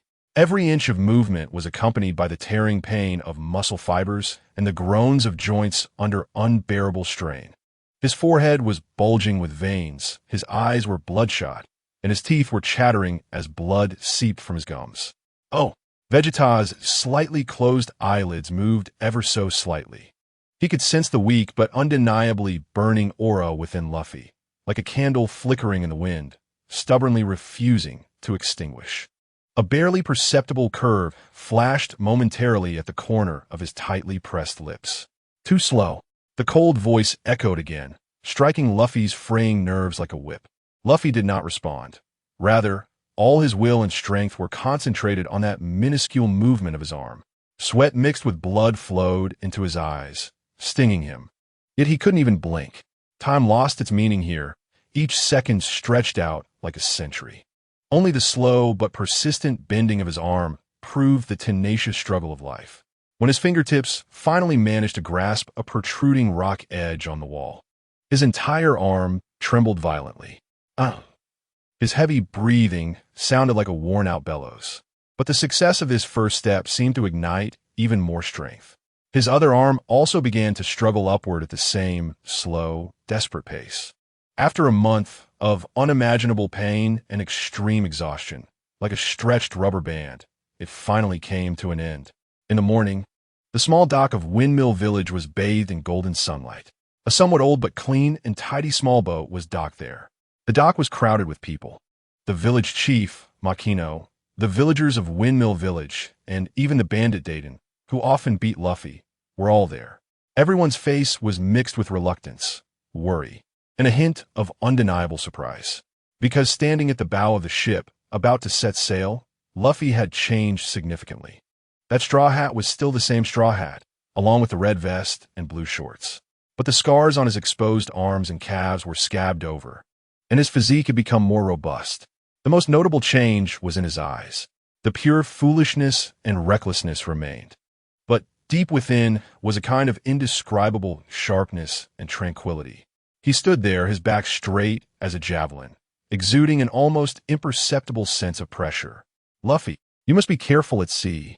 Makino's eyes glimmered with tears as she stuffed a large bag of carefully prepared food into his arms, filled with chunks of roasted meat. "You little brat, don't embarrass Windmill Village. If you can't win, just run. There is no shame in that." Dayton shouted gruffly, but secretly wiped the corners of his eyes. "Luffy, you must become a great pirate king." The children excitedly waved their arms. Luffy grinned, showing a radiant, silly yet confident smile, and patted his chest. "Don't worry, Makino, Dayton, everyone, I will definitely find the best crew, then become the Pirate King." He raised his arm high, pointing towards the vast ocean, shouting, "I set off now." There was no grand farewell ceremony, no complicated procedures. The boy pulled up the sail and, amid the villagers' blessings and worried gazes, steered the small boat resolutely into the sea that nurtured dreams and dangers. The sea breeze filled the sails, carrying the scent of salt and freedom. Luffy stood at the bow, feeling the rhythm of the boat breaking through the waves. Watching Windmill Village shrink in his view, his heart filled with unprecedented excitement and ambition. A month of hellish training, the near-death pain, the ultimate struggle, all transformed into infinite yearning for the future and powerful confidence. The first crew member. "I need to find a strong swordsman," Luffy declared, hands on his hips, as the straw hat danced joyfully in the wind. At the same time that Luffy sailed spiritedly towards unknown seas in the back mountains of Windmill Village, Vegeta still maintained a seated posture, like an unchanging sculpture. His strength had slightly recovered compared to a month ago. This pirate world was still a bit low in level. Anyway, in the Dragon Ball world, it would take only a month, no, half a month to fully recover. He slowly opened his eyes. Those deep black eyes penetrated the distance, precisely spotting the small straw hat riding the waves on the sea. "Ha!" A very faint, ambiguous snort escaped his nostrils. However, Vegeta's gaze turned back to the distant horizon, as if penetrating the barriers of space, seeing more. Although his aura had been greatly weakened due to severe injuries, its essence remained terrifyingly high. He could vaguely sense that this world hid some extremely ancient things. It wasn't completely boring. He withdrew his gaze, closed his eyes again, and his breath sank back down, entering a recovery state. In Shell's Town, the three-sword-style swordsman Zoro was shamelessly tied to a wooden post in the square by the son of Navy Colonel Morgan, Barumabur, enduring hunger and the scorching sun. He had persisted for 7 days, yet his gaze remained as steadfast and sharp as a rock. When Luffy descended like a human cannonball, punching the arrogant Barumabur away, and boldly said to Zoro, "Hey, Mosshead, be my partner." Zoro's bloodshot eyes showed surprise for the first time, not because of the invitation, but because of the overwhelming murderous aura and a sense of unfathomable wild power emanating from the Straw Hat Kid. This feeling even made his hand clench the sword instinctively. "Who the hell are you?" Zoro's voice was hoarse. "I'm Monkey D. Luffy, the man who will become the Pirate King." Luffy grinned, revealing his trademark white teeth. The murderous aura was instantly diluted by his foolishness, but Zoro could sense that terrifying power was no illusion. After working together to defeat Morgan and his Navy soldiers, Nami was cleverly maneuvering within Buggy's pirate crew, stealing the map of the Grand Line. When she escaped, she unfortunately ran into Luffy. After a series of events, Nami also became Luffy's partner and set off with him. A few days later, at the Baratai floating restaurant, Sanji was elegantly serving dishes to customers when Luffy and the others happened to be dining there. When the notorious pirate fleet led by Don Krieg attacked, the restaurant fell in a crisis. Sanji stepped up to protect his boss Zeph and the restaurant, but was stopped by Zoro. Luffy can handle it alone. You should prepare more food for him. While Luffy fought against all of Don Krieg's crew alone, the world's greatest swordsman, Mihawk, made his appearance, just like in the anime, slicing through Don Krieg's ship, causing the remaining pirates to fall into the sea. After Luffy knocked away numerous pirates, he unleashed a move, Gum Gum Rocket. Don Krieg's so-called invincible armor was like paper in front of Luffy's fists. Then Zoro challenged Mihawk, and the outcome was predictable. Defeated, Zoro made a vow. Little did he know, Luffy said, Zoro, I'll have my master teach you to become strong. The world's greatest swordsman. My master could take him out with just a finger. Luffy's voice was not loud, but just enough for everyone to hear. Everyone's jaws dropped. Was this Straw Hat guy out of his mind?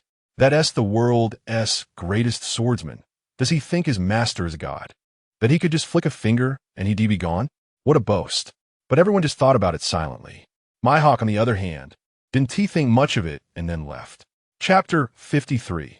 The test. The sunlight generously spilled over the azure sea, breaking into countless jumping golden spots. The unique fish-shaped silhouette of the Bartai restaurant had shrunk into a blurred accent in the distance. Luffy stood at the bow of the ship, one hand pressing down on his straw hat, which was flapping wildly in the sea breeze, while the other hand rested on his waist. His chest rose and fell deeply with the salty sea air, as if he wanted to inhale the freedom of the entire ocean into his lungs. We're off, he declared loudly to the endless blue stage, his voice carried high and far by the sea wind, filled with a youthful vigor that seemed capable of cutting through any obstacles. Zoro leaned against the ship's railing, holding 3 swords, the sunlight falling on the scar on his chest. He watched Luffy and recalled the earlier boast about their master, along with the firm tone in which he had said it, occasionally drifting through Zoro's mind. He furrowed his brow slightly, unconsciously rubbing the hilt of his sword. Wadikamanji. Nami spread out the hard-won map of the Grand Line, her slender fingers carefully tracing over it, her brow tightly knitted. Hey Luffy, don't just shout. Look ahead, this sea isn't peaceful. The Navy patrol ships are often around. Navy? Huh.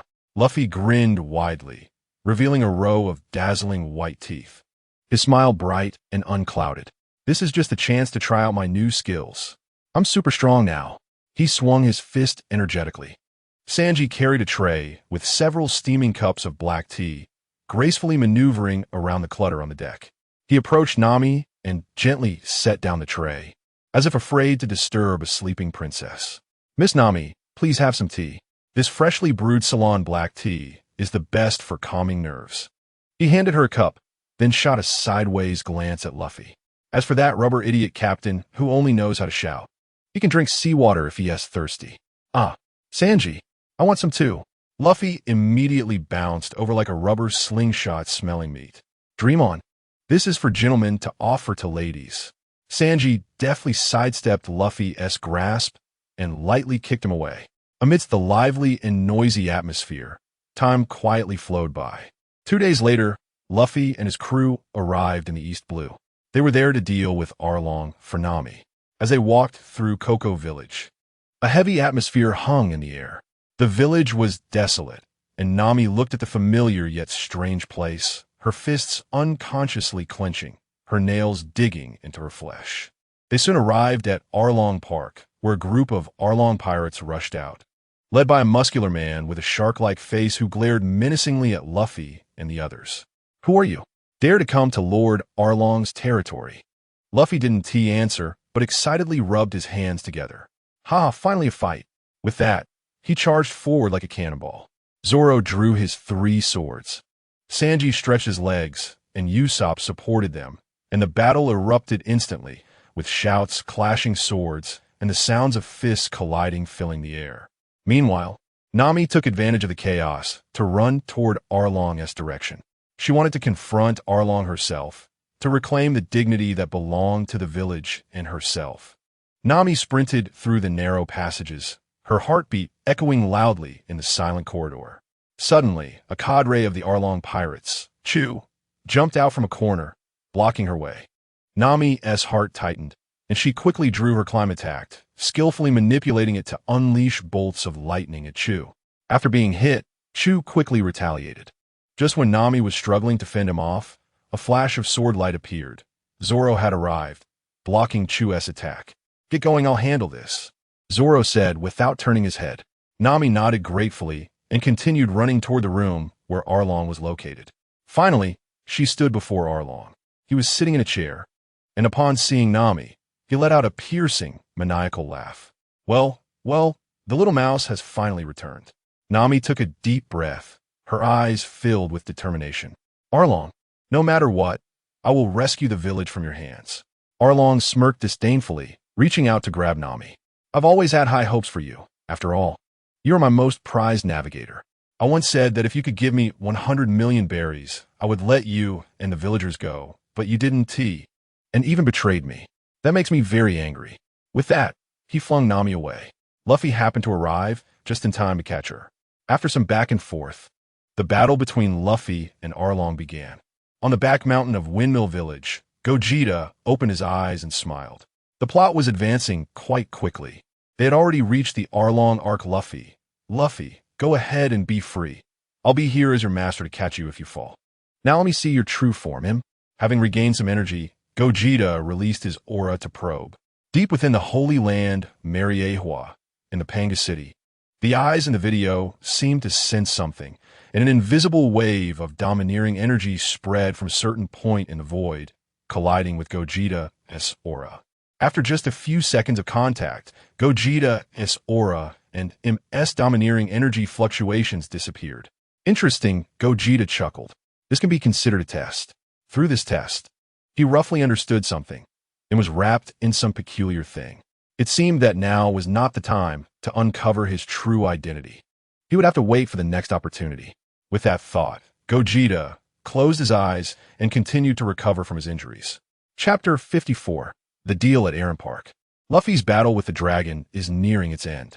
Unlike the original story, Luffy defeats the dragon without any injuries. After all, he is the disciple of Gogeta. Although he can't defeat a strong opponent like Mihawk, it would be unacceptable if he couldn't handle a weakling like the dragon. After defeating the dragon and that Navy scoundrel, Luffy and his friends set off on their journey again. A few days later, they left Lowtown, crossed Reverse Mountain, and entered the Grand Line, taking a temporary rest on Whiskey Peak Island. During their rest, they clashed with agents from Baroque Works, who were disguised as bounty hunters. They set off towards the Alabasta Kingdom with Vivi, and the subsequent developments are similar to the anime. They arrived at Drum Kingdom to seek medical help for Nami, and after resolving some issues, the ship's doctor, Chopper, joined the crew. Meanwhile, Gogeta on the back mountain of Windmill Village opened his eyes and let out a long breath. It was time to go out for a walk. Gogeta got up and stretched his muscles. Although his injuries hadn't fully healed, he had recovered enough to fly and even unleash his rage. He left the cave and flew into the sky, disappearing. While flying among the clouds, Gogeta pondered where to go. He intended to take a stroll, but hadn't decided on a destination. After flying aimlessly for a while, he suddenly exclaimed, "Isn't that Bartholomew Kuma?" Kuma was using the powers of the pawpaw fruit to fly, and Gogeta followed him to see what he was up to. As they flew, Kuma landed on an island. Gogeta scanned the area and discovered it was a technological island. With his perception, he saw Kuma enter a laboratory with familiarity. He was talking to an old man. "Huh, is that Dr. Vegapunk?" The old man's appearance resembled a famous scientist from Earth, with branches resembling apple tree twigs protruding from his head. Since Gogeta had caught up with the One Piece manga to the Wano arc before being hit by that divine attack, it wasn't surprising that he didn't know what Vegapunk looked like. Suddenly, an alarm sounded, and Vegapunk's expression changed slightly. The alarm indicated an invasion. He rushed to the control panel and began typing on the keyboard, but after searching, he found no intruders. Strange, how could this be? Could it be a malfunction? He muttered. All external defense systems, internal sensors. Everything is normal. No signs of intrusion. Could it be an aging fault? Kuma stood quietly to the side, his massive body casting a long shadow under the lights. Outside the laboratory, Gogeta hovered above the clouds, perfectly concealing his presence. A playful smile curling at the corner of his mouth. Oh, is the alarm because of me? He realized instantly. Just a moment ago, he had slightly leaked some of his aura, which must have triggered the alarm. Inside the laboratory, Vegapunk, after repeatedly confirming there were no physical anomalies, was unwilling to ignore the alarm. The scientist's intuition told him that anything out of the ordinary must have a reason. He turned his attention to the environmental background parameter report at the moment the alarm was triggered. The screen displayed a set of extremely weak and incomprehensible waveforms and energy readings, like a few tiny stones thrown into a calm lake, creating ripples that complex instruments captured but could not decipher their source or nature. What is this energy reaction? Vegapunk's murky eyes burst with astonishing brilliance, a sign of extreme excitement upon encountering an unknown puzzle. He had never seen such an energy waveform reaction, and other Vegapunks began to assist him. The frequency fluctuations are completely unknown. They cannot be matched with any known energy source. Devil fruits, electricity, kinetic energy, thermal energy, and even sea prism stone do not fit. The peak intensity far exceeded that of a pacifist laser. Cannot lock onto the source of energy. There are readings, but the detectors point to a blank space. Shaka and Edison exclaimed. Just then, Gogeta appeared. Kuma's electronic eye immediately locked onto him, launching an attack with a compressed air pressure cannon. Gogeta waved his hand casually, and the pressure cannon burst with a pop. I advise you not to make a move, otherwise. Gogeta didn't finish his sentence, but Kuma felt an overwhelming pressure enveloping him, rendering him immobile. Gogeta looked at Vegapunk. Give me the data on the lineage factors.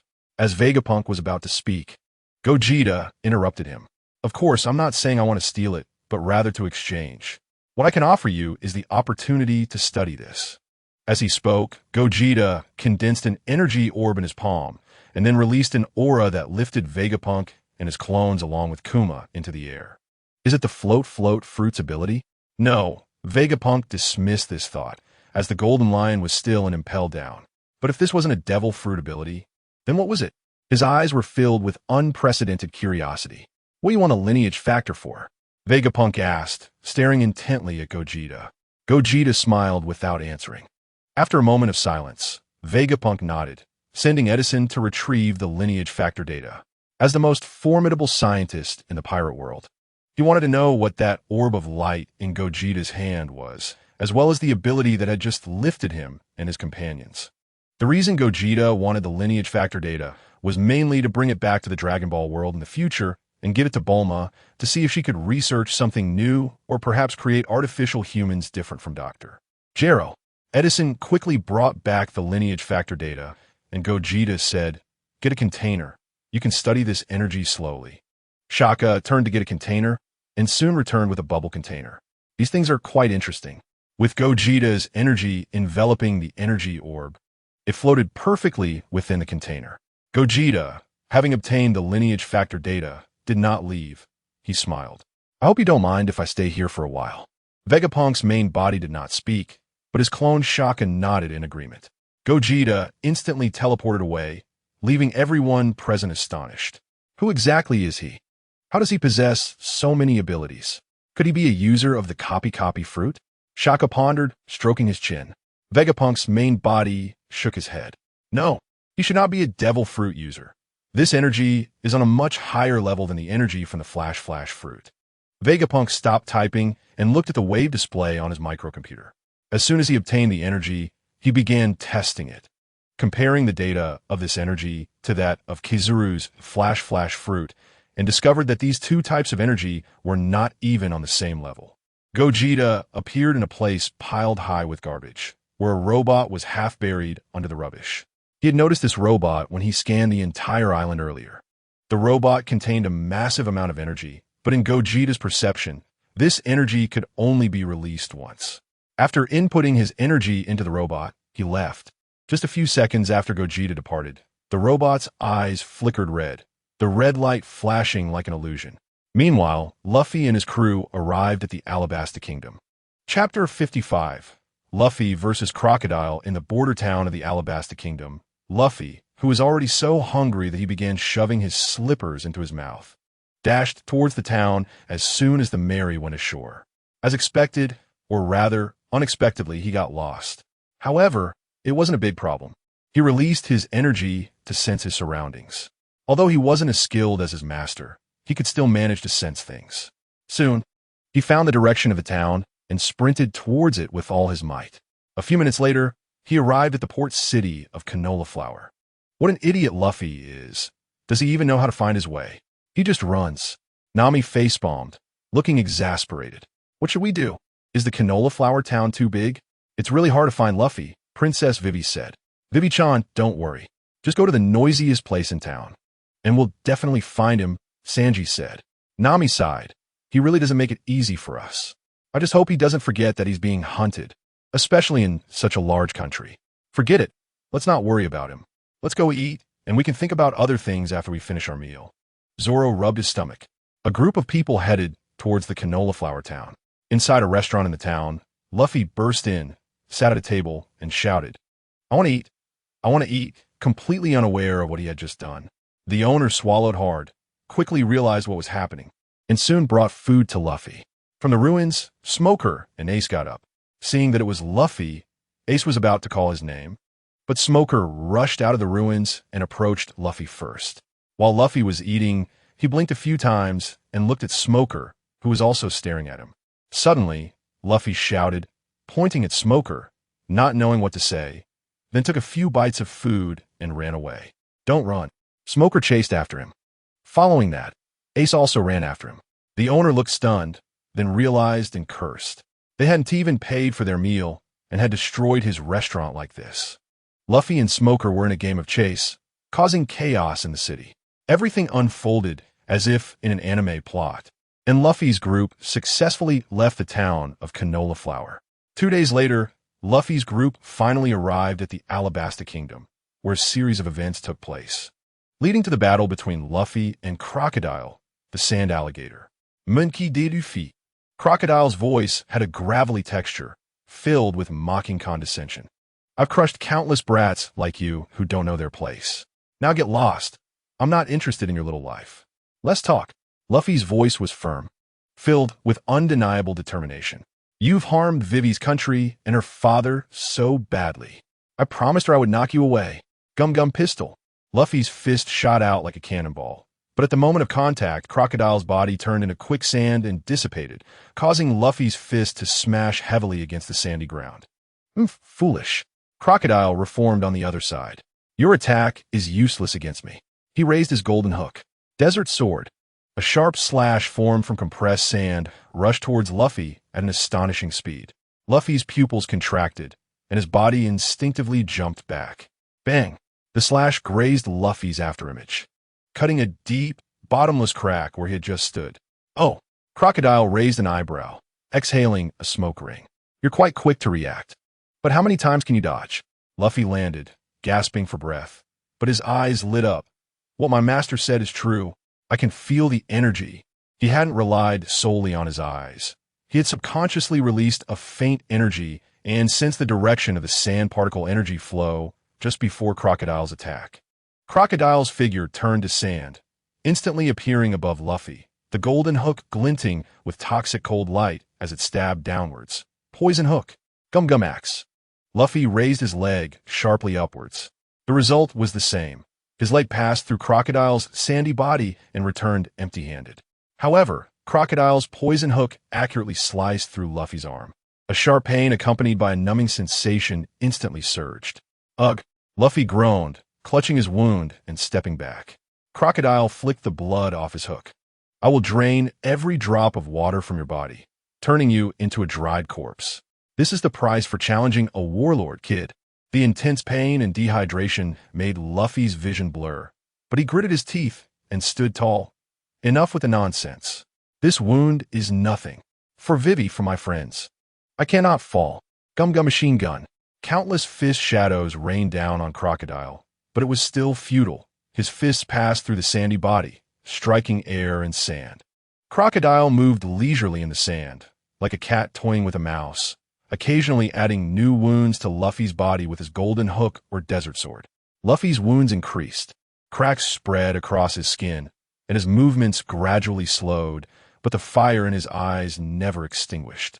Useless, useless. Your attacks mean nothing to me. Crocodile looked at the panting Luffy, feeling confident of his victory.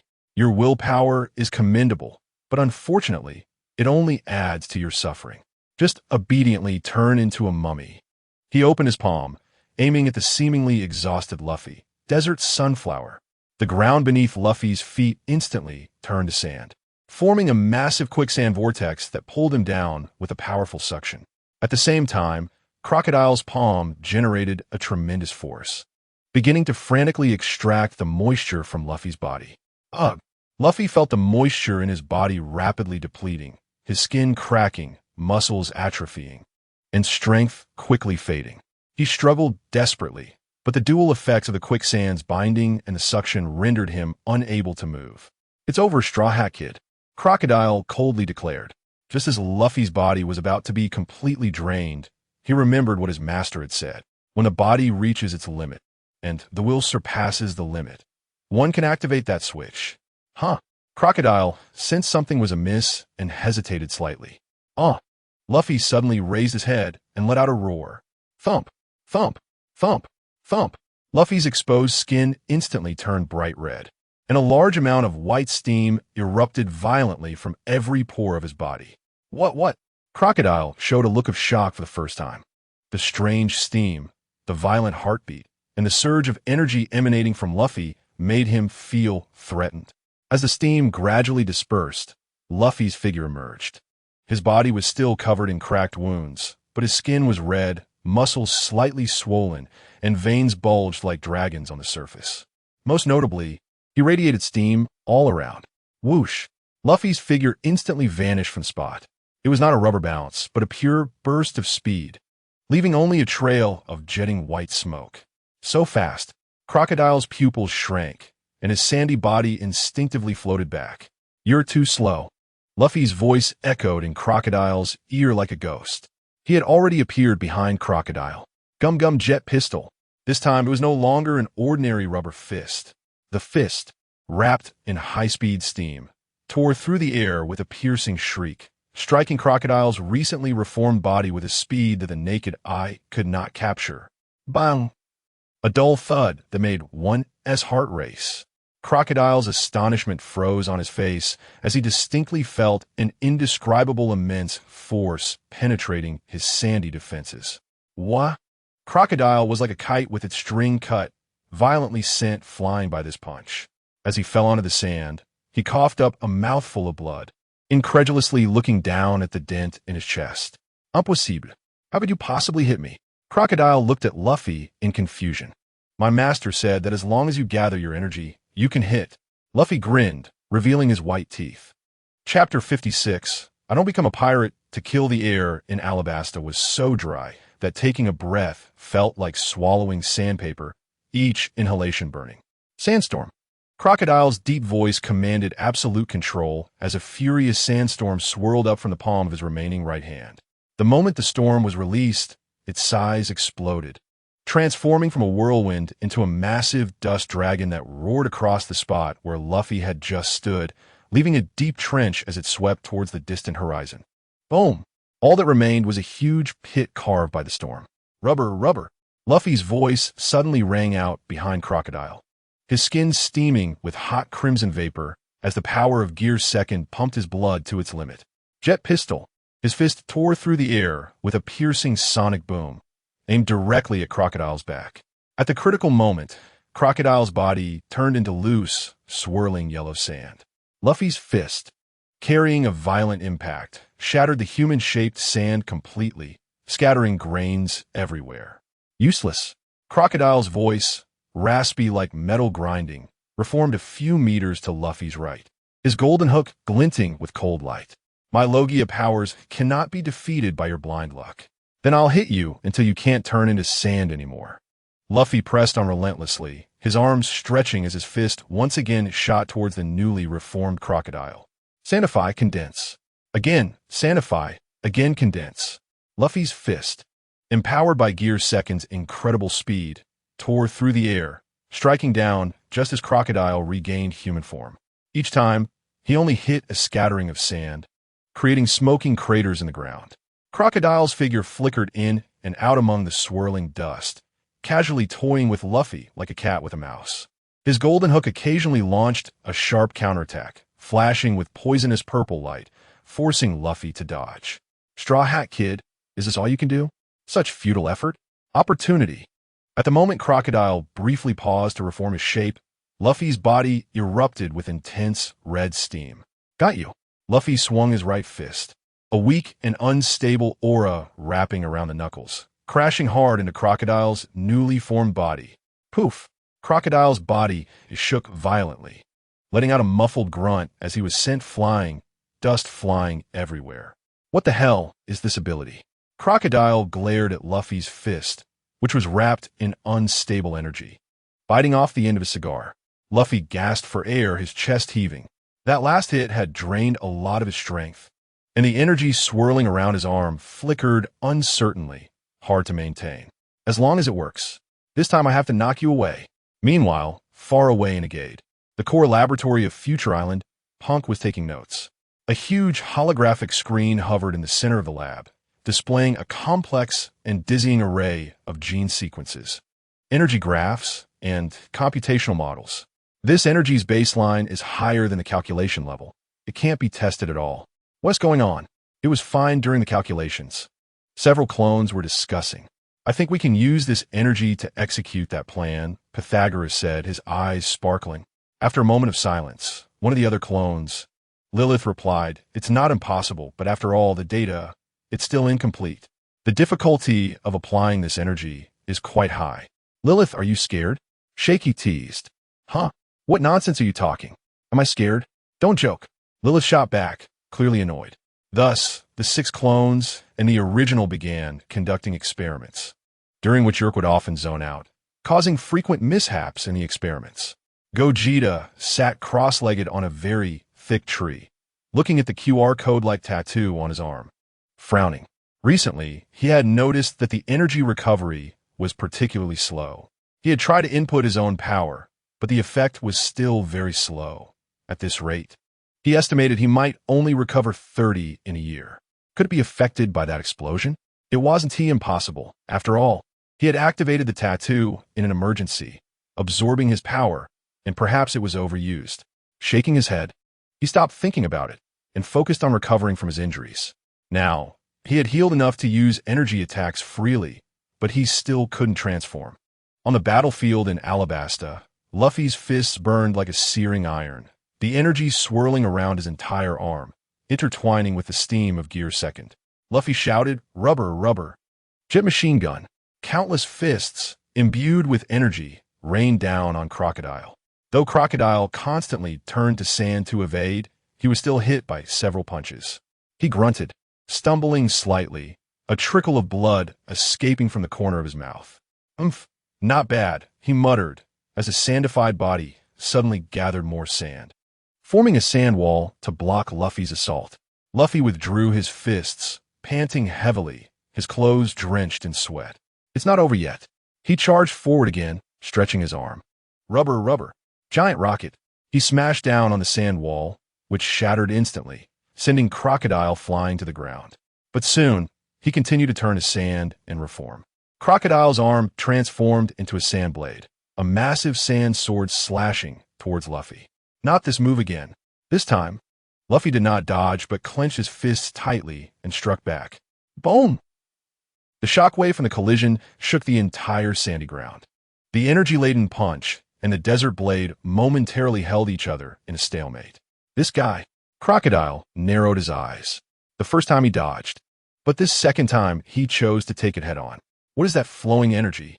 As he pondered, a sudden cracking sound echoed, and Luffy's fist shattered his desert blade.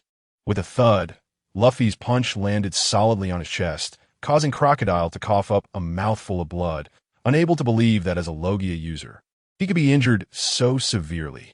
The energy pierced through his body, and Crocodile knelt on the ground, coughing blood. What the hell is this ability? Why can it hurt me like this? Wiping the blood from the corner of his mouth, Crocodile fixed a venomous gaze on Luffy. If he could just understand what this ability was, he could find a way to counter it. I told you, this is the application of energy taught to me by my master. It's a powerful technique, Luffy said, then released Gear Second and turned to leave. Crocodile stared at him. Why don't you kill me? Luffy paused and turned to look at Crocodile. Why should I kill you? I didn't become a pirate to kill. Crocodile laughed loudly, then spat out another mouthful of blood, fainting. Don't underestimate Luffy's earlier move. It seemed simple, just wrapping some energy, but the damage it caused was significant. Chapter 57.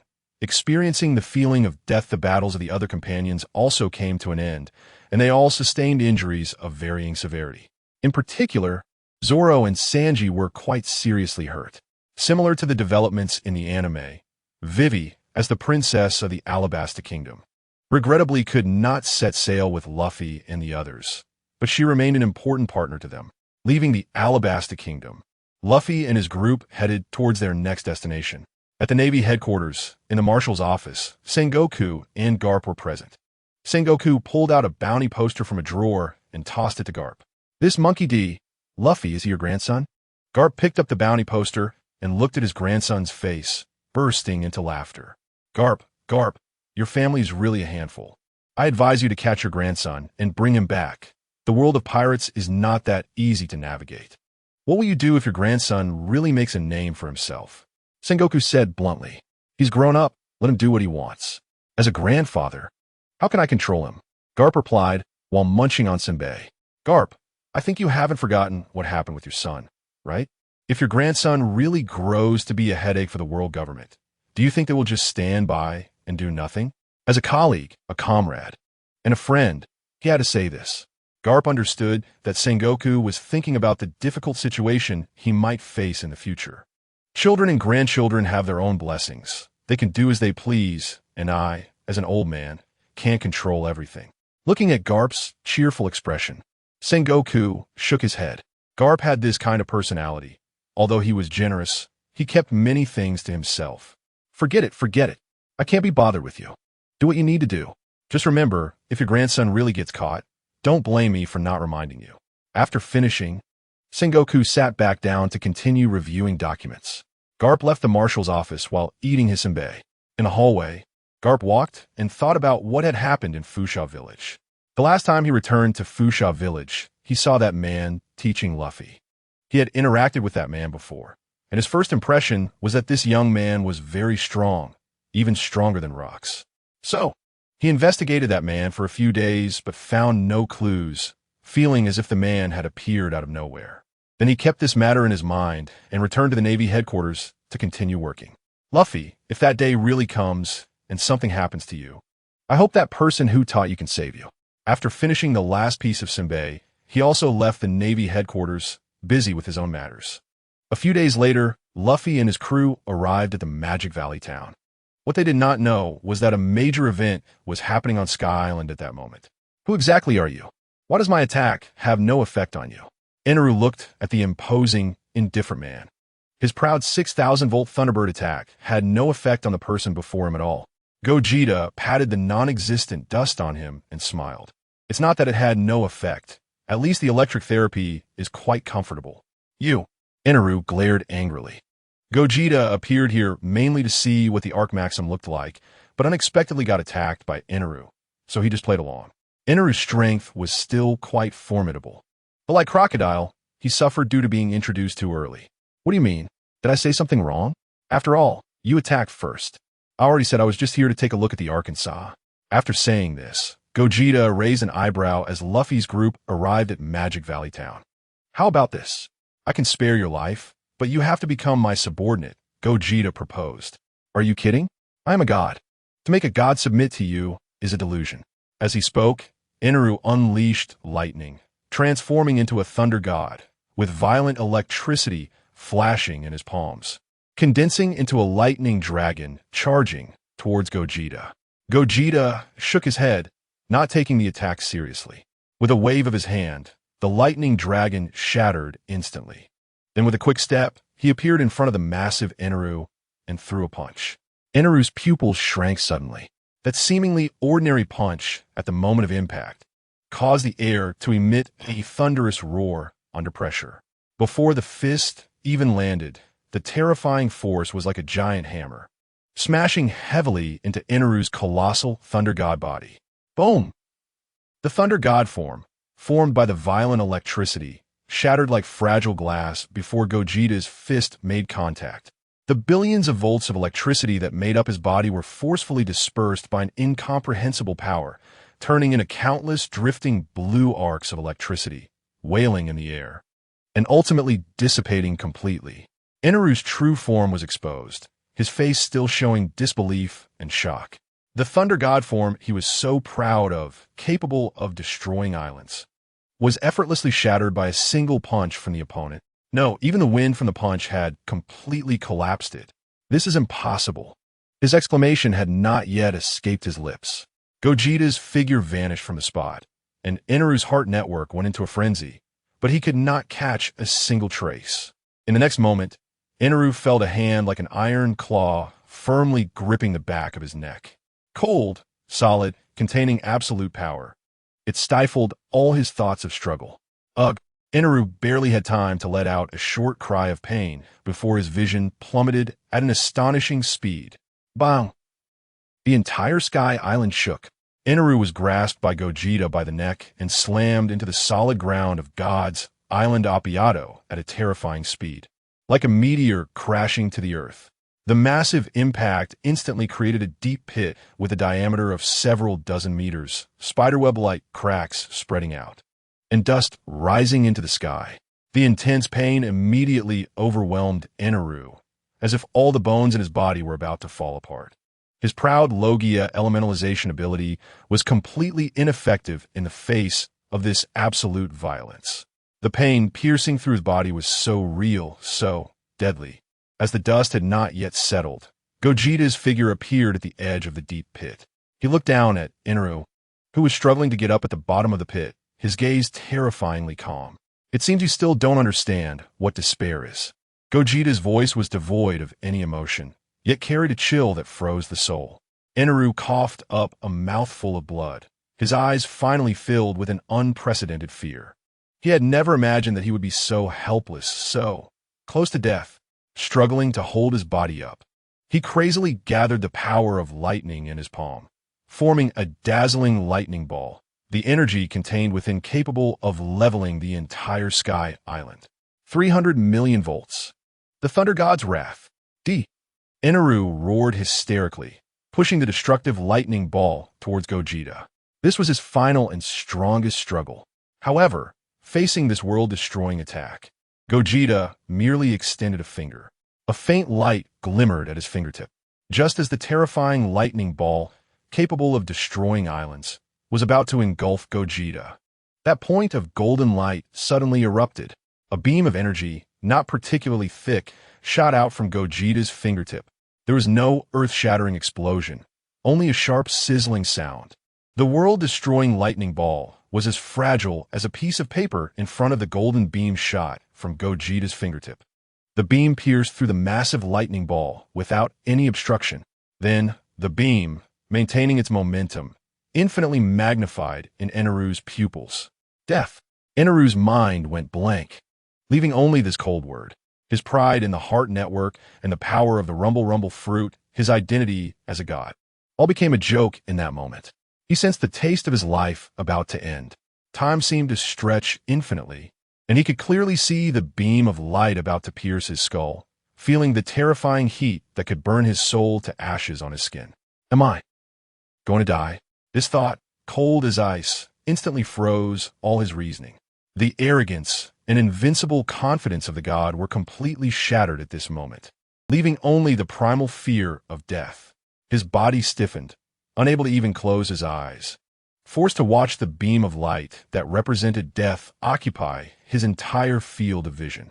Just as the beam was about to touch the skin on Enel's forehead, it vanished. Only a small charred mark remained on Enel's forehead, proving that the devastating strike just now was not an illusion. Silence. In the deep pit, only the sound of Enel's heavy breathing, like a broken bellows, could be heard.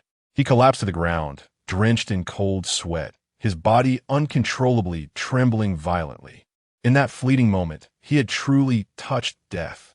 That absolute and unresistible sense of finality crushed all his dignity and fantasies as a god.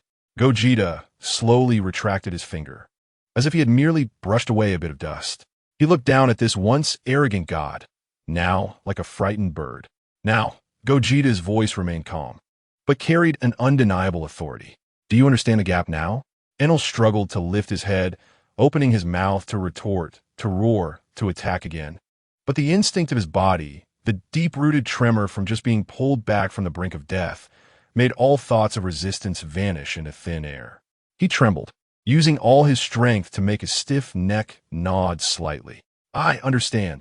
His voice was hoarse and dry, like sandpaper rubbing together, filled with the fear of having survived a disaster and profound humiliation, but more so, a sense of powerlessness and submission after being crushed by absolute power.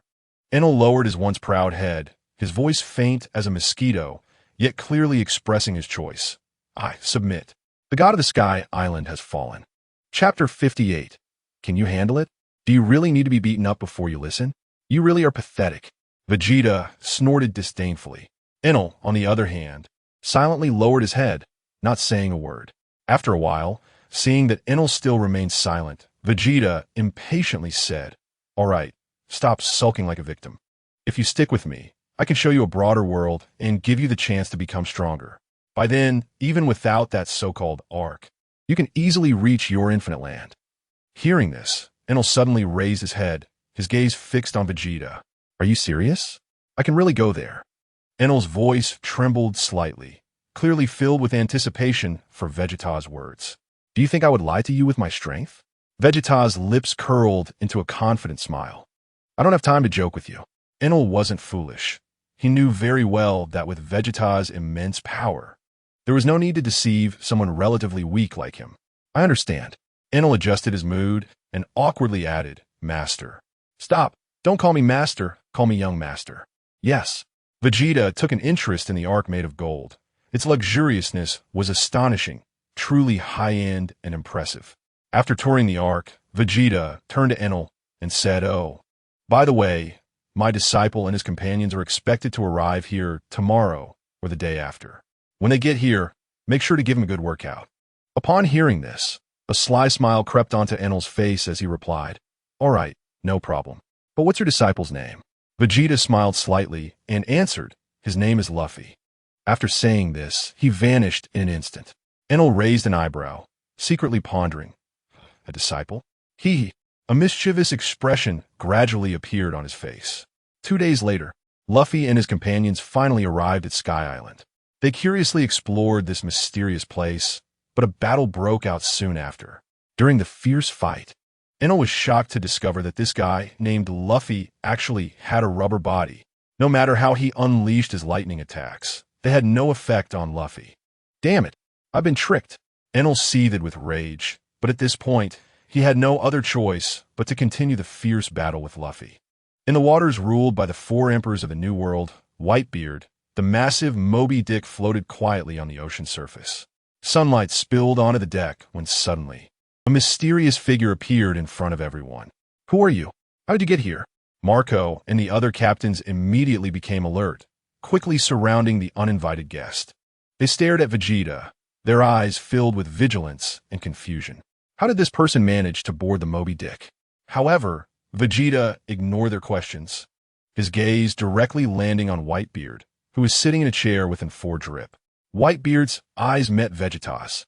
For a moment, the entire deck was filled with a tense atmosphere, as if time had frozen. Unexpectedly, after a brief moment, Whitebeard let out a hearty laugh. Ha ha! His laughter echoed across the vast sea, breaking the previous silence. Everyone step back, kids.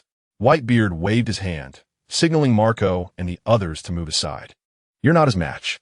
But, Dad, Joza wanted to say something, but Marco stopped him, shaking his head, and the crew stepped aside. Vegeta sat down cross-legged. You've got guts. Aren't you afraid I'll make a move on you? Whitebeard asked. Vegeta smirked. Do you think you can beat me? As soon as he said this, the tension between the two escalated, but it only lasted a moment before Whitebeard laughed heartily again. Then can you tell me who you are and what you're doing here? Vegeta did not immediately answer Whitebeard's question, but kept scanning him. Whitebeard's physical strength was decent, but his age, along with the hidden injuries from battles in his youth, had led to his current state. If he had a Senza bean, he could recover to his peak instantly. I'm here mainly to find Ace. It seems he has gone after Blackbeard. Blackbeard killed a comrade, as captain. He obviously has to pursue him. Is there a problem with that? Of course, there is no problem. But do you really think Ace can beat Blackbeard? After all, he has been enduring for so long in your crew. His schemes are not to be underestimated, and the fruit he ate, the dark fruit, effectively suppresses other devil fruit users. Ace, that hot-headed kid, definitely can't take him on. So what do you want to say? You know what I want to say? Bring him back. I don't want my disciple to lose a good brother. Disciple? Brother? Whitebeard was slightly puzzled, but quickly realized. You're talking about a disciple named Luffy, right? Vegeta nodded. Whitebeard often heard Ace mention his brother. Seeing this, Whitebeard laughed again. If Ace is defeated, what do you think I will do? Whitebeard looked at Vegeta. Vegeta scoffed. You don't really think you can make a move, do you? After all, he has been living on your ship for so many years. He understands your temperament and character. If he softens up, can you really take action? He reiterated his earlier question. And my purpose here is to resolve this. Vegeta finally revealed his reason for coming. Whitebeard snorted. Blackbeard, no matter what, is still my son. I will handle this matter, and I don't need you, an outsider, to meddle. This time, it was Vegeta who laughed. Whitebeard drew out his sword, the tornado cut, but this time aimed at Vegeta. Just as the tornado cut was just a few centimeters away from Vegeta, he raised a hand and pointed. Buzz! A gust of wind suddenly blew Marco and the others back several steps, shaking the entire Moby Dick. At the same time, the sky split open and the sea trembled. Vegeta flicked his fingers lightly, and the tornado cut was sent flying back. Whitebeard, I just don't want to see unnecessary sacrifices, Vegeta said. Whitebeard sheathed his sword, a more serious look in his eyes. What is this power? Who exactly are you? Vegeta stood up. Who am I isn't important. What matters is that Ace cannot die. Blackbeard's current strength is far beyond what Ace can handle. After saying this, he vanished in an instant, leaving everyone present in shock. Chapter 59, Straw Hat Crew vs. CP9, Part 1. After Gogeta left, Whitebeard sat back in his chair, breathing lightly. Old man, Marco, Jozu, and others rushed forward. I'm fine. Whitebeard waved his hand. Old man, did he come because of Ace? Marco asked. Whitebeard nodded. It's all that Teach's fault. Jozu clenched his fists. All right, you all can step back for now. Several beautiful nurses came forward to reinsert the needle into Whitebeard's body and began the infusion. The departing Gogeta did not go to find Ace, but returned to Skypiea. Finding Ace was actually quite simple, but he had another idea, to rescue him during the Marineford War and save Whitebeard along with him, which would be perfect. Enel had been defeated by Luffy, and Luffy's crew had already left Skypiea. Inside the Arc Maxim, Enel was lying there half dead, having suffered serious injuries this time. Oh, you're still alive? Gogeta's voice appeared as he walked out of the void. You lied to me. Enel glared at Gogeta, gritting his teeth. What do you mean I lied to you? I just forgot to tell you that my disciple is made of rubber. Who told you to be careless? Gogeta said. All right, let's get you healed.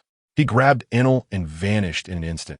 After leaving Skypiea, Luffy's crew arrived at Water 7, where a series of events unfolded. Robin was kidnapped, and in order to rescue her, they went to Eni's lobby. Luffy shouted, Robin, I still haven't heard you say you want to live. Robin was stunned, recalling the past, and then cried out that phrase. I want to live. Luffy clapped his hands and clenched his fists. Everyone, let's go. The final battle between the Straw Hat Pirates and CP9 began. Zoro pointed his sword at Kaku. You have a key too, right? Hand it over quickly. Kaku sneered. If you have the ability, then try it. Immediately, the battle between the 3-sword style and the 4-sword style began. Kaku's feet suddenly powered up, leaving only afterimages of his shaves while his real body circled around Zoro like a ghost. He used all 4 limbs, and the 4 long swords glinted coldly. Raging Foot, Storm Star. No longer a single slashing wave, but a dense net of wind blades formed by rapidly moving limbs. The air was cut wildly, producing a piercing shriek, as if a steel storm was about to engulf Zoro. However, at the center of the storm, Zoro's gaze was as steadfast as a rock. He did not attempt to block all the attacks, because that was impossible. Clenching the sword of Wado Ikemonji in his mouth, his arm muscles bulged, and the three swords danced. Clang, clang, clang, clang. Sparks flew everywhere. Zoro's figure twisted and turned in the storm, each movement exquisite, as if the three swords had a life of their own, accurately deflecting the attacks. What he could not completely dodge, he endured with his hard sword and resilient body. His clothes were torn, and several blood streaks instantly appeared on his skin, but his lower body was as steady as a mountain, his eyes sharp as a hawk. Locking onto Kaku's rapidly moving form. Dying struggle. Kaku sneered, intensifying his assault. A tricky raging foot swept horizontally at Zoro's lower body, while another struck vertically from above. In a critical moment, Zoro suddenly leaned back in an extreme motion. The wind blade above his head barely grazed his nose, cutting off several green hairs. At the same time, he infused power into his right leg and stomped hard onto the ground. Boom! The stone slab beneath him exploded. Using the recoil, Zoro's body was pulled back as if by an invisible hand, narrowly avoiding the ground-hugging wind blade, his body almost parallel to the ground. In this incredible posture, the three swords in his mouth and hands suddenly merged. Three-sword style, flowing water. No longer a fierce impact, but an uninterrupted series of slashes like flowing water. The sword light surged like a raging current, cutting precisely at the key points along Kaku's high-speed trajectory against the storm. What? Kaku's pupils constricted. The timing and angle of Zoro's counterattack were beyond imagination. He was forced to interrupt the continuous storm star and raised his sword to block. Clang, clang, clang, clang. The dense sound of metal clashing exploded. Kaku's sword danced impenetrably, blocking Zoro's sword flow, but the immense impact forced him to retreat repeatedly, each step cracking the ground. His arms tingling. His once proud speed and range suppression were forcibly restrained by Zoro's more exquisite sword techniques and astonishing predictions. Damn green algae head. Kaku steadied himself, his face no longer contemptuous, replaced by seriousness and a hint of offended anger. You have some skill, but can your sword cut through iron? Iron block. Empty wood. He instantly inflated all his muscles, his skin taking on a steel color, as if he were a giant tree rooted in the ground, exuding a heavy momentum, ready to harden against Zoro's next fierce attack and deliver a fatal counterattack. This was the defensive technique in the Six Powers. Cutting iron? Zoro's deep voice echoed, carrying a hint of mockery and absolute confidence. In Skypiea, I've cut through harder things. He slightly bent his body, the three swords striking a peculiar starting posture. A sharp and unmatched aura rising from him, making the surrounding air feel sharp. Kaku's heart trembled. Zoro's momentum had changed. That gaze seemed to penetrate his proud iron block, staring directly at its core weakness. Stop bluffing. Come on, Kaku shouted, trying to suppress his unease. Just what I wanted. Zoro's eyes shone brightly, his feet suddenly exerting force, his figure instantly becoming blurry. It was not a straight charge, but like a ghost, he left multiple afterimages, lunging at Kaku from different angles. Three-sword style, Raven Demon Hunt. Zoro's figure seemed to transform into countless black ravens swooping down, accompanied by a piercing sound of breaking air. The three swords traced dazzling trajectories at high speed. No longer mere slashing waves, but condensed to the ultimate sword light. This sword light was not chaotic, but precisely pecked at Kaku's body in places where the iron block state had inevitably created imperceptible nodes due to extreme muscle tension. Kaku felt sharp pain warnings piercing through his entire body at the same time. That feeling was as if Zoro's blade had not yet arrived. But the cold, killing intent had already pierced through his iron block defense, reaching his very marrow. His proud defense seemed like a glass filled with cracks before the opponent. Impossible. Kaku was horrified, the shadow of death immediately descending upon him. He had to escape. Moonwalk. Kaku's feet exploded with air, forcibly interrupting the iron block and soaring into the sky. He chose to evade because he dared not bet whether Zoro's sword could indeed cut through iron block. That feeling of targeting weaknesses was too terrifying. Zoro's sword light almost brushed past Kaku's shoes, leaving deep, unfathomable cross slashes on the ground. "TSK, did you dodge?" Zoro stood with his sword withdrawn, looking up at Kaku suspended in midair, his eyes filled with regret but more with boiling fighting spirit. "Looks like I'll be getting that key soon." Zoro slowly raised his sword, pointing at Kaku in the air. Kaku hovered in the air, his face extremely grim. Sweat dripped down his forehead, not just from the energy expended in forcibly interrupting the iron block and using moonwalk, but also from Zoro's penetrating gaze and the threat from that last move. This green-haired swordsman was far more troublesome than he had imagined. "Don't get too cocky." Straw Hat Crew's swordsman. Kaku suppressed his inner turmoil, his gaze sharpening again. The battle has just begun. He adjusted his posture, preparing to launch a new offensive. The sky seemed to have temporarily become his only refuge. Below, Zoro stood like a rock, 3 blades gleaming coldly, waiting for the next arrival of his prey. The key he was determined to obtain. Chapter 60, Straw Hat Crew vs. CP9, Part 2. On the other hand, Sanji's battle with Califa had begun. Sanji dodged Califa's swift finger jab attacks, flashing behind Califa and delivering a powerful kick to his back. Califa reacted quickly, instantly sidestepping and countering with a finger jab aimed at Sanji's chest. Sanji leaned back just in time to avoid it, then spun his body, executing a whirlwind kick aimed at Califa's legs. Califa jumped up, flipping in the air and coming down from above to press down on Sanji with both hands in a finger jab position. Sanji bent down to evade, followed by an upward kick that struck Califa in the abdomen, sending him flying. Califa crashed into the wall, but quickly rebounded, his eyes now filled with fierceness. His speed suddenly increased, and his figure flickered in front of Sanji, making it difficult for Sanji to track him. Sanji took a deep breath, focused his mind, and, using his keen hearing and years of combat experience, tracked Califa's movements. When Califa attacked again, Sanji precisely grabbed his arm and forcefully flung him aside. Immediately after, Sanji executed a meat kick technique aimed at Califa's neck. Califa staggered back once more. "Your attacks are nothing to me." Califa grinned savagely. His fur seemed to grow denser, and his muscles visibly bulged, exuding a wild sense of pressure. "Let me show you the true power of a Zoan-type devil fruit." As soon as he finished speaking, Califa's figure vanished from sight. His speed increased manifold. The air was filled with sharp sounds of slicing, leaving behind afterimages. How fast? Sanji's pupils constricted, and his senses heightened to the extreme. He no longer tried to fully capture Califa's figure, but sank his center of gravity, his feet rooted to the ground. Using his combat instincts and perception of airflow changes to judge the direction of the attacks. Swoosh, swoosh, swoosh.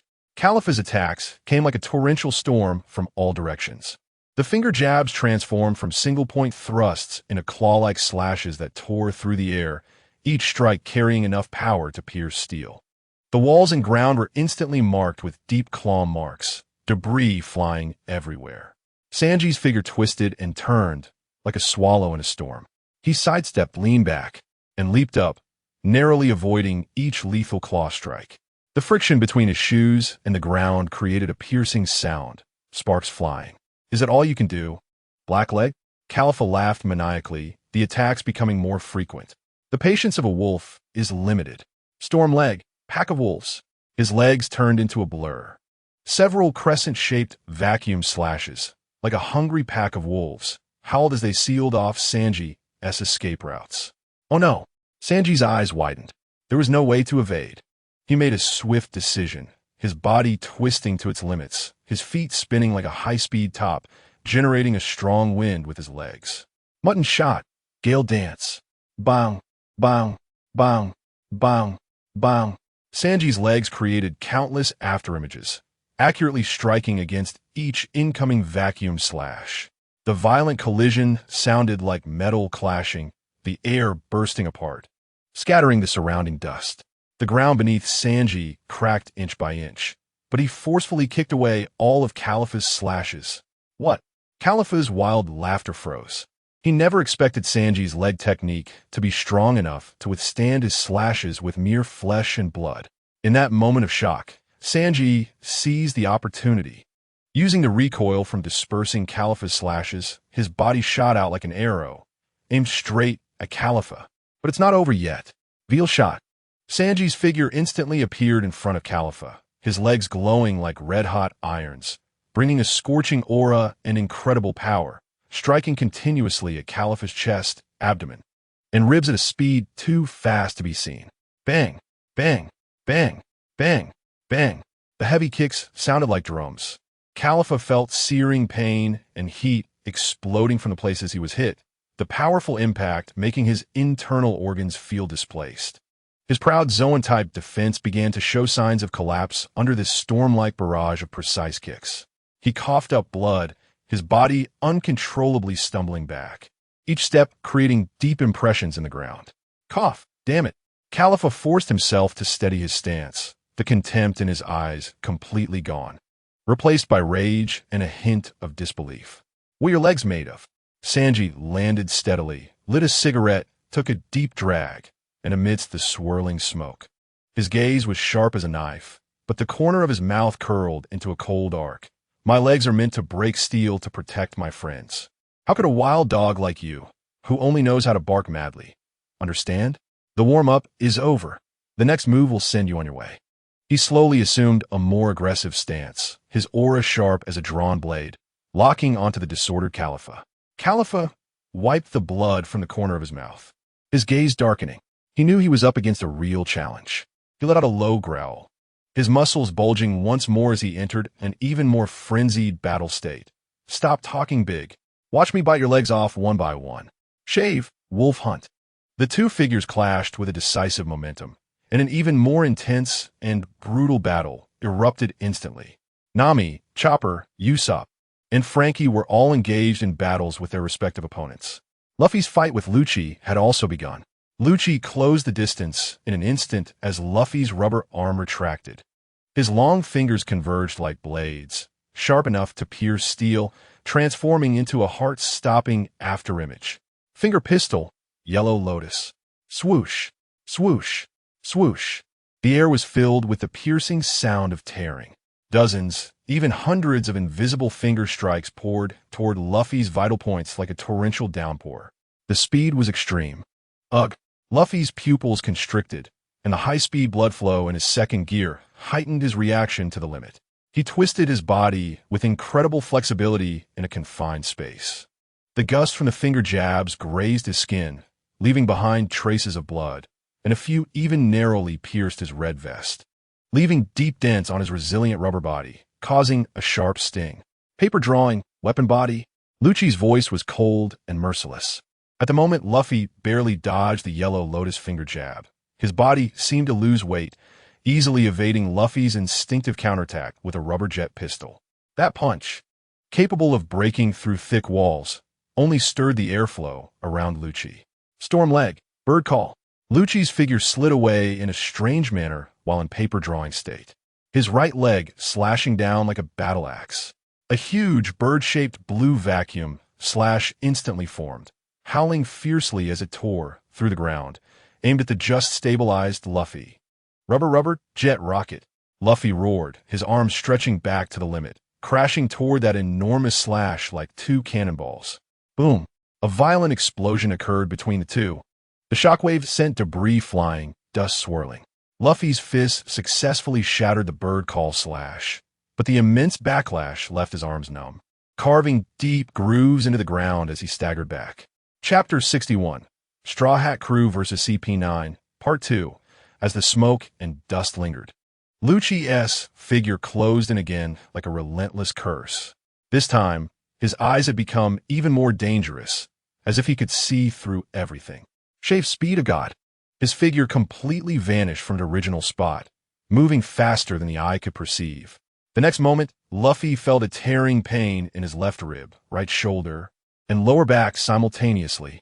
Lucci seemed to predict the future, accurately stabbing him with his finger gun before Luffy could even make a move. Blood instantly gushed out from the three wounds. Luffy cried out in pain, staggering backward.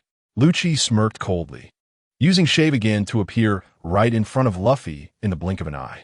Enduring the excruciating pain, Luffy shouted, "Gum Gum, pistol!"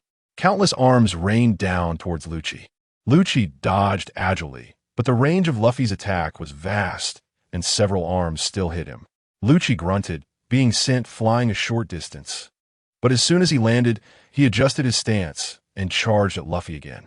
Iron block steel balloon. Lucci's muscles tensed up in an instant, crashing into Luffy like a cannonball. Luffy hadn't even had time to react before being violently knocked back, crashing into a nearby wall. The wall collapsed with a loud rumble, and Luffy struggled to rise from the rubble, blood trickling for the corner of his mouth. He wiped the blood away and took a deep breath. "I'm serious now, Gear Second."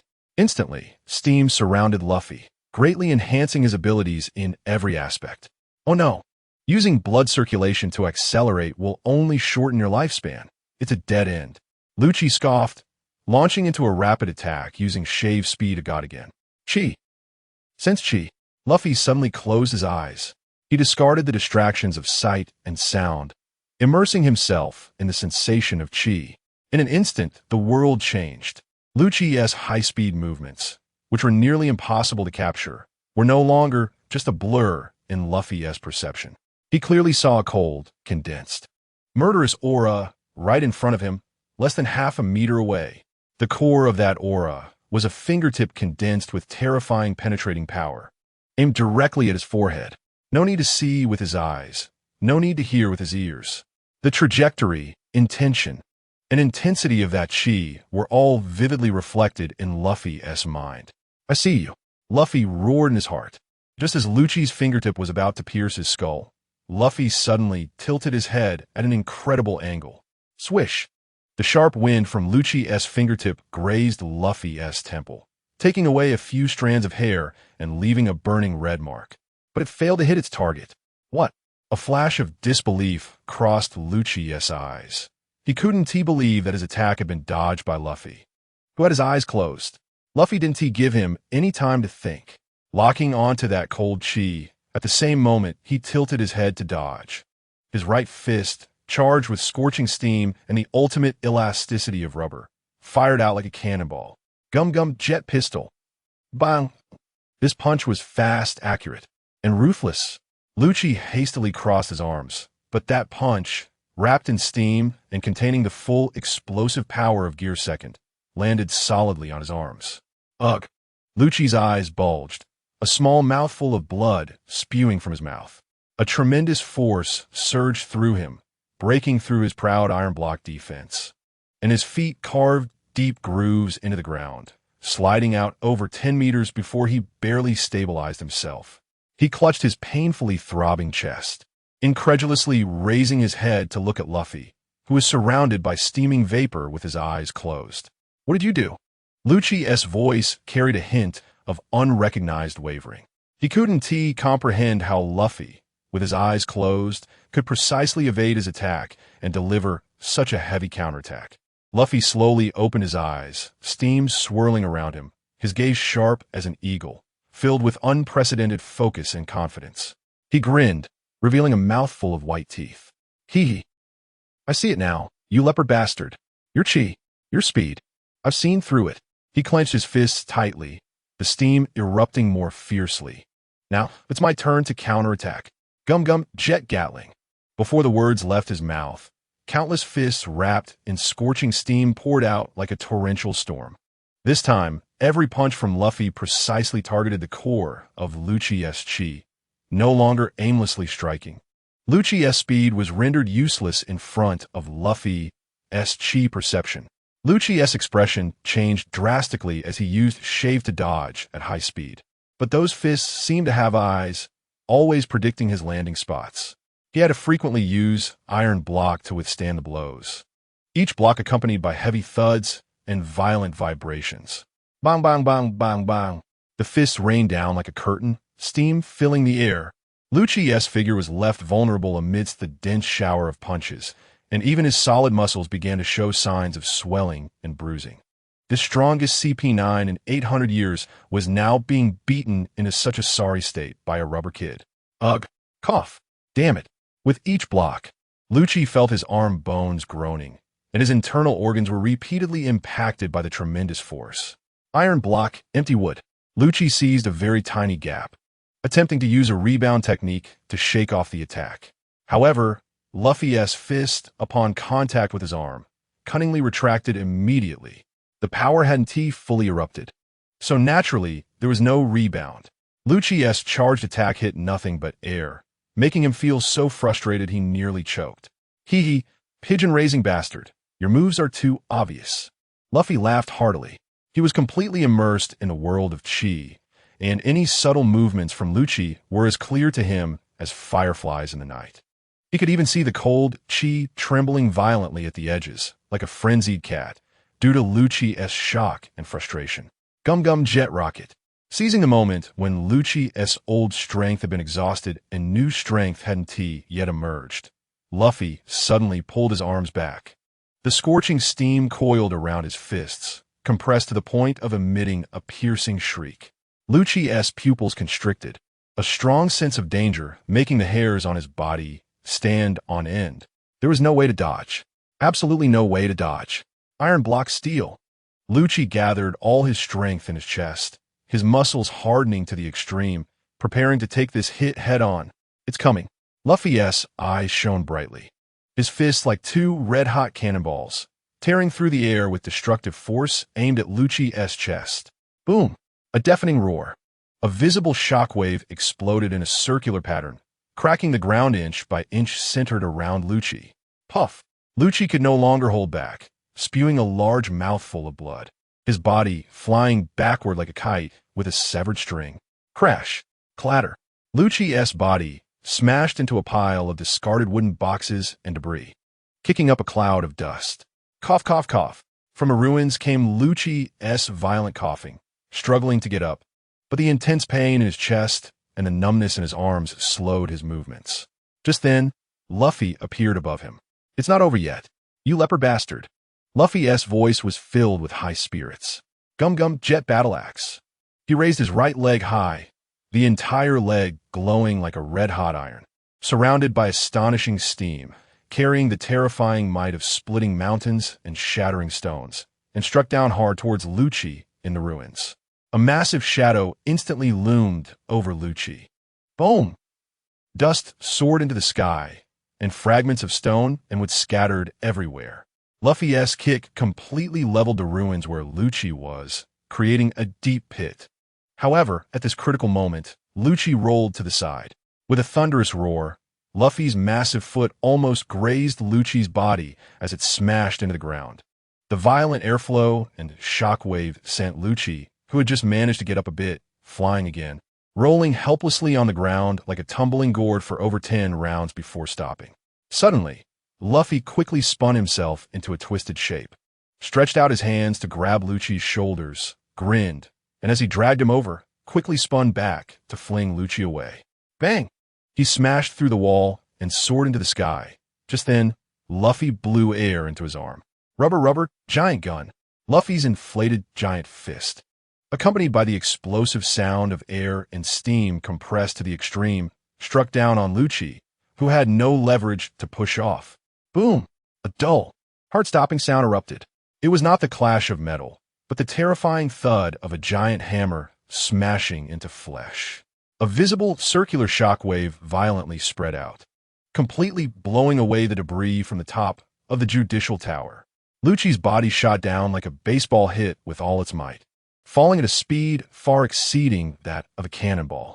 He broke through layer upon layer of floors, carrying devastating force, and finally smashed deep into the ground of the main island of Judicial Island.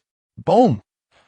A massive crater instantly formed, with spiderweb-like cracks spreading out over 100 meters. Dust and debris surged into the sky like a mushroom cloud, obscuring half of Judicial Island. Fragments of rock and steel rained down like raindrops. At the bottom of the pit, there was a deathly silence. As the dust slowly settled, the scene at the center of the deep pit was revealed. Lucci's body was embedded in the shattered rocks in a large X shape, having reverted from his hybrid form. Drenched in blood, his chest rose and fell weakly, proving he was still alive, but had completely lost consciousness and the ability to fight. The strongest CP9 in Judicial Island's 800-year history, Rob Lucci, was defeated. Chapter 62. Successful Escape. Huff. Luffy stood on the edge of a shattered platform, breathing heavily.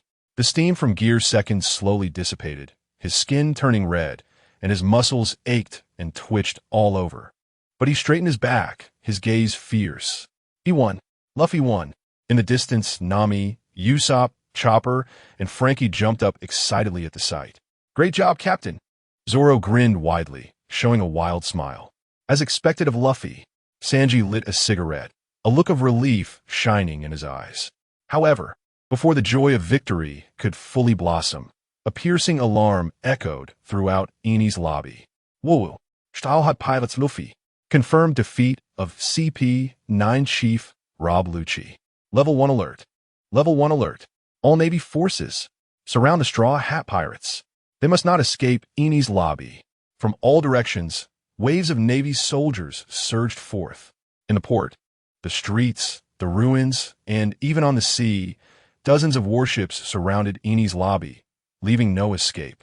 Major General Squirrel, Doberman, and other elite commanders appeared at the forefront of the encirclement, their expressions grave and filled with killing intent, cannons aimed at the remnants of the Judicial Tower, targeting Luffy standing high above. This is never-ending.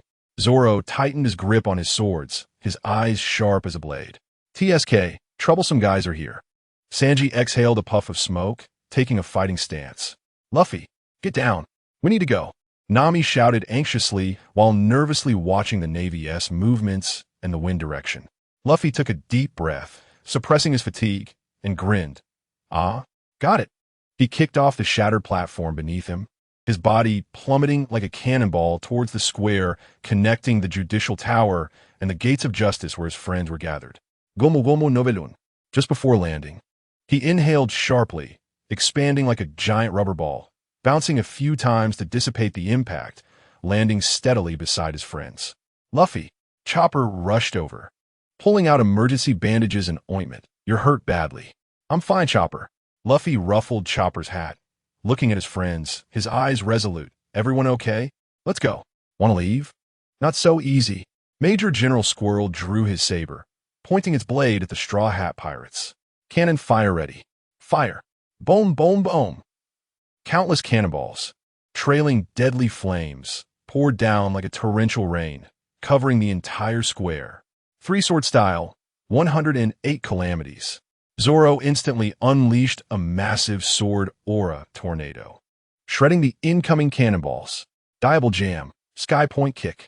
Sanji transformed into a burning whirlwind, accurately kicking and exploding the cannonballs coming from the side. Finishing move, Firebird Star. Usopp, Sniper King, launched a flaming giant bird from his slingshot to intercept the cannonballs in midair. Frankie, defense. Nami shouted, leave it to me. Super Frankie Shield. Frankie immediately raised a huge steel plate he found, shielding the group from above and the sides. Boom, boom. The explosions and shockwaves continuously erupted around them, smoke billowing. The Straw Hat Pirates struggled to advance amidst the fierce cannon fire, aiming for the port. They want to break through the port. Stop them. Major General Doberman roared, leading elite Navy soldiers to charge.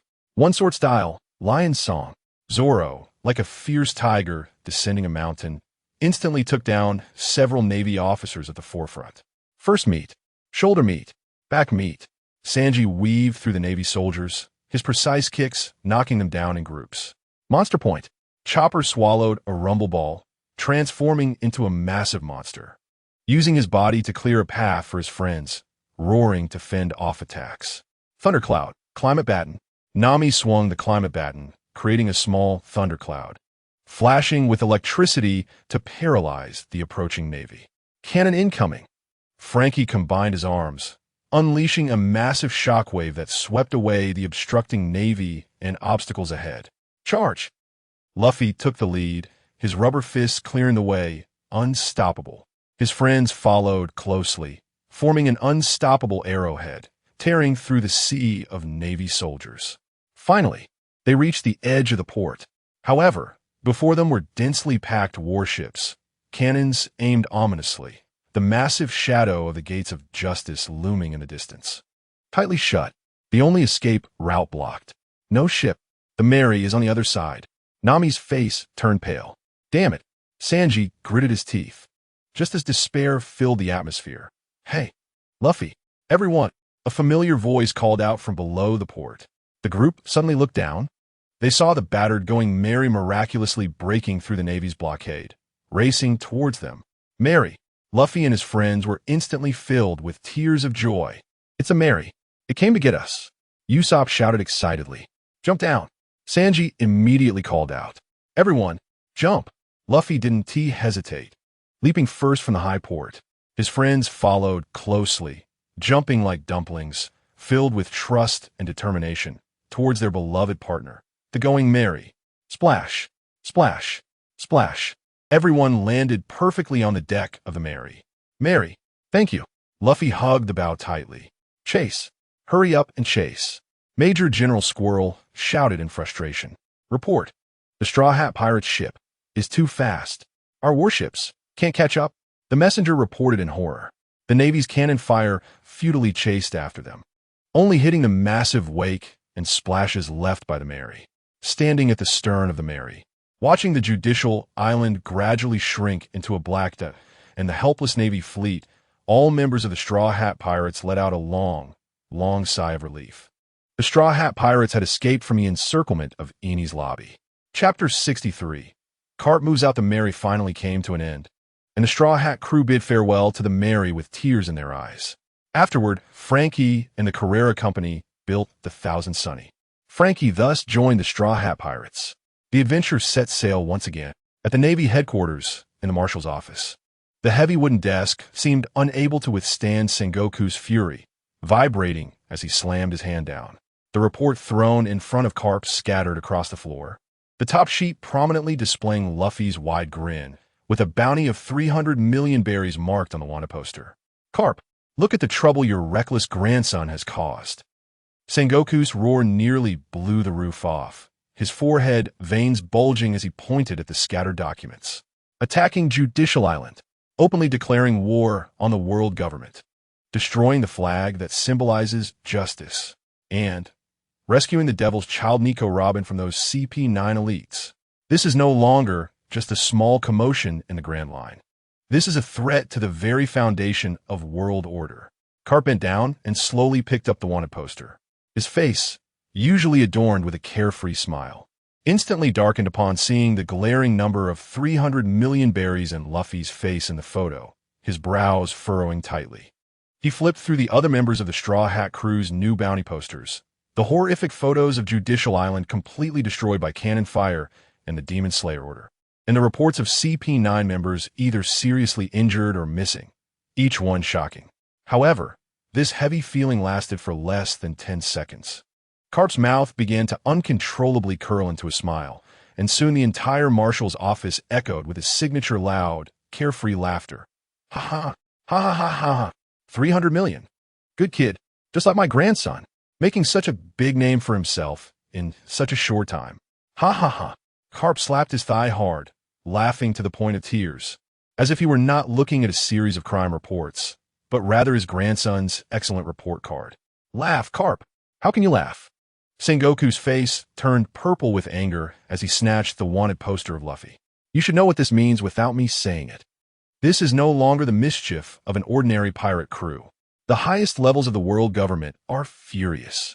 The Gorosei are personally intervening. They have Nico Robin.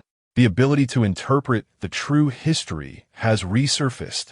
What does this mean for the world government? This is a threat capable of shaking the very foundations of the world. They have officially been placed on the must-be-eradicated at all costs list. Your grandson, along with that dangerous archaeologist on his ship, is standing at the very center of the world's storm. Sengoku's roar was like a bucket of cold water, extinguishing Carp's laughter. The office fell into a deathly silence. The smile on Carp's face completely vanished, replaced by a deep, complex expression mixed with worry, helplessness, and a hint of barely perceptible pride. His tall figure seemed to slightly hunch, his sharp gaze fixed on Luffy's wanted poster. Carp fell silent. He tightened his grip on the wanted poster, the edges crumpling under his fingers. What his grandson had done, he truly did not know what to say. Protecting his friends? That was true. It was the ironclad rule of the sea. But to attack one of the three core institutions of the world government for the sake of his friends? To dare to openly trample on the authority of the world government? Even saving a woman who had been hunted by the government for 20 years, who held forbidden knowledge. This was no longer just reckless. It was seeking one's own death and dragging the entire crew into an irretrievable abyss. This means Carp's voice was low and hoarse, carrying an unprecedented seriousness. There is no turning back for them. The world government will use all its power, including our Navy, to deliver the harshest and most brutal punishment. They will become the primary targets of all navies, all CPs, and possibly some even more terrifying forces. Sengoku heavily sat back in his chair, rubbing his aching temples. Understand? Straw Hat Luffy, Nico Robin, and the entire Straw Hat crew. Their threat level has been raised to the highest. Especially Nico Robin. Her very existence is taboo. He sighed wearily. CP9 this time. Lost too thoroughly. That fool Spandam. Our Navy's prestige has also been called into question. The higher-ups require us to adopt a tougher stance. The office door was silently pushed open, and the tall Akiji Kuzan lazily leaned against the doorframe, seemingly just waking up. Alala. What a tremendous commotion. Judicial Island has turned out like that? Mr. Carp's grandson. Really is a problem child who always brings surprises. His gaze swept over the wanted poster in Carp's hand, pausing for a moment on Robin's photo. The expression behind his glasses inscrutable. Oomph. A bunch of ignorant little brats. Another cold voice spoke up. Akainu Sakazuki had appeared at the door at some point, his eyes sharp as knives, radiating a molten, seething anger. To destroy Judicial Island, which symbolizes justice for a few pirates? That Nico Robin is a seed of evil that must be completely eradicated. Carp, if your love cannot restrain your bloodline, then the Navy's absolute justice will take care of the cleansing for you. This dangerous spark should be extinguished before it can spread. Akainu's undisguised killing intent made the atmosphere in the office even more oppressive. Carp sharply raised his head, meeting Akainu's gaze with a piercing intensity, an invisible aura clashing between the two. He did not refute Akainu, but slowly folded the crumpled wanted poster of Luffy and tucked it into his pocket. Cleansing? Carp's voice regained its usual loudness, but with an unyielding coldness. My grandson is not someone else can teach a lesson to. He turned to Sengoku. Give me the latest intel. The current location of those brats. Sengoku looked deeply at Carp, understanding his resolve. According to the last intel, they left Water 7 on a new ship. The course is directed toward the Devil's Triangle. New ship? Carp raised an eyebrow, but did not delve deeper. Devil's Triangle? Always drilling into troublesome places. Sengoku. Prepare me a fast ship. You're going in person? Akiji asked. Why not? Carp grinned, showing a mouthful of white teeth, but there was no warmth in that smile. Instead, it was filled with the sharpness of a warrior. Since that little brat stirred up such a huge mess and marked himself as a top target, then let this old man, as his grandfather, personally go catch him. With my fists, I'll properly ask him if he knows what he is doing. After saying this, Carp ignored the complex gazes of the others and strode toward the door. As he brushed past the canoe, the momentum radiating from both of them made the air freeze. Carp, Sengoku called out behind him in a deep voice. Remember your identity. You are a vice admiral in the Navy. Hero Carp, the world government is watching. Carp's footsteps paused at the door, but he did not turn back. Only a low and firm voice came through. I know. The door slammed shut, leaving a heavy silence in the office. Sengoku's worries, Akiji's contemplative expression, and Akainu's cold, killing intent intertwined in the silence. Although the smoke of Judicial Island had dissipated, the massive storm stirred up by the Straw Hat crew was only just beginning to sweep across the entire world. Carp's move this time was no longer a grandfather visiting his grandson, but a pursuit of a criminal by a Navy hero. Chapter 64. He is my shield to records of AIDS Bank. It worked, Pythagoras shouted excitedly. The other 5 avatars gathered around him. Quick, tell us. What effect did it have? Vegapunk asked eagerly. Pythagoras pointed at the virtual screen in front of him, where the data was fluctuating violently. Look, the energy response is increasing. Our experiment is starting to take effect. The other avatars also showed surprise. Just then, the instrument suddenly emitted a sharp alarm, and the lights flickered erratically. Not good. The energy has overloaded again. One avatar shouted. Before anyone could react, the instrument suddenly exploded, and, as the smoke cleared, everyone struggled to get up, their faces looking grim. Did the experiment fail? Lilith said dejectedly. Pythagoras shook his head, his eyes filled with determination. No. Although there was an accident, it proves that our direction is correct. This overload indicates that the energy is aggregating. We just haven't mastered the balance yet. Next, we'll adjust the parameters and restart. After hearing this, everyone perked up and threw themselves back into the intense preparation for the experiment. In a spacious and bright treatment room, Enel was lying on a hospital bed. His wounds had healed, and his physical condition had clearly improved a lot. This Qinghai person is really impressive. Enel couldn't help but exclaim. Standing beside him, Gogeta smiled and replied, "He is the smartest person in the world. Your injuries are just a piece of cake for him. Now that the injuries have healed, let's go." Gogeta suddenly said. "Where to?" Enel asked, puzzled. Gogeta smiled mysteriously. "I'll take you to see the strength of Qinghai's top experts." Before Enel could say anything, Gogeta grabbed him, and they instantly vanished from the treatment room. Meanwhile, in the laboratory, Vegapunk was intently staring at the virtual screen, which displayed the recently vanished Gogeta and Enel. What kind of ability is this? It's completely unexplainable. Vegapunk frowned, his face filled with confusion. Besides studying the energy that Gogeta had given him, Vegapunk had also been trying to decipher the other's ability to appear and disappear instantly. But after a period of research, he still had nothing. Shaking his head helplessly, Vegapunk decided to temporarily set aside these matters and focus on developing the first generation from that energy. In the rights hall of Mariehua Panga City, are you saying 2 unidentified individuals appeared in aid? Jagor Lucia, Satan frowned. Yes, my lord, and from what I understand, one of them is seriously injured and seems to be looking for Vegapunk for treatment, the voice from the phone bug reported. Satan fell silent for a while. Continue to observe and report any other situations immediately. Understood, my lord. The phone bug hung up. Satan squinted and thought to himself, Vegapunk, as smart as you are, surely you wouldn't do something so foolish, would you? In Moria's territory. Rubber, jet pistol. Luffy's fist smashed violently into the large, bulky body of Moonlight Moria. He. Uzalishtal hatkit. Your attack is just a tickle to a Shadow Master. Moria cackled. The enormous Shadow Master standing like a fortress in front of him, easily absorbing Luffy's attack, and even countering with a heavy shadow fist. But this time, Luffy did not confront it head-on or awkwardly dodge.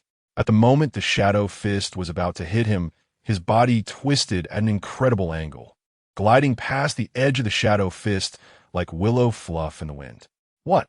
Moria's laughter stopped abruptly. Luffy landed, slightly closed his eyes, then suddenly opened them wide. An invisible aura expanded outward from him. Aura perception. Open. In Luffy's view, Moria's enormous body and the silhouette of the Shadow Master became as clear as fireflies in the night. He could not only see Moria's position, but also sense the trajectory of the Shadow Master's next move ahead of time. Hey, got you. Luffy grinned, and his figure vanished again. Rubber, jet stamp. This time, his target was no longer the cumbersome Shadow Master, but Moria's body exposed in the gaps of the Shadow Master's defense. His heel, wrapped in steam, struck down like a battle axe, incredibly fast and at an extremely tricky angle. Ugh! Moria's body was caught off guard and was heavily kicked in the shoulder, causing him to stumble with a sharp pain. How is this possible? How did you see through the Shadow Master? With his ability to sense aura, Luffy seemed to have unlocked the ability to foresee the future, maximizing the speed advantage of his Gear Second. He no longer clashed head-on with the Shadow Master, but instead used his high-speed movement and perception, darting like a slippery loach, constantly looking for openings to attack Moria's body. For a moment, the situation seemed to reverse, and Moria was thrown into a flurry. Damn kid, don't get too cocky. Shadow Box. Moria, furious and embarrassed, spread his massive Shadow Master's arms, unleashing countless shadow bats and shadow guns that rained down on Luffy, blocking all his escape routes. Luffy focused his mind, fully activating his aura perception. In his perception world, the dense attacks were no longer an unavoidable barrage. The energy trajectories, speeds, and angles of every attack were crystal clear. He weaved through narrow gaps, twisting and rolling, narrowly avoiding attacks each time, even predicting the impact points to rebound. Rubber, jet rocket. Seizing a fleeting opportunity, Luffy burst out of the encirclement like a cannonball, his fists wrapped in astonishing steam, slamming fiercely into Moria's stomach. Ugh! The intense pain made Moria cry out, his face filled with disbelief and embarrassment.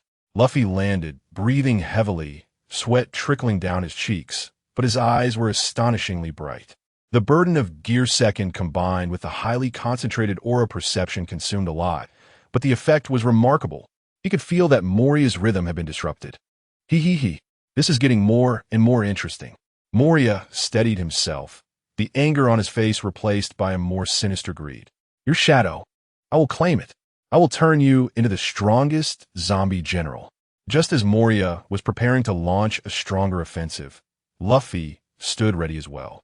When suddenly an indescribable, heavy, mountain-like pressure descended without warning. The air on the battlefield seemed to solidify. Even the raging shadows came to a halt. Whether it was Luffy, Moria, or the Straw Hat crew watching from a distance, including Lola and others. Even the zombies hiding in the castle felt their hearts tighten as if gripped by an invisible hand, and breathing became suddenly difficult. Luffy abruptly looked up. His aura perception went into overdrive, pointing to a direction in the sky. Moria also looked up suspiciously. This sense of oppression. Boom! A loud noise erupted, not an explosion, but a pure, physical impact. A figure descended from the sky like a meteor, crashing heavily onto the ground between Luffy and Moria. The solid ground instantly cracked and sank, forming a giant web-like pit, smoke and debris shooting into the sky. As the dust slowly settled, a robust figure wearing a white navy vest, draped in a navy cloak, and donning a doghead hat appeared. He casually brushed off the dust from his shoulders, his gaze like lightning, instantly locking onto Luffy. Gramps! Luffy's eyes nearly popped out, his shock more exaggerated than when he was attacked by the Shadow Master. How could his grandfather appear here? Luffy! Kapu's roar thundered like a lightning strike, the terrifying sound wave even overpowering the wind. He stepped forward, the ground trembled again, and his entire figure transformed into a blurred white shadow, moving so fast that it surpassed Luffy's second gear visual capture limit. You stupid brat. I warned you not to become a pirate back then. The mess you've made now forces me to personally bring you back. There are no flashy techniques, no devil fruit powers, just a pure iron fist honed through countless trials and tribulations. Before the fist even reached him, the violent pressure had already made Luffy's hair stand on end and his skin tingle. The sense of danger was going off the charts. But he could only perceive an unavoidable shadow. It was too fast, too strong. This attack was on a completely different level compared to Moria. Luffy tried with all his might to dodge, but under Kapu's lock-on, his body felt like it was stuck in a quagmire, his movements sluggish. This is bad. Luffy's pupils constricted. His grandfather's fist could kill. Just as Kapu's iron fist was about to strike Luffy in a critical moment, an unexpected change occurred. A figure appeared in front of Luffy without any warning. It was Gogeta. He wore a relaxed and carefree smile. And in the face of Kapu's iron fist that could make even the greatest pirates tremble in fear, he simply raised his right hand casually. Bang! A light sound. The expected earth-shattering collision did not happen. Kapu's iron fist was firmly held back by Gogeta with just a single finger. The furious fist wind abruptly stopped, and the surging shock wave collided with an invisible barrier, instantly dissipating into nothingness. Only the space where Gogeta's fingertip met Kapu's fist faintly showed a distortion wave of air being compressed to the extreme. Time seemed to freeze. The anger on Kapu's face was instantly replaced by unparalleled astonishment. He felt as if his fist had struck an ancient, Unchanging, towering mountain. That finger holding back his fist contained an absolute power he had never experienced before. No matter how he tried to unleash his internal strength, he could not budge his opponent in the slightest. Luffy gasped for breath, looking at the familiar figure blocking him, and instinctively shouted, "Master!" Moria was even more shocked, his jaw nearly dropping, eyes wide as saucers. The overwhelming presence of the suddenly appearing Navy hero Kapu had him terrified. And this suddenly appeared man actually blocked Kapu's attack with just a single finger. What kind of monster is this? The entire battlefield fell into a deathly silence. Even the sound of the wind disappeared. Gogeta's relaxed smile remained unchanged as he looked at Kapu, whose pupils had contracted in shock, and spoke in a tone that was both obvious and undeniably domineering. "Hey, old man, aren't you being a bit too heavy-handed?" He tilted his head slightly, the corner of his mouth curving up, his gaze sharp as a blade, and his voice, though not loud, resonated clearly across the battlefield with an absolutely dominant tone. "This kid Luffy, he's under my protection." Chapter 65. I'll accompany you. Carp's expression darkened as he looked at Vegeta, letting out a cold snort before speaking. "I think you should know what Luffy has done, right?" There was a hint of helplessness in his voice. Vegeta raised the corners of his mouth slightly, revealing a contemptuous smile, and replied, "So what? With me here, you won't be able to catch him. Sigh. As a grandfather, I really can't do anything about it. Luffy's actions are no longer the petty antics of an ordinary pirate. It's fortunate that I'm here. If it were a canoe, Luffy would probably be dead." Carp sighed. After all, he was his grandson, and he really didn't want to do this. But as a Marine, he had no choice. "How about this? Let's have a fight. That way I can report back," Carp suggested. "Are you sure?" Vegeta didn't expect Carp to say that, but after a moment's thought, he understood. Carp likely wanted to test his strength. Just as Vegeta thought, Carp indeed had this idea. Carp looked at Vegeta seriously. "All right, then I'll take this opportunity to experience your strength." As Vegeta spoke, he placed his left hand behind him and raised his right hand, beckoning Carp. Carp remained unmoved. He didn't see this as a provocation. Luffy gulped nervously, feeling it was quite terrifying. Crash! Stones fell to the ground, and Carp moved. There was no exaggerated momentum, only pure explosive power. The ground beneath him sank instantly, and he transformed into a blurry afterimage, crossing the distance between him and Vegeta in an instant. His iron fist, tempered through countless battles and wrapped in solid haki, carried terrifying power capable of shattering mountains as it struck directly at Vegeta's face. This punch was a furious blow from the Marine hero, a release of the conflict between duty and familial ties, and a true test of Vegeta's strength.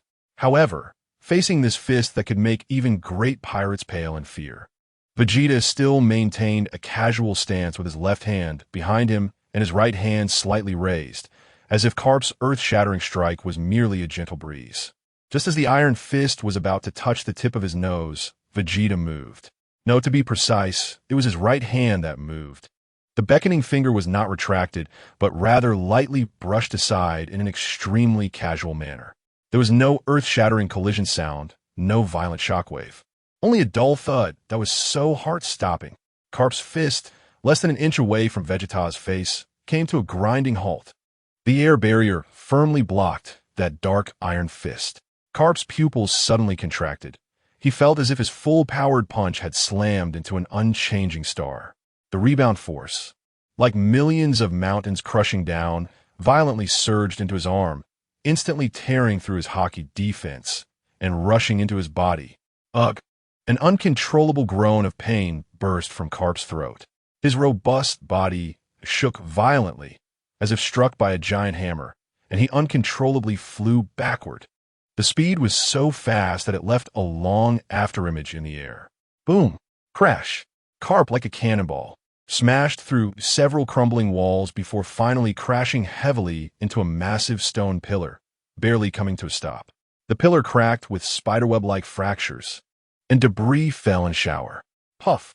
Carp knelt on one knee, unable to hold back any longer, and a mouthful of blood spewed out, staining the rubble beneath him.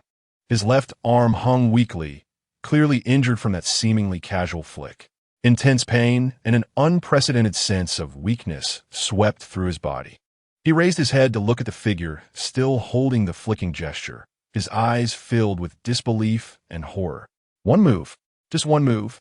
He didn't even see how the opponent made his move. Not far away, Luffy watched in stunned silence, his mouth agape, as if a watermelon could fit inside. Forgetting to swallow. He knew his master was strong, but this strong, even Grandpa was no match. Vegeta slowly lowered his right hand, and the invisible sense of oppression around him also receded. He calmly looked at Carp, who was kneeling, gasping for breath. Carp was breathing heavily. Each breath sent waves of pain through his body. He looked at Vegeta, his gaze incredibly complex, filled with shock and defeat. He realized he was getting old. But more than that, it was a deep sense of dread. The terrifying strength of Luffy's master far exceeded his imagination. He felt it even surpassed that of the past sea overlord, Rocks. Cough, cough. Carp coughed up a few mouthfuls of blood again, struggling to push himself up with his uninjured right hand, and he stood up with great difficulty. He wiped the blood from the corner of his mouth and revealed a relieved, yet slightly self-deprecating smile. Huh. Good. Very good. I admit defeat wholeheartedly. That kid Luffy, finding a master like you, is his fortune. He paused, took a breath, and his tone turned serious. It seems I can't catch anyone in this state. I need to go back and rest for a few days. He turned around, his steps a bit unsteady, but he still straightened his back, preparing to leave. However, just as Carp took his first step, he heard Vegeta's voice behind him. Wait. Carp halted, looking back with confusion and caution. He saw Vegeta with his hands back in his pockets, casually looking at Carp. I'll accompany you. Vegeta's voice echoed clearly in the ruins. What? Carp was taken aback, thinking he had misheard. Are you sure? The corners of Vegeta's mouth seemed to curve into a faint yet meaningful arc. Yeah, just to take a look, he said lightly, as if discussing a trivial matter. By the way, I'll be your bodyguard. Carp looked at Vegeta's calm and unwavering eyes. A chill he had never felt before quietly crept up his spine. This man's intentions were far more than just a simple visit.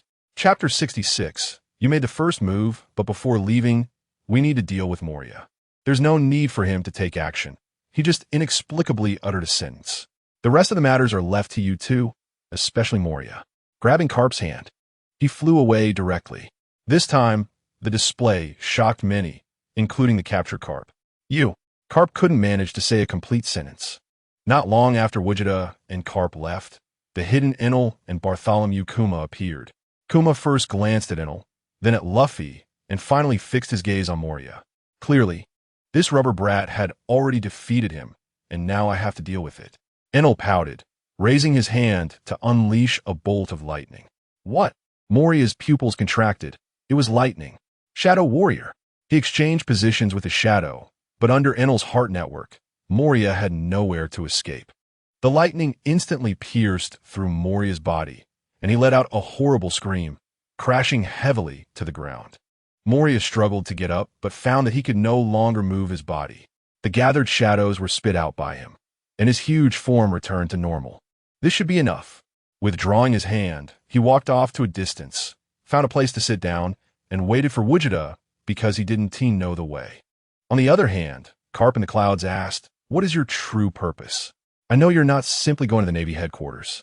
Gogeta smiled. He indeed had a purpose, which was to take a stroll around the Navy headquarters in Mariewa, while conveniently taking care of a few celestial dragons. Marineford, Navy headquarters square. The sun shone on the Justice Fortress, and the patrolling Marines walked in unison, the air filled with a sense of solemnity and power.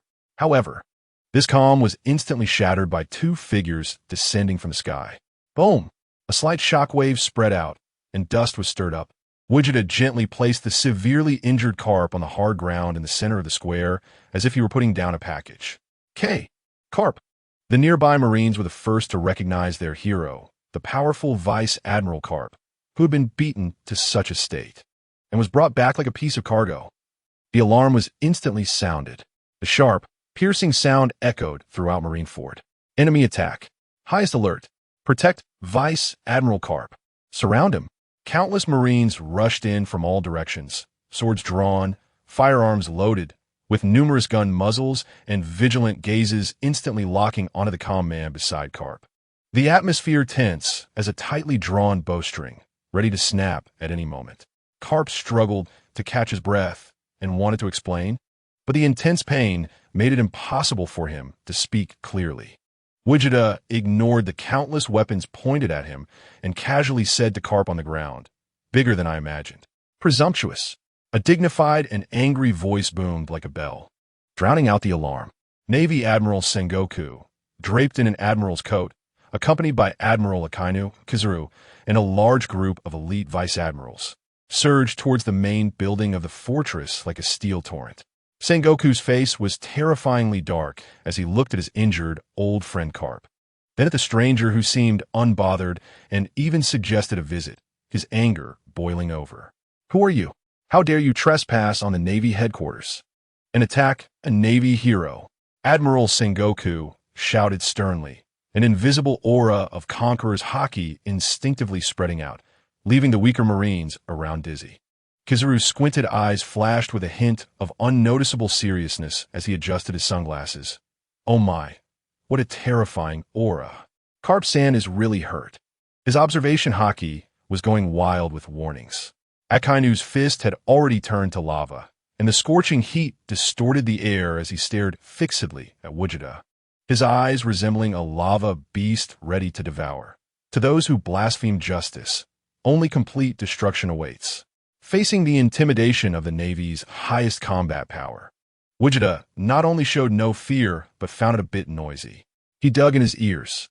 "I just wanted to take a look inside, nothing else," Gogeta said casually. Wishful thinking, Sengoku firmly rejected.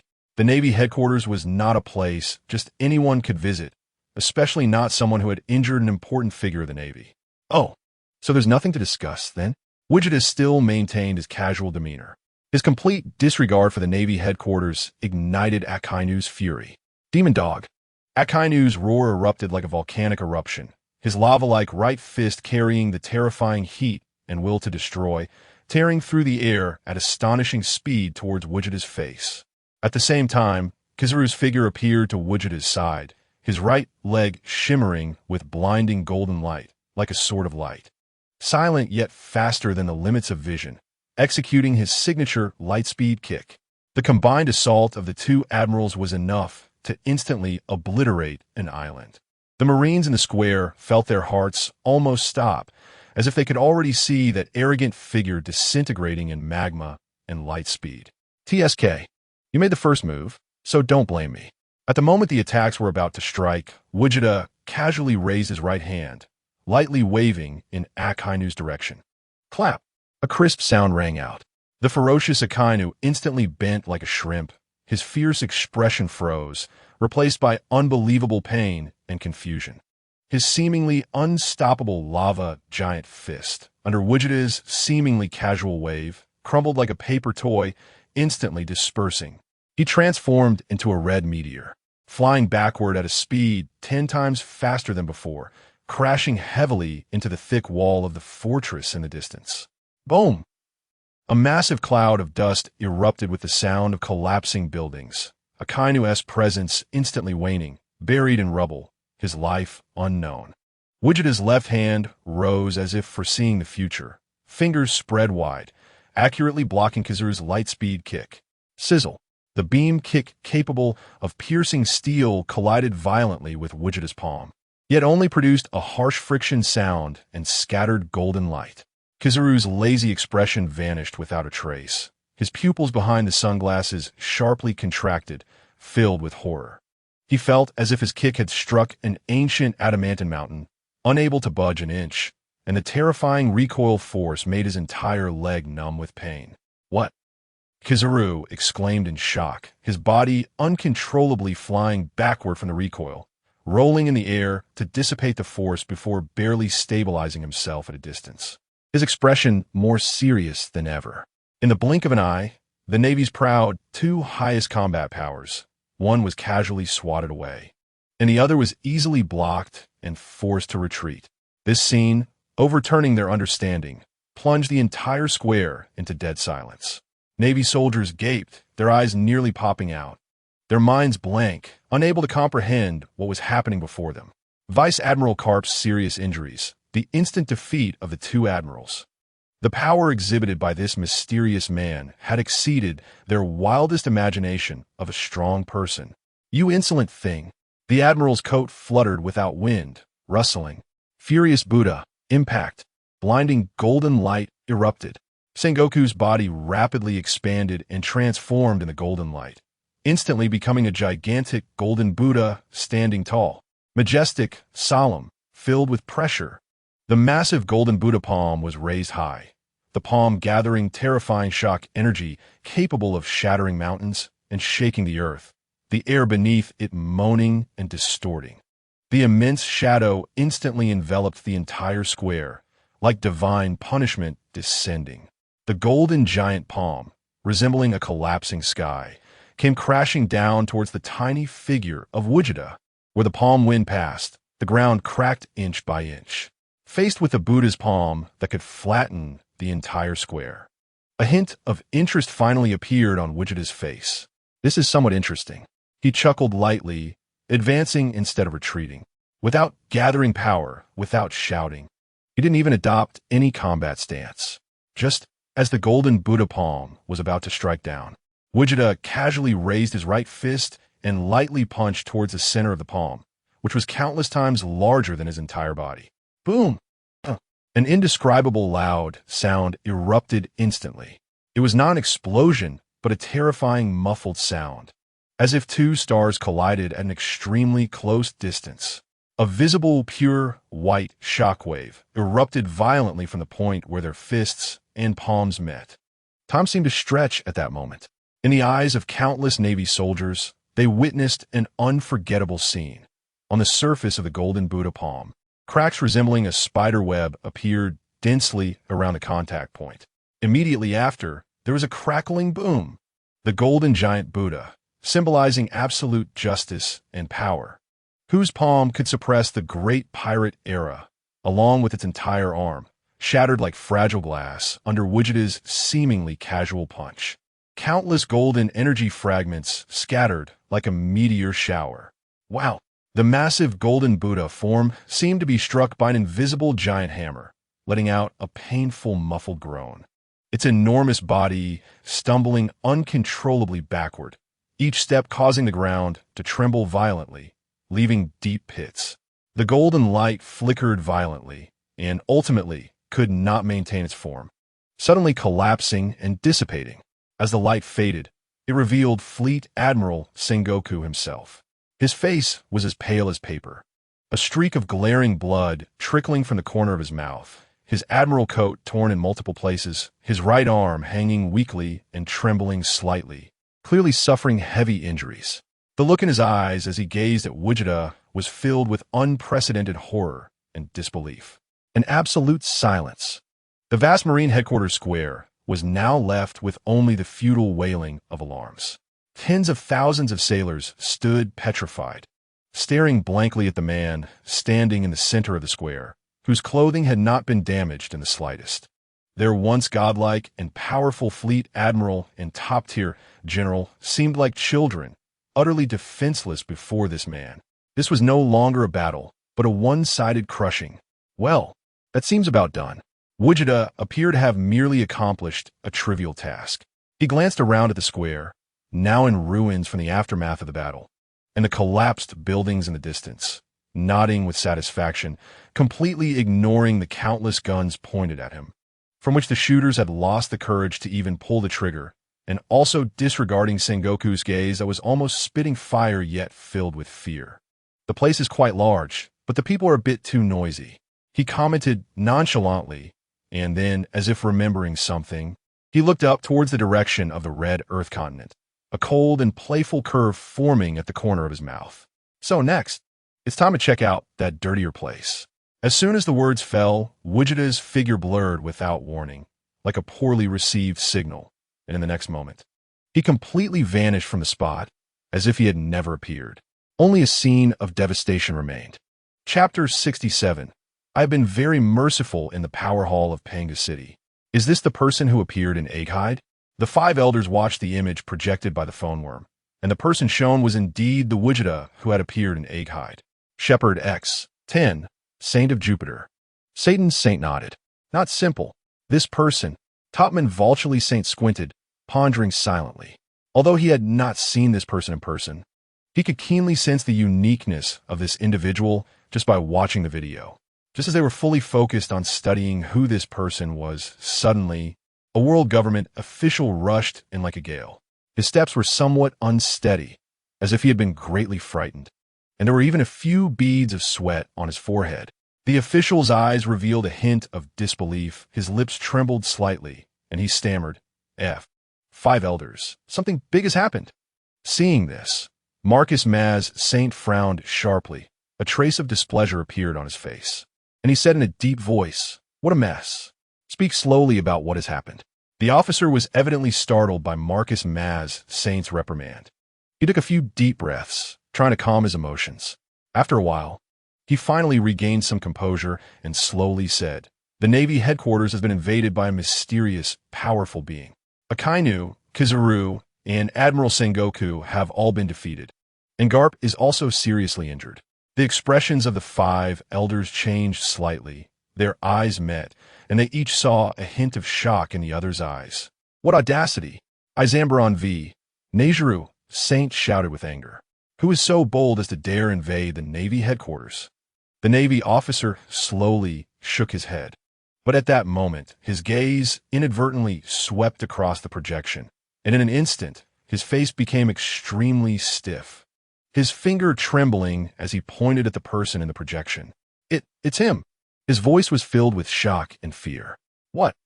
The five elders turned their attention to the screen. When they clearly saw the figure in the image, each of them was stunned, unable to close their mouths. "It's actually him." Topman Vulturally Saint's eyes widened, incredulously shouting. He tightly grasped the staff in his hand, his fingers turning white from the excessive force. Anger erupted from his aged face like a volcano. "He is openly provoking the authority of the world government." Marcus Maz Saint was furious. "This is simply outrageous. We must immediately—" Izambaron V. Najir Saint had not finished speaking when suddenly a loud noise came from outside Panga City. Following that, violent tremors ensued. The ground of the hall began to shake violently, as if it could collapse at any moment. The luxurious chandelier above was also being shaken violently by an invisible hand, producing a harsh, clanging sound, swaying precariously. "What is going on?" Marcus Maz Saint's face changed dramatically. A strong sense of foreboding surged in his heart. Almost simultaneously, a piercing alarm echoed throughout Mariehua. That was the highest level of invasion alert. A blood-soaked, armored Holy Land guard tumbled into the hall, his voice distorted and deformed by extreme fear. Report to the five elders. There are invaders. They have directly descended on the outskirts of Panga City. St. Charlos. St. Charlos. What happened to Charlos? Vulturally Saint asked sharply. The safety of the celestial dragons is an absolute taboo. He was killed. The guard's voice was tinged with a sob. The invader. He just waved his hand. St. Charlos. He turned to ashes. Not even a scream was heard. What? The five elders' faces changed simultaneously, their anger soaring. Killing a celestial dragon is a heinous crime that no one has dared to commit in 800 years. This is no longer just a provocation, but a declaration of war against the very foundation of the world order. It's him. It must be him. Shepherd X10, Saint of Jupiter, pointed sharply at the projection. He has come. Right here in Mariehua. Mariehua, the residence of the gods, is now engulfed in chaos and panic. Just 2 minutes ago, a figure appeared out of nowhere on the wide, jade-paved road outside Panga City. It was Gogeta, and just a casual glance made his expression darken. This place was even more chaotic than where he was in his past life. Not far away, a rotund celestial dragon, St. Charlos, wearing a bubble helmet, was walking a group of battered and collared slaves, arrogantly parading his ugly pet, which was also wearing a collar. He spotted the lowly Gogeta and, instead of showing any caution, habitually raised his golden pistol with a cruel and excited smile on his face. Where did this lowly scum come from, daring to look directly at the great St. Charlos? Kneel and lick my shoes or else. His words were cut off forever. Gogeta.He even look at him, just casually wave his hand. And in the next second, St. Charlos vanished as if erased by an eraser, leaving not even a trace of dust. The scene unfolded too quickly and too bizarrely for the surrounding guards and attendants to grasp, leaving them stunned for several seconds. St. Charlos has disappeared. The celestial dragon has been killed. Enemy attack. Highest alert. The screams and alarm bells instantly tore through the tranquility of Mariewa. The first to react were a group of figures dressed in white suits and wearing masks. CP0. They are the world government's strongest intelligence agency, the shield protecting the celestial dragons. Several figures flickered like ghosts from various corners, quickly surrounding Gogeta. Bold lunatic, daring to commit murder in the Holy Land, killing the esteemed celestial dragon. Surrender immediately. The leading CP0 officer's voice was cold and piercing, containing overwhelming rage. Without warning, without hesitation, several CP0 members simultaneously launched their most ferocious attacks. The piercing spear strikes with the power to penetrate steel. The vacuum waves of storm foot slashed through the air, and the speed of shave left after images. Their cooperation was seamless. The attacks covered all of Gogeta's evasion spaces, aiming for a one-hit kill or severe injury. However, facing these assaults, Gogeta merely clicked his tongue, even showing a hint of boredom in his eyes. He didn't even move his feet. As the attacks were about to hit him, a barrier formed from his aura. Bang, bang, bang, sizzle. The piercing spear strikes hit the barrier, producing a dull sound, and the fingers shattered instantly. The fierce vacuum wave struck, dissipating without even causing a ripple. CP0 members attempting to get close and unleash the Six Styles' ultimate moves upon touching the aura, were like being struck by an invisible giant hammer, flying back at a speed faster than they came, their white suits bursting, blood spraying, crashing into distant building walls, their lives unknown. With just one burst of aura, the most elite CP0 squad was completely annihilated. This terrifying scene left the arriving guards and officials utterly horrified, their screams caught in their throats. Useless. A dignified and cold voice echoed. The sky suddenly darkened, and a killing aura far more powerful than CP0 descended. Shadows silently appeared on the rooftops and ruins surrounding the square, tightly locking onto Gogeta. The Knights of God have appeared. The commander of the Knights Templar, Gogeta.He, looked at Vegeta, desecrating sacred grounds, murdering celestial dragons. Your crimes are unforgivable. Gogeta's voice was deep and authoritative. Vegeta finally withdrew his gaze from the burning ruins of the palace in the distance and calmly scanned the members of the Divine Knights surrounding them. Noisy, Vegeta disdainfully uttered two words, tinged with impatience. This contemptuous attitude ignited the fury of the Divine Knights. As beings that stand above all, how could they have ever endured such humiliation? Take him down, no matter the cost. With a single command from Gogeta, almost as soon as he finished speaking, several members of the Divine Knights moved. Their speed far surpassed that of CP0, their movements charged with a fierce momentum, the glint of blades tearing through the air, attacking Vegeta from all directions. However, facing the onslaught, Vegeta made no defensive or offensive moves. Buzz, just as the attacks were about to reach his body, an indescribable, terrifying aura erupted, like a supervolcano that had been silent for billions of years suddenly awakening. There was no earth-shattering roar, only an absolute sense of oppressive pressure that spread instantaneously, freezing souls. Centered around Vegeta, the ground cracked inch by inch, spiderweb-like fissures crazily extending hundreds of meters away. The sky seemed to be pressed down by an invisible giant hand, and the light suddenly dimmed. Ugh! Puff! No! Impossible! The several members of the Divine Knights who had surrounded him slammed into an invisible wall. Their attack instantly collapsed. The aura of dominance extinguished like a candle in the wind. The first three, upon coming into contact with that aura, didn't even have time to let out a complete scream, instantly vaporized, leaving no trace of flesh or blood behind, completely disappearing without a trace. The few following behind were like being struck in the chest by an invisible giant hammer, their defensive haki crumbling like paper, blood spurting wildly. Their bodies flying backward faster than when they charged in, the sound of bones shattering clearly audible. They crashed through the magnificent wall in the distance, deeply embedded within it. Their fates unknown, leaving only shocking bloodstains behind. Even the strongest Jilingizan felt like a small boat in a raging sea at the moment that aura erupted. He groaned. The hard white jade slab beneath his feet suddenly exploded and sank. The famous sword in his hand let out a mournful cry under the unbearable weight. Its blade instantly covered in fine cracks. He exerted all his strength to activate his conqueror's haki to resist, barely managing to stabilize himself without being sent flying like the others. But the terrifying pressure from just now made his hand tremble as he held the sword. Cold sweat pouring from his forehead like a waterfall. It was merely a release of aura, merely because of proximity. The Divine Knights, this symbol representing the highest military power of the world government, had already collapsed. Elite members were reduced to ashes on the spot, the rest either dead or severely injured. The entire square outside Panga City was deathly silent. The surviving guards and officials collapsed to the ground, the stench of urine spreading. They found it hard to breathe. Their minds blank, filled only with boundless fear. Jilingizan slowly raised his head, his once arrogant eyes now filled with horror and disbelief. Vegeta's gaze calmly swept over the chaotic scene, finally landing on Jilingizan.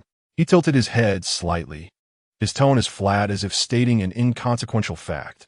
Compared to the crimes you committed in the past, I have been quite merciful. Vegeta's voice echoed clearly in the silent square. It's just a few dead. Merciful?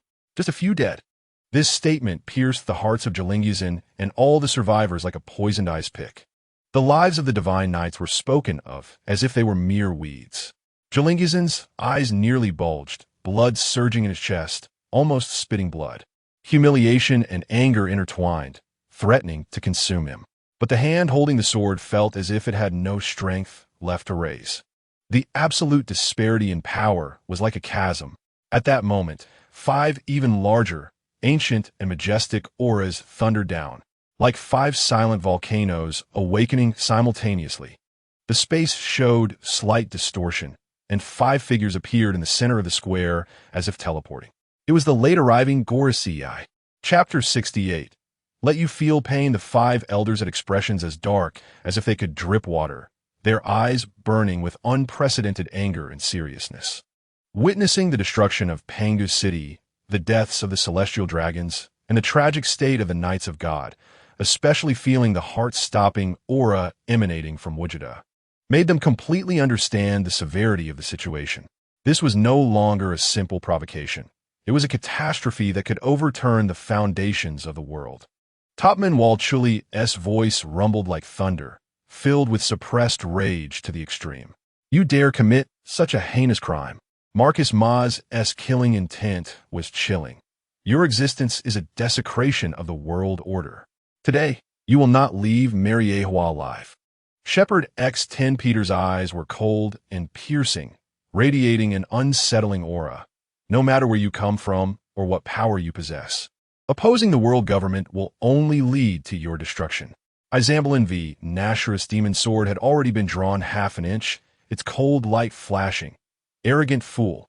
Prepare to bear the wrath of the gods. Jagor Lucia, Satan leaned on his cane, appearing calm, but the cane's bottom was deeply embedded in the cracks of the ground, revealing the tremendous waves within him. Speak your purpose. Why trample upon the sacred land? The 5 elders lined up, their powerful auras pressing down on Gogeta simultaneously. The entire Panga City area felt as though the space had solidified, the air heavy as if made of lead and mercury, with invisible forces clashing violently, producing a deep hum. Facing their overwhelming anger and questioning, Gogeta merely lifted his chin slightly, a mocking curve appearing at the corner of his mouth. With his hands casually tucked into his pockets, his relaxed demeanor starkly contrasted with the tense stance of the 5 elders. Purpose? Gogeta's voice was not loud, but it clearly pierced through the invisible clash of forces. Is this reason enough? I just don't like you. He slowly stepped forward. Boom! As his foot landed, a far purer pressure erupted from the point where he stepped, instantly shattering the oppressive feeling that the five elders had created together. The ground trembled violently, as if a magnitude 12 earthquake had struck. The magnificent walls of Panga City groaned under the unbearable weight, cracking open huge gaps. In the distance, the palaces of the celestial dragons swayed precariously. That terrifying aura caused the faces of the five elders to change drastically, retreating half a step in unison. Their eyes filled with horror. Do you want to dance too? The curve of his mouth widened, revealing a wild and unrestrained smile. His voice suddenly rose, echoing like thunder across the skies of Mariewa. The moment his words fell, the terrifying pressure swept across the entire sacred land like a tsunami. Feel the pain. Gogeta's voice, soaring high into the air, was cold and clear, each syllable striking like a heavy hammer on the hearts of the five elders and all celestial dragons. Buzz, centered around Gogeta, the ground beneath instantly collapsed into a massive bowl-shaped pit. The five elders could no longer stand firm, as if burdened by towering mountains, being forcefully pressed down to the ground by this irresistible power. Maz, Peter, and Walchuli were the first to kneel on one knee, their knees smashing the stone slabs to pieces. Nasharu attempted to support himself with his demon's sword, but the blade instantly bent, emitting a mournful cry of nearing fracture. As he was pressed firmly to the ground, Satan's arm trembled violently against his cane, his aged body bent to the limit, the bottom of the cane deeply embedded in the ground. He gritted his teeth, trying to resist this heavenly might, but ultimately could not withstand it. And the other leg also heavily knelt down. Those celestial dragons, who usually acted tyrannically, were unable to even utter a sound of resistance in the face of this terrifying power. They were like squashed insects, instantly bleeding from all orifices, their eyes bulging, completely losing consciousness in extreme pain and fear. They were deeply embedded in the ground, their lives uncertain. This is the price brought by the so-called arrogance of you self-proclaimed celestial dragons. Gogeta's voice carried a deep contempt for these celestial dragons, as if looking down upon a group of insignificant ants. You have been high and mighty for too long, forgetting what true pain and true despair are. So now, I will let you fully experience the suffering you once inflicted upon those ordinary people. Gogeta's words revealed a cold, killing intent, sending chills down one's spine. He slightly turned his palm, the invisible, suffocating pressure slowly grinding down on the will and bodies of the five elders like a massive millstone. In the face of this terrifying force, the five elders appeared so small and fragile, they could not even muster the strength to lift their heads, only struggling painfully in this endless suffering. However, there was not a hint of anger in Gogeta's eyes, only calmness. Behind that calmness seemed to hide something deeper, elusive and unfathomable. Feel the pain, he repeated, each word like a divine punishment, resonating above the hellish skies of Mariewa. The five elders, in their humiliating kneeling positions, could only desperately resist the terrifying aura that threatened to crush their very souls. Buzz suddenly, a rolling black mist emerged, suppressing the aura of the five elders, gradually dissipating. A figure shrouded in shadows appeared. It was M. Chapter 69 Shocking Events of the Era. M and Vegeta faced each other.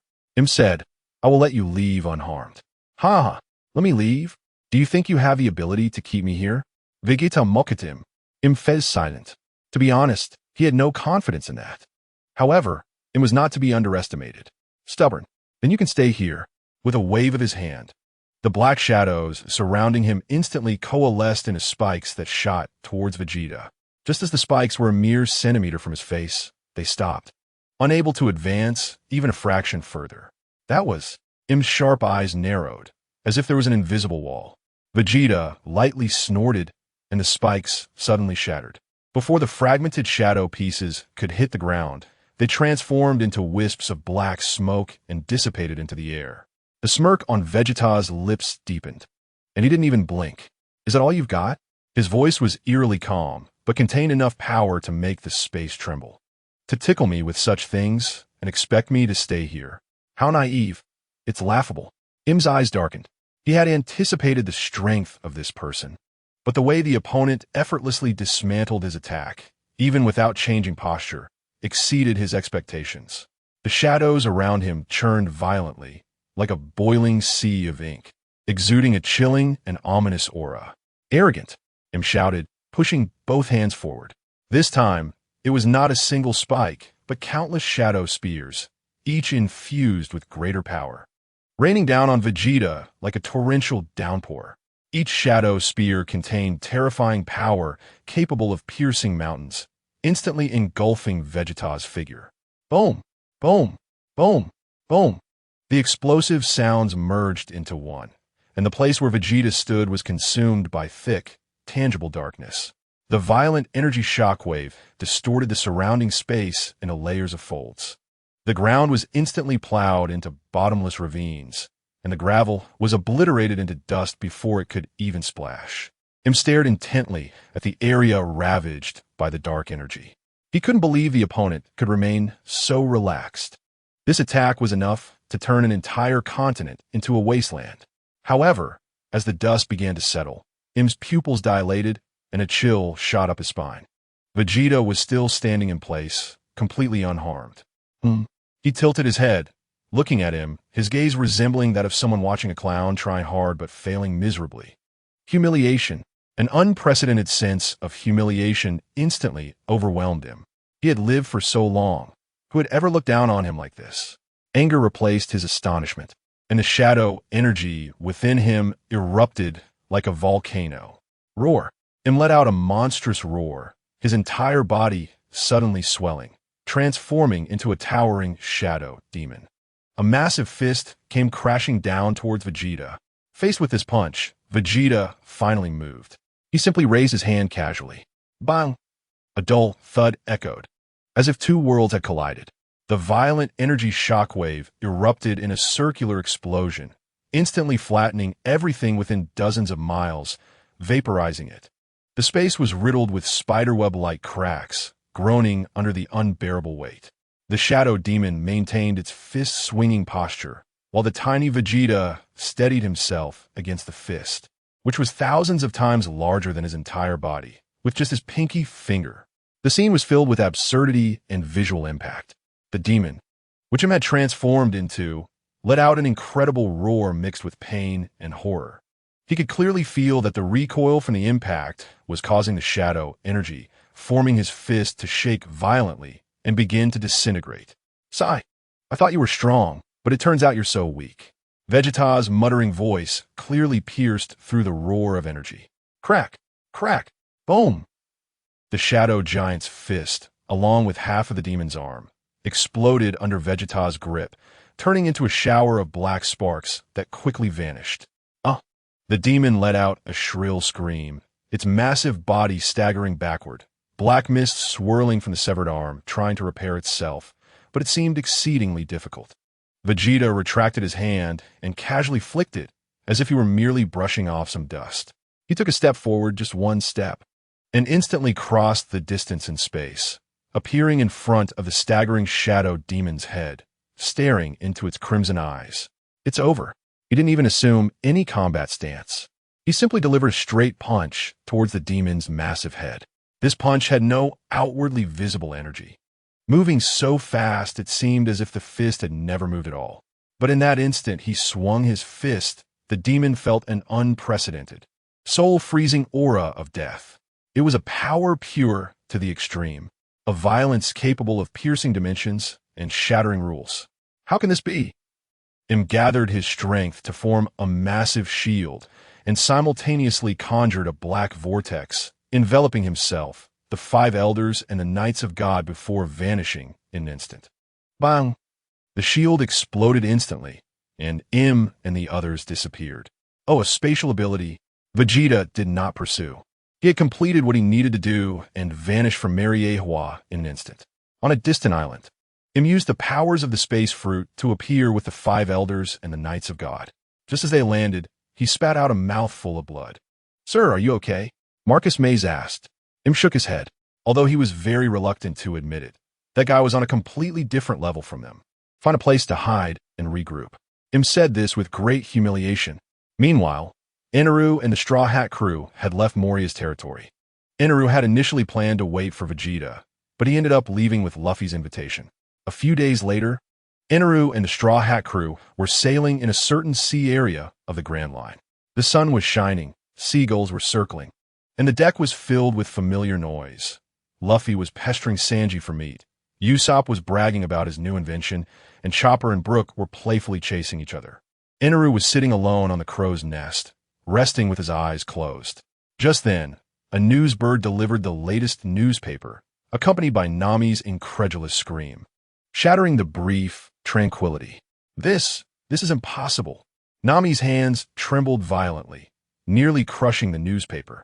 Her eyes wide as she stared at the enormous headline and the impactful photo below. What happened, Nami? Robin put down her book, keenly sensing her companion's unusual reaction. A bounty notice? A new bounty notice. Nami's voice trembled with uncontrollable shock. Oh, who's been given a bounty this time? Did Luffy's bounty increase again? Zoro lazily walked over. No, it's not Luffy, nor any of us. Nami took a deep breath, striving to calm her tumultuous emotions. And word by word, she read out the name that plunged the entire deck into silence. Vegeta. Charges. Attacking the Holy Land, Mariewa.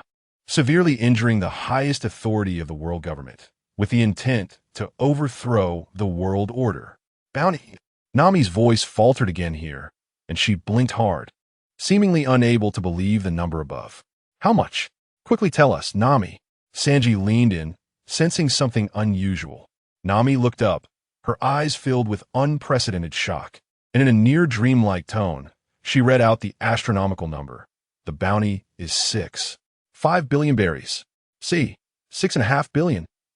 Usopp's jaw dropped onto the deck. Frankie exaggeratedly opened his mouth wide. Super astronomical number. Chopper scared hid behind Rob and Nanny. Brook's bony frame made clicking sounds. Yo-ho-ho-ho. This is really, my bones are about to fall apart from shock. Zoro's drowsiness vanished in an instant. His gaze sharp as a knife. 6.5 billion. What kind of joke is this? Sanji's cigarette fell from his mouth. Is that guy Luffy's master? What did he do? Luffy, unusually quiet, lowered his straw hat and wore an exceptionally serious expression. My master. He took my grandpa away. Gogeta's bounty notice and his deeds spread wildly through various channels. It can be said that this time, his actions were a monumental event that shook the era. Chapter 70 reactions from all sides in the laboratory where Vegapunk was located. It was eerily quiet. Is this true? He widened his eyes, looking at the newspaper in his hand with a face full of disbelief, as if the words on it were too incredible to accept. His understanding of the five elders was profound, but he never expected that even such figures would not be a match for that person. Shaka and the others stood silently beside him, their faces equally filled with shock. Vegapunk slowly lowered the newspaper and turned his gaze to the experimental subject lying on the table, its body exposed. This experimental subject had just been created yesterday, and although it had only fused with 10% of that energy, its data had already far exceeded expectations. Let us call this experimental subject number 1. Vegapunk did not hesitate at all and directly named it so. The impact of what Gogeta did a few days ago was far from simple. In the distant Whitebeard pirates, everyone was equally stunned by this news, their mouths agape. He actually did such a thing. It was simply unimaginable. Jozu smacked his lips a few times, a look of disbelief on his face. The world as structure was beginning to change because of his actions, Marco said in a deep voice. Whitebeard was gulping down his drink, seemingly lost in thought. On Cake Island, Charlotte Linlin laughed out loud as she looked at the newspaper in her hand. Mama, another extraordinary individual has appeared in the world. I wonder if he is also interested in treasures. Her eyes gleamed with greed as she thought about the possibility of having a conversation with him. And if they could produce offspring, her nation would become even more powerful. On Onigashima in Wano country, a deafening laughter mixed with the strong scent of alcohol erupted from the top floor. Kaido of the 100 Beasts grabbed a massive gourd of alcohol and laughed maniacally, his gigantic body swaying with excitement, causing the entire floor to tremble. Interesting. So interesting. He suddenly smashed the gourd on the ground, making a loud thud, his eyes burning with a fierce fighting spirit. Those old geezers hiding behind the scenes are not invincible cockroaches, after all. This Gogeta has done a great job. Ha ha ha. The expressions of the three main officials below varied. Jack crossed his arms, his gaze sharp as a knife beneath his mask. Mr. Kaido, this person's strength is unfathomable, and the threat level is extremely high. Quinn, chewing on a cigar, twisted his plump body. Yo-ho-ho, one extraordinary guy. However, his appearance might be a good thing for us. Joker over there definitely can't sit still. Jack growled lowly, his eyes showing both caution and excitement. Kaido stopped laughing, his massive dragon eyes flashing with dangerous light. Threat? Eurolo. This world is fun precisely because there are threats. The old gods have fallen. We're the new gods. He abruptly stood up, his terrifying aura sweeping over the room. I want to become the strongest being in the seas, land, and air. He grabbed the nearby Kanabo, slamming it heavily on the ground. Tell everyone, speed up the production at the Smile Factory. Recruit more devil fruit users. Weapons from Wano must be transported faster and in greater numbers. The age of chaos has already arrived. This is the best opportunity for us, the Beast Pirates, to expand our power and seize the world. Eurolo, that Gogeta. If I get the chance, I want to test his strength personally. Let us see if he has the qualifications to be recognized as my opponent. Deep within Onigashima, Kaido's ambitious roar echoed, signaling that the 100 Beasts army would show sharper fangs in the forthcoming chaotic era, on an island where the red-haired pirates were located. What do you think about what this person has done? Beckman lit a cigarette, looking at Shanks. Shanks raised a bowl of alcohol and downed it in one gulp. The era of great pirates that Captain Roger opened was originally chaotic, and now this person's actions have made this era even more chaotic. The two clinked their bowls and drank together. At the Revolutionary Army headquarters. I never expected such a person to appear in the world. Dragon, this is our great opportunity. Ivankov's eyes sparkled. Dragon stroked his chin, his eyes shining with brilliance. This is indeed a great opportunity. Dragon stood up, looking at all the core cadres, and instructed, immediately contact the kings and forces willing to resist. Increase our infiltration efforts. We must use this opportunity to deeply plant the seeds of freedom in the foundations of the world. The world is leaning towards us. The cadres listened and began to leave to make contact. At the rebuilding Marine headquarters in a new office, the temporarily appointed Admiral Akiji looked at the reports piled up on the table, feeling a headache coming on. Sitting in the chair, he picked up a report and casually flipped through it, noting the impacts of this incident. Some reports even mentioned that restless pirates no longer regarded the Marines with any respect, starting to loot and pillage rampantly. Sigh. Akiji could only helplessly sigh. With Fleet Admiral Sengoku, Vice Admiral Garp, Akainu, Kazuru, and several other powerful vice admirals and rear admirals injured, the current Marine situation could not address these issues. Other dark forces and the Seven Warlords had different reactions. In short, a more chaotic era was gradually unfolding. A few days later, at the Sabeti Archipelago's bar, Gogeta was drinking fine wine and chatting with Aunt Shia, while other customers kept their distance from Gogeta, as he was the one who had caused a ruckus at Mariewa. Aunt Shia glanced at the clock hanging on the wall. Rayleigh, you should be back soon. Just after she finished speaking, the bar door was pushed open, and Rayleigh walked in, followed by Luffy and his crew. Huh.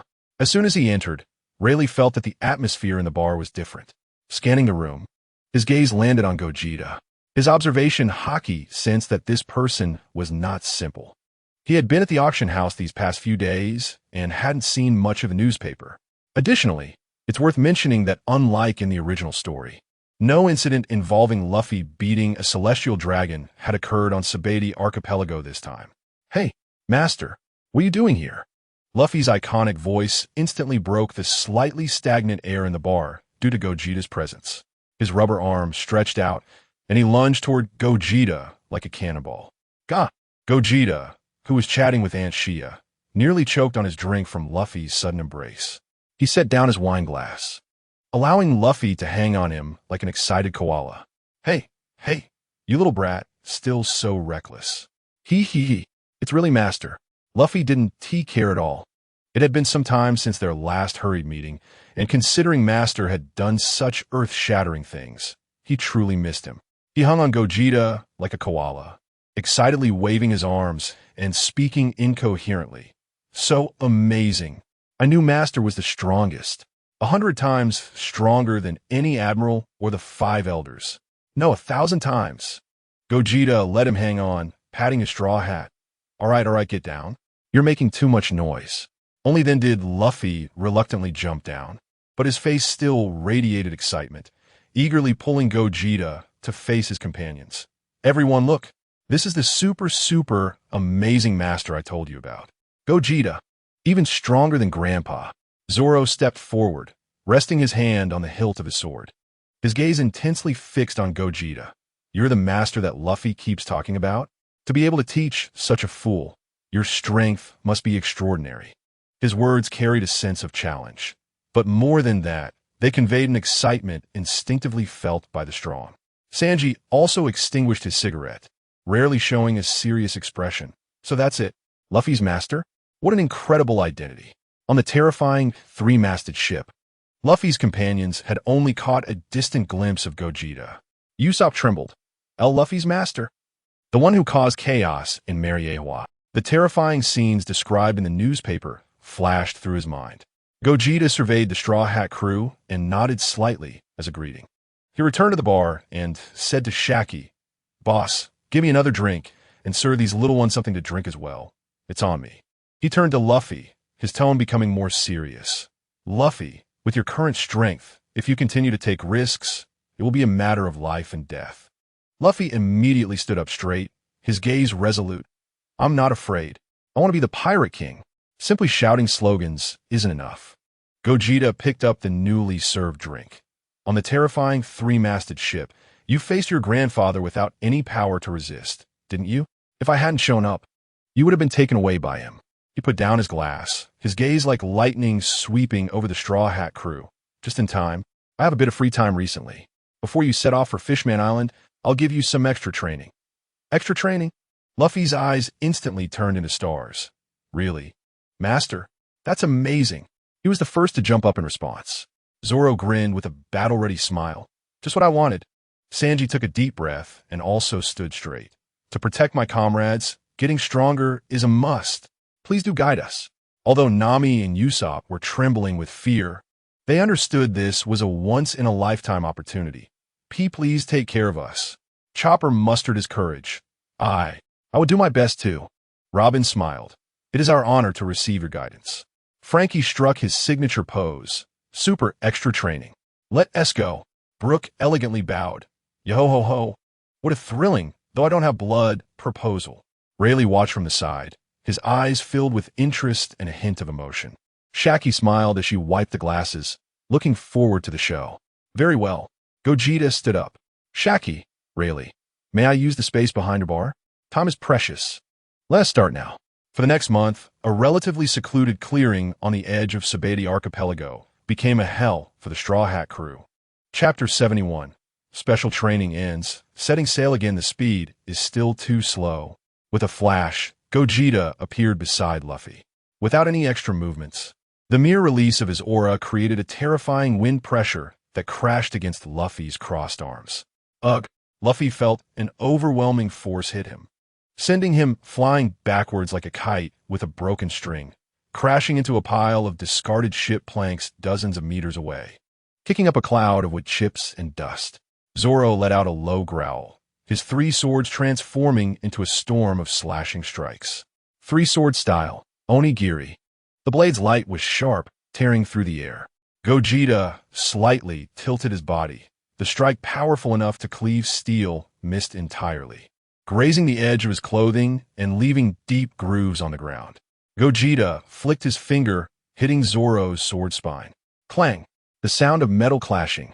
Zoro felt an unimaginable force transmitting from the blade, causing his grip to break, blood flowing from his hands as his 3 swords nearly flew out of his grasp. Stumbling backwards, each step leaving spiderweb-like cracks on the hard ground. "Chef, cover me." Zoro gritted his teeth and shouted in pain. "All right, I got it." Sanji's figure moved like the wind, quickly appearing at Gogeta's side, his right foot infused with all his strength, making a sharp sound as it kicked towards Gogeta's temple. Sky meat shoot. Gogeta didn't even turn around, blocking it with his aura. His right hand moved quickly, precisely grabbing Sanji's ankle. Too many flashy moves. With a flick of his wrist, Gogeta swung Sanji with irresistible force, smashing him towards Luffy, who was struggling to rise from the wreckage and attempting to charge again. Bang! The two collided solidly, rolling into a heap, dust flying everywhere. "Luffy! Zoro! Sanji!" Nami exclaimed in shock, almost dropping the weather stick in her hand. Chopper's eyes filled with tears from fear, and Usopp curled up, trembling with his hands over his head. Frankie's jaw nearly dropped. Super monster. Robin's fingers trembled slightly, and many arms appeared on Gogeta, but they instantly collapsed under his aura. Brook's skeletal frame rattled. Half of his soul seemed to leave his body. Gogeta stood in place, his gaze sweeping over the three disheveled individuals, his voice calm, yet carrying an undeniable authority. "Anger? Unwillingness? Then prove it to me with your actions. The power you have now can't even touch the threshold of the New World. Remember, attacking isn't about shouting, and defense isn't about just taking hits. Power must be concentrated at a point. Observation Haki should sense not my movements, but my intention." Again, a week had passed since he started training Luffy's group. His words were like whips, striking at everyone's nerves. Luffy got up from the ground, the bruises on his rubber body fading quickly, but the flames burning in his eyes grew even hotter. Zoro silently bit down harder on his sword, blood staining the hilt, his gaze sharp like a wounded lone wolf.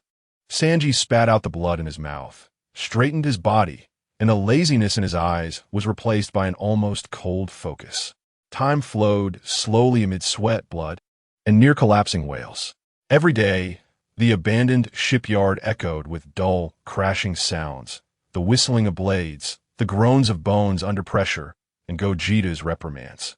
"Luffy, the elasticity of rubber isn't for random bouncing. Compress. Compress your muscles and bones. Fill them with power like a spring before exploding. Where's your haki? Wrap around. Imagine your fist is an indestructible hammer. Zoro, the sword is an extension of your arm, a manifestation of your will. If your heart is confused, the sword will dull. What does it matter to cut steel? Feel the flow of the wind. Cut through the invisible obstacles in front of you. That is the breath of iron. Sanji, your legs are weapons, not decorations. Fast, not fast enough. Concentrate your power at the tip of your toes. Compress all the rotational force into it. Observation Haki isn't for dodging, it's for predicting, for finding the enemy's most vulnerable moment. Use your feet, shatter it. The training was brutal yet efficient. Extreme physical exertion drained every bit of stamina, while precise power control exercises required them to maximize destructive power with minimal movements. Near-combat confrontations kept everyone teetering on the edge of serious injury. Gogeta transformed into the coldest examiner and the most ruthless sparring partner, each strike hitting their limits, forcing them to break through. Zoro sat cross-legged at the edge of the open space, his three swords laid flat on his knees. Sweat soaked his green bandana, sliding down his resolute face. He closed his eyes tightly, breathing long and heavy. The sounds of his companions' training seemed far away. In his mind, Gogeta's words echoed repeatedly. Feel the breath of iron. Cut through the invisible obstacles. He tried to concentrate the perception of observation Haki, no longer spreading it. Focusing on the pile of discarded ship anchors in front of him. Time passed gradually. Sweat dripped onto the hilt of his sword. Suddenly, Zoro opened his eyes wide. A sharp light burst forth. An invisible sharpness enveloped the massive anchor in an instant. One sword style, Iato. His drawing motion was pushed to the extreme. The bright blade light flashing like lightning suddenly igniting in the darkness, disappearing in an instant. There was no earth-shattering roar, only an extremely faint sound, like a quick blade cutting through thick paper. The massive, rusted anchor had a straight, smooth cut appear right in the middle. The upper half slid silently down along the cut, crashing heavily onto the ground. The cut surface smooth as a mirror, the realm of cutting iron. Enlightenment. Although he had cut iron before, this time was different. This time he truly comprehended it completely. On the other side, Sanji's figure moved rapidly between the abandoned masts and ship sides, so fast that only afterimages remained. Each time he pushed off, the wood or metal beneath him groaned under the strain, leaving shallow indentations. Sweat blurred his vision, his lungs burning. Not enough. Power must be concentrated. The explosion must happen in an instant. Gogeta's voice echoed in his ears. Sanji gritted his teeth, pushing off a thick mast once more. Get up, there! He roared in his heart, compressing his leg muscles to the limit, all his power and rotational potential concentrated at the point of contact between his foot and the mast. Moonwalk. The air at the point of contact was suddenly compressed, producing a dull, explosive sound. A powerful rebound force surged forth. Sanji's body, for the first time, no longer relied on any physical support, shot straight upward, defying gravity several meters into the air. I did it.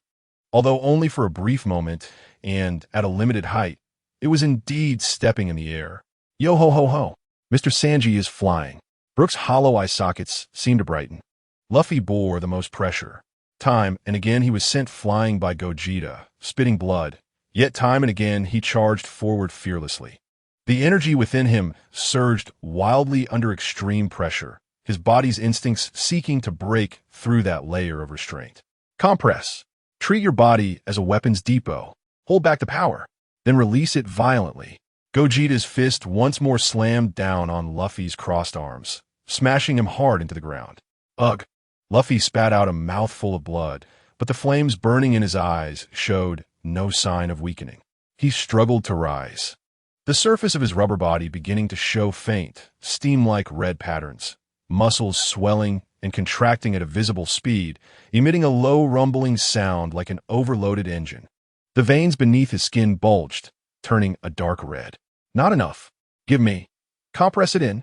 Luffy roared, his arms suddenly contracting inward, his muscles swelling to a terrifying degree, the dark red patterns resembling a glowing branding iron. A violent, domineering aura uncontrollably spread from his body. The initial form of the fourth gear emerged, ferocious in pain and roar. A month, 30 hellish days, had finally come to an end. On the empty ground of the abandoned dock, the Straw Hat crew stood in a line. Compared to a month ago, their physiques seemed largely unchanged, but their demeanor had undergone a dramatic transformation. Exhaustion was etched in everyone's eyes, but beneath the fatigue lay a rebirth of toughness and composure. Their gazes were sharp as knives, their presence solid as iron, standing there like 9 blades, forged through countless trials, with their edges hidden. Vegeta's gaze slowly swept over them, and on his usually expressionless face, a faint, almost imperceptible curve seemed to pass by. He nodded slightly. SOSO. Still in that tone, bland to the point of indifference. At least, they wouldn't be easily crushed.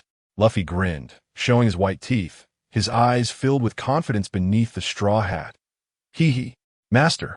Just wait and see. New world, here we come. Zoro bit down on Sandai Kitetsu again, sheathing his 3 swords at his waist, his gaze calm. Next time we meet, my swords will be sharper. Sanji lit a cigarette, the smoke swirling around him, his tone more serious than ever. For all blue, for my friends, I will become stronger. Nami, Usopp, Chopper, Robin, Frankie, Brook, each of them had a determined glint in their eyes. This month of hell had drained all their strength, but it had also forged an unprecedented power and belief. The Thousand Sunny quietly docked at the Sabeti Archipelago's coating port, huge bubbles refracting a dreamlike glow in the sunlight. Frankie's meticulously maintained ship gleamed, the lion figurehead looking imposing. The Straw Hat crew boarded the ship, and the deck was filled with a long-awaited, hopeful bustle. Set sail. Destination, Fishman Island. Let us go. Luffy stood at the bow, spiritedly heading out to sea. Chapter 72. Worried he might not come, let's go drink. Vegeta and Rayleigh watched as the Straw Hat crew departed. In the Knock-Up Stream Tavern, Rayleigh looked at Vegeta in confusion, You think Whitebeard will die? I've seen the future, Vegeta smiled. Rayleigh realized that with the mastery of observation hockey, one could indeed see the future. He sighed, as the strong from the old era were all leaving one by one. What Rayleigh didn't know was that Vegeta couldn't use observation hockey at all. The two drank and chatted. Unlike the original story, the Straw Hat crew, after setting sail again, did not head to Fishman Island, but instead towards the new Marine headquarters. The reason was that the newspaper they bought had news of Ace's impending public execution. Time rewinds to a week prior, at the rebuilt Marine headquarters in the Admiral's office. After a month of recovery, their injuries had mostly healed, thanks to Dr. Vegapunk and the excellent medical supplies he provided. Akainu slammed his fist down on Sengoku's massive desk, causing the teacups to rattle. Absolutely not. Gogeta.He, Ace is Roger's spawn, an evil bloodline that must be eradicated. A public execution is necessary to demonstrate the Navy's absolute justice. Sengoku rubbed his temples, watching the heated debate among the three admirals and Vice Admiral Tsuru. Akainu's radical stance garnered support from many hawkish officers, while Akiji crossed his arms, gazing out the window, seemingly deep in thought. Kizaru wore a look of dread at the thought of having to work overtime again. Vice Admiral Tsuru sighed. Sakazuki, I understand your determination, but executing Whitebeard's captain, especially Ace, is tantamount to declaring war on the entire Whitebeard pirates. So what? Akainu's voice was as hot as lava. The old era must end completely. Whitebeard, just a dying old man. This time, we will bury the Whitebeard pirates along with Ace. With their blood, we will forge the cornerstone of the Navy's new era. Sengoku's gaze swept over everyone. That old bastard Garp used the excuse of patrolling the first half of the Grand Line to slip away, leaving all the tough decisions to him. Although Akainu's suggestion was insane, it could indeed eliminate the huge threat posed by Whitebeard once and for all, while thoroughly crushing the pirates' arrogance. The risks were immense, but so were the potential rewards. Finally, Sengoku took a deep breath, his eyes sharp and heavy. It's decided. Announced to the world. 1 week from now, at the Marine headquarters, Gogeta.He, Ace will be publicly executed. All personnel, prepare for battle. With the order given, the entire Marine headquarters roared to life like a massive war machine. Countless warships gathered. The pacifista units stood by. The defensive fortifications were reinforced. The three admirals took their positions in the square, and the Shichibukai were forcibly summoned, the air thick with the oppressive tension of an impending storm. Moby Dick. Whitebeard Edward Newgate sat in his chair, a massive bowl of liquor in his hands, the strong aroma wafting through the air. On the table in front of him lay a newspaper with the headline announcing Ace's impending public execution. Gururara. Whitebeard let out a thunderous laugh, which carried with it boundless rage and determination, causing ripples on the sea's surface. That old bastard Sengoku. How dare he touch my son? He slammed the liquor bowl down on the ground, the shattering sound startling all the crew members. Listen up, everyone.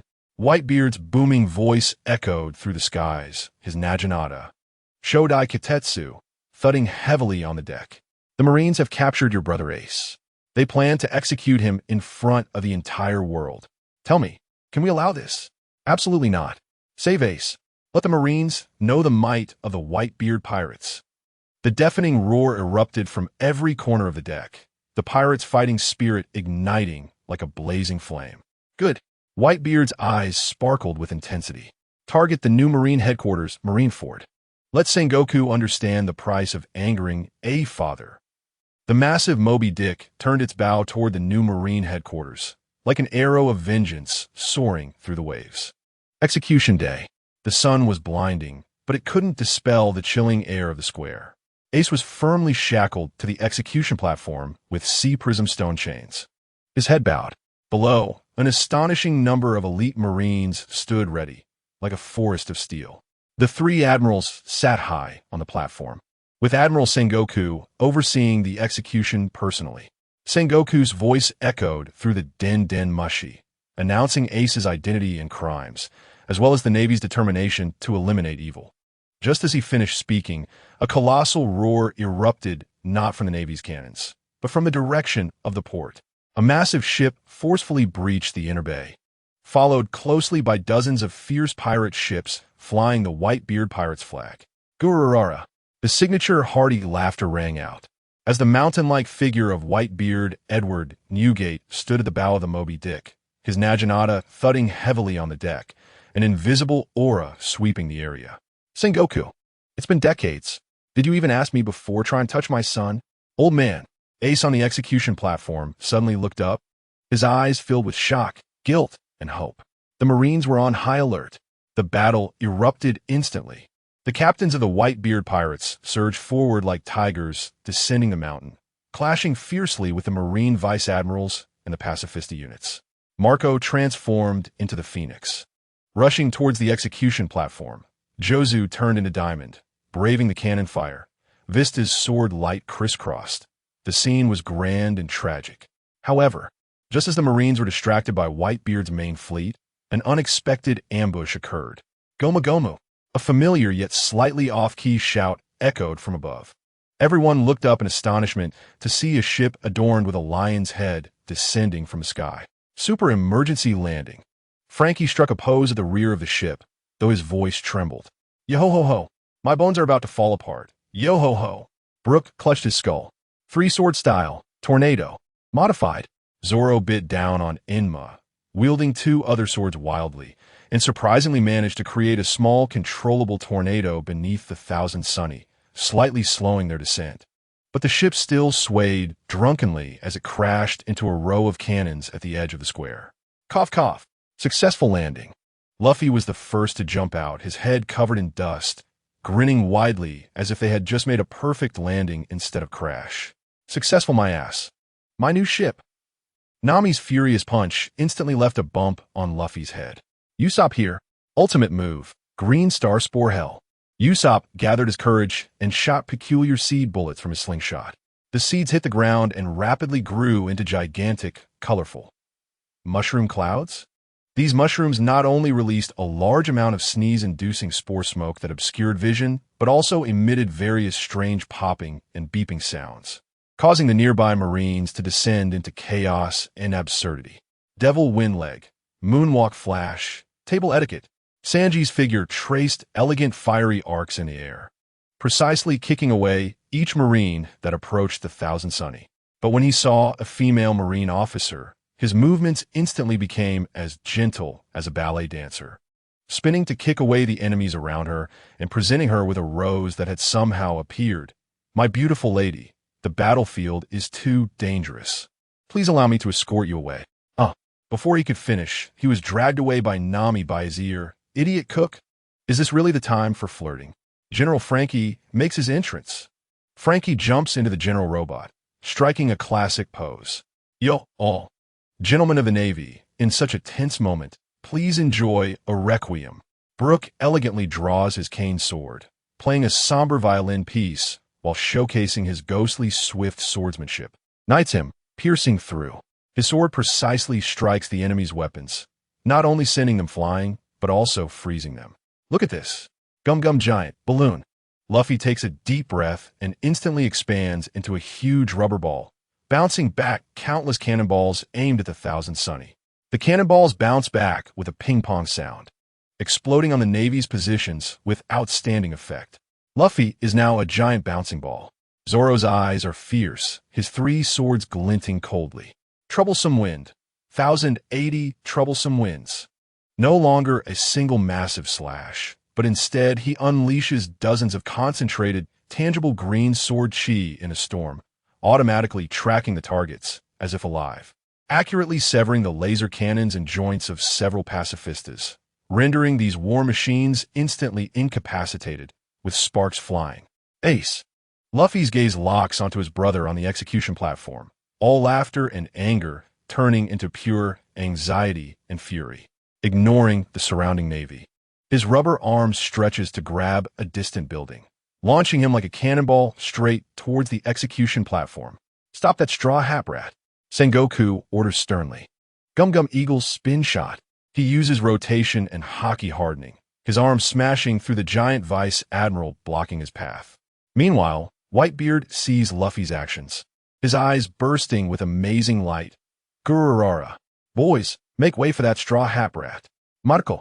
Understood, old man. Marco transforms into a phoenix.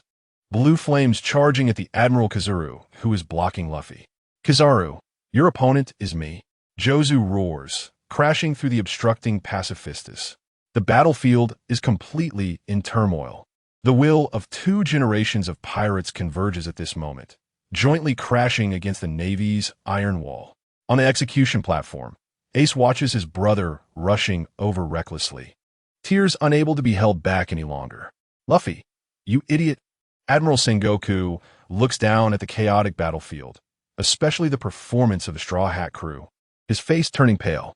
He clenches his fists and glances at Carp, who is sitting cross-legged next to Ace, silent. On the surface, he appears calm, but inside he is very worried, not about Luffy and Ace, but whether Luffy's master will come. Chapter 73, Saving Ace, Part 1, Save Ace. Marco's phoenix wings flared with blue flames, darting towards the high platform like a shooting star. H. Shakuyata no Kagami. Kizaru's fingertips sparkled with golden light, unleashing countless light bullets in a torrential downpour. Marco's blue flame wings suddenly flapped, tearing open a burning path through the destructive rain of light. The roar of colliding flames and light bullets deafening. Diamond shining collision. Jozu crashed into the pacifista, the indestructible mechanical giant twisting and deforming under the sheer brute force. Parts flying everywhere, the shrill sound of tearing metal grating on the ears.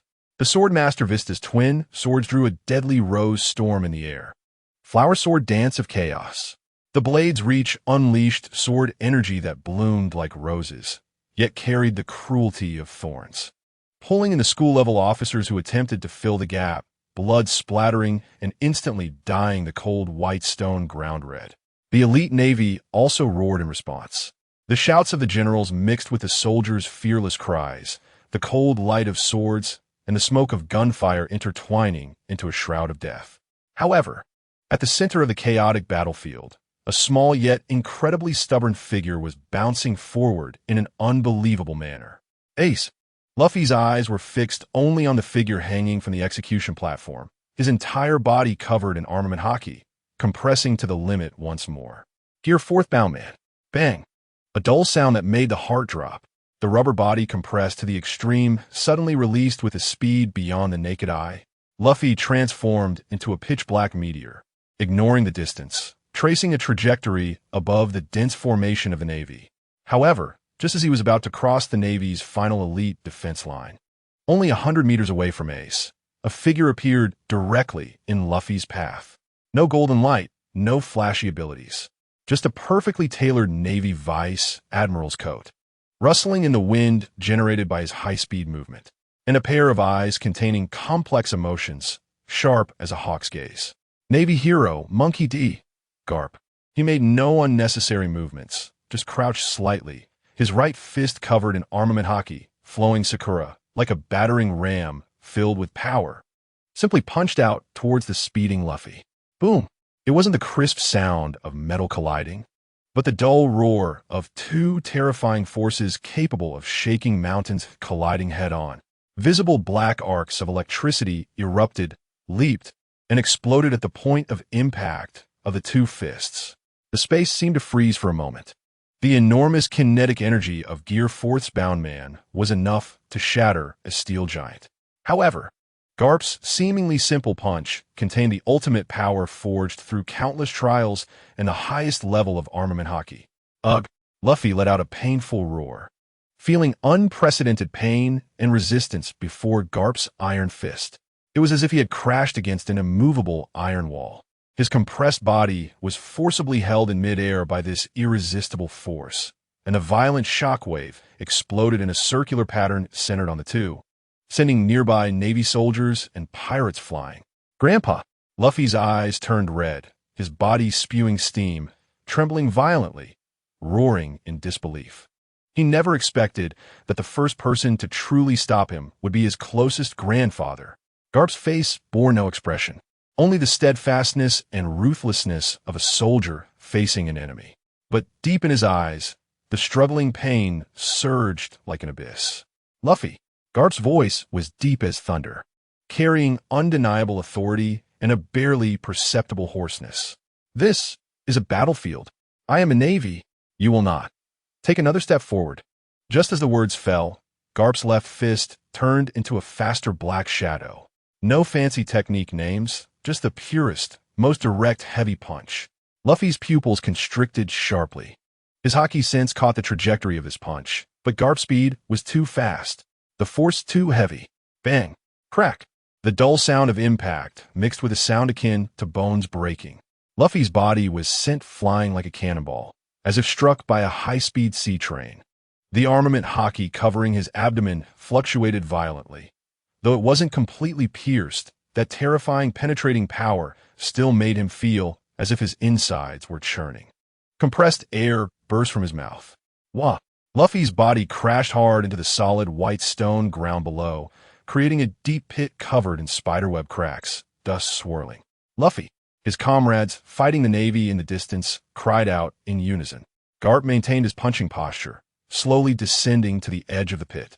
He looked down at his grandson, struggling to get up, his fist tightly clenched, knuckles whitening from the strain, trembling slightly. Beneath the seemingly cold and ruthless mask of the Navy hero was a pain that threatened to tear his heart apart. He had to stop Luffy, otherwise. Otherwise Ace would die, and Luffy would too. In the pit, the dust was dispersed by a burst of airflow. Cough, cough, cough. Luffy swayed as he stood up, a trickle of blood at the corner of his mouth. He wiped the blood away with the back of his hand. His body's armament hockey deepening and condensing further. Steam erupted wildly from all over his body, his compressed muscles buzzing with greater strength. He raised his head, his eyes burning with flames, locking onto Garp at the edge of the pit, showing no signs of retreat, only a more frenzied determination. I don't care, whether you're a Navy hero or whatever. Luffy's voice was hoarse yet resonated across the battlefield, every word carrying a reckless roar. Ace, I will save him. Jet Gatling. In Gear 4, his pitch-black fist compressed to the extreme, instantly transformed into a black storm tearing through the air. No longer a straight-line impact, but a furious barrage of punches surpassing the speed of sound, covering all of Garp's evasion routes. Each punch carried the enormous power of Gear 4 and the hardness of armament hockey, like hundreds of heavy cannons roaring simultaneously. Garp's eyes narrowed, taking a deep breath. Not retreating, but advancing. You little brat, let us see how deep your resolve is. Garp's figure darted like a specter amid the dense shadows of fists, blocking and countering. Every punch of his precisely met Luffy's fists, each collision erupting with deafening roars and splattering black lightning. Boom, boom, boom, boom, boom. The grandfather and grandson engaged in the most primal, most violent head-on clash at the center of this war-torn square. Punch against punch, power against power, the fierce clash of beliefs and stances. Each impact of their fists felt like a hammer striking the hearts of everyone on the battlefield. Luffy's roars intertwined with Garp's low growls, drowning out all other sounds in the battlefield. The storm of dark fists and Garp's immovable iron fist became the most tragic, contradictory, and heart-wrenching focus of this war. Their battle had just begun, each second filled with excruciating pain and irreconcilable conflict. Chapter 74. Saving Ace, Part 2 Ace. Luffy roared again amidst the dense shadows of fists, his compressed muscles bursting with an even stronger hum as he charged recklessly towards Garp. Just at the moment when the power clash between the grandfather and grandson reached a fever pitch, attracting the attention of most on the battlefield, Zila, a blinding azure lightning bolt, appeared out of nowhere above the execution platform. The light was so swift that even Kizaru's laser seemed to dim for a moment. The light instantly retracted, revealing a figure. Dressed in a loose white robe, it was none other than Enel, the former god of Skypiea and now a member of the Straw Hat Pirates. W.H. Who is that? The two executioners standing on either side of Ace, holding their long swords high and ready to carry out the execution, were frozen in shock by the sudden appearance of this person. Enel couldn't even be bothered to glance at them. To him, these two executioners were utterly insignificant. He extended 2 fingers, tiny electric sparks dancing at their tips, weak like stars twinkling in the night sky. Then, two slender blue electric snakes shot into the bodies of the two executioners with astonishing speed and precision. Ah! The two executioners didn't even have time to scream before they began to convulse violently. Their mouths gaped open, foam bubbling from the corners, their eyes rolled back, completely losing consciousness as they collapsed limply to the ground. The long swords they had been tightly gripping fell to the ground with a clang, as if announcing their defeat. Ace, the members of the Straw Hat crew, engaged in fierce battle, felt a surge of energy upon hearing the hissing sounds. Zoro swung his sword and cleanly knocked down a Navy soldier, then smirked slightly. That arrogant guy finally decided to make a move. Sanji delivered a powerful kick, sending a giant rear admiral flying, then blew out a smoke ring, disdainfully saying, "Humph, what a ghostly entrance." On the execution platform, Ace, bound by sea stone chains and with his head bowed, suddenly lifted his head, sensing the change around him. "Humph." Enel merely snorted at Ace, but locked his sharp gaze onto the figure draped in the admiral's coat. "Bold lunatic, how dare you intrude upon the execution platform?" Sengoku made his move. The golden light of Buddha erupted, dispelling the electric light brought by Enel. The violent momentum surged forth like a tsunami, causing nearby Navy soldiers to be pressed to the ground by this force. His eyes, filled with wisdom and anger, were fixed firmly on Enel. "No matter who you are, anyone who dares to obstruct the Navy from executing justice will meet only death." Sengoku's voice boomed like thunder, his right hand clenched into a fist. Dazzling golden light gathering and compressing on his fist, radiating a destructive wave. He couldn't recognize Enel, but this terrifying lightning ability and arrogant entrance had already sentenced the other party to death. Buddha's impact wave. Without any hesitation, Sengoku's massive golden fist, covered in brilliant light, struck down towards Enel like a falling meteor. The terrifying shockwave had yet to reach him, but the structure of the execution platform began to groan under the overwhelming pressure. "Humph." Enel, facing this attack capable of destroying a small mountain, showed a disdainful sneer on his face. Enel suddenly spread his arms wide, the tips of his 10 fingers erupting with blinding lightning. His entire body instantly elementalized, transforming into a humanoid blue thunderstorm. Countless thick lightning snakes surged out of him wildly, rushing towards the incoming golden fist. 200 million volts. The wrath of the thunder god. Boom! An indescribable, terrifying roar. The ultimate gold light collided with the destructive azure thunderstorm at the top of the execution platform. The space seemed to tear apart at that moment. The golden shockwave and the raging lightning intertwined, annihilating and exploding, creating a dual-colored destructive pillar of light, gold and blue, that shot straight into the sky. The terrifying shockwave mixed with rampant electricity swept across the entire top of the execution platform like a world-ending storm. The solid stone slabs were lifted layer by layer, shattering. Even the glass of the distant Navy headquarters building shattered simultaneously. The blinding light caused everyone engaged in battle below, whether Navy or pirate, to instinctively close their eyes or shield themselves with their arms. WH. What kind of monster is that? Going head-to-head with the Admiral? The execution platform. The execution platform is going to collapse. Cries of alarm and screams erupted. In the center of the battlefield, Luffy, who had just taken a heavy punch from Carp and was bleeding from the corner of his mouth, suddenly looked up towards the direction of the erupting pillar of destruction. When he saw the familiar figure faintly visible in the lightning, an unprecedented fiery light erupted in his eyes. "Enel!" Luffy shouted with all his might, his voice hoarse and distorted from excitement in the previous battle, but filled with ecstasy and hope. "Save Ace! Please! Carp!" At the edge of the pit, looked up at the scene at the top of the execution platform, the azure thunderstorm figure causing his pupils to constrict. When he heard Luffy's desperate shout, full of trust and hope, his tightly clenched fist trembled violently, as if electrocuted, and beneath his steel-like expression, an extremely complex and indescribable emotion mixed with a trace of barely perceptible hope, as well as deeper pain surged like the deepest undercurrents in his eyes. At the top of the execution platform, Lightning storm and Buddha light shone together, as if at the center of the universe. Enel, amidst the raging energy turbulence.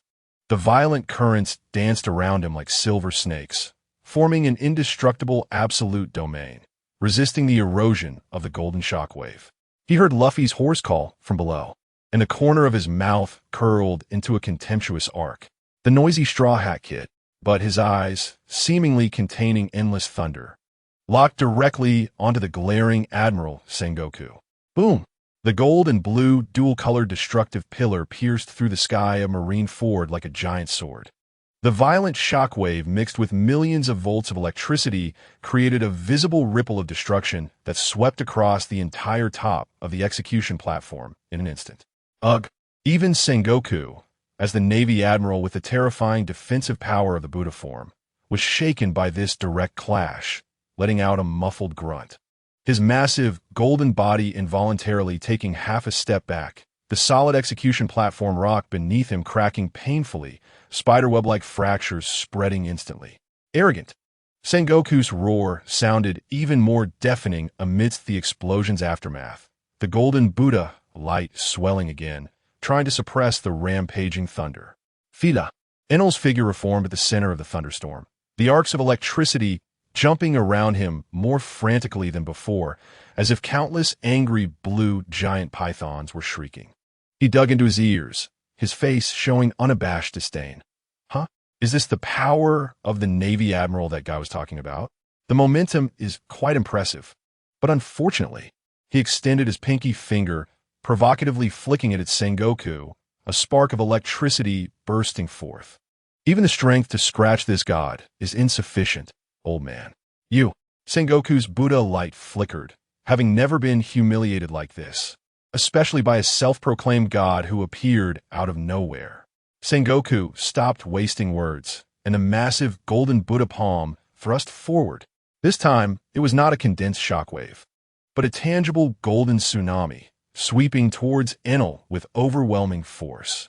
The air was compressed, producing a piercing shriek. TCH, annoying golden light. Enel pouted, his body instantly transforming into a twisting blue lightning bolt. It is not teleportation, but rather moving at a speed that the naked eye cannot possibly capture, weaving through the overwhelming golden wave of Buddhist light. So fast, Kizaru couldn't help but push up his sunglasses, the lenses reflecting the high-speed trails of lightning. This speed is not much different from my light-speed kick. Anelu's figure flickered in and out of the golden Buddhist light, each appearance accompanied by a piercing sound of electric current. That seemingly unavoidable golden wave was narrowly brushed past him time and again, with barely a hair's breadth of difference. The violent currents left long afterimages behind him, like painting with lightning on a golden canvas. Is he just going to dodge like a rat? Sengoku's palms came together, and more golden Buddhist light surged like a tsunami, trying to seal off all of Anelu's escape routes. He had to resolve this variable quickly. Executing Ace was of utmost importance. Dodge? Anelu's figure suddenly appeared at the edge of the golden tide, floating in midair with a foolish expression on his face. Old man, do you have a misunderstanding about God? He extended a finger, a dazzling ball of lightning forming at his fingertip. I am merely testing the hardness of your golden toy. 100 million volts. G. A deep blue lightning column, as thick as an arm and refined to perfection, tore through space like a divine spear in an instant. Its speed surpassed sound, carrying a will to pierce through everything, ignoring the surging golden Buddhist light and striking directly at Sengoku's massive golden chest. What? Sengoku's pupils constricted sharply. The speed and penetrating power of this lightning gun exceeded his expectations.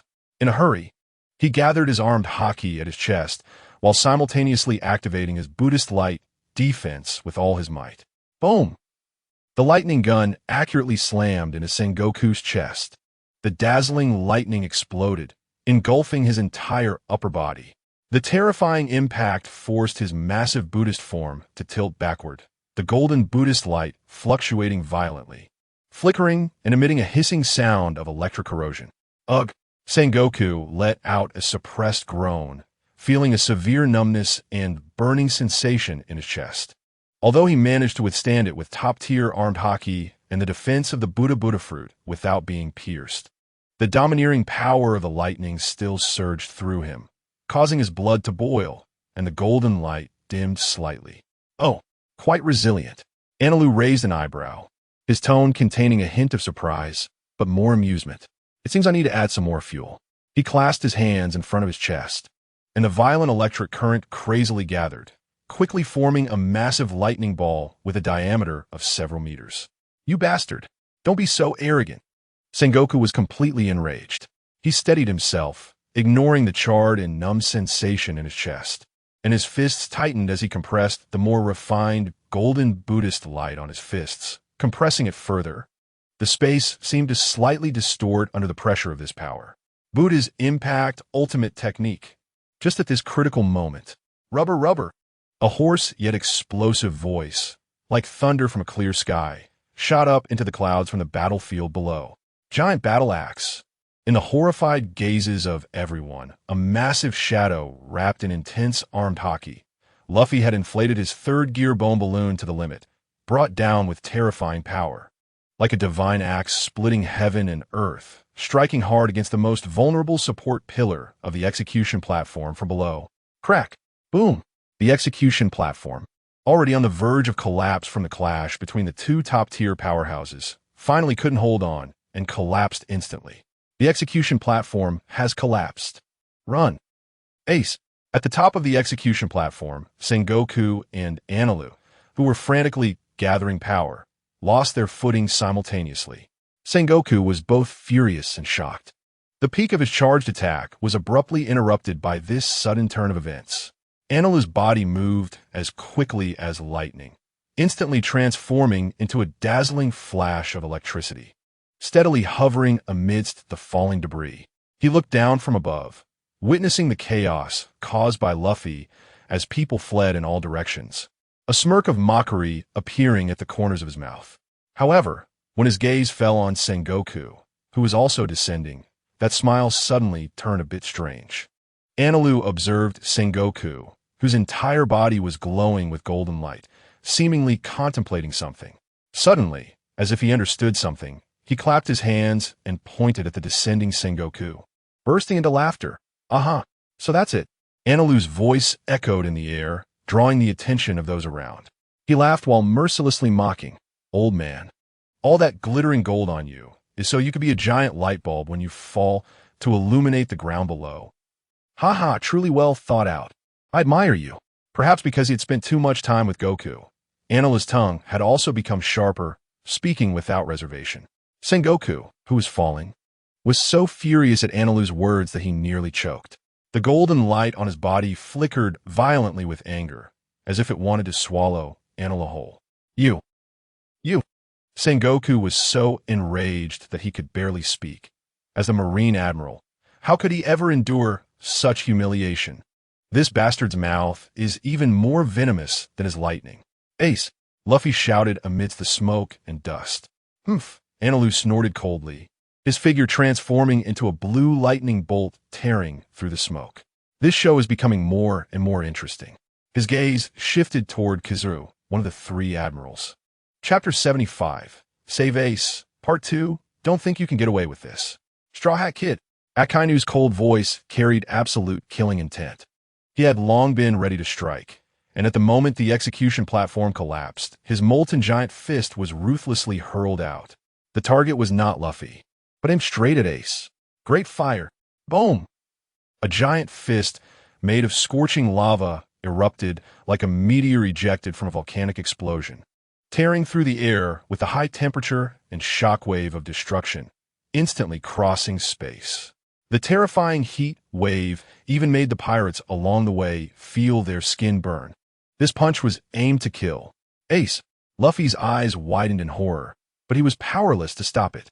At that moment, Gurara la la la la. Sakazuki, you little brat. A hearty laugh thundered like lightning. The world's strongest man, Edward Newgate, also known as Whitebeard, made his move. His right arm's muscles bulged as he gripped the blade of his weapon, the Bicento, and slammed it down heavily.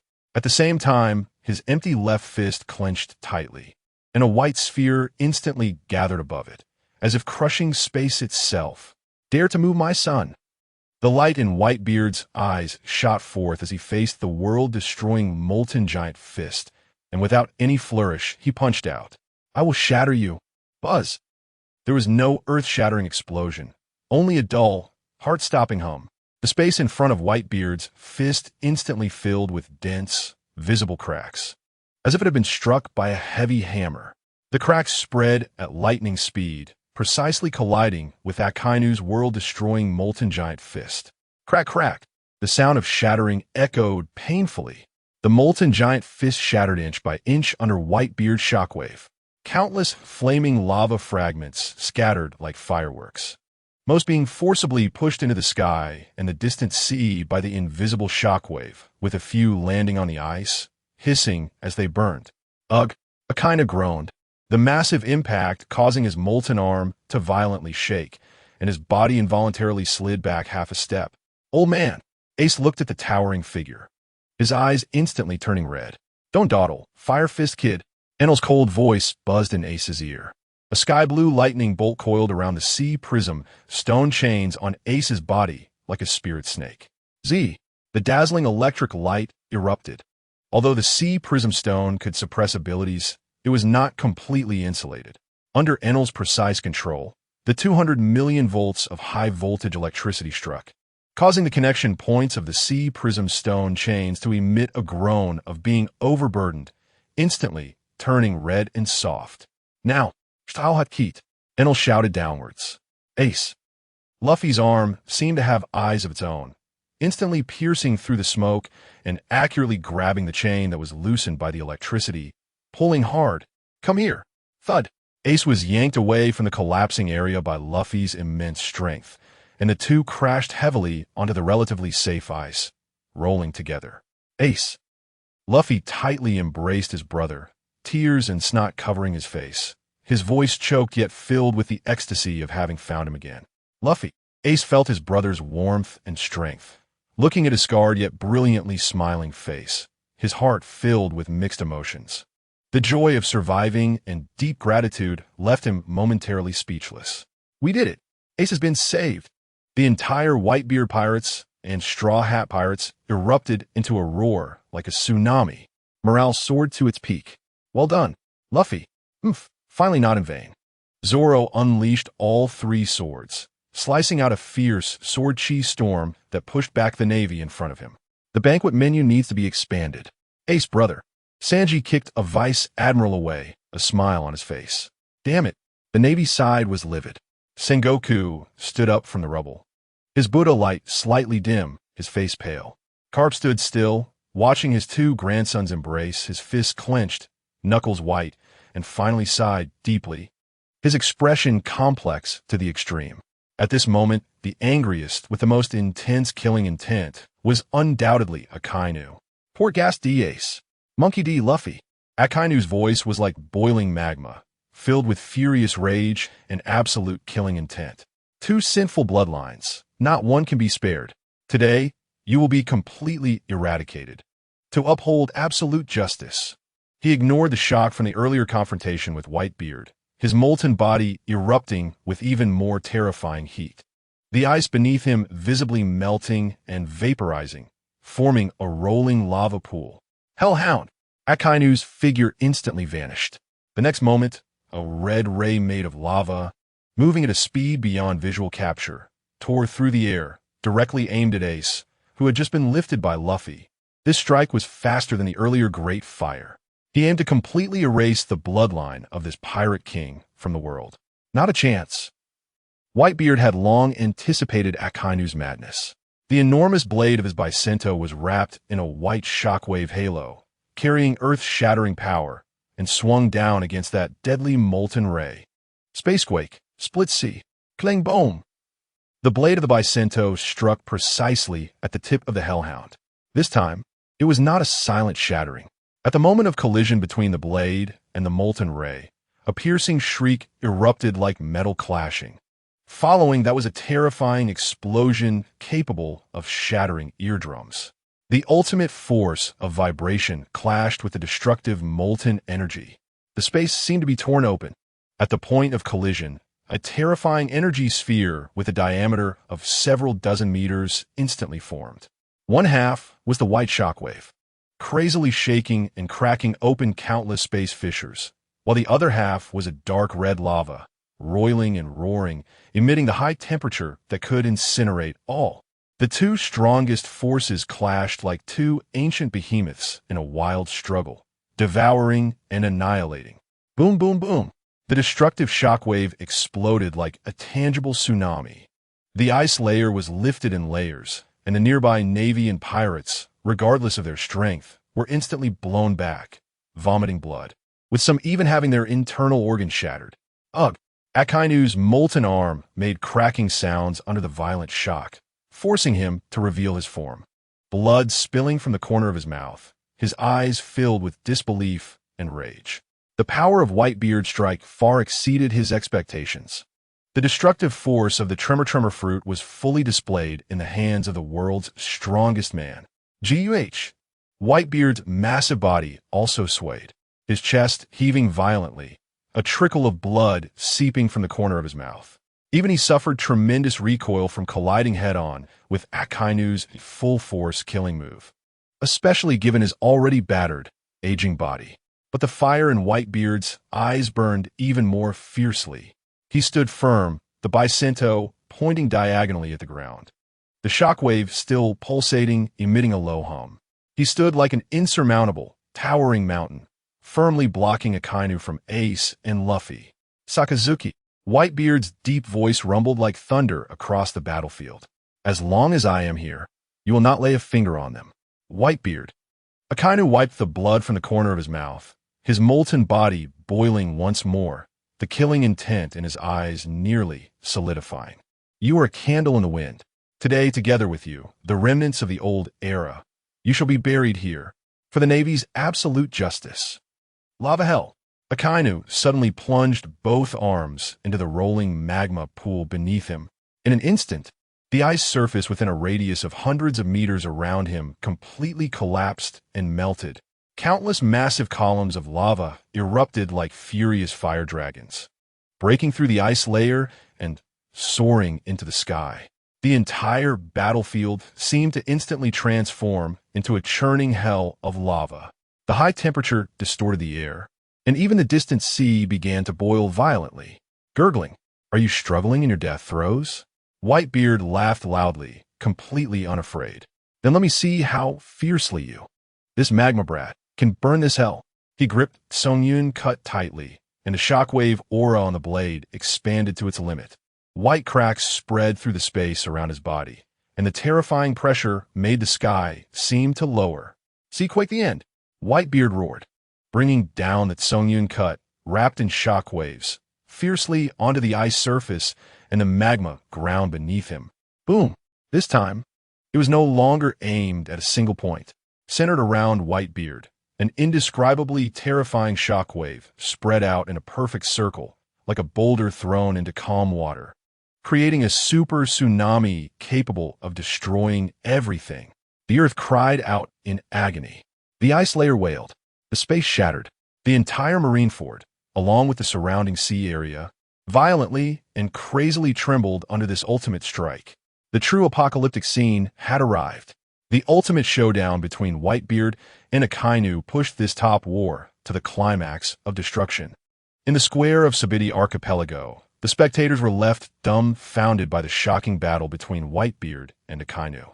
On a rooftop in the distance, Rayleigh sighed, "Ah, Newgate has indeed grown old," as if lamenting the end of an era. Whitebeard would indeed die. What Vegeta said was not false. Vegeta put down the wine bottle, glanced at the QR code on his arm that had already regained half its energy, and then thoughtfully looked at Rayleigh. "Do you want to join me?" Rayleigh paused at his words, then shook his head with a smile that seemed to carry 1,000 helpless feelings. "I'm just an ordinary old man with a coating. All right, with me here, Whitebeard and the others will surely be fine. When that time comes, we can drink and celebrate together." After saying this, Vegeta vanished without a trace. Chapter 76, Do you have any opinions? Rumble. The shockwave collided violently with the lava. White and red, destruction and destruction, like two out-of-control stars colliding head-on. A deafening roar that could shatter eardrums, accompanied by shockwaves strong enough to overturn mountains, swept across the surroundings. The nearby Navy and pirates, whether they were school-level officers or notorious criminals with bounties over 100 million, didn't even have time to scream before they were like dolls smashed by an invisible giant hand, exploding into a mist of blood. Poof! Whitebeard's massive body shook violently. A mouthful of scalding blood spewed out, and the color drained from his face at a visible speed. A grayish, deathly aura creeping up clearly on the face of the world's strongest man for the first time.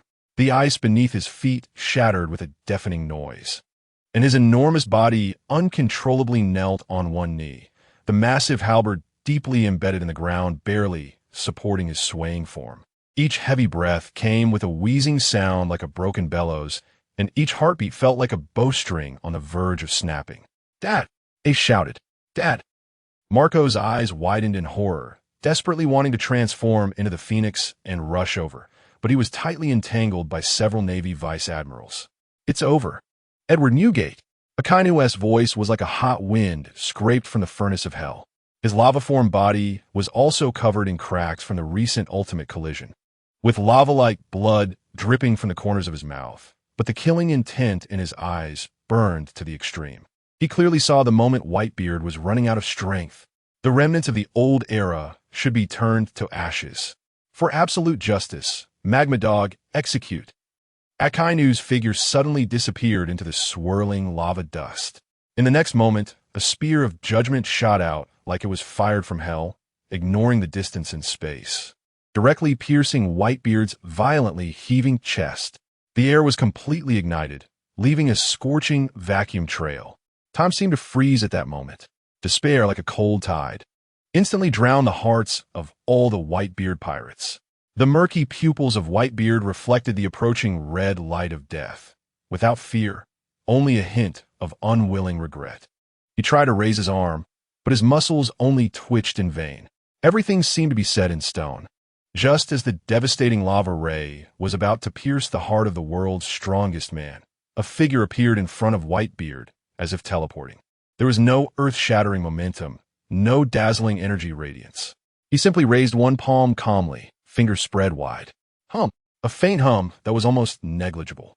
The lava ray, just inches away from that palm, solidified without warning. The violent lava energy instantly lost all momentum, unable to advance even fraction. The terrifying high temperature couldn't even make the newcomer's clothing flutter. In the next moment, the newcomer gently clenched his fingers. Crack! The solidified lava ray shattered like crushed glass, producing a crisp, breaking sound, instantly disintegrating into countless small lava fragments, which fell softly and landed on the ice surface with a sizzling sound. The battlefield fell silent, because the newcomer was Gogeta. Master, Luffy shouted excitedly. What? Many Navy soldiers showed extremely shocked expressions. This terrifying powerhouse who had caused a stir at the Navy headquarters a month ago was actually the master of the Straw Hat Kid? Damn it. A major-level officer turned pale, his hand gripping the sword, trembling uncontrollably. How? How do we play now? Akainu's figure reformed behind the lava fragments, his face replaced by an overwhelming rage. His lava body churned violently due to extreme anger, lava dripping down and burning holes into the ice surface. Gogeta, you dare! On the side of the Whitebeard pirates, the scene was completely opposite. It's him. Marco was suddenly pulled out of the swamp of despair, the phoenix flames flickering violently with excitement. That man, he has come. Jozu and the others were also invigorated. Luffy's master? Ace looked at the reliable figure blocking in front of his father, like a mountain, then at his excited brother jumping up. A complex emotion of hope surged in his heart. Gogeta's gaze calmly swept across the entire battlefield. That gaze showed no emotion, like a human looking at an ant colony beneath their feet, merely observing. However, it was this extreme indifference that contained a more suffocating sense of oppression than Akainu's magma. The Navy soldiers who were swept by his gaze felt a chill rush up their spines, as if an invisible giant hand was choking their throats, making it hard to breathe. The vice admirals felt like they were facing a great enemy, cold sweat instantly soaking their backs. Admiral Aokiji frowned tightly, and Admiral Kazu's usual nonchalance turned serious for the first time. Even Garp subconsciously clenched his fists. The entire noisy battlefield fell into a strange, heart-pounding silence under that gaze. Only the sound of lava fragments falling in Whitebeard's heavy breathing remained. Then Gogeta spoke. His voice was not loud, even plain, yet it clearly reached every corner of the battlefield, every person's ears, carrying an undeniable calm. I will take them away. He paused slightly, his gaze seemingly intentionally lingering on the pale-faced Fleet Admiral Sengoku and the furious Akainu for a brief moment. Then that plain voice rang out again. But like thunder, it exploded in everyone's hearts. Do you have any opinions? The moment the words fell, an invisible pressure suddenly spread out from Gogeta as the center. This sentence was not a question. It was a declaration. Chapter 77. Humiliating surrender in no objections. In an unknown corner, a naval soldier couldn't withstand the terrifying pressure and collapsed. His mental defenses completely shattered. This voice stood out sharply in the dead silence. However, for Sakazuki, this sound was like the loudest slap to his face, striking hard against the absolute justice he had upheld throughout his life. Damn it! Akainu's roar erupted like a volcano. His lava-like body instantly expanded and twisted, and terrifying dark red lava surged from every pore like boiling plasma. The ice beneath his feet no longer melted, but instantly vaporized. The earth mourned, and the sky was stained with ominous crimson. Buzz! A wave of destructive energy far greater than before swept in all directions.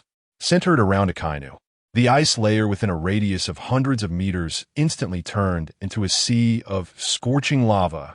The boiling magma roared, emitting high temperatures that distorted the air, making the entire port seem like the entrance to hell. The natural type, magma fruit, has awakened. Sakazuki, stop! Fleet Admiral Sengoku shouted in a mix of anger and fear, fully aware of the consequences of provoking Gogeta at this moment. Aokiji and Kizaru instantly tensed their bodies, prepared to deal with the disaster that might engulf the entire battlefield. But Akainu was completely consumed by anger and humiliation. The shadow of being crushed a month ago was now ignited by the reality of the remnants of the old era about to be rescued, turning into reckless madness. Ignoring justice, trampling order. Gogeta. Akainu seemed to transform into a moving active volcano, his giant magma fist, empowered by the awakened ability, instantly swelled in size and energy. No longer just a simple attack. It was a strike that condensed the power of the entire awakened realm. Turn me to ashes. Great fire, final burial. That was no longer a fist, but a condensed lava star with a diameter of over several dozen meters. With the will to incinerate everything and destroy all, it crushed down towards Gogeta and Whitebeard's location with a thunderous crash. Wherever it passed, the space left behind charred lava trails, and even the air was completely ignited. The might of this strike dimmed the entire battlefield. Master, Luffy exclaimed. Faced with this world-destroying attack, Gogeta's expression remained unchanged. His gaze seemed to penetrate it, landing on Akainu's face, which was twisted by madness and power. Foolish. The two words were casually uttered. Just as the lava star was about to engulf them, Gogeta moved. There was no evasion, no block. He simply raised his right hand casually, fingers spread, and gently grasped at the world-destroying lava star, as if to catch a flying ball. Pop! A peculiar light sound. Time seemed to freeze once more. That lava star capable of erasing an island from a map. Akainu's all-or-nothing strike that even used awakened power came to a complete stop less than half a meter from Gogeta's palm. Violent energy, destructive high temperature. Everything was as if the pause button had been pressed.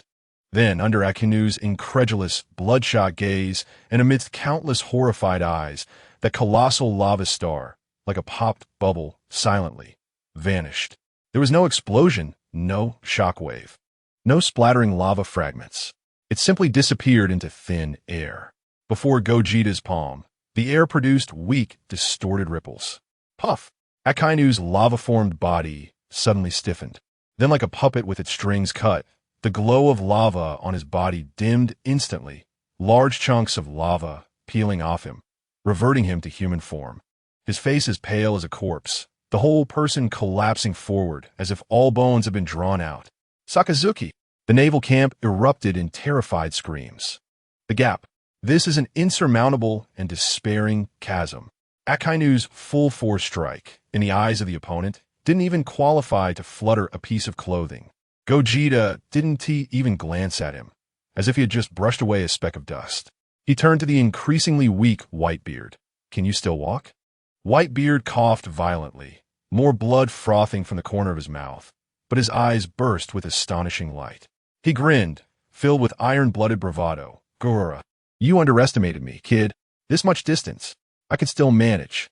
Struggling to hold onto his pole, his massive body swayed, but was determined to stand tall. Just then, a figure appeared beside the dying Akainu at a speed too fast to be seen, supporting him.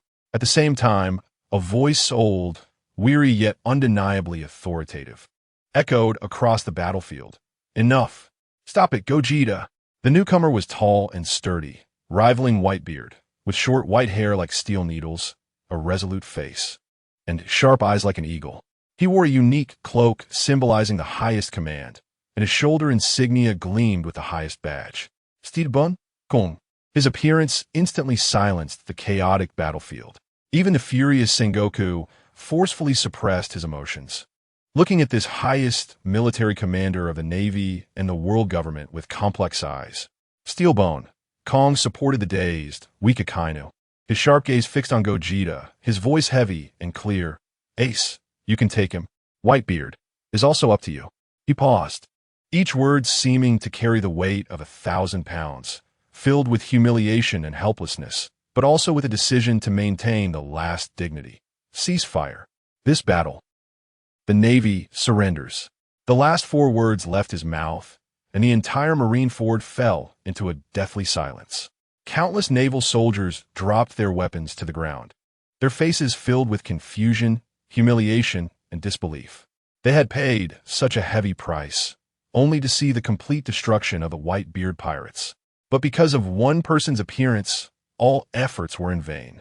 Fleet Admiral Sengoku painfully closed his eyes. Vice Admiral Garp stood silently, fists clenched, nails digging deep into his palms. Akiji and Kizaru exchanged glances, both seeing the seriousness and a hint of relief in each other's eyes. Gogeta calmly looked at Steelbone, Kong, his gaze still without any ripples, as if merely confirming something trivial. After a few seconds, he finally spoke lightly, a wise choice. He no longer looked at anyone, as if all the surrounding chaos, shock, and humiliation had nothing to do with him. He slightly turned his body, addressing Whitebeard, as well as the Whitebeard pirates behind him who had survived and were filled with excitement. "Let's go." As his words fell, he took the lead in stepping forward. An invisible force spread out, and the naval soldiers blocking the way were like being parted by an invisible giant wave, stumbling back involuntarily to clear a path leading straight to the bay. Marco was the first to react, transforming into a phoenix of flames and rushing to Whitebeard's side. Supporting him alongside Jozu, Ace broke free from the weakness of the Sea Prism Stone, casting a deep glance at the Akainu being supported away by the Navy and the pale-faced Sengoku, ultimately fixing his gaze on the calm figure ahead, his expression complex. Finally turning into a whisper, "Thank you." Luffy grinned widely. "Master is the strongest. Ace, let's hurry." The Whitebeard pirates, filled with indescribable shock, surrounded their father, following that calm, yet seemingly world-sustaining figure, step by step, under countless looks of humiliation, fear, and awe, towards the outside of Marine Fort, leaving safely. The sunlight pierced through the smoke, illuminating their departing figures and also shining on the battlefield of the Marine headquarters, in ruins, filled with failure and humiliation. The war came to an end in a way that no one had anticipated, and a name, Gogeta, once again left an indelible mark at the pinnacle of this world with an absolutely invincible presence. Chapter 78. Days Teach watched helplessly as Gogeta led the Whitebeard pirates and the Straw Hat pirates away, leaving him and his crew feeling powerless and frustrated. As all the pirate ships disappeared like meteors into the vast ocean, Kong resolutely gave orders for the Navy soldiers to clear the battlefield. He casually mentioned to the top Navy officials, including Sengoku, that they should hold a meeting before slowly leaving with the injured Akainu. The purpose of the meeting was to redefine Gogeta's bounty and discuss a series of complex issues involving the Straw Hat Pirates and the Whitebeard Pirates. Meanwhile, in the rebuilt Marine Ford, the 5 elders, who had been hiding like ghosts for a month, returned a few days ago. The atmosphere in the power hall felt suffocating, as if shrouded in a heavy cloud. Was there really no way to suppress that detestable Gogeta? Shepard, with a face full of anger, gritted his teeth, filled with hatred and helplessness. The world government had once again lost face in front of such a formidable enemy, which filled him with immense shame. The other 4 elders remained silent, equally a loss against Gogeta's strength. How could they possibly suppress such an opponent? Even Lord M had been defeated in his confrontation with Gogeta. What could they do? At that moment, a series of bubbling sounds broke the silence. Saint Satan pulled out a den mushy, and a crisp female voice immediately came through. "It's me." Satan raised an eyebrow, instantly recognizing the owner of the voice. "Oh, it's you. What is the matter?" Satan's tone was somewhat cold. "I want to make a deal with you." The 5 elders exchanged glances for a moment, and Satan spoke up. "Go ahead, what deal?" "The deal I want to make is..." After she finished explaining the deal, the 5 elders fell silent. It was Satan who finally spoke. "All right." Then he hung up the phone. Agerhead and York were pleased as they put away the den mushy and turned to leave. The Moby Dick and Thousand Sunny sailed side by side. On the Moby Dick, the beautiful nurses were carefully tending to Whitebeard. Old Man, Marco, and the others looked at Whitebeard with worried expressions, as if gazing at a wilting flower. Whitebeard coughed a few times and waved his hand, signaling that he was fine. "Old Man, don't be stubborn." Gogeta rolled his eyes, as if looking at a stubborn child. Then he made a perplexing gesture. Gogeta raised his left hand, and under the astonished gazes of everyone, bright white light gathered and then entered Whitebeard's body. In an instant, Whitebeard felt as if a warm spring breeze had swept over him, filling him with warmth. Not only that, but his external and internal injuries began to slowly heal under this power, like ice and snow melting away. The white light that Gogeta had gathered was actually chi, akin to a healing energy blast. Hey, there's no need for thanks. You need to live, at least for now. Although the chi was healing Whitebeard's injuries, it was merely a temporary measure, lasting only about half a year. Once the chi dissipated, Whitebeard would still meet his demise. It was just a stopgap. If Gogeta had senza beans, one would cure him instantly. Afterwards, Gogeta turned his attention to Luffy. "You 2 brothers have caught up enough, right?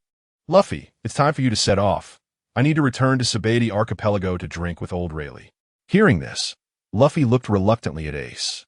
"Take care, Ace. My friends and I are leaving." The 2 embraced one last time, and Luffy extended his arm, grabbing onto something and returning to his ship.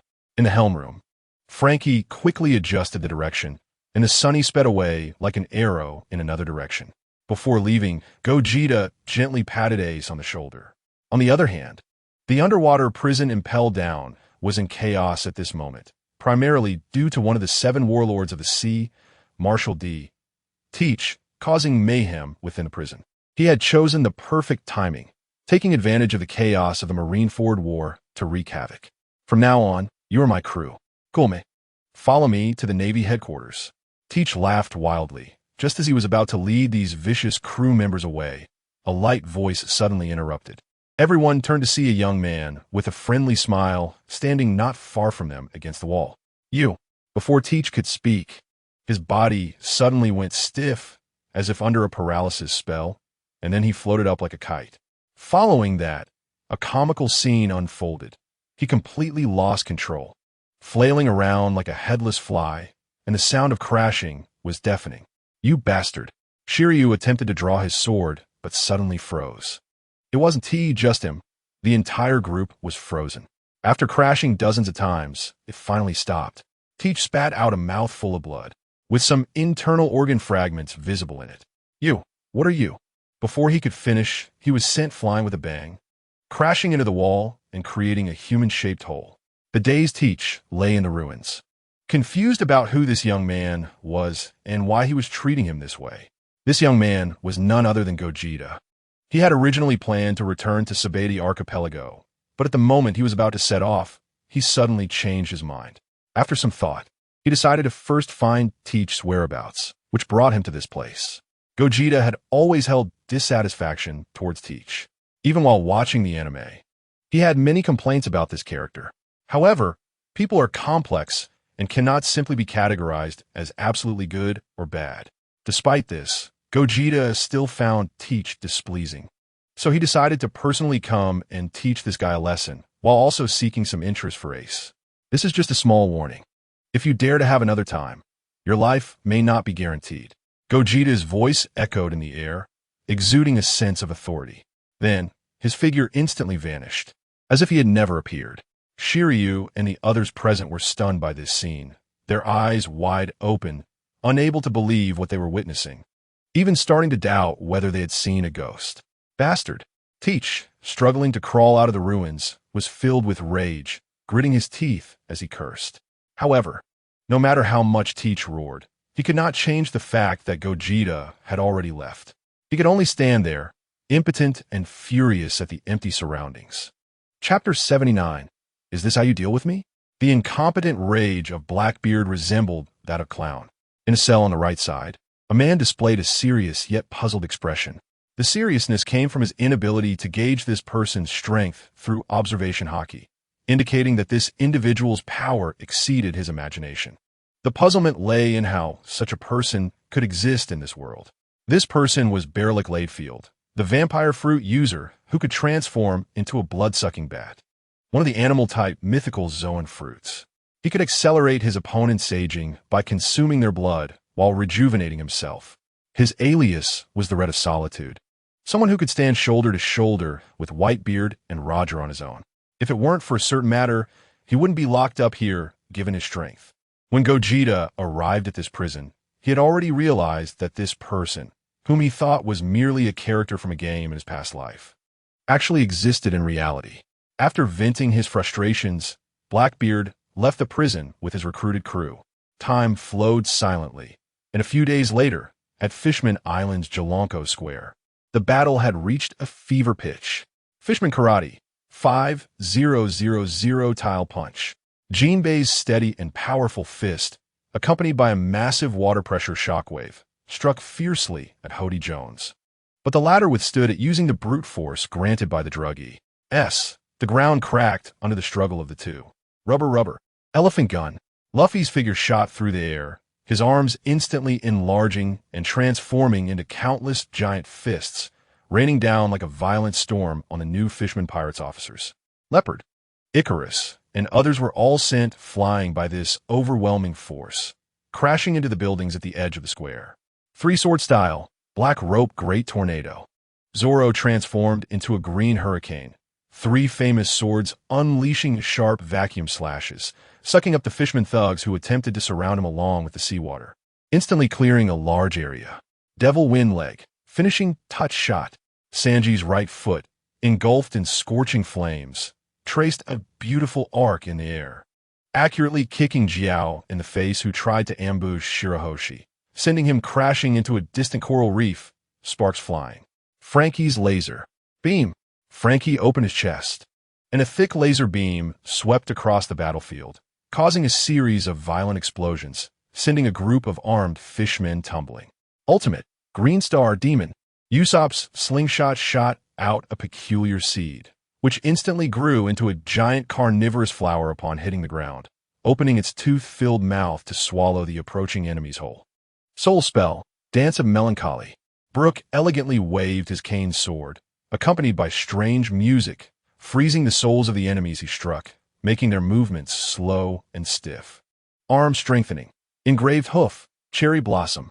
Chopper transformed into a giant human-animal form, his hooves wrapped in armament hockey like heavy hammers, smashing the large dose into a daze. Floral Dance, Great Hummingbird.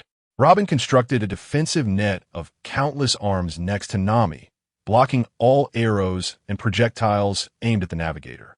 Thundercloud, Weather Stick, Thunderstorm. Nami raised the weather stick, summoning the floating thunderclouds, unleashing a violent lightning strike that instantly turned a section of enemies into charred remains. This thunder was created by Gogeta using Enel's lightning during a month of training on the Sabati archipelago, more powerful than in the original story. Hody Jones watched as his meticulously planned rebellion crumbled under the Straw Hat Crew's overwhelming assault, his subordinates falling like harvested wheat, his eyes filled with rage. He frantically grabbed handfuls of the drug E.S. and stuffed them into his mouth, his power surging once more, his muscles bulging, his skin taking on a strange dark red hue from excessive blood flow, his eyes filled only with primal madness and a desire for destruction. Roar! Stalhat Luffy, Jinbei, you obstacles to the future of fishmen, all of you die. Hody let out a roar that sounded inhuman, his hands thrusting into the ground as he unleashed Fishman Karate. Sea Current, over-the-shoulder throw. Boom! The ground of the entire Jalanko square trembled violently. Massive seawater was lifted as if grabbed by an invisible giant hand, forming a gigantic curtain of water that crashed down towards Luffy and Jinbei. This was no longer technique, but a catastrophic tsunami purely controlled by the terrifying brute force granted by the drug. Hody Jones's furious roar summoned a colossal tsunami, carrying the momentum to destroy everything, crashing down on Luffy and Jinbei. This was no longer a battle, but a natural disaster. The remaining fishmen and humans in the square were terrified. Even the remnants of the new fisherman pirates showed horror. Luffy! Jinbei roared, his muscles bulging. The deep blue Fishman Karate energy surging to its peak, preparing to meet the gigantic wave created by brute force head-on. Jinbei, leave it to me. Luffy's voice pierced through the roar of the tsunami, filled with unparalleled confidence. He took a deep breath, compressing a large amount of air into his bones. Gear 3rd, Balloon. Luffy's right arm instantly swelled, transforming into an enormous rubber fist, filled with explosive power.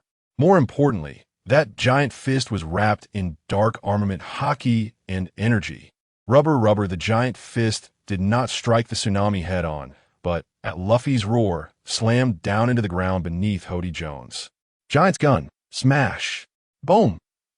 Like a meteor strike, the giant fist smashed down on the ground in front of Hody. The terrifying force erupted instantly, centered at the point of impact, causing the entire Jalanko square, no, the entire Fishman Island, to tremble violently. At the forefront, Hody Jones, the tsunami he summoned, was violently interrupted by this pure shockwave, scattering into nothingness. The massive waves lost their sustaining power, collapsing with a thunderous roar, turning into countless torrential rains pouring down. Hody himself was struck head-on by this tremendous force. The body and violent power granted by the drug crumbled before Luffy's concentrated blow like fragile glass. Wah! Hody let out a piercing scream, his body hurled away by the shockwave, his bones cracking painfully, blood gushing forth, drawing a long line of blood in the air, crashing heavily into the hardened coral reef, embedding deeply and losing consciousness entirely.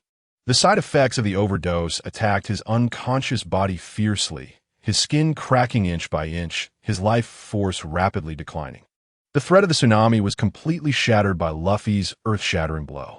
Jinbei retracted his strength, watching Luffy fall back to the ground, his transformed arm trembling slightly. But his gaze was incredibly bright. He nodded in satisfaction. Well done, Master Luffy. The members of the Straw Hat crew gathered around, and the remaining resistance in the square was quickly suppressed.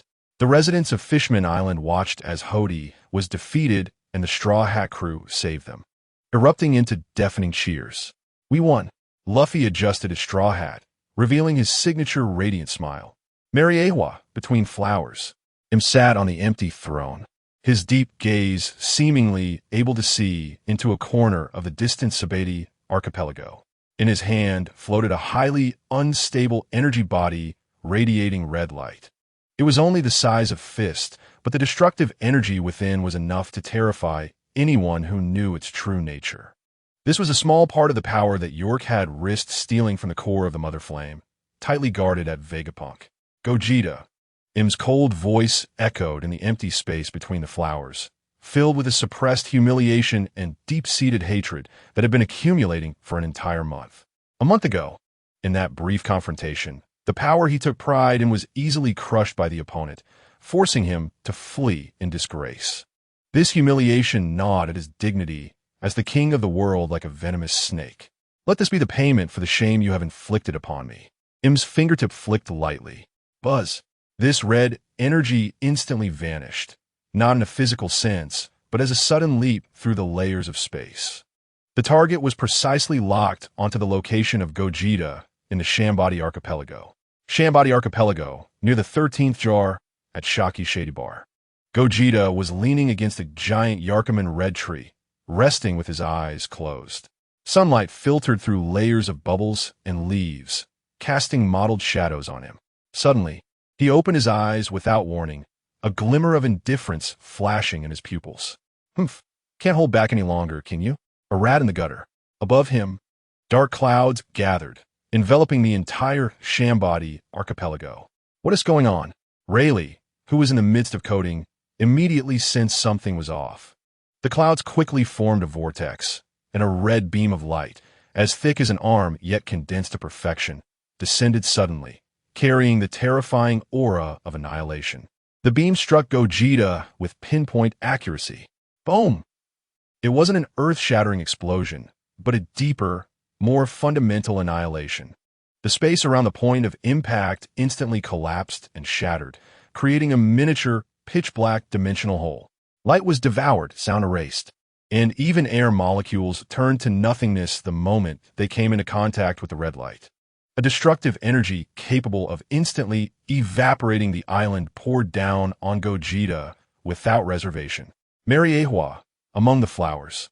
Im saw this scene through his observation hockey. A cruel and satisfying smile curved at the corner of his mouth. Even this tiny fraction of the power of the Mother Flame Seed was enough to destroy any existence that dared to challenge him. He could almost see Gogeta turning to ashes in that annihilating light, and the humiliation of the past month would be completely washed away at this moment. However, the curve of his lips only lasted an instant. The next moment, his expression froze. It was a complex look mixed with disbelief, horror, and a deep-seated fear. Shambody Archipelago. The pitch-black dimensional hole slowly healed, and the distorted space returned to calm. On the spot, Gogeta still maintained his posture leaning against the red tree. Not even a corner of his clothing was damaged. That red beam, capable of annihilating everything, seemed to have struck an invisible, absolutely insurmountable barrier upon contact with him. Gogeta yawned. This is what you use against me? I really overestimated you. Just as he spoke, something strange happened. The stripes on Gogeta's arm suddenly lit up.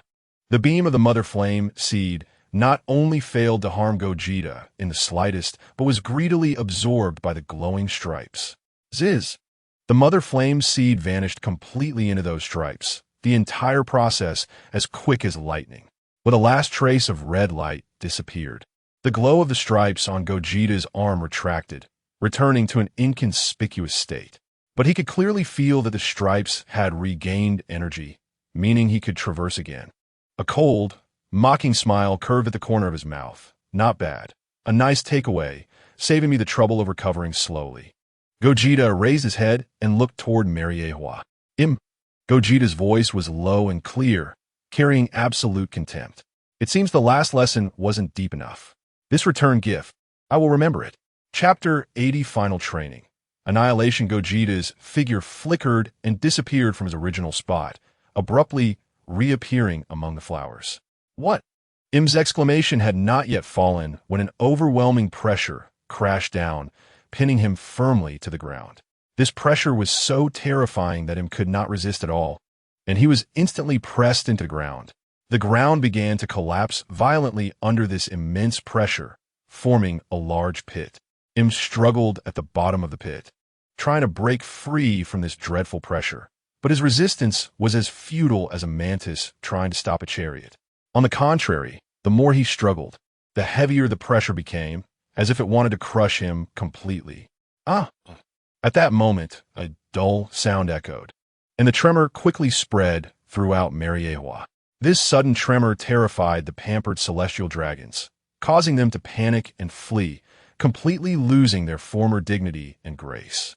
In the Hall of Authority, the expressions of the five elders also changed drastically in an instant. They exchanged glances and then simultaneously looked in a certain direction. Among the flowers, Gogeta retracted his pressure and stood at the edge of the pit, watching him gasp for breath at the bottom. Last time I let you off the hook. This time I'll let you off again because I'm in a good mood. But there won't be a third time, as I'm not want to let things go. If there is a third time, I'll just annihilate you. After saying this, he left, impounded the ground in frustration and helplessness. Gogeta returned to Sabati Archipelago and had a few drinks with Rayleigh. After saying goodbye to Rayleigh and Shaki, he went to Fishman Island. What? Master, you're leaving? Where to? Luffy exclaimed, forgetting to chew the meat in his mouth, his eyes wide as he looked at Gogeta, his rubbery face stretched long. Gogeta sat cross-legged on a coral reef, took a sip of the island's special juice, and smacked his lips. Where to? To where I need to go. No, master. Luffy shot over like a rubber band, only to be easily stopped by Gogeta's finger on his forehead.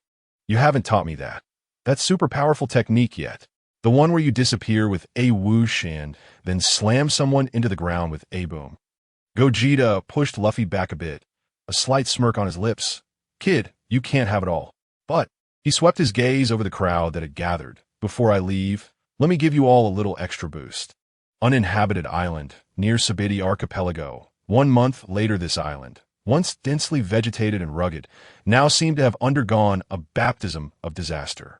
A massive circular pit, neatly flattened peaks, traces of melted rocks, charred ground, and countless deep gashes were scattered everywhere. The air was still filled with the remnants of violent energy fluctuations and the lingering aura of dominance. In the center of the island, where the ground was relatively flat, the Straw Hat crew, including Enel and Jinbe, were either sitting or standing, gasping heavily, each bearing various injuries, their clothes soaked with sweat. Yet each person's gaze was like polished gems, brighter, sharper, and deeper than a month ago. Luffy's breath was more stable and powerful. Zoro's 3 swords were wrapped in a dark red aura, his eyes sharp enough to seem like they could cut through space. Sanji's leg techniques had improved significantly, and Nami's weather baton could now manipulate a wider range of meteorological phenomena with greater precision.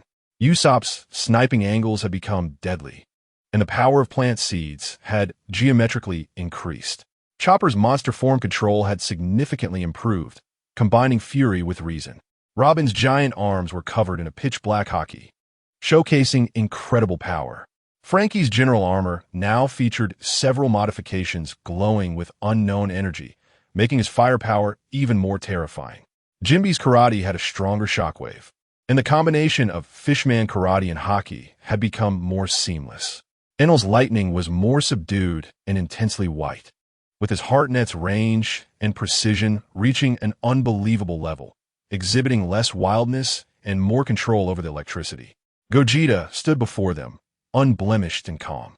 He looked at this group of transformed individuals, a rare look of satisfaction in his eyes. Time's up. Gogeta's voice broke the silence. Everyone's expressions sharpened, and the fatigue from a month of training seemed to dissipate in an instant, leaving only a profound sense of reluctance and gratitude. Master. Luffy was the first to rush forward, hugging Gogeta tightly, his rubbery face rubbing against him. Thank you. I will definitely become the Pirate King, and I will protect all my friends. Zoro bowed solemnly. Thank you for your guidance. This kindness will forever be remembered by me, Roronoa Zoro, Sanji, Nami, Usopp, Chopper, Robin, Frankie, Jinbe, and even the usually arrogant Enel deeply bowed in respect to Gogeta. This month of hellish training had allowed them to truly touch a higher level of power. Not just a leap in strength, but also a revolution in their perspectives and combat philosophies.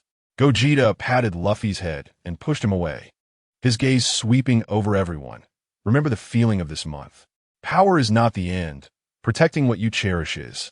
Don't embarrass me. His words were concise and direct. He turned around, facing the open sea, and slowly raised his arm. The stripes on his arm suddenly lit up. Buzz. He disappeared from Luffy and the other's sight, leaving only the howling sea breeze, stirring up the chaos on the island, and the Straw Hat crew standing in place. Their hearts surging, yet feeling a sense of loss. "Goodbye, Master," Luffy shouted with all his might in the direction Gogeta had vanished, his voice echoing over the desolate island. In a wasteland, the battle was fierce, or more precisely, it was a brutal chase. Android 17 and Android 18, the twin androids, wore mocking smiles on their faces as they launched a torrential assault on a battered warrior. This warrior was none other than Son Gohan. His orange martial arts uniform was tattered, stained with blood and dirt. He struggled to block the attack with his remaining right arm, his movements painfully slow, his breath ragged, and his stamina and energy nearly depleted. Blood continuously seeped from the corner of his mouth, dripping onto the scorched earth. "Give up, Son Gohan." Android 17 easily dodged Gohan's energy wave. "Your struggle is meaningless. Wouldn't it be better to let us end your suffering?" Android 18 sneered, delivering a lightning-fast side kick that struck Gohan's blocking right arm, sending him flying and crashing heavily into a crumbling wall. The wall collapsed instantly, burying him. Cough, cough, cough. Gohan struggled to crawl out from the rubble, his eyes still sharp as an eagle, filled with unyielding fury. "You, 1T." He gathered his last bit of energy, preparing for a final desperate fight, even though he knew it might be in vain. Just then, both Android 17 and Android 18 sensed something simultaneously, their mocking smiles freezing on their faces. An overwhelming presence that made their hearts race appear behind them without warning. "WH. Who is it?"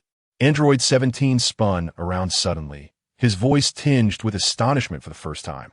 Android 18 also took on a battle stance, her expression grave as she looked in the same direction.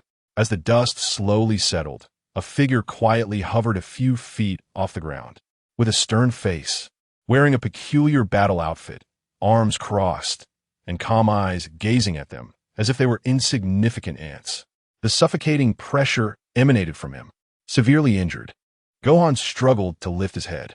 When he saw the figure before him, whose face resembled his father's son Goku, yet was entirely different, his pupils suddenly constricted, and his face was filled with disbelief and shock. Gogeta's gaze swept over the uncertain android twins before finally landing on the barely conscious Gohan.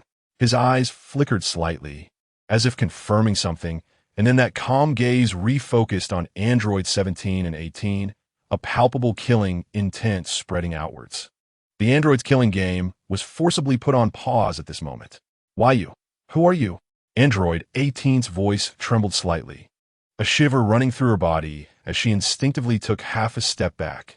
Android 17 stared intently into Gogeta's eerily calm eyes, trying to assess his strength. Gogeta's gaze barely lingered on them. It fell instead on Gohan, who was struggling to rise from the rubble. Noticing Gohan's blood-soaked, torn orange GI, Gogeta's brow furrowed imperceptibly. Cough. Cough.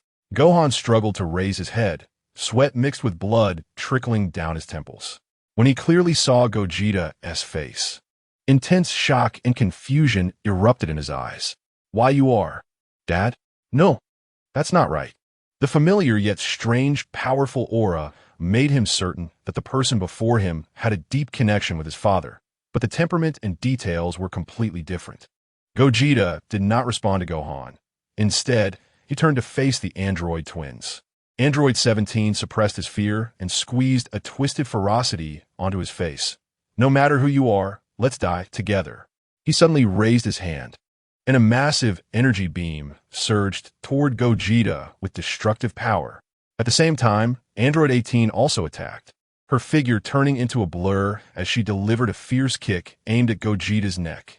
In the face of the two-pronged attack, Gogeta didn't even change his posture of crossing his arms. He merely tilted his head slightly, and Android 18's kick brushed past the tips of his hair, the force of it not even ruffling a single strand. Meanwhile, his free left hand casually lifted, and he flicked his index finger lightly. Pop! A soft sound echoed, as if a soap bubble had popped. The energy beam from Android 17 vanished the moment it touched Gogeta's fingertip, not even causing a ripple of explosion, just silently dissipating into the air. What? The expressions on Android 17 and 18's faces froze completely, their eyes filled with terror. His attack was so trivial in front of this man. Bug. Gogeta casually spat out 2 words, the cold contempt in his voice more chilling than any insult. The next moment, his figure vanished from where he stood. Android 17 and 18 felt a blur before their eyes. A wave of deathly chill surged up their spines. Behind you. Android 18 screamed, her reaction quick. But it was already too late. Gogeta appeared behind Android 17, his right hand raised at some point. Fingers open as he casually pressed against Android 17's back. Android 17 didn't even have time to make any defensive or evasive actions. Thud! A dull, heart-stopping explosion rang out. And Android 17 exploded. There was no earth-shattering explosion, no dazzling flames. The horrified expression on Android 17's face was forever frozen on the shattered fragments of his head. Android 17. Android 18 let out a heart-wrenching scream, an emotion she had never experienced before, named fear and despair. Her own brother was so easily erased by the opponent. She felt cold all over, her body trembling uncontrollably, her fighting spirit collapsing in an instant. Her mind left with only one word: escape.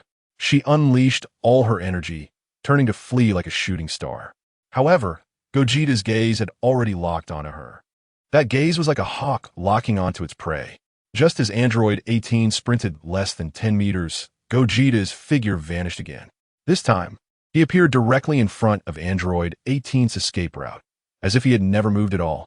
Android 18 was horrified and came to an abrupt stop, but Gogeta merely raised his right hand casually, palm facing her. No! Android 18 let out a desperate scream, frantically gathering energy to resist. Trash. It needs to be sorted properly. Gogeta's voice was cold and merciless. Buzz. A golden beam, as thin as a hair, shot out from his palm, moving faster than Android 18's mind could react. The beam accurately penetrated her forehead. Android 18's movements froze instantly, the last glimmer in her eyes extinguished quickly, her face still showing fear and a hint of confusion. Then, her body disintegrated like a weathered sand sculpture, silently breaking down into the tiniest particles, leaving not even a speck of dust behind, completely disappearing from this world. In just 2 breaths, the android twins, Android 17 and 18, who had pushed Gohan to the brink and nearly destroyed the world, were utterly erased by Gogeta in an overwhelming manner. On the ruins, only the howling wind and the drifting dust remained. Gogeta slowly lowered his hand, his aura instantly retracting, as if the devastating power from before had never existed. He turned slowly, looking at Gohan, who was completely stunned in the wreckage. Gohan's mouth hung open, his mind a blank. Everything that had just happened had completely overturned his understanding. The androids, powerful enough to inspire despair, were so fragile in front of this man who resembled his father. He couldn't even comprehend how it was possible. That power, that composure. It was like a god. Chapter 81, Breakthrough, Great Battle with Super 13, Part 1. Cough, cough, cough. Gohan spat out a mouthful of blood, struggling to get up, but his body felt like it had fallen apart and wouldn't obey him. He looked at the face that resembled his father's and managed to speak with difficulty. You. Who exactly are you? Vegeta stepped in front of him, slightly lowering his head. His voice was calm and steady, but it cut through the sound of the wind. Geta? Gohan chewed on this unfamiliar name, his confusion deepening. This name was clearly related to the Saiyans, but he had never heard it before. Are you a Saiyan? Do you know my father? I do. Vegeta's answer was extremely brief. He glanced at Gohan's horrific injuries, and his brow furrowed slightly. He helped Gohan to his feet. You're hurt pretty badly. He released his aura to locate Bulma's whereabouts and vanished in a flash.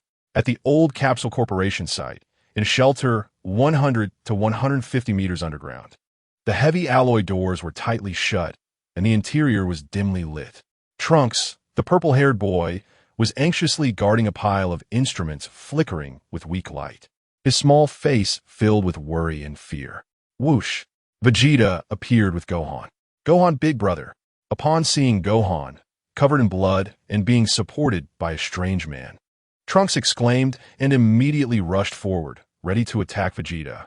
Don't be nervous, Trunks. Gohan weakly spoke, leaning against the cold alloy wall to catch his breath. He, save me. 17 and 18 were both eliminated by him. What? Trunks' eyes widened in disbelief as he looked at Vegeta. Eliminated 17 and 18? How is that possible? I witnessed the terror of those two androids with my own eyes, and even Gohan Big Brother. His gaze towards Vegeta was filled with shock and a hint of awe. Bulma rushed out from the inner room upon hearing the commotion. She looked exhausted, but her eyes remained sharp. Upon seeing Gohan's condition, she gasped and immediately prepared medical equipment.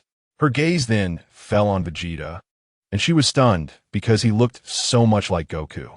Who are you? Bulma's voice had a slight hoarseness. Vegeta. It was still a simple answer. He scanned the simple yet functional underground space, his eyes sweeping over the still operating instruments and stored supplies. Vegeta? Bulma shook her head, having never heard of him. But why did he look so much like Goku? Days later, after treatment, Gohan had mostly recovered, and during those days, Vegeta had been busy roaming this world, which had been ravaged by the androids. Fortunately, the androids had been eliminated by him, and he had not found Cell. In addition, he had also visited New Namek, found the dragon, and made a wish to revive Goku and the others, but discovered that since they had been dead for too long, it was no longer possible to revive them, so he returned to Earth. One day, Vegeta brought Gohan and little Trunks to a desolate temple. This is the temple, Mr. Vegeta. Why did you bring us here? Gohan looked at Vegeta in confusion. Have you never been to the hyperbolic time chamber? Gohan scratched his head. What is the hyperbolic time chamber? Vegeta thought for a moment and understood, explaining the function of the hyperbolic time chamber. There is such a place. Little Trunks exclaimed in surprise. But ever since Piccolo died, the temple has been unattended. Can it still be used? Gohan asked. Vegeta led Gohan and little Trunks into the hyperbolic time chamber. There were no sun, moon, or stars here, only an endless expanse of white. The thin air carried a heavy pressure, as if an invisible hand was gripping their throats. The gravity and environment here were the first test. Vegeta stood before them, his aura erupting with a roar. It wasn't the dazzling Super Saiyan form, but that pure and vast sense of power instantly suffocated Gohan and Trunks, making their knees tremble. Your goal is to surpass your current limits. Vegeta's voice echoed in the empty space. Trunks, your foundation is good, but your anger and protective heart are not pure enough. Try to recall the dangers your mother might face in front of you, and transform that fear and anger into strength. Gohan. Vegeta turned his gaze to him. Your potential is far beyond this. There's a giant beast sleeping within you. But you are afraid. What are you afraid of? Afraid of losing? Afraid of not being able to protect? Or afraid of surpassing your father? Let go of all concerns. Let your anger erupt like a volcano. But do not be consumed by it. Remember, anger is just fuel. Control is power. The training began, harsh yet efficient. Vegeta did not teach them specific techniques, but fought in the simplest and most effective way. He suppressed his own power, becoming the most terrifying sparring partner for the two. Each collision made Gohan and Trunks' bones groan, and every time they were knocked away, it came with excruciating pain and blood. Trunks progressed rapidly. Under Vegeta's deliberate verbal provocation and extreme pressure, the anger within the young boy finally reached its peak. After being knocked down hard and bleeding from his mouth and nose, the image of his mother, tired yet strong, flashed in his mind. The strong belief of "I must protect Mom" erupted like a volcano. A dazzling golden light shot up into the sky. Trunks' hair instantly turned into brilliant gold, standing upright, and his green eyes were replaced by teal irises, while golden flames burned around him. The powerful sense of strength dispelled fatigue and pain. I did it. I succeeded. Little Trunks shouted in excitement, feeling the surging power within him. He had finally stepped into the realm of Super Saiyan. A trace of imperceptible approval flashed in Vegeta's eyes. But he immediately turned to Gohan. Did you see that? Pure will can ignite the Saiyan bloodline. It's your turn now, Gohan. However, Gohan's breakthrough was much more difficult. He was already standing at the peak of Super Saiyan full power, but the barrier to a higher realm was exceptionally solid. no matter how angry he became. The golden flames could not undergo a qualitative change, and the signature electric arcs never appeared. Time passed in the dull and painful training. The year in the hyperbolic time chamber was about to end. Vegeta watched Gohan, who was panting and covered in scars but still remained in the Super Saiyan state. With a slight frown. Not enough. Vegeta's voice turned cold. You have too many distractions in your heart. What are you hesitating about? Is it the people who have passed that weigh you down too much? Or do you think you can't do it? Gohan panted heavily. Sweat mixed with blood dripping from his forehead. He couldn't answer. Vegeta's gaze suddenly became sharp as a knife. He slowly raised his hand, gathering an extremely dangerous energy sphere in his palm, targeting not Gohan, but little Trunks, who was adapting to his new power nearby. If you can't break through. Vegeta's voice was cold and devoid of emotion. Then you can't even protect Trunks. Just like back then, when you watch Krillin, Piccolo, and the others die right in front of you. Boom! These words pierced Gohan's deepest scars like the sharpest of needles. The sacrifice of Krillin. The anger and breakthrough of his father at that time. All the suppressed hatred for the android's atrocities, the anger at his own powerlessness, and the intense desire to protect his loved ones were completely ignited by Vegeta's cruel words and actions at that moment. This was not ordinary anger, but an extreme rage capable of burning reason and tearing apart the soul. Stop! A roar that shattered the soul erupted from Gohan's throat. Whoosh! The dazzling golden light was no longer just a display of power, but an explosive release of energy. Gohan's hair instantly stood on end, becoming sharper and slightly longer, the gold becoming purer and more brilliant. Even more astonishing, countless fine arcs of electricity danced wildly around him, bursting forth. The crackling lightning illuminated him like a god of thunder. The rocks beneath his feet cracked inch by inch, and a terrifying wave of energy expanded spherically from him. Super Saiyan 2. Son Gohan, under extreme stimulation and anger, finally crossed that chasm. In the raging energy storm, Gohan lifted his head, his eyes illuminated by the arcs of electricity, cold and sharp, locking onto Gogeta, a sense of indescribable oppression spreading out. Little Trunks was almost paralyzed by this imposing aura. His eyes filled with awe. Gogeta looked at the completely transformed Gohan, feeling the power far beyond that of an ordinary Super Saiyan. A smile finally curling at the corner of his mouth as the energy sphere in his palm quietly dissipated. Good. Now that looks like something. Chapter 82, Breakthrough. Battle against Super Number 13, Part 2. Time flows like water, and in the blink of an eye, a day has passed in the outside world. Gogeta emerged from the room of spirit and time with Gohan and Trunks. Gohan and Trunks still bore the fatigue of training, but their expressions were completely different. Gogeta used instant transmission to bring the two back to West City, but what greeted them was not the hope of a rebuilding city, but a hellish scene. The streets that Bulma had previously organized the survivors to restore had once again turned into ruins. Thick smoke billowed, flames soared, and the sounds of explosions intertwined with desperate cries. Three figures were rampantly destroying everything. Gogeta immediately recognized them as number 13, number 14, and number 15. However, he was puzzled as to why these three had appeared. Artificial humans. New ones. Trunks' pupils narrowed. Golden energy erupted around him in an instant, filled with rage. The power he had just gained made him eager to charge forward immediately. Gohan's gaze also turned cold and sharp, a heavy sense of oppression naturally emanating from him. He couldn't sense their life force. Gogeta merely cast a cold glance, his tone flat. Perfect. A target to test your results has arrived. Go. He stood with his arms crossed, showing no intention of intervening. Yes. Gohan and Trunks replied in unison. Two beams of golden light shooting toward the center of the battlefield. Trunks, that short one is yours. Gohan's voice rang out as he charged directly at the tallest. No. 14, while remaining vigilant of number 13. Understood, Brother Gohan. Trunks, filled with fighting spirit, instantly condensed an energy sword in his hand and slashed at number 15. No. 15 let out a sharp laugh, his form flickering erratically, moving at incredible speed, shooting out a barrage of energy blasts with both hands.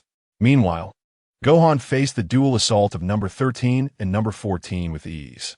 He didn't even transform into Super Saiyan 2 at first. Little brat. Número 14. His massive fist swinging through the air.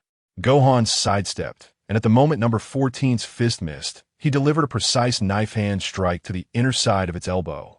Crack! The sound of metal shattering rang out.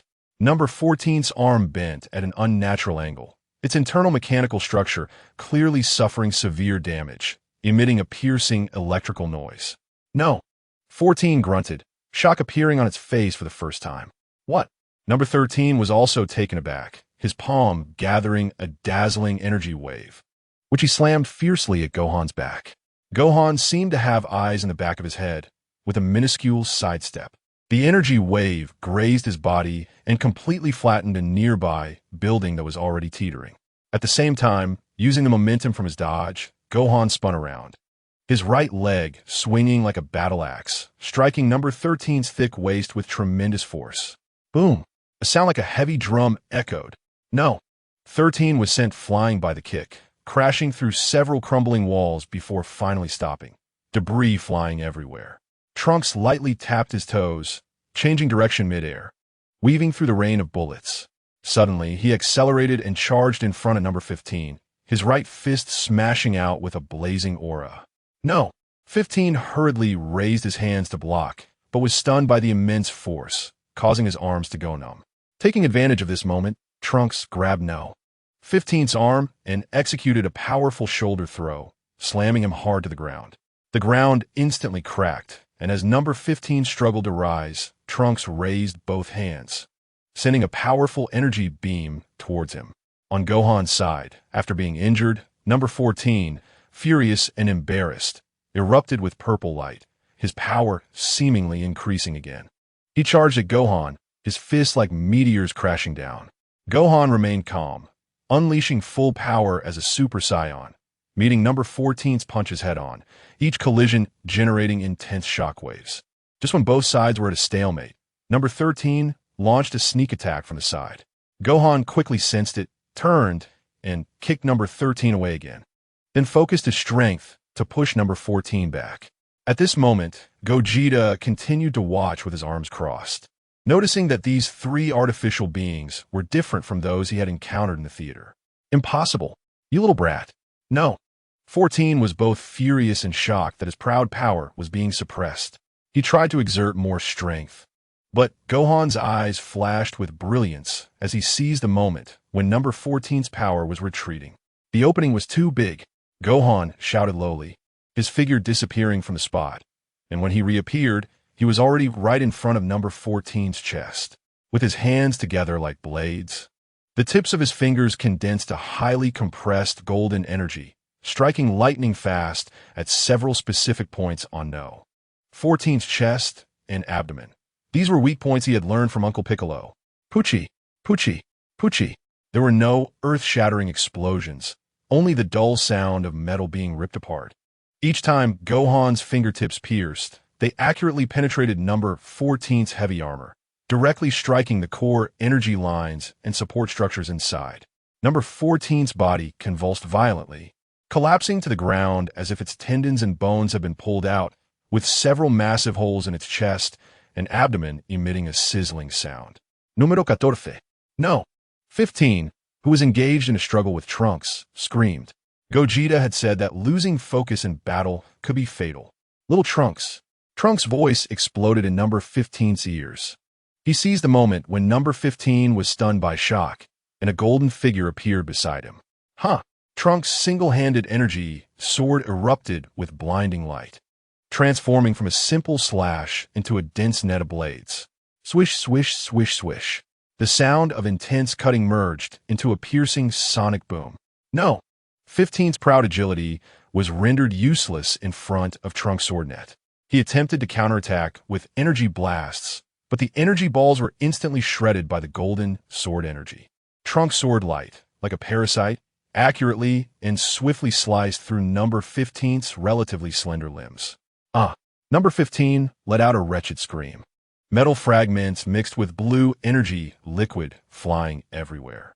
His body fell heavily to the ground like a dismembered doll, struggling a few times before becoming completely still, only the severed ends flickering with unstable electric sparks. The battle became clear in an instant. Gohan and Trunks' golden auras shone like two bright lanterns amidst the thick smoke. However, just as they relaxed slightly, an unexpected change occurred. Useless. All of you are useless. An angry voice rang out. It was number 13. He had somehow stood up. It seemed Gohan's heavy blow had not caused him any fatal injuries, only leaving a dent in his chest. At this moment, his already somewhat twisted face contorted with extreme anger and an indescribable greed. Chapter 83 Breakthrough. Battle with Super 13. Part 2. His gaze did not turn towards Gohan and Trunks, but instead focused on the wreckage of Android 14 and 15 on the ground. He raised his hand, and a powerful suction force erupted from his palm. Two palm-sized chips shot out from the core positions inside the broken bodies of Android 14 and 15. Those two chips were absorbed into Android 13's body. Buzz! A wave of energy instantly erupted from Android 13, centered around him. The energy rolled like a tangible storm, sweeping across the entire ruins of West City. The earth moaned, and the sky was dyed a strange dark red. Even Vegeta, who had been watching from the side, squinted his eyes slightly. This was indeed different. It was not like this before. Not good. He is absorbing the power cores of his companions. Gohan instantly understood the opponent's intentions. Stop him. Without hesitation, he and Trunks unleashed their strongest powers, two massive golden energy waves, Kamehameha and Shining Flash, fiercely struck toward the transforming Android 13. However, it was too late. Just as the energy waves were about to hit, Android 13's body was completely enveloped in a layer of liquid metal-like silver-gray light. The Kamehameha and Shining Flash collided with this layer of light, only causing violent ripples, but failing to penetrate it. The raging energy was instead absorbed and transformed by that layer of light. Ha ha ha! This power is amazing. This is true power. Android 13's ecstatic voice came from within the light, filled with madness and a desire for destruction. The light twisted and expanded violently, and then exploded with a bang. A brand new figure appeared in its place. Super 13. His skin was not blue but silver gray. His body had swollen nearly twice in size, with bulging muscles radiating explosive power.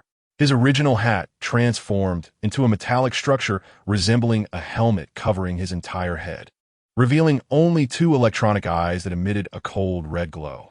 A tremendous sense of oppression weighed heavily on Gohan and Trunks, like a tangible mountain. Feel despair, Science. Super 13's voice was deep and metallic, filled with absolute confidence.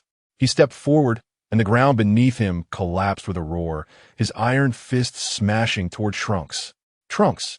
Gohan's pupils constricted, and he wanted to rescue him, but it was too late. Trunks felt an irresistible aura of death envelop him in an instant, before the fist arrived. The terrifying pressure made every bone in his body groan.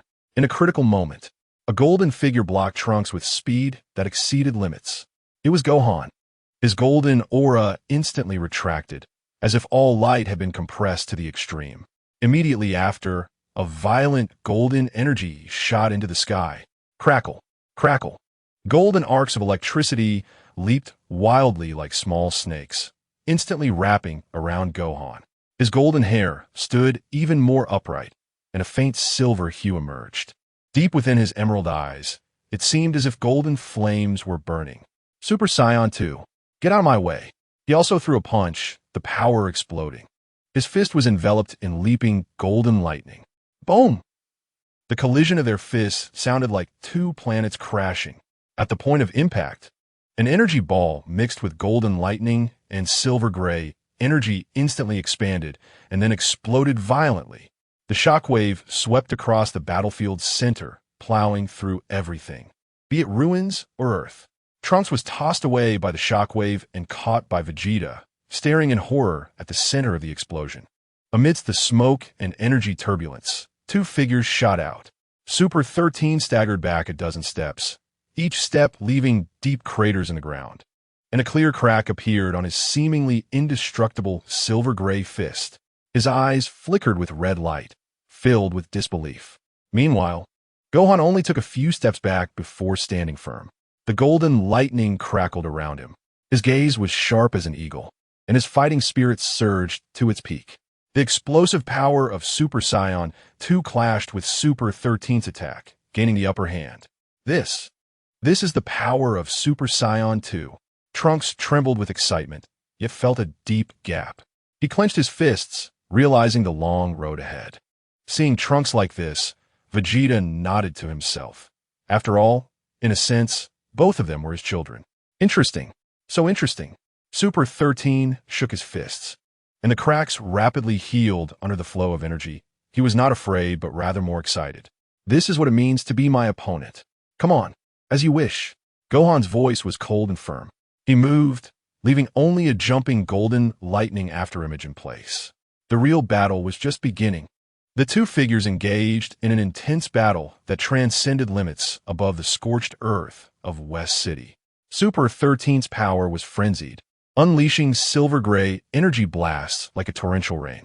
Meanwhile, Gohan darted through the storm like a golden lightning bolt, no longer holding back. Fully integrating all the techniques he had learned while training with Vegeta in the hyperbolic time chamber, his control over power, and his belief in protection into the battle. He dodged Super 13's relentless bombardment, each counterattack precise, with heavy punches, knife-hand strikes, and kicking legs containing the furious power of Super Saiyan 2, landing brutally on Super 13, leaving clear dents and cracks, sparks flying everywhere. Damn it, I can't hit him. I can't hit him at all. Super 13 roared angrily, as Gohan's speed and prediction made it difficult for him to unleash his power. He suddenly opened his mouth, gathering energy. Try this. Final flash. A silver-gray energy beam tore through space, instantly engulfing Gohan's position. Gohan! Trunks' heart leaped to his throat.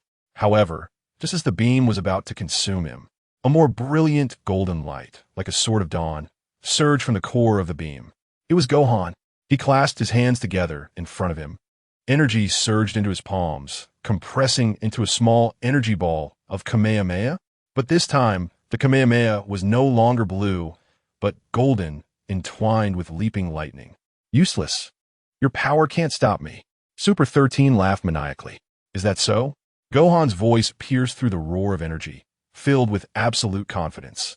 Then let you witness the fury of Saiyan, for the city you destroyed, for the